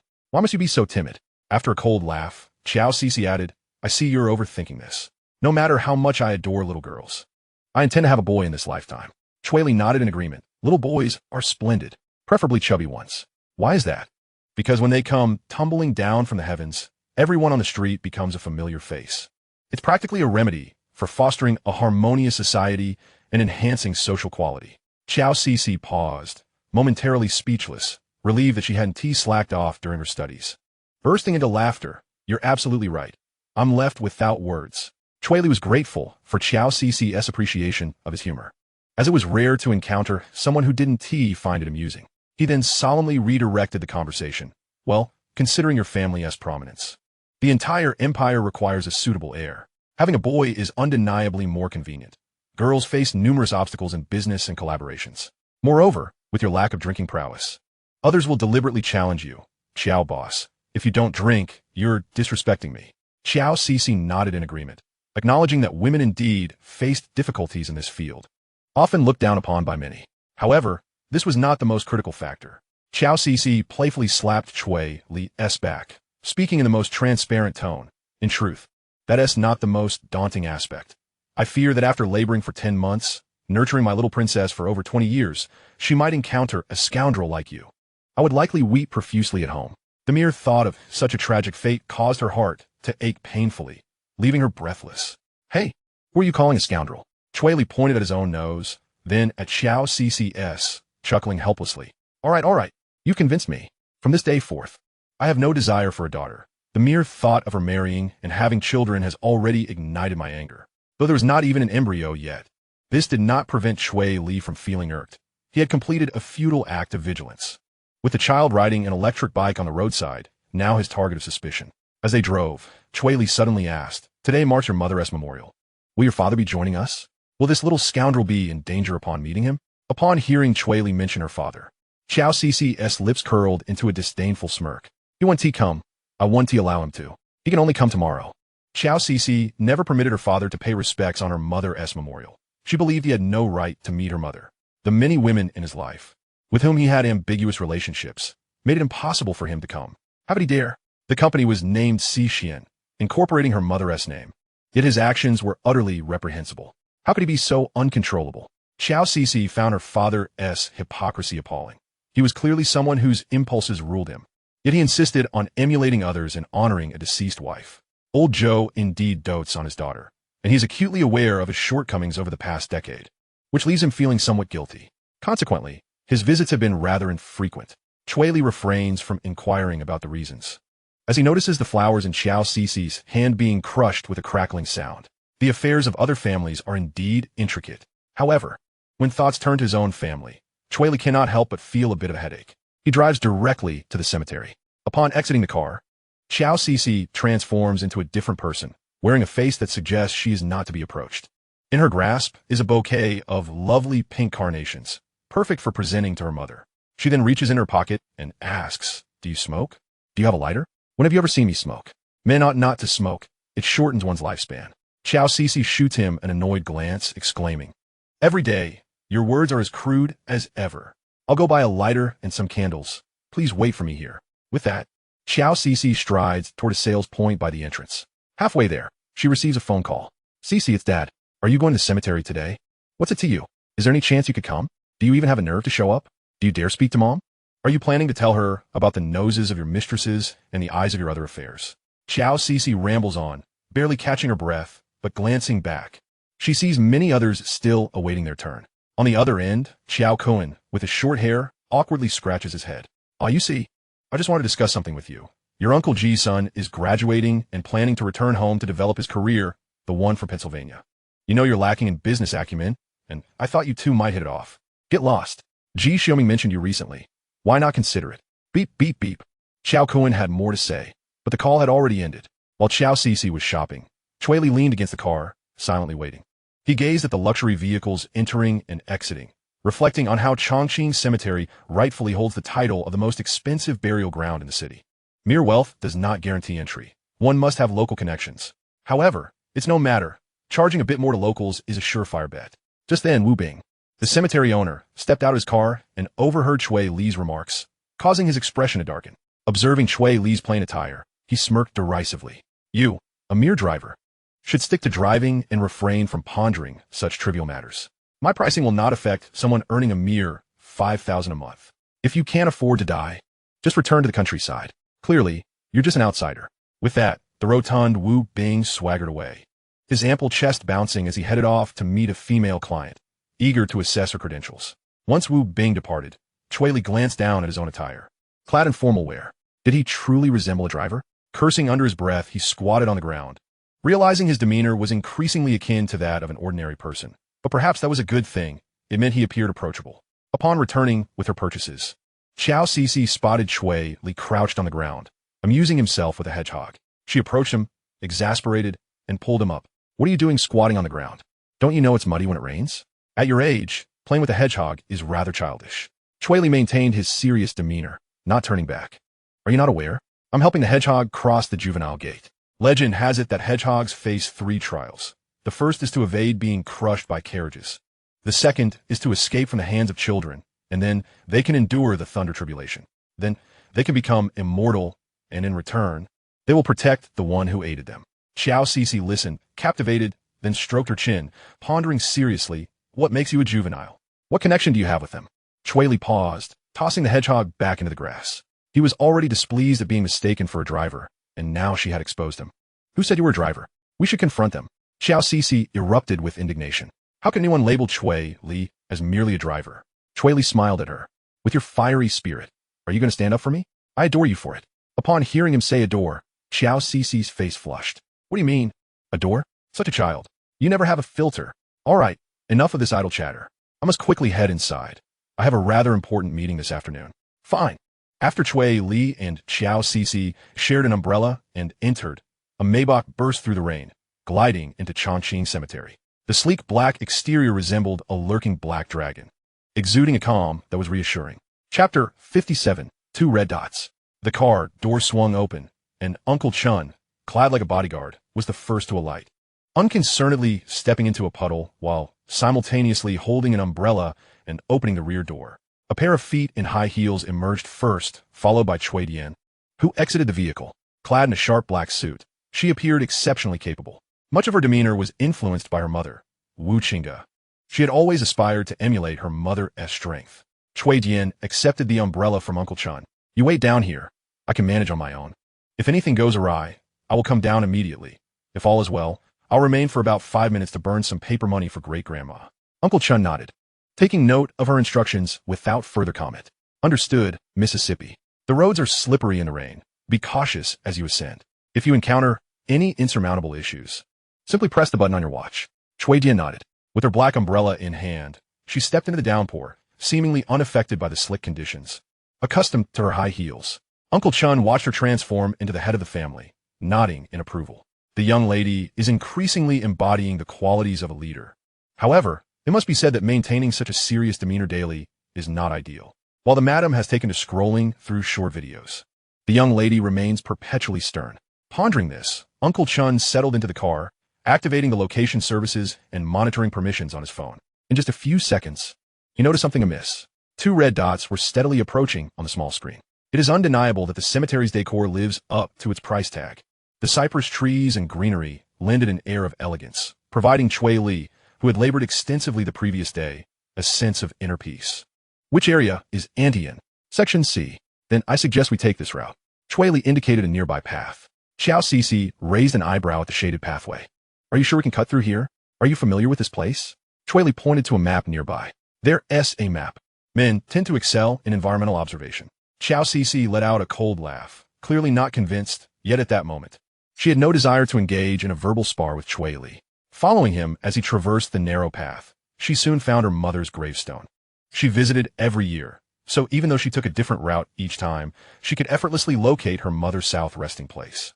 This was the only place where she could find her mother, and the surroundings were indelibly etched in her memory. Approaching the gravestone, she was greeted by the image of a strikingly beautiful woman, one who bore a striking resemblance to Xiao Cixi herself.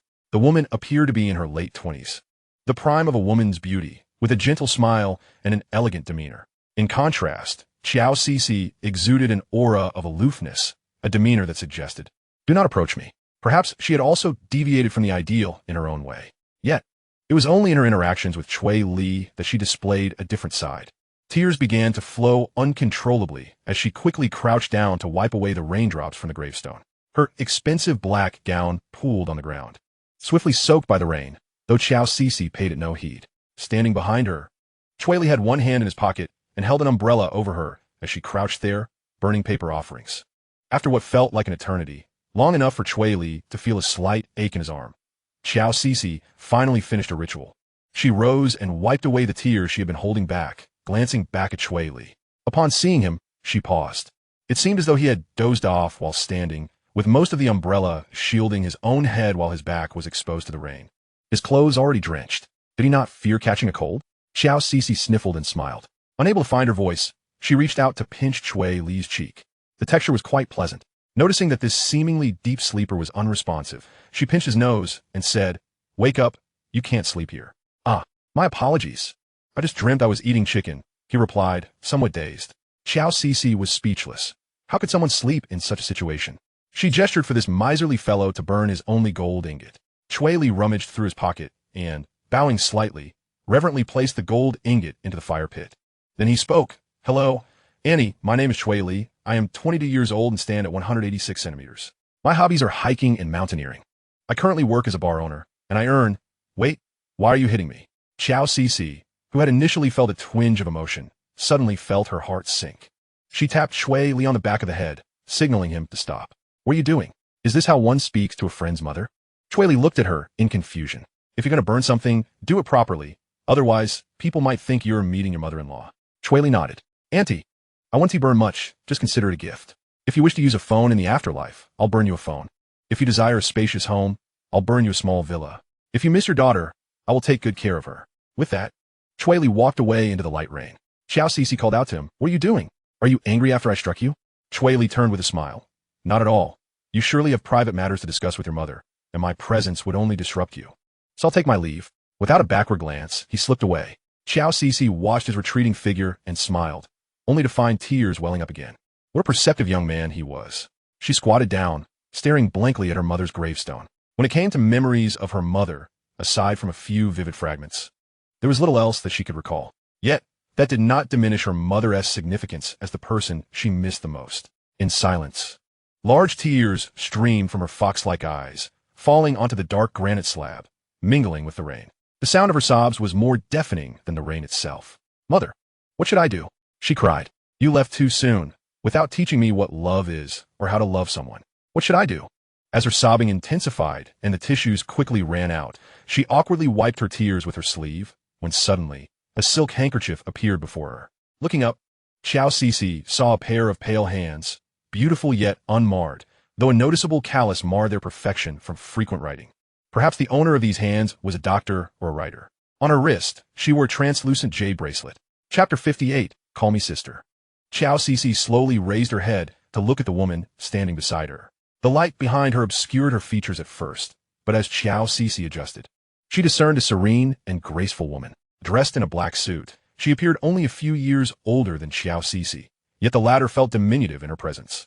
Such is the power of a person's aura. Soon, Xiao Cici's expression turned perplexed as she recognized the woman's familiar visage. Miss Cui, what brings you here to pay respects today? She exclaimed in surprise. Cui? The internally conflicted Cui Dian paused momentarily. She tilted her head in thought, recalling her sister's mention of representing Xiao Cixi. This also included Cui Li's current interest in her. Thus, Cui Dian calmly replied, Boss Xiao, you are mistaken. I am not Cui, I am her sister, Cui Dian. Xiao Cixi was taken aback. So, she was Cui's sister? She scrutinized her closely, marveling at their striking resemblance. If they were not acquaintances, one might struggle to tell them apart. Embarrassed, she said, Is that so? I apologize. You two look so alike that I couldn't distinguish between you. Cui Dian nodded nonchalantly. You seem quite distressed. I think you need to wipe your face with my handkerchief. Xiao Cixi hesitated to accept it, merely sniffling and awkwardly saying, I'm sorry, Miss Cui Dian. I'm just overwhelmed with sorrow today, as it is the anniversary of my mother's passing, and I cannot seem to control my emotions. I hope I haven't embarrassed you. Not at all. It's a natural response, Cui Dian replied, her tone calm as she began to assess Xiao Cixi before her. This woman was even more beautiful than the photos she had seen, especially those attributes that Cui had always raved about. No hardship could diminish the happiness of her child and husband. It was no wonder Little Li had shown interest. Honestly, Cui Dian felt a twinge of envy. However, as the elder sister, she had grown accustomed to being accommodating. Cui Dian gently wiped Xiao Cici's cheek with a handkerchief. Do not cry. Your mother will be saddened to see you like this. My father passed away early too, and I can understand your feelings. But if your cries could be heard, I doubt your mother would find joy in it. Xiao Cixi, comforted by Cui Dian's words, felt her sorrow dissipate somewhat. Perhaps it was the solace of finding a kindred spirit. With a choked voice, she said, Thank you, Miss Cui Dian. Cui Dian playfully curled her lips and remarked, Referring to me as Miss Cui feels rather distant. Why not call me sister? I am 27 this year, so I'm certainly a few years your senior, and addressing me as such should pose no issue. Xiao Cixi was momentarily taken aback. This was indeed a fortuitous opportunity. The Cui family's maritime trade has flourished rapidly in recent years, and establishing a connection with them would be immensely beneficial for her. After all, one can never have too many connections. Thus, Xiao Cixi rose, wiped her face with Cui Diane's handkerchief, and exclaimed, "Hello, Sister Cui." "Ah, Xiao Mei. Why not call me sister once more?" "Sister. Oh, do say it again, won't you?" "My younger sister, whom you have met, always wears a sour expression and has taken to calling me by my name for years now. It has been ages since she has referred to me as sister." Cui Dian said this with a straight face, utterly unfazed by her own deceit. Although Xiao Cixi found it somewhat peculiar, she obediently called out sister once more. "Such a lovely sound. I shall consider you my sister from now on. Should you ever require assistance, do not hesitate to reach out. Here is my business card." Cui Dian maintained her demeanor as an elder sister while secretly reveling in Xiao Cici's happiness. "How naive. Just wait until you see me again. I wonder if you will still be able to call me that. I'll have you competing with me for Cui Li. Xiao Cici, you are delightful." Cui Dian harbored a cunning nature. Upon her arrival, she had overlooked two individuals in another row who were visiting a grave. Her initial intention was to merely ascertain if all was well. Just as she was about to depart, a familiar voice reached her ears. Though it had been 3 years since she last heard it, she could still effortlessly recognize its owner. That voice was forever etched in her heart. She casually glanced back and spotted the figure she had longed for, hiding behind a towering cypress, eavesdropping on their conversation. It was only after Cui Li had departed that she emerged. The recollection of their flirtatious exchange left Cui Dian feeling a pang of heartache. Suppressing her discomfort, she inquired, "Did you come alone?" Xiao Cici shook her head. "No, I came with a friend." "A boyfriend, perhaps?" Cui Dian asked, surprised by her own curiosity. She felt an unsettling apprehension about the answer, as she knew that if it were the response she dreaded, she might very well lose control and have Uncle Chun take Cui Li back at once, locking him away. Even if Cui Li were displeased, she would remain indifferent. Though she might regret it upon regaining her senses, it would no longer matter. Unaware of the strange expression on Cui Dian's face, Xiao Cici found herself momentarily at a loss. She was questioning her own feelings. What was her relationship with Cui Li, if they were merely friends? That seemed incorrect. Friends do not embrace and kiss each other. The only thing separating them was a few garments. However, if they were indeed a couple, there were times when Xiao Cici felt Cui Li was simply eager to consume her whole, despite the occasional gestures that warmed her heart. This left her unable to adequately respond to Cui Dian's inquiry. Seeing the confusion in Xiao Cici's eyes, Cui Dian felt a sense of relief. This indicated that they were still in an ambiguous phase. Finally, after much contemplation, Xiao Cici sheepishly replied, "He is not my boyfriend, merely a friend, I suppose." Cui Dian smiled and said nothing further, instead silently upgrading her familial discipline in her mind. The previous feather duster would no longer suffice. She would need her mother to prepare a 2-finger-wide ruler, fashioned from iron. Maintaining her composure, Cui Dian addressed Xiao Cici. "Let us descend the mountain, Xiao Mei. The rain will only intensify, and I suspect your friend is likely worried about your prolonged absence." "All right, Sister Cui," Xiao Cici responded, following Cui Dian down the mountain.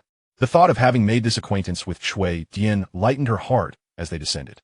"Song Yinxiu, you will surely not stand a chance against me this year." Meanwhile, Song Yinxiu, who was secretly applying a restorative ointment, suddenly sneezed. "It must be that Xiao Cici, the vixen, is thinking of me again. Once I have mastered all the knowledge, you will hold no allure for Cui Li. By the way, why are only numbers indicated between sections 68 and 70? Chapter 59, A Homecoming Awaits You. Cui Li sat in the hall, sheltering from the rain, casually flipping through a brochure when he stumbled upon the cemetery prices, exclaiming in disbelief, 300,000 for half a square meter? Is this world becoming so expensive that one cannot even afford to die? Spending such a fortune for a non-perpetual resting place. What happens if a grandson refuses to pay the annual maintenance fee? Will they simply be exhumed? The owner of this cemetery truly knows how to conduct business. At that moment, Wu Bing happened to pass by and was incensed by the snarky demeanor of the driver he had identified.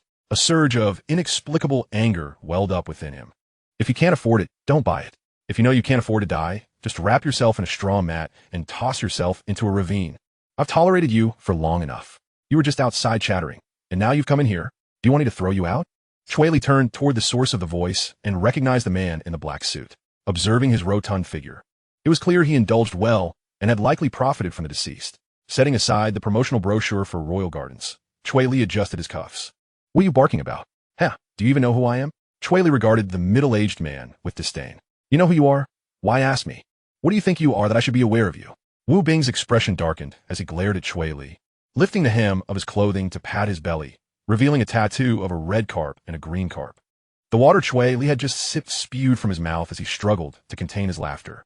After a moment, Cui Li finally managed to say, "Your tattoo is quite lovely.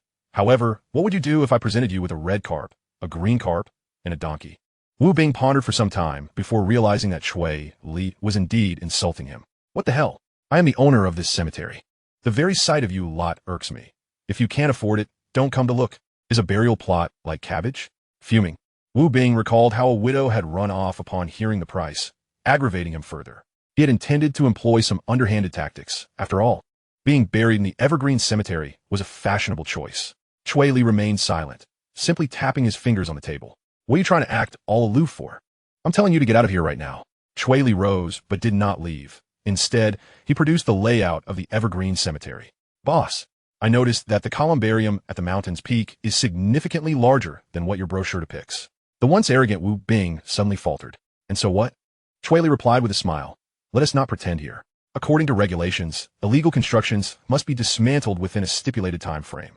You wouldn't want your esteemed clients to have their loved one's ashes removed, would you? Surely, you wouldn't desire your peers to fervently promote this fortunate event, would you?"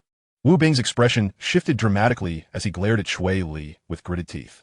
Should such a scenario unfold, it would constitute an unfathomable catastrophe for him, a notion he dared not even contemplate. Yet, almost immediately, a smile crept across his face.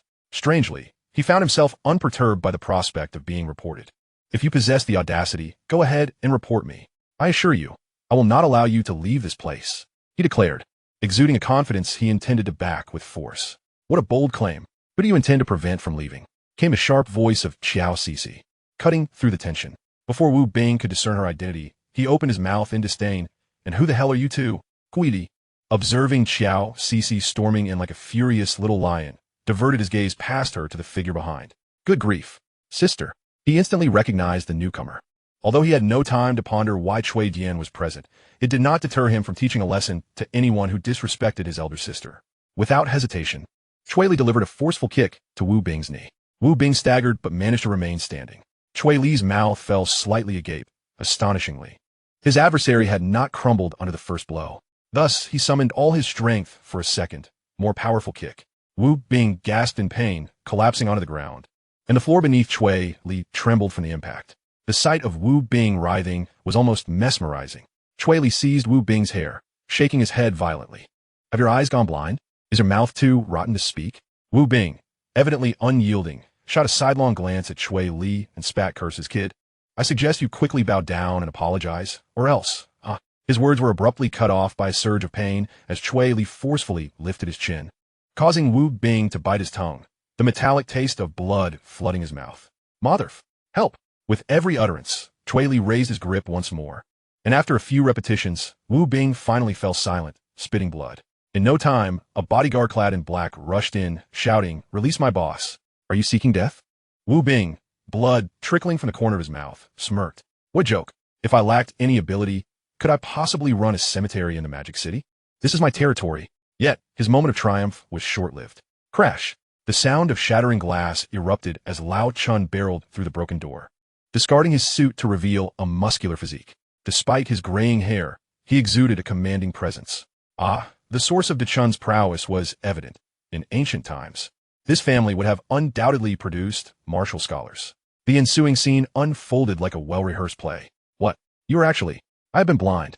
I have elderly dependents and young ones.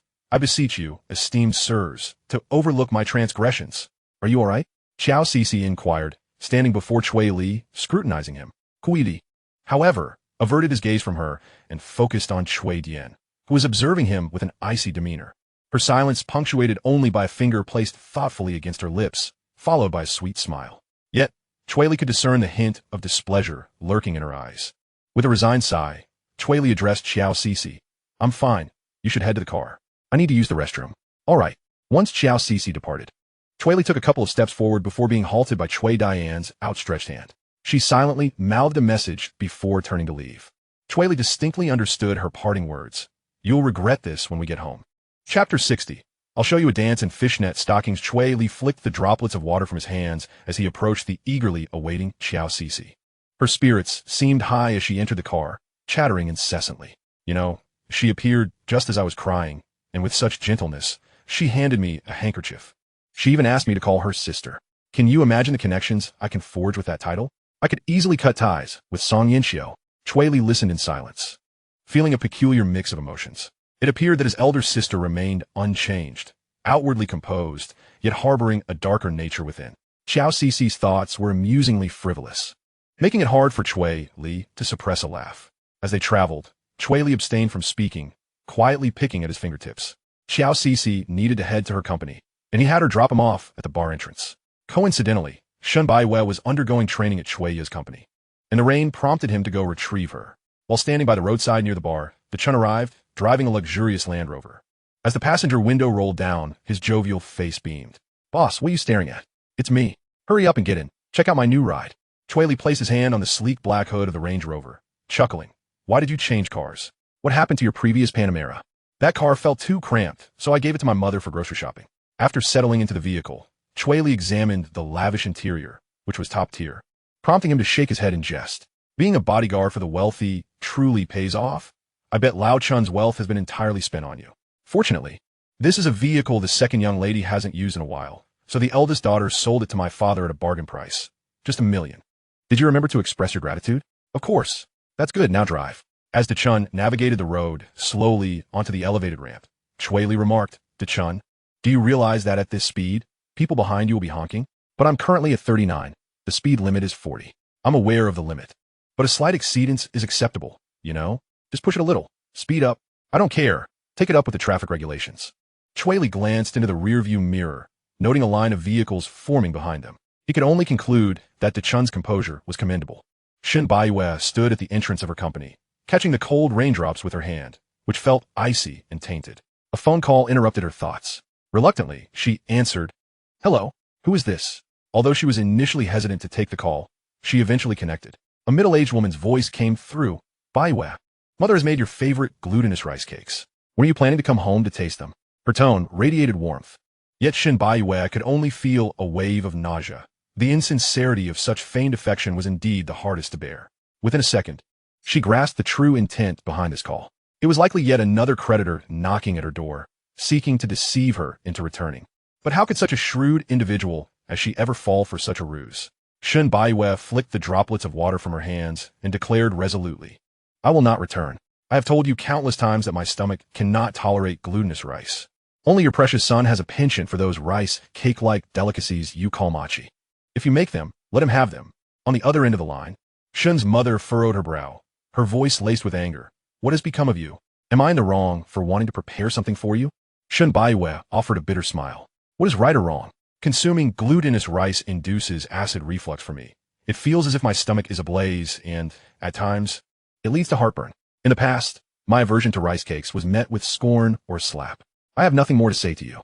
I have calculated the cost of raising me, which amounts to 200,000. I will repay you with the money I've earned. However, I wonder if you will live to see the day I can repay you. Do take care of yourself." With that, Shen Baiwei severed the call. She was acutely aware of their intentions. There was no longer any need for further discourse, as the relationship had already soured. Moreover, she had deleted Shen Baixing from her WeChat contacts. At that moment, a woman adorned with makeup emerged from the company's entrance, and upon spotting Shen Baiwei, she muttered, "Have you heard? A well-connected individual has arrived at the company, and even Teacher Xiao is personally offering guidance." "Which Teacher Xiao? You don't even know who Teacher Xiao is?" "He is our company's chief vocal instructor. Not only him, but various other leading figures are also providing personal instruction." "Such prestige? ISNT Teacher Xiao, known for only giving large lectures?" "Exactly. Let me tell you, I encountered that girl while I was in the restroom. She is quite attractive, though her attire leaves much to be desired. I suspect she is just some impoverished girl who has caught the eye of a capitalist, using this as a means to seduce him." A few sharp voices drifted into Shen Baiwei's ears. She glanced at the speaker, a recently cultivated internet celebrity, who was somewhat well known. Shen Baiwei had grown accustomed to such remarks. In Korea, she often heard similar taunts. In truth, she had endured bullying, though few were aware of it. She had practiced dancing late into the night, only to find herself locked in the dance studio when she was ready to leave, with her phone taken away. It was not until midnight that a passing security guard finally let her out. These individuals were all too common. Unable to bear the sight of others thriving, they sought to undermine those who surpassed them in talent through alternative means. Shen Baiwei refused to engage with those who slandered her. Her gaze fell, and just then, the sound of a car horn pierced the air. She turned to see Cui Li standing by his vehicle, waving at her. A radiant smile illuminated Shun Baiyue's face like a little sun. Without waiting for Cui Li to approach her, she dashed into his embrace, colliding with the car door in her haste. Brother, you've finally come to pick me up.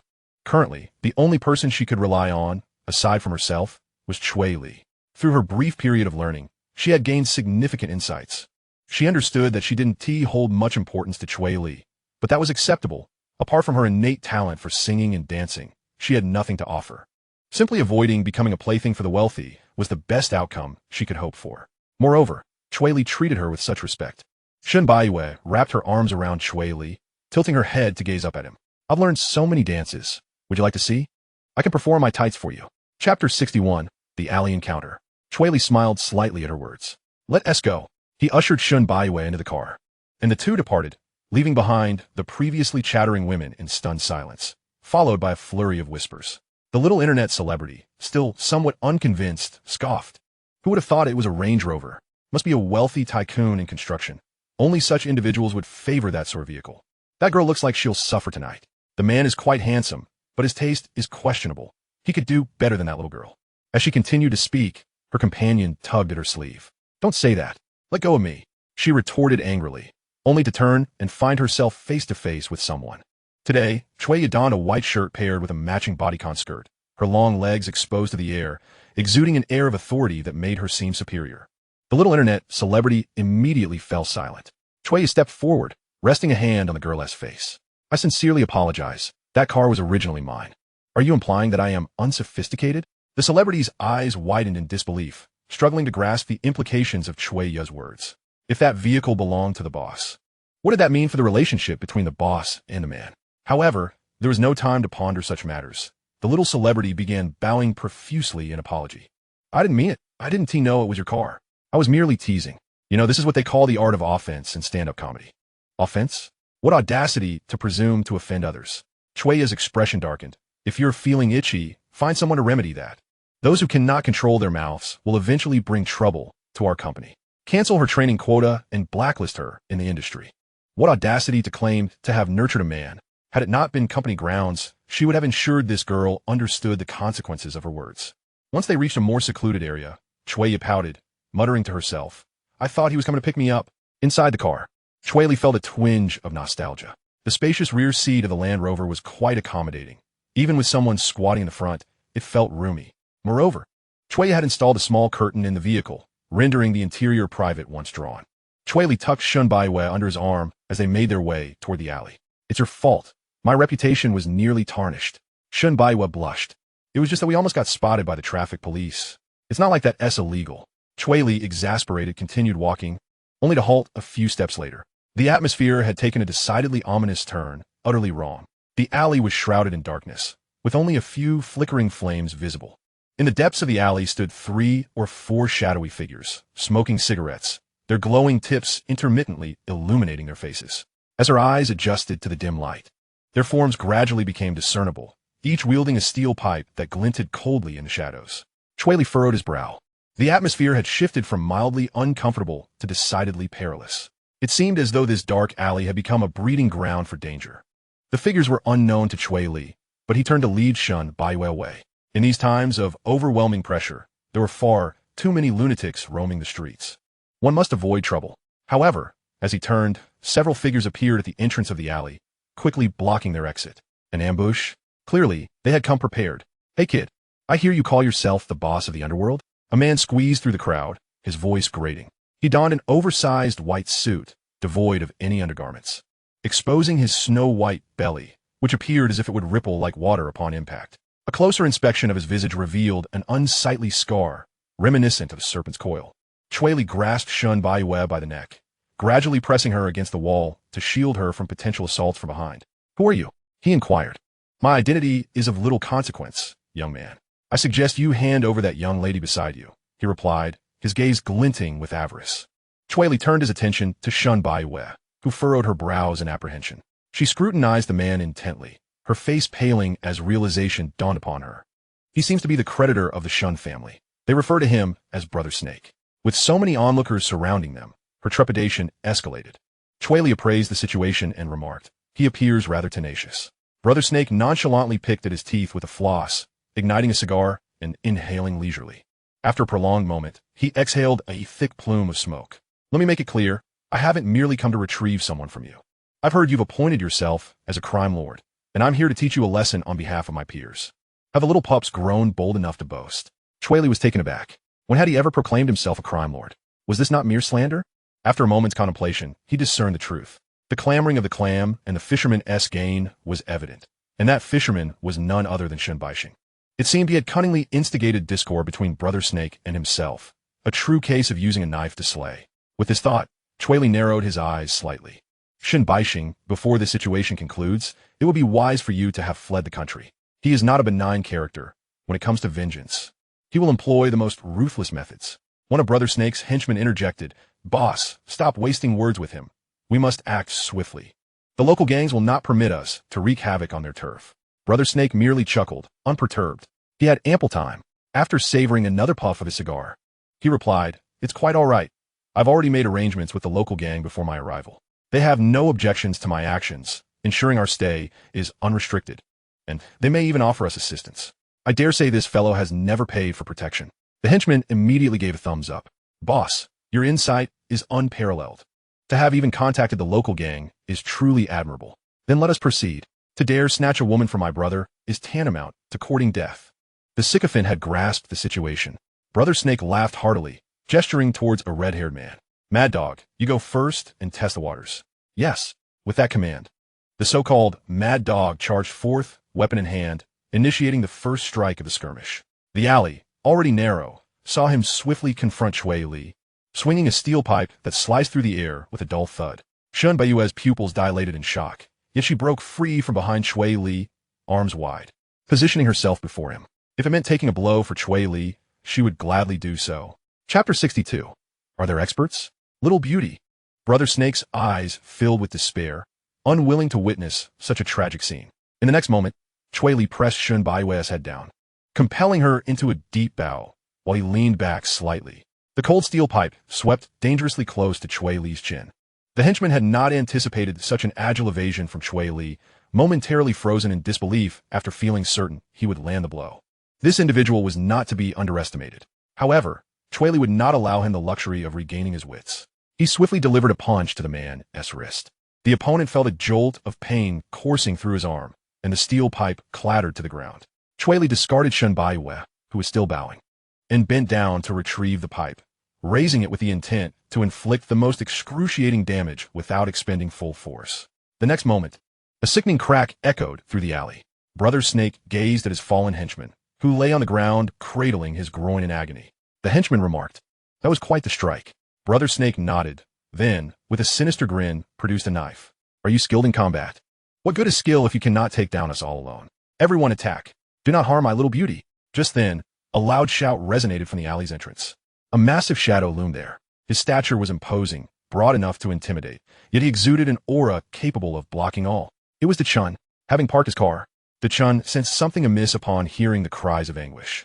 He sprinted towards the back alley, entering to find a throng of individuals brandishing pipes directed at his boss. Dechun's eyes turned crimson. Such occurrences had not transpired in 3 years. The protective instincts ingrained in his blood surged to life.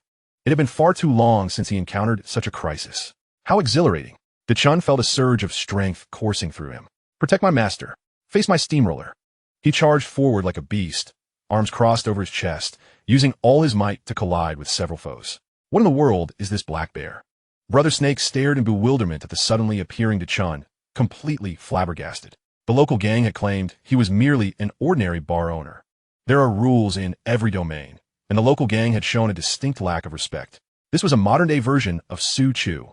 The henchman guarding the door, along with Brother Snake, was sent hurtling into the trash bin like debris in the wind.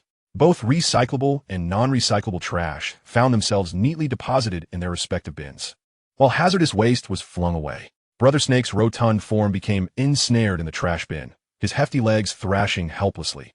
Cui Li held Shen Baiyue's hand tightly against the wall, feeling a whirlwind of chaos sweep past him, clearing the alley in an instant. Shen Baiyue stood in a daze, unsure if these individuals had truly been crushed by a steamroller. She trembled as she spoke. "Brother, you've never mentioned how formidable Dechun is." Cui Li gazed contemplatively at the fallen figures in the distance. His prowess is beyond description.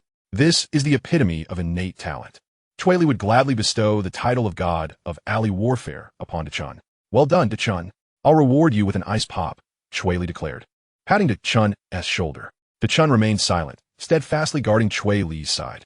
With his left hand, he retrieved a metal rod from his waist, effortlessly transforming it into a baton. Cui Li's blood surged with excitement, and he too tightened his grip on the steel pipe he had seized. It's been far too long since we fought side by side, Dechun. Cui Li raised his hand, delivering a flurry of slaps across Brother Snake's face. You certainly know how to summon help, but what good is summoning if you can't fight? The venerable Laozi is capable of confronting two adversaries single-handedly, and my formidable bodyguard can annihilate you all. Did you not think to bring a greater number of associates when seeking trouble?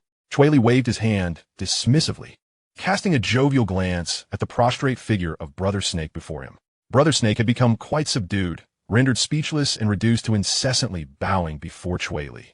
In the background, Dechun wielded two batons, striking anyone who dared to approach while dishing out additional lashes to those who remained passive. They were thoroughly enjoying themselves. I never imagined you would go to such lengths for a woman.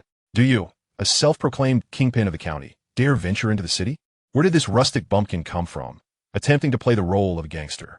In these times, navigating the underworld is far from simple. Unless you were broadcasting your antics live, that would certainly garner a more entertaining spectacle. Cui Li continued his verbal onslaught on Brother Snake, who was now devoid of hope. The cries of his subordinates pleading for their leader's aid echoed in his ears, while before him stood a boy a decade his junior, lecturing him. He felt as though he had sunk to the depths of despair in his endeavors, betraying the honor of his patron, Guan Yu. Yet what could he do? He could neither flee nor fight back, forced to feign submission in this predicament. The local gang was woefully untrustworthy. They had promised assistance, but now feigned ignorance. Dechun, enough of this charade. Call my second uncle and have him send someone to tidy up this mess. And don't forget to bring me the eye drops. Having delivered his reprimand, Cui Li began to stride towards the alley's exit. The stench of blood and the cacophony of anguished wails filled the air, too overwhelming to bear. After a series of 3 forceful knocks, Dechun grunted in resignation, preparing to conclude this farce. At that moment, Shun Baiyue, trembling, extended her delicate finger towards Cui Li. Bewildered, he followed the direction of her finger and turned slowly. Behind him stood a figure as imposing as Dechun, a warrior of formidable stature. Another skilled combatant? Chapter 63. Why did you not speak sooner? Cui Li swore this was the first time he had faced such a direct threat.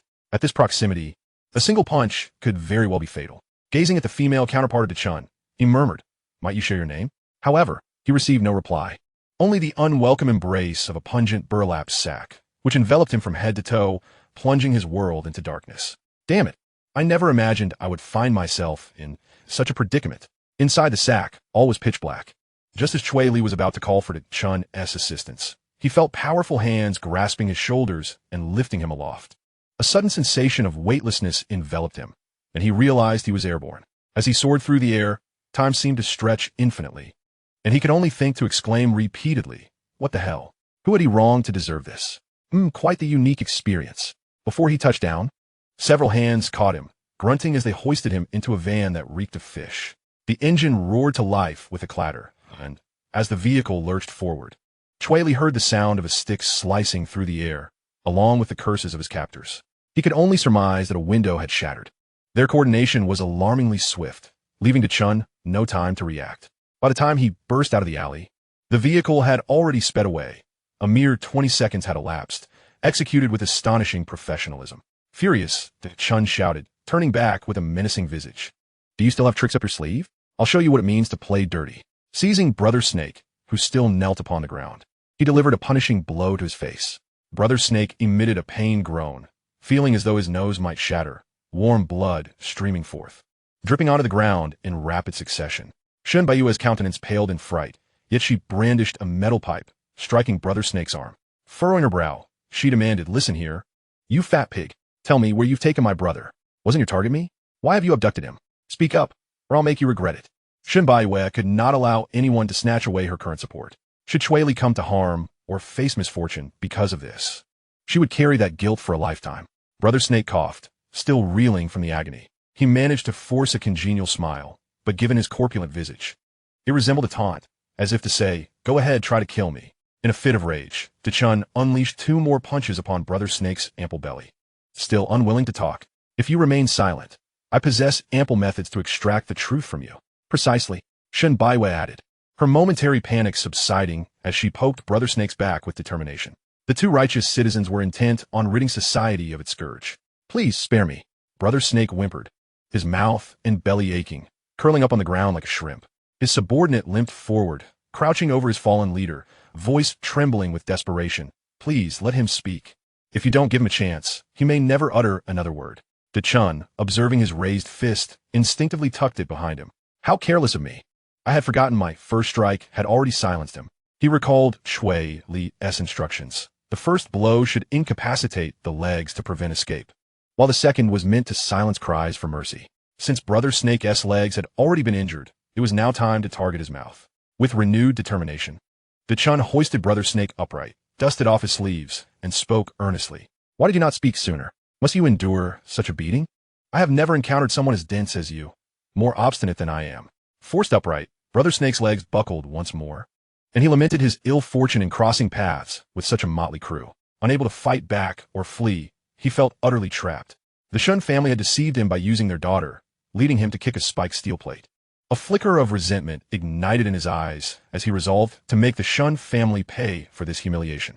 His daughter had allied herself with such a formidable figure and dared to demand his cooperation. You truly have no understanding of the underworld. Brother Snake gradually regained his composure, until the figures before him became less blurry. He finally managed to utter, I recognize that woman resembling a steel tower. She is the leader of a local gang. However, I know there exists an even more powerful figure behind her, a shadowy puppeteer. You ought to be contemplating how to connect with the local gang and pay the necessary fees, rather than squandering time here with me. That's nonsense. My boss has no conflicts with the local gang. He is one of your own, Dachun retorted vehemently. After speaking, he rubbed his wrists, preparing to employ a memory restoration technique.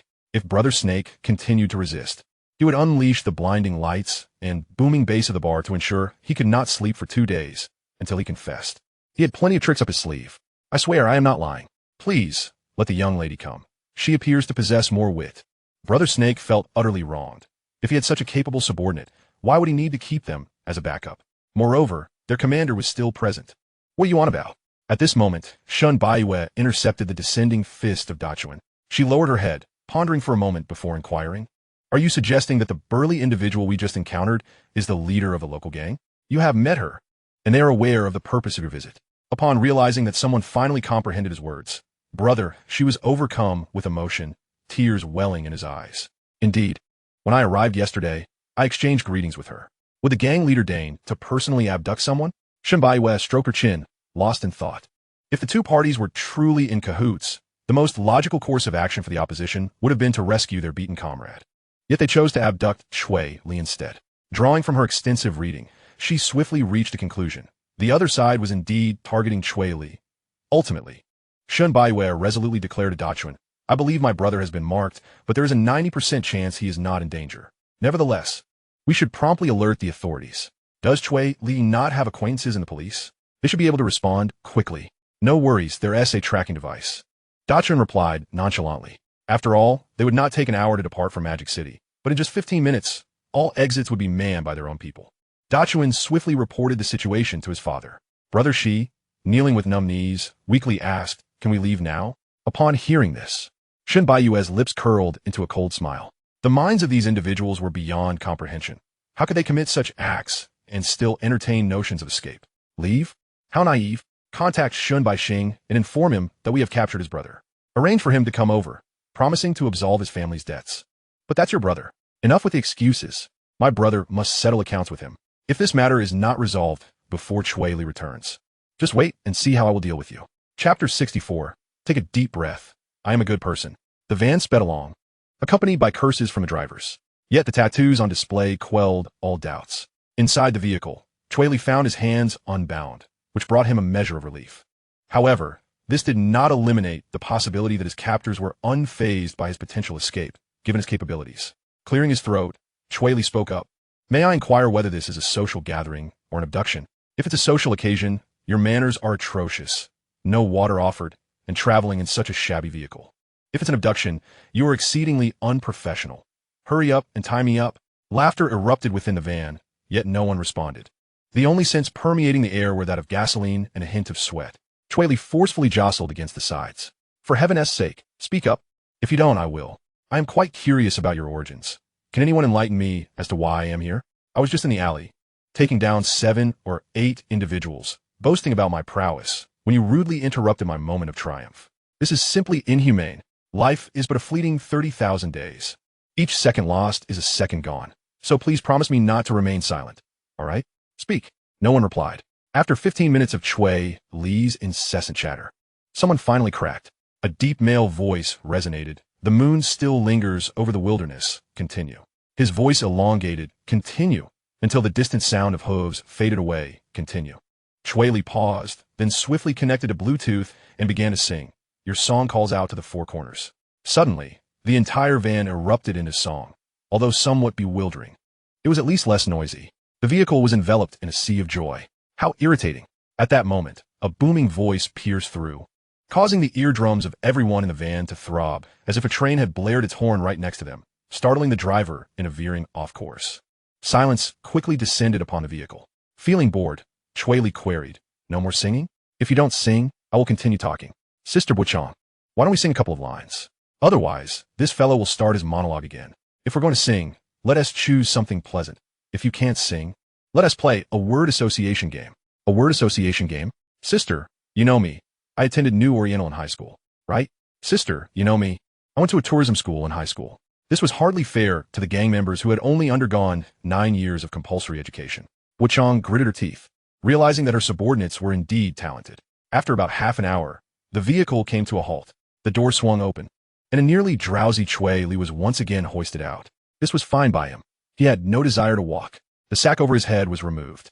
But before he could discern his surroundings, a blindfold was placed over his eyes. Prior to donning the blindfold, Cui Li quickly scanned his environment, catching a glimpse of a crimson gate and 2 stone lions at its entrance, all indicative of a grand and ancient establishment.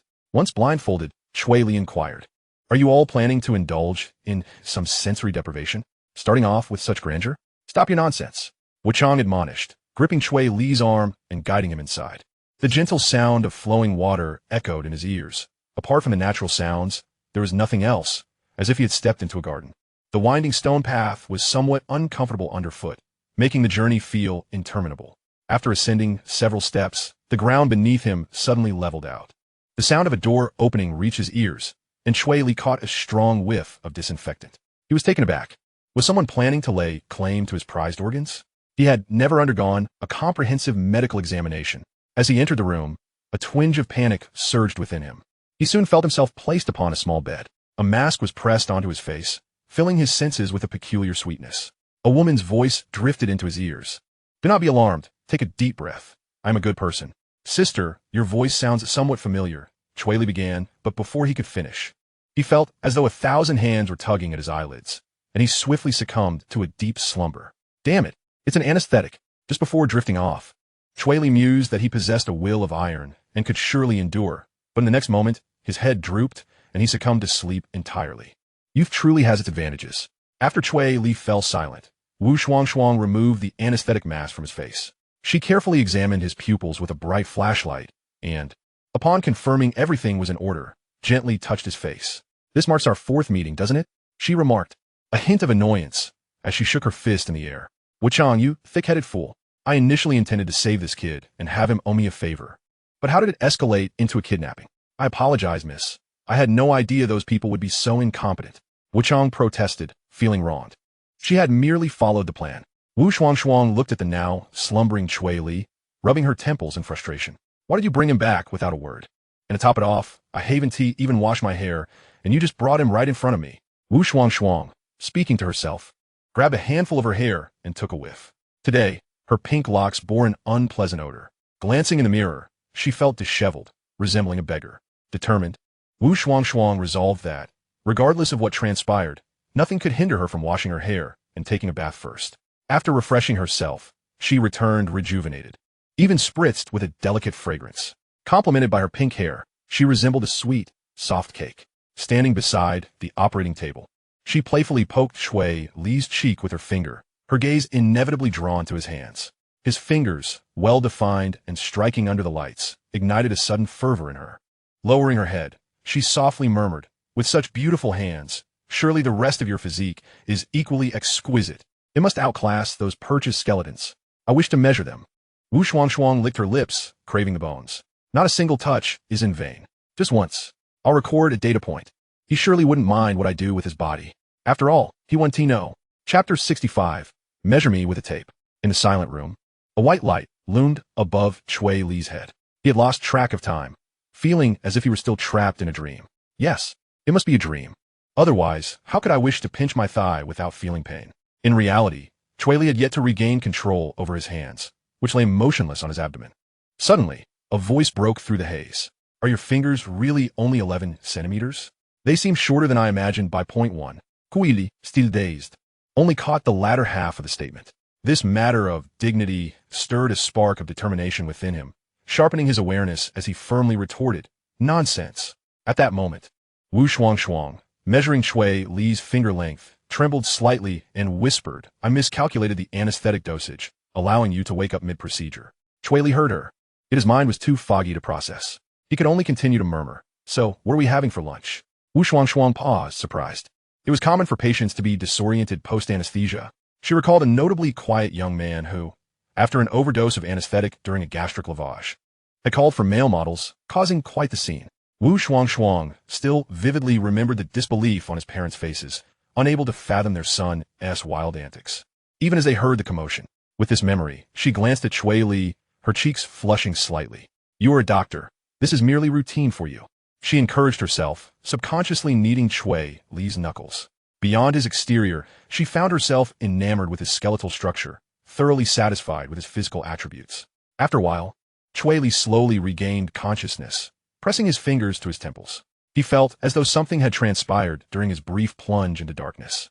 But the thought made his head throb. Rubbing his face, he discovered something tickling his skin. Upon inspection, he found a small tuft of hair, pink, illuminated under the surgical lights. Contemplating for a moment, he suddenly chuckled. "I never expected you, Alicia, to be the head of a gang." He shouted, "Is anyone there? Bring me a bottle of water." After calling out for some time without response, Cui Li retrieved his phone to text the Chun, assuring him he was fine. The Chun promptly sent back a location, indicating that 50 personnel had been deployed within a 3-kilometer radius of Cui Li. Very professional, he mused. "No matter who you are, I'll settle the score when I get out. The moment something seems amiss, all I have to do is shout, and the Chun will receive my call for help." Having completed these tasks, Cui Li felt his eyelids grow heavy again, ready to drift back to sleep. "Why don't you look behind you?" A voice called from behind him. Cui Li turned to find Wu Shuangshuang, her face alight with a smile. He felt a mix of sentiment. Realizing some individuals disguised themselves as doctors while secretly leading lives as gang leaders, deepening his stereotypes about medical professionals. "Hello, sister," he greeted. "Hello, hello." Wu Shuangshuang squatted by the bedside, following her usual custom of kissing Cui Li's hand. Now, however, she felt a greater yearning, wishing her skeletal specimen contained hands as lovely as his. Turning to Wu Shuangshuang, Cui Li, beaming, asked, "This should be our 4th meeting, right?" Wu Shuangshuang thought for a moment and nodded. "Indeed, it is our 4th encounter. How about we exchange WeChat?" Cui Li chuckled, "My phone is dead, so I won't be adding you." To Cui Li, Wu Shuangshuang had become a figure of danger, prompting him to maintain his distance. There is a saying that warns against provoking those who study medicine. They can inflict 32 wounds, all of which are superficial in the end. Either be a good boyfriend or become my cadaver teacher. Cui Li had no desire to unlock such a narrative. Wu Shuangshuang, taken aback by Cui Li's rejection. Couldn't he believe he wouldn't agree to exchange contact information? He actually turned me down, she thought, mortified. Surely, it must have been Bo Chang's behavior that led to Cui Li's misunderstanding. Embarrassed, she offered a gentle smile and helped Cui Li sit up. As he stretched his limbs, he suddenly asked earnestly, "That female brute, is she your subordinate? The one who appears quite fierce?" Cui Li still recalled the oppressive aura she shared with the Chun. He had only encountered 3 such formidable women. Understanding his inquiry, Wu Shuangshuang nodded. "You mean Bo Chang? She's been with my family for generations, starting from her great-grandfather. While traveling, she served as a bodyguard, and in recent years, she has primarily guarded key positions." Cui Li pondered this, realizing the Chun had been connected to his family for just as long, perhaps even longer. A history of scent, he mused, gazing at Wu Shuangshuang with earnestness. "So, has she ever dated anyone?" Chapter 66. Next time for sure. "What?" Wu Shuangshuang exclaimed. her expression one of disbelief as she looked at Cui Li. What kind of look is that? Cui Li retorted, slightly annoyed. He was aware that Wu Shuang had misconstrued his intentions. He had no interest in human weaponry. His preference lay with soft and fragrant women. Cui Li rubbed his hands together sheepishly. Well, my bodyguard has been single for many years, and I feel sorry for him. However, with his physique, finding a partner isn't easy. I thought perhaps your bodyguard might be a suitable match for him. Rest assured, he is a good person, just a bit foolish. But I see that as a non-issue. Such individuals often possess a pure martial spirit. I believe they would make a fine couple, and their children would undoubtedly inherit their excellent lineage. Would you be interested in playing matchmaker? Wu Shuang's lips twitched slightly. To her astonishment, this individual before her exhibited greater concern for his bodyguard than for herself. Wu Shuang felt a twinge of helplessness. The heart of martial arts had indeed arrived. Bo Chang appeared to be quite sincere, and he did not seem particularly astute, which made them seem quite compatible. Wu Shuang stifled a chuckle, then gazed earnestly at Cui Li and asked, according to your reasoning, how could someone with a pure heart for martial arts possibly entertain thoughts of romance? It seems there is some truth to that.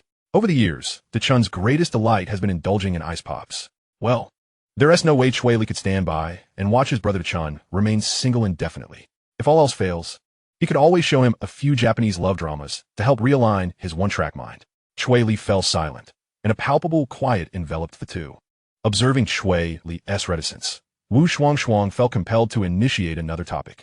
Are you truly just a bar owner? I can't shake the feeling that you harbor numerous secrets.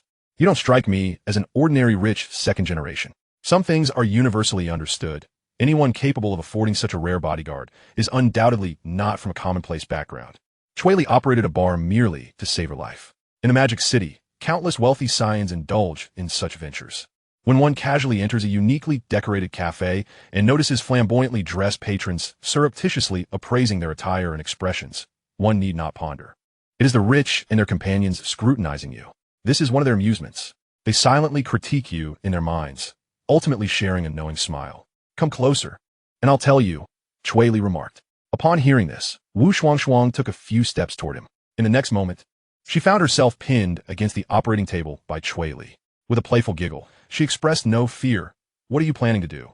Or are you about to demonstrate something that requires a tape measure? Suddenly, Cui Li's forgotten memories surged back into his mind. Damn. So it turns out that his dream of being measured was indeed a reality. Cui Li locked eyes with Wu Shuang and deftly retrieved her access card from her pocket. Are all doctors this twisted? Studying medicine is quite stifling. You must realize that I've spent several more years in academia than you. This profession is undeniably arduous. Spare me. Wu Shuang did not appear to be someone who suffered from the trials of academia. She seemed destined to study abroad for a few years, only to return to a hospital job awaiting her. After 2 years of work, she could easily transition to an administrative position, ultimately ascending to greater heights. Cui Li released Wu Shuang, unsteadily pulling her up. Have you ever heard the saying that as long as one does not study medicine, one can succeed at anything? Just like that illustrious literary figure who abandoned medicine for literature, or that revolutionary pioneer. Wu Shuang erupted into laughter upon hearing this. What can I do then? Should I become a dance streamer or something? Now, that would indeed be living. Cui Li jested before abruptly shifting the topic.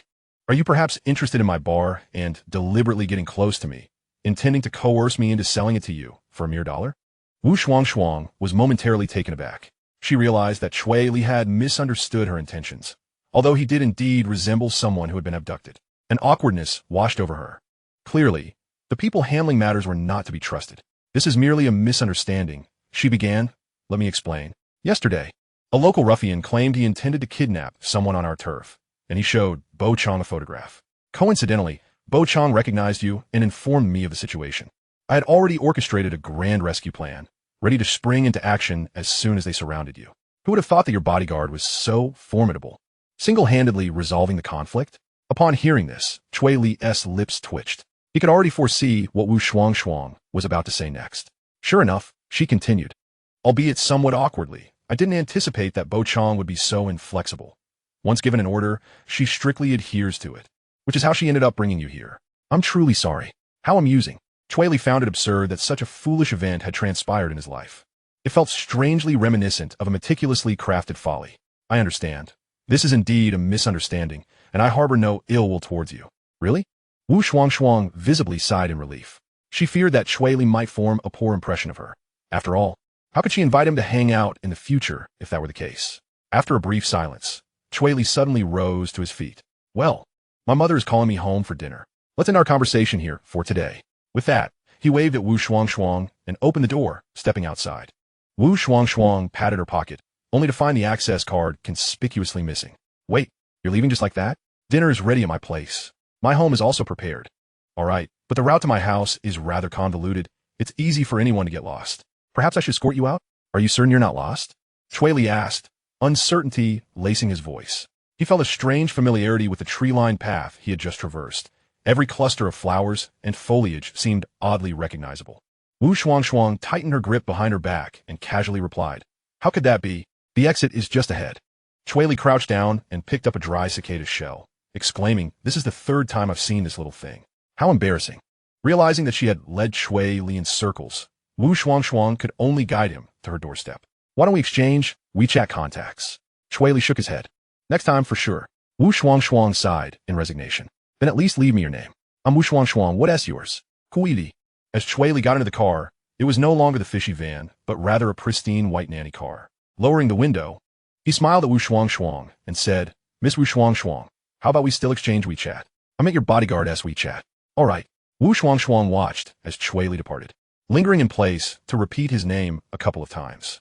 She then opened WeChat and accessed her chat with Song Yinxiu. In a notably dejected tone, she lamented, Song Yinxiu, he actually rejected me.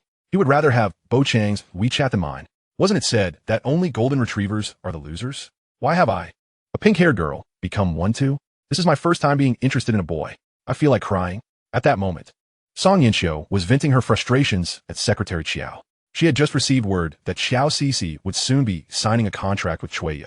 As per her initial stipulation, Secretary Qiao's salary would be docked this month. However, recognizing that this issue was not entirely her fault, Song Yinxiu could only stew in her frustration alone. So what should we do next? Perhaps hire someone at high cost? Pressing her forehead, Song Yinxiu's mind raced to recall what Cui Li had previously said. After a long moment, she released her grip and stated, there's no need. We must not fall into the other party's rhythm. Understood. Bang. Suddenly, Song Yinxiu slammed her palm on the table, fixing her gaze on Secretary Qiao. Am I pretty? Huh? I said, am I pretty? You're beautiful, boss. You're like a goddess. Song Yinxiu broke into a smile, declaring, this time, I shall represent myself. I will transform my image into an IP. With a sigh of relief, she clicked on Wu Shuang's voice message and remarked irritably, why are you crying? Have you wept away all your good fortune? As if I were the one being rejected. From this day forth, I shall reinvent myself. As Cui Li departed from the Wu residence, a mature and composed woman stepped out of the car. She gazed up at the towering edifice of Wu Medical, a smirk playing on her lips. Chapter 67. You have kidnapped my son. Beneath the imposing structure of Wu Medical, two figures stood. Lao Chun, standing respectfully behind Wu Qingge, inquired, Madam, do you require my company as you ascend? After all, these individuals are known for their ruthlessness. Wu Qingge cast a glance at Lao Chun and then at the company building, scoffing lightly. Nonsense, he wouldn't dare lay a hand on me. Their ancestors were merely petty thugs at the docks. I hardly regard them as a threat. Besides, courage diminishes with age. If Wu Xinmin lacked the audacity to even kidnap me, he must not wish to conduct business any longer. Just wait here and keep an eye on Xiao Li. Do not take things too far. Madam, you worry unnecessarily. Every time a fight breaks out, the young master is the one who intervenes, Lao Chun reassured her. Wu Qingge nodded in reluctant agreement. Cui Li always emerged the cleanest in every brawl, his shoes spotless. With a leisurely gait, she entered the grand building of Wu Medical. Musing, kidnapping my son? Let us see who will dare claim that an empty hook can catch fish. Lao Chun, watching his mistress's retreating figure, felt a pang of nostalgia. He had anticipated that after the patriarch's passing, the Cui family would fade into obscurity, yet the matriarch had single-handedly upheld the family business. He cast a disdainful glance upwards, uncertain whether she would show leniency simply due to shared lineage. After uttering that thought, he chuckled to himself. Even if they were kin 5 centuries ago, she would hardly spare them for that reason. She is, after all, a quintessential businesswoman. In the office on the top floor, the elderly Wu Xinmin reclined in his executive chair, humming a tune from the Shanghai Opera. Boss, a young secretary clad in black stockings entered, concealing her mouth with a folder. Leaning slightly, she whispered in his ear, Ms. Wu Qingge from Linghang has arrived. Would you like to meet her? What? Wu Xinmin's heart which had been at ease, suddenly raced. He questioned uncertainly, does she have an appointment? Has she come unannounced? Boss, is it possible that she doesn't require an appointment to see you? Oh no. Wu Xinmin felt a wave of anxiety wash over him. He scratched his head, frowning. When a family member arrives unannounced, it rarely bodes well. It often resembles a summons for retribution. Quickly, invite her in. 2 minutes later, the secretary opened the door and ushered Wu Qingge inside. Once seated on the sofa, Wu Qingge elegantly crossed her left leg over her right. Ms. Wu, our boss was resting just now. Please wait a moment. He will be out shortly, the secretary said, pouring the finest tea for Wu Qingge with a sycophantic smile. There's no need for tea. I did not come here as a guest. Hiding in the lounge, Wu Xinmin felt his anxiety escalating. He tidied his graying hair and stepped out with a smile. Ah, what brings you here, madam? I had no idea you would arrive unannounced. Please forgive my lack of hospitality. The old man was putting on quite a show. Wu Qingge chuckled lightly, casually tossing the freshly brewed Longjing tea into the trash. Wu Xinmin, do not be so courteous. I cannot bear it. Wu Xinmin was taken aback, instantly realizing that her visit was far from amicable. His anxiety surged. He began to mentally review their recent dealings. The shipping fees had all been settled. The cargo contained no contraband, merely legitimate medical equipment. Baffled, he tentatively asked, what is the purpose of your visit, Mrs. Cui? To put it succinctly, you have kidnapped my son. WTF? Wu Xinmin was momentarily speechless. He had been working a 9-to-5 schedule lately. When would he have time to return to such illicit activities? This could only be a slanderous accusation from a rival. Recently, someone had even stolen the money tree from the company's garden. Moreover, he had only heard of the Cui family's youngest son. He had never even met him, let alone abduct him. Wait, he suddenly recalled some stories about individuals lacking foresight, like the ones in the Kangxi's secret visits. Wu Xinmin felt an impending headache. He cleared his throat, attempting to laugh it off. Madam, please do not jest. Surely there is some misunderstanding. Nowadays, some people claim to be small gangs. They are the least discerning. The Wu family has long ceased such activities. Is that so? Wu Qingge drummed her fingers on the table, pulling out her phone to play today's surveillance footage from the alley. The video displayed the scene of Cui Li being stuffed into a sack. Wu Qingge raised her voice. Mr. Wu, do you recognize this person? I trust you wouldn't claim ignorance. And just to mention, if you have any doubts, you can call home to verify. My son has been taken to your residence. Wu Xinmin glanced at the footage. Wasn't he that his granddaughter's bodyguard taken to his home? Good heavens. He realized that today's events could not be brushed aside. His headache intensified, threatening to explode. Wu Xinmin stood and offered a bow to Wu Qingge. His voice firm. I was unaware of this matter, but I will certainly investigate thoroughly. If the situation is, as you say, I shall sternly reprimand my granddaughter and bring her to apologize at your doorstep shortly. The seasoned businessman was adept at navigating such situations. Wu Qingge poured herself a cup of tea, still smiling at him. Wu Xinmin was drenched in sweat. In the future, let's not discuss discounts on chartered vessels. This is clearly a blatant act of kidnapping. Is mere reprimanding sufficient? From now on, all our export shipments will be entrusted to Linghang. Thank you, Mr. Wu, for recognizing our capabilities. That is only to be expected. After so many years of cooperation, I am well aware of our mutual interests. The thought of losing discounts while funneling all exports to Linghang made Wu Xinmin wince in pain. After taking stock of the situation, Wu Qingge adopted a languid demeanor. She teased, Mr. Wu, after so many years of retiring from such activities, how is it that you still cannot shake off the habit of kidnapping? I recall you even ventured into coal mine renovations back in the day. How dare you? Must you insult me while exposing my past? Wu Xinmin could only respond with an awkward smile. Haha, it's all a misunderstanding. Wu Qingge let the matter rest, but soon shifted the conversation. Your granddaughter seems quite fond of my son. Would you consider having her become his companion? I could waive your shipping fees and help you oversee your company, which lacks new branches.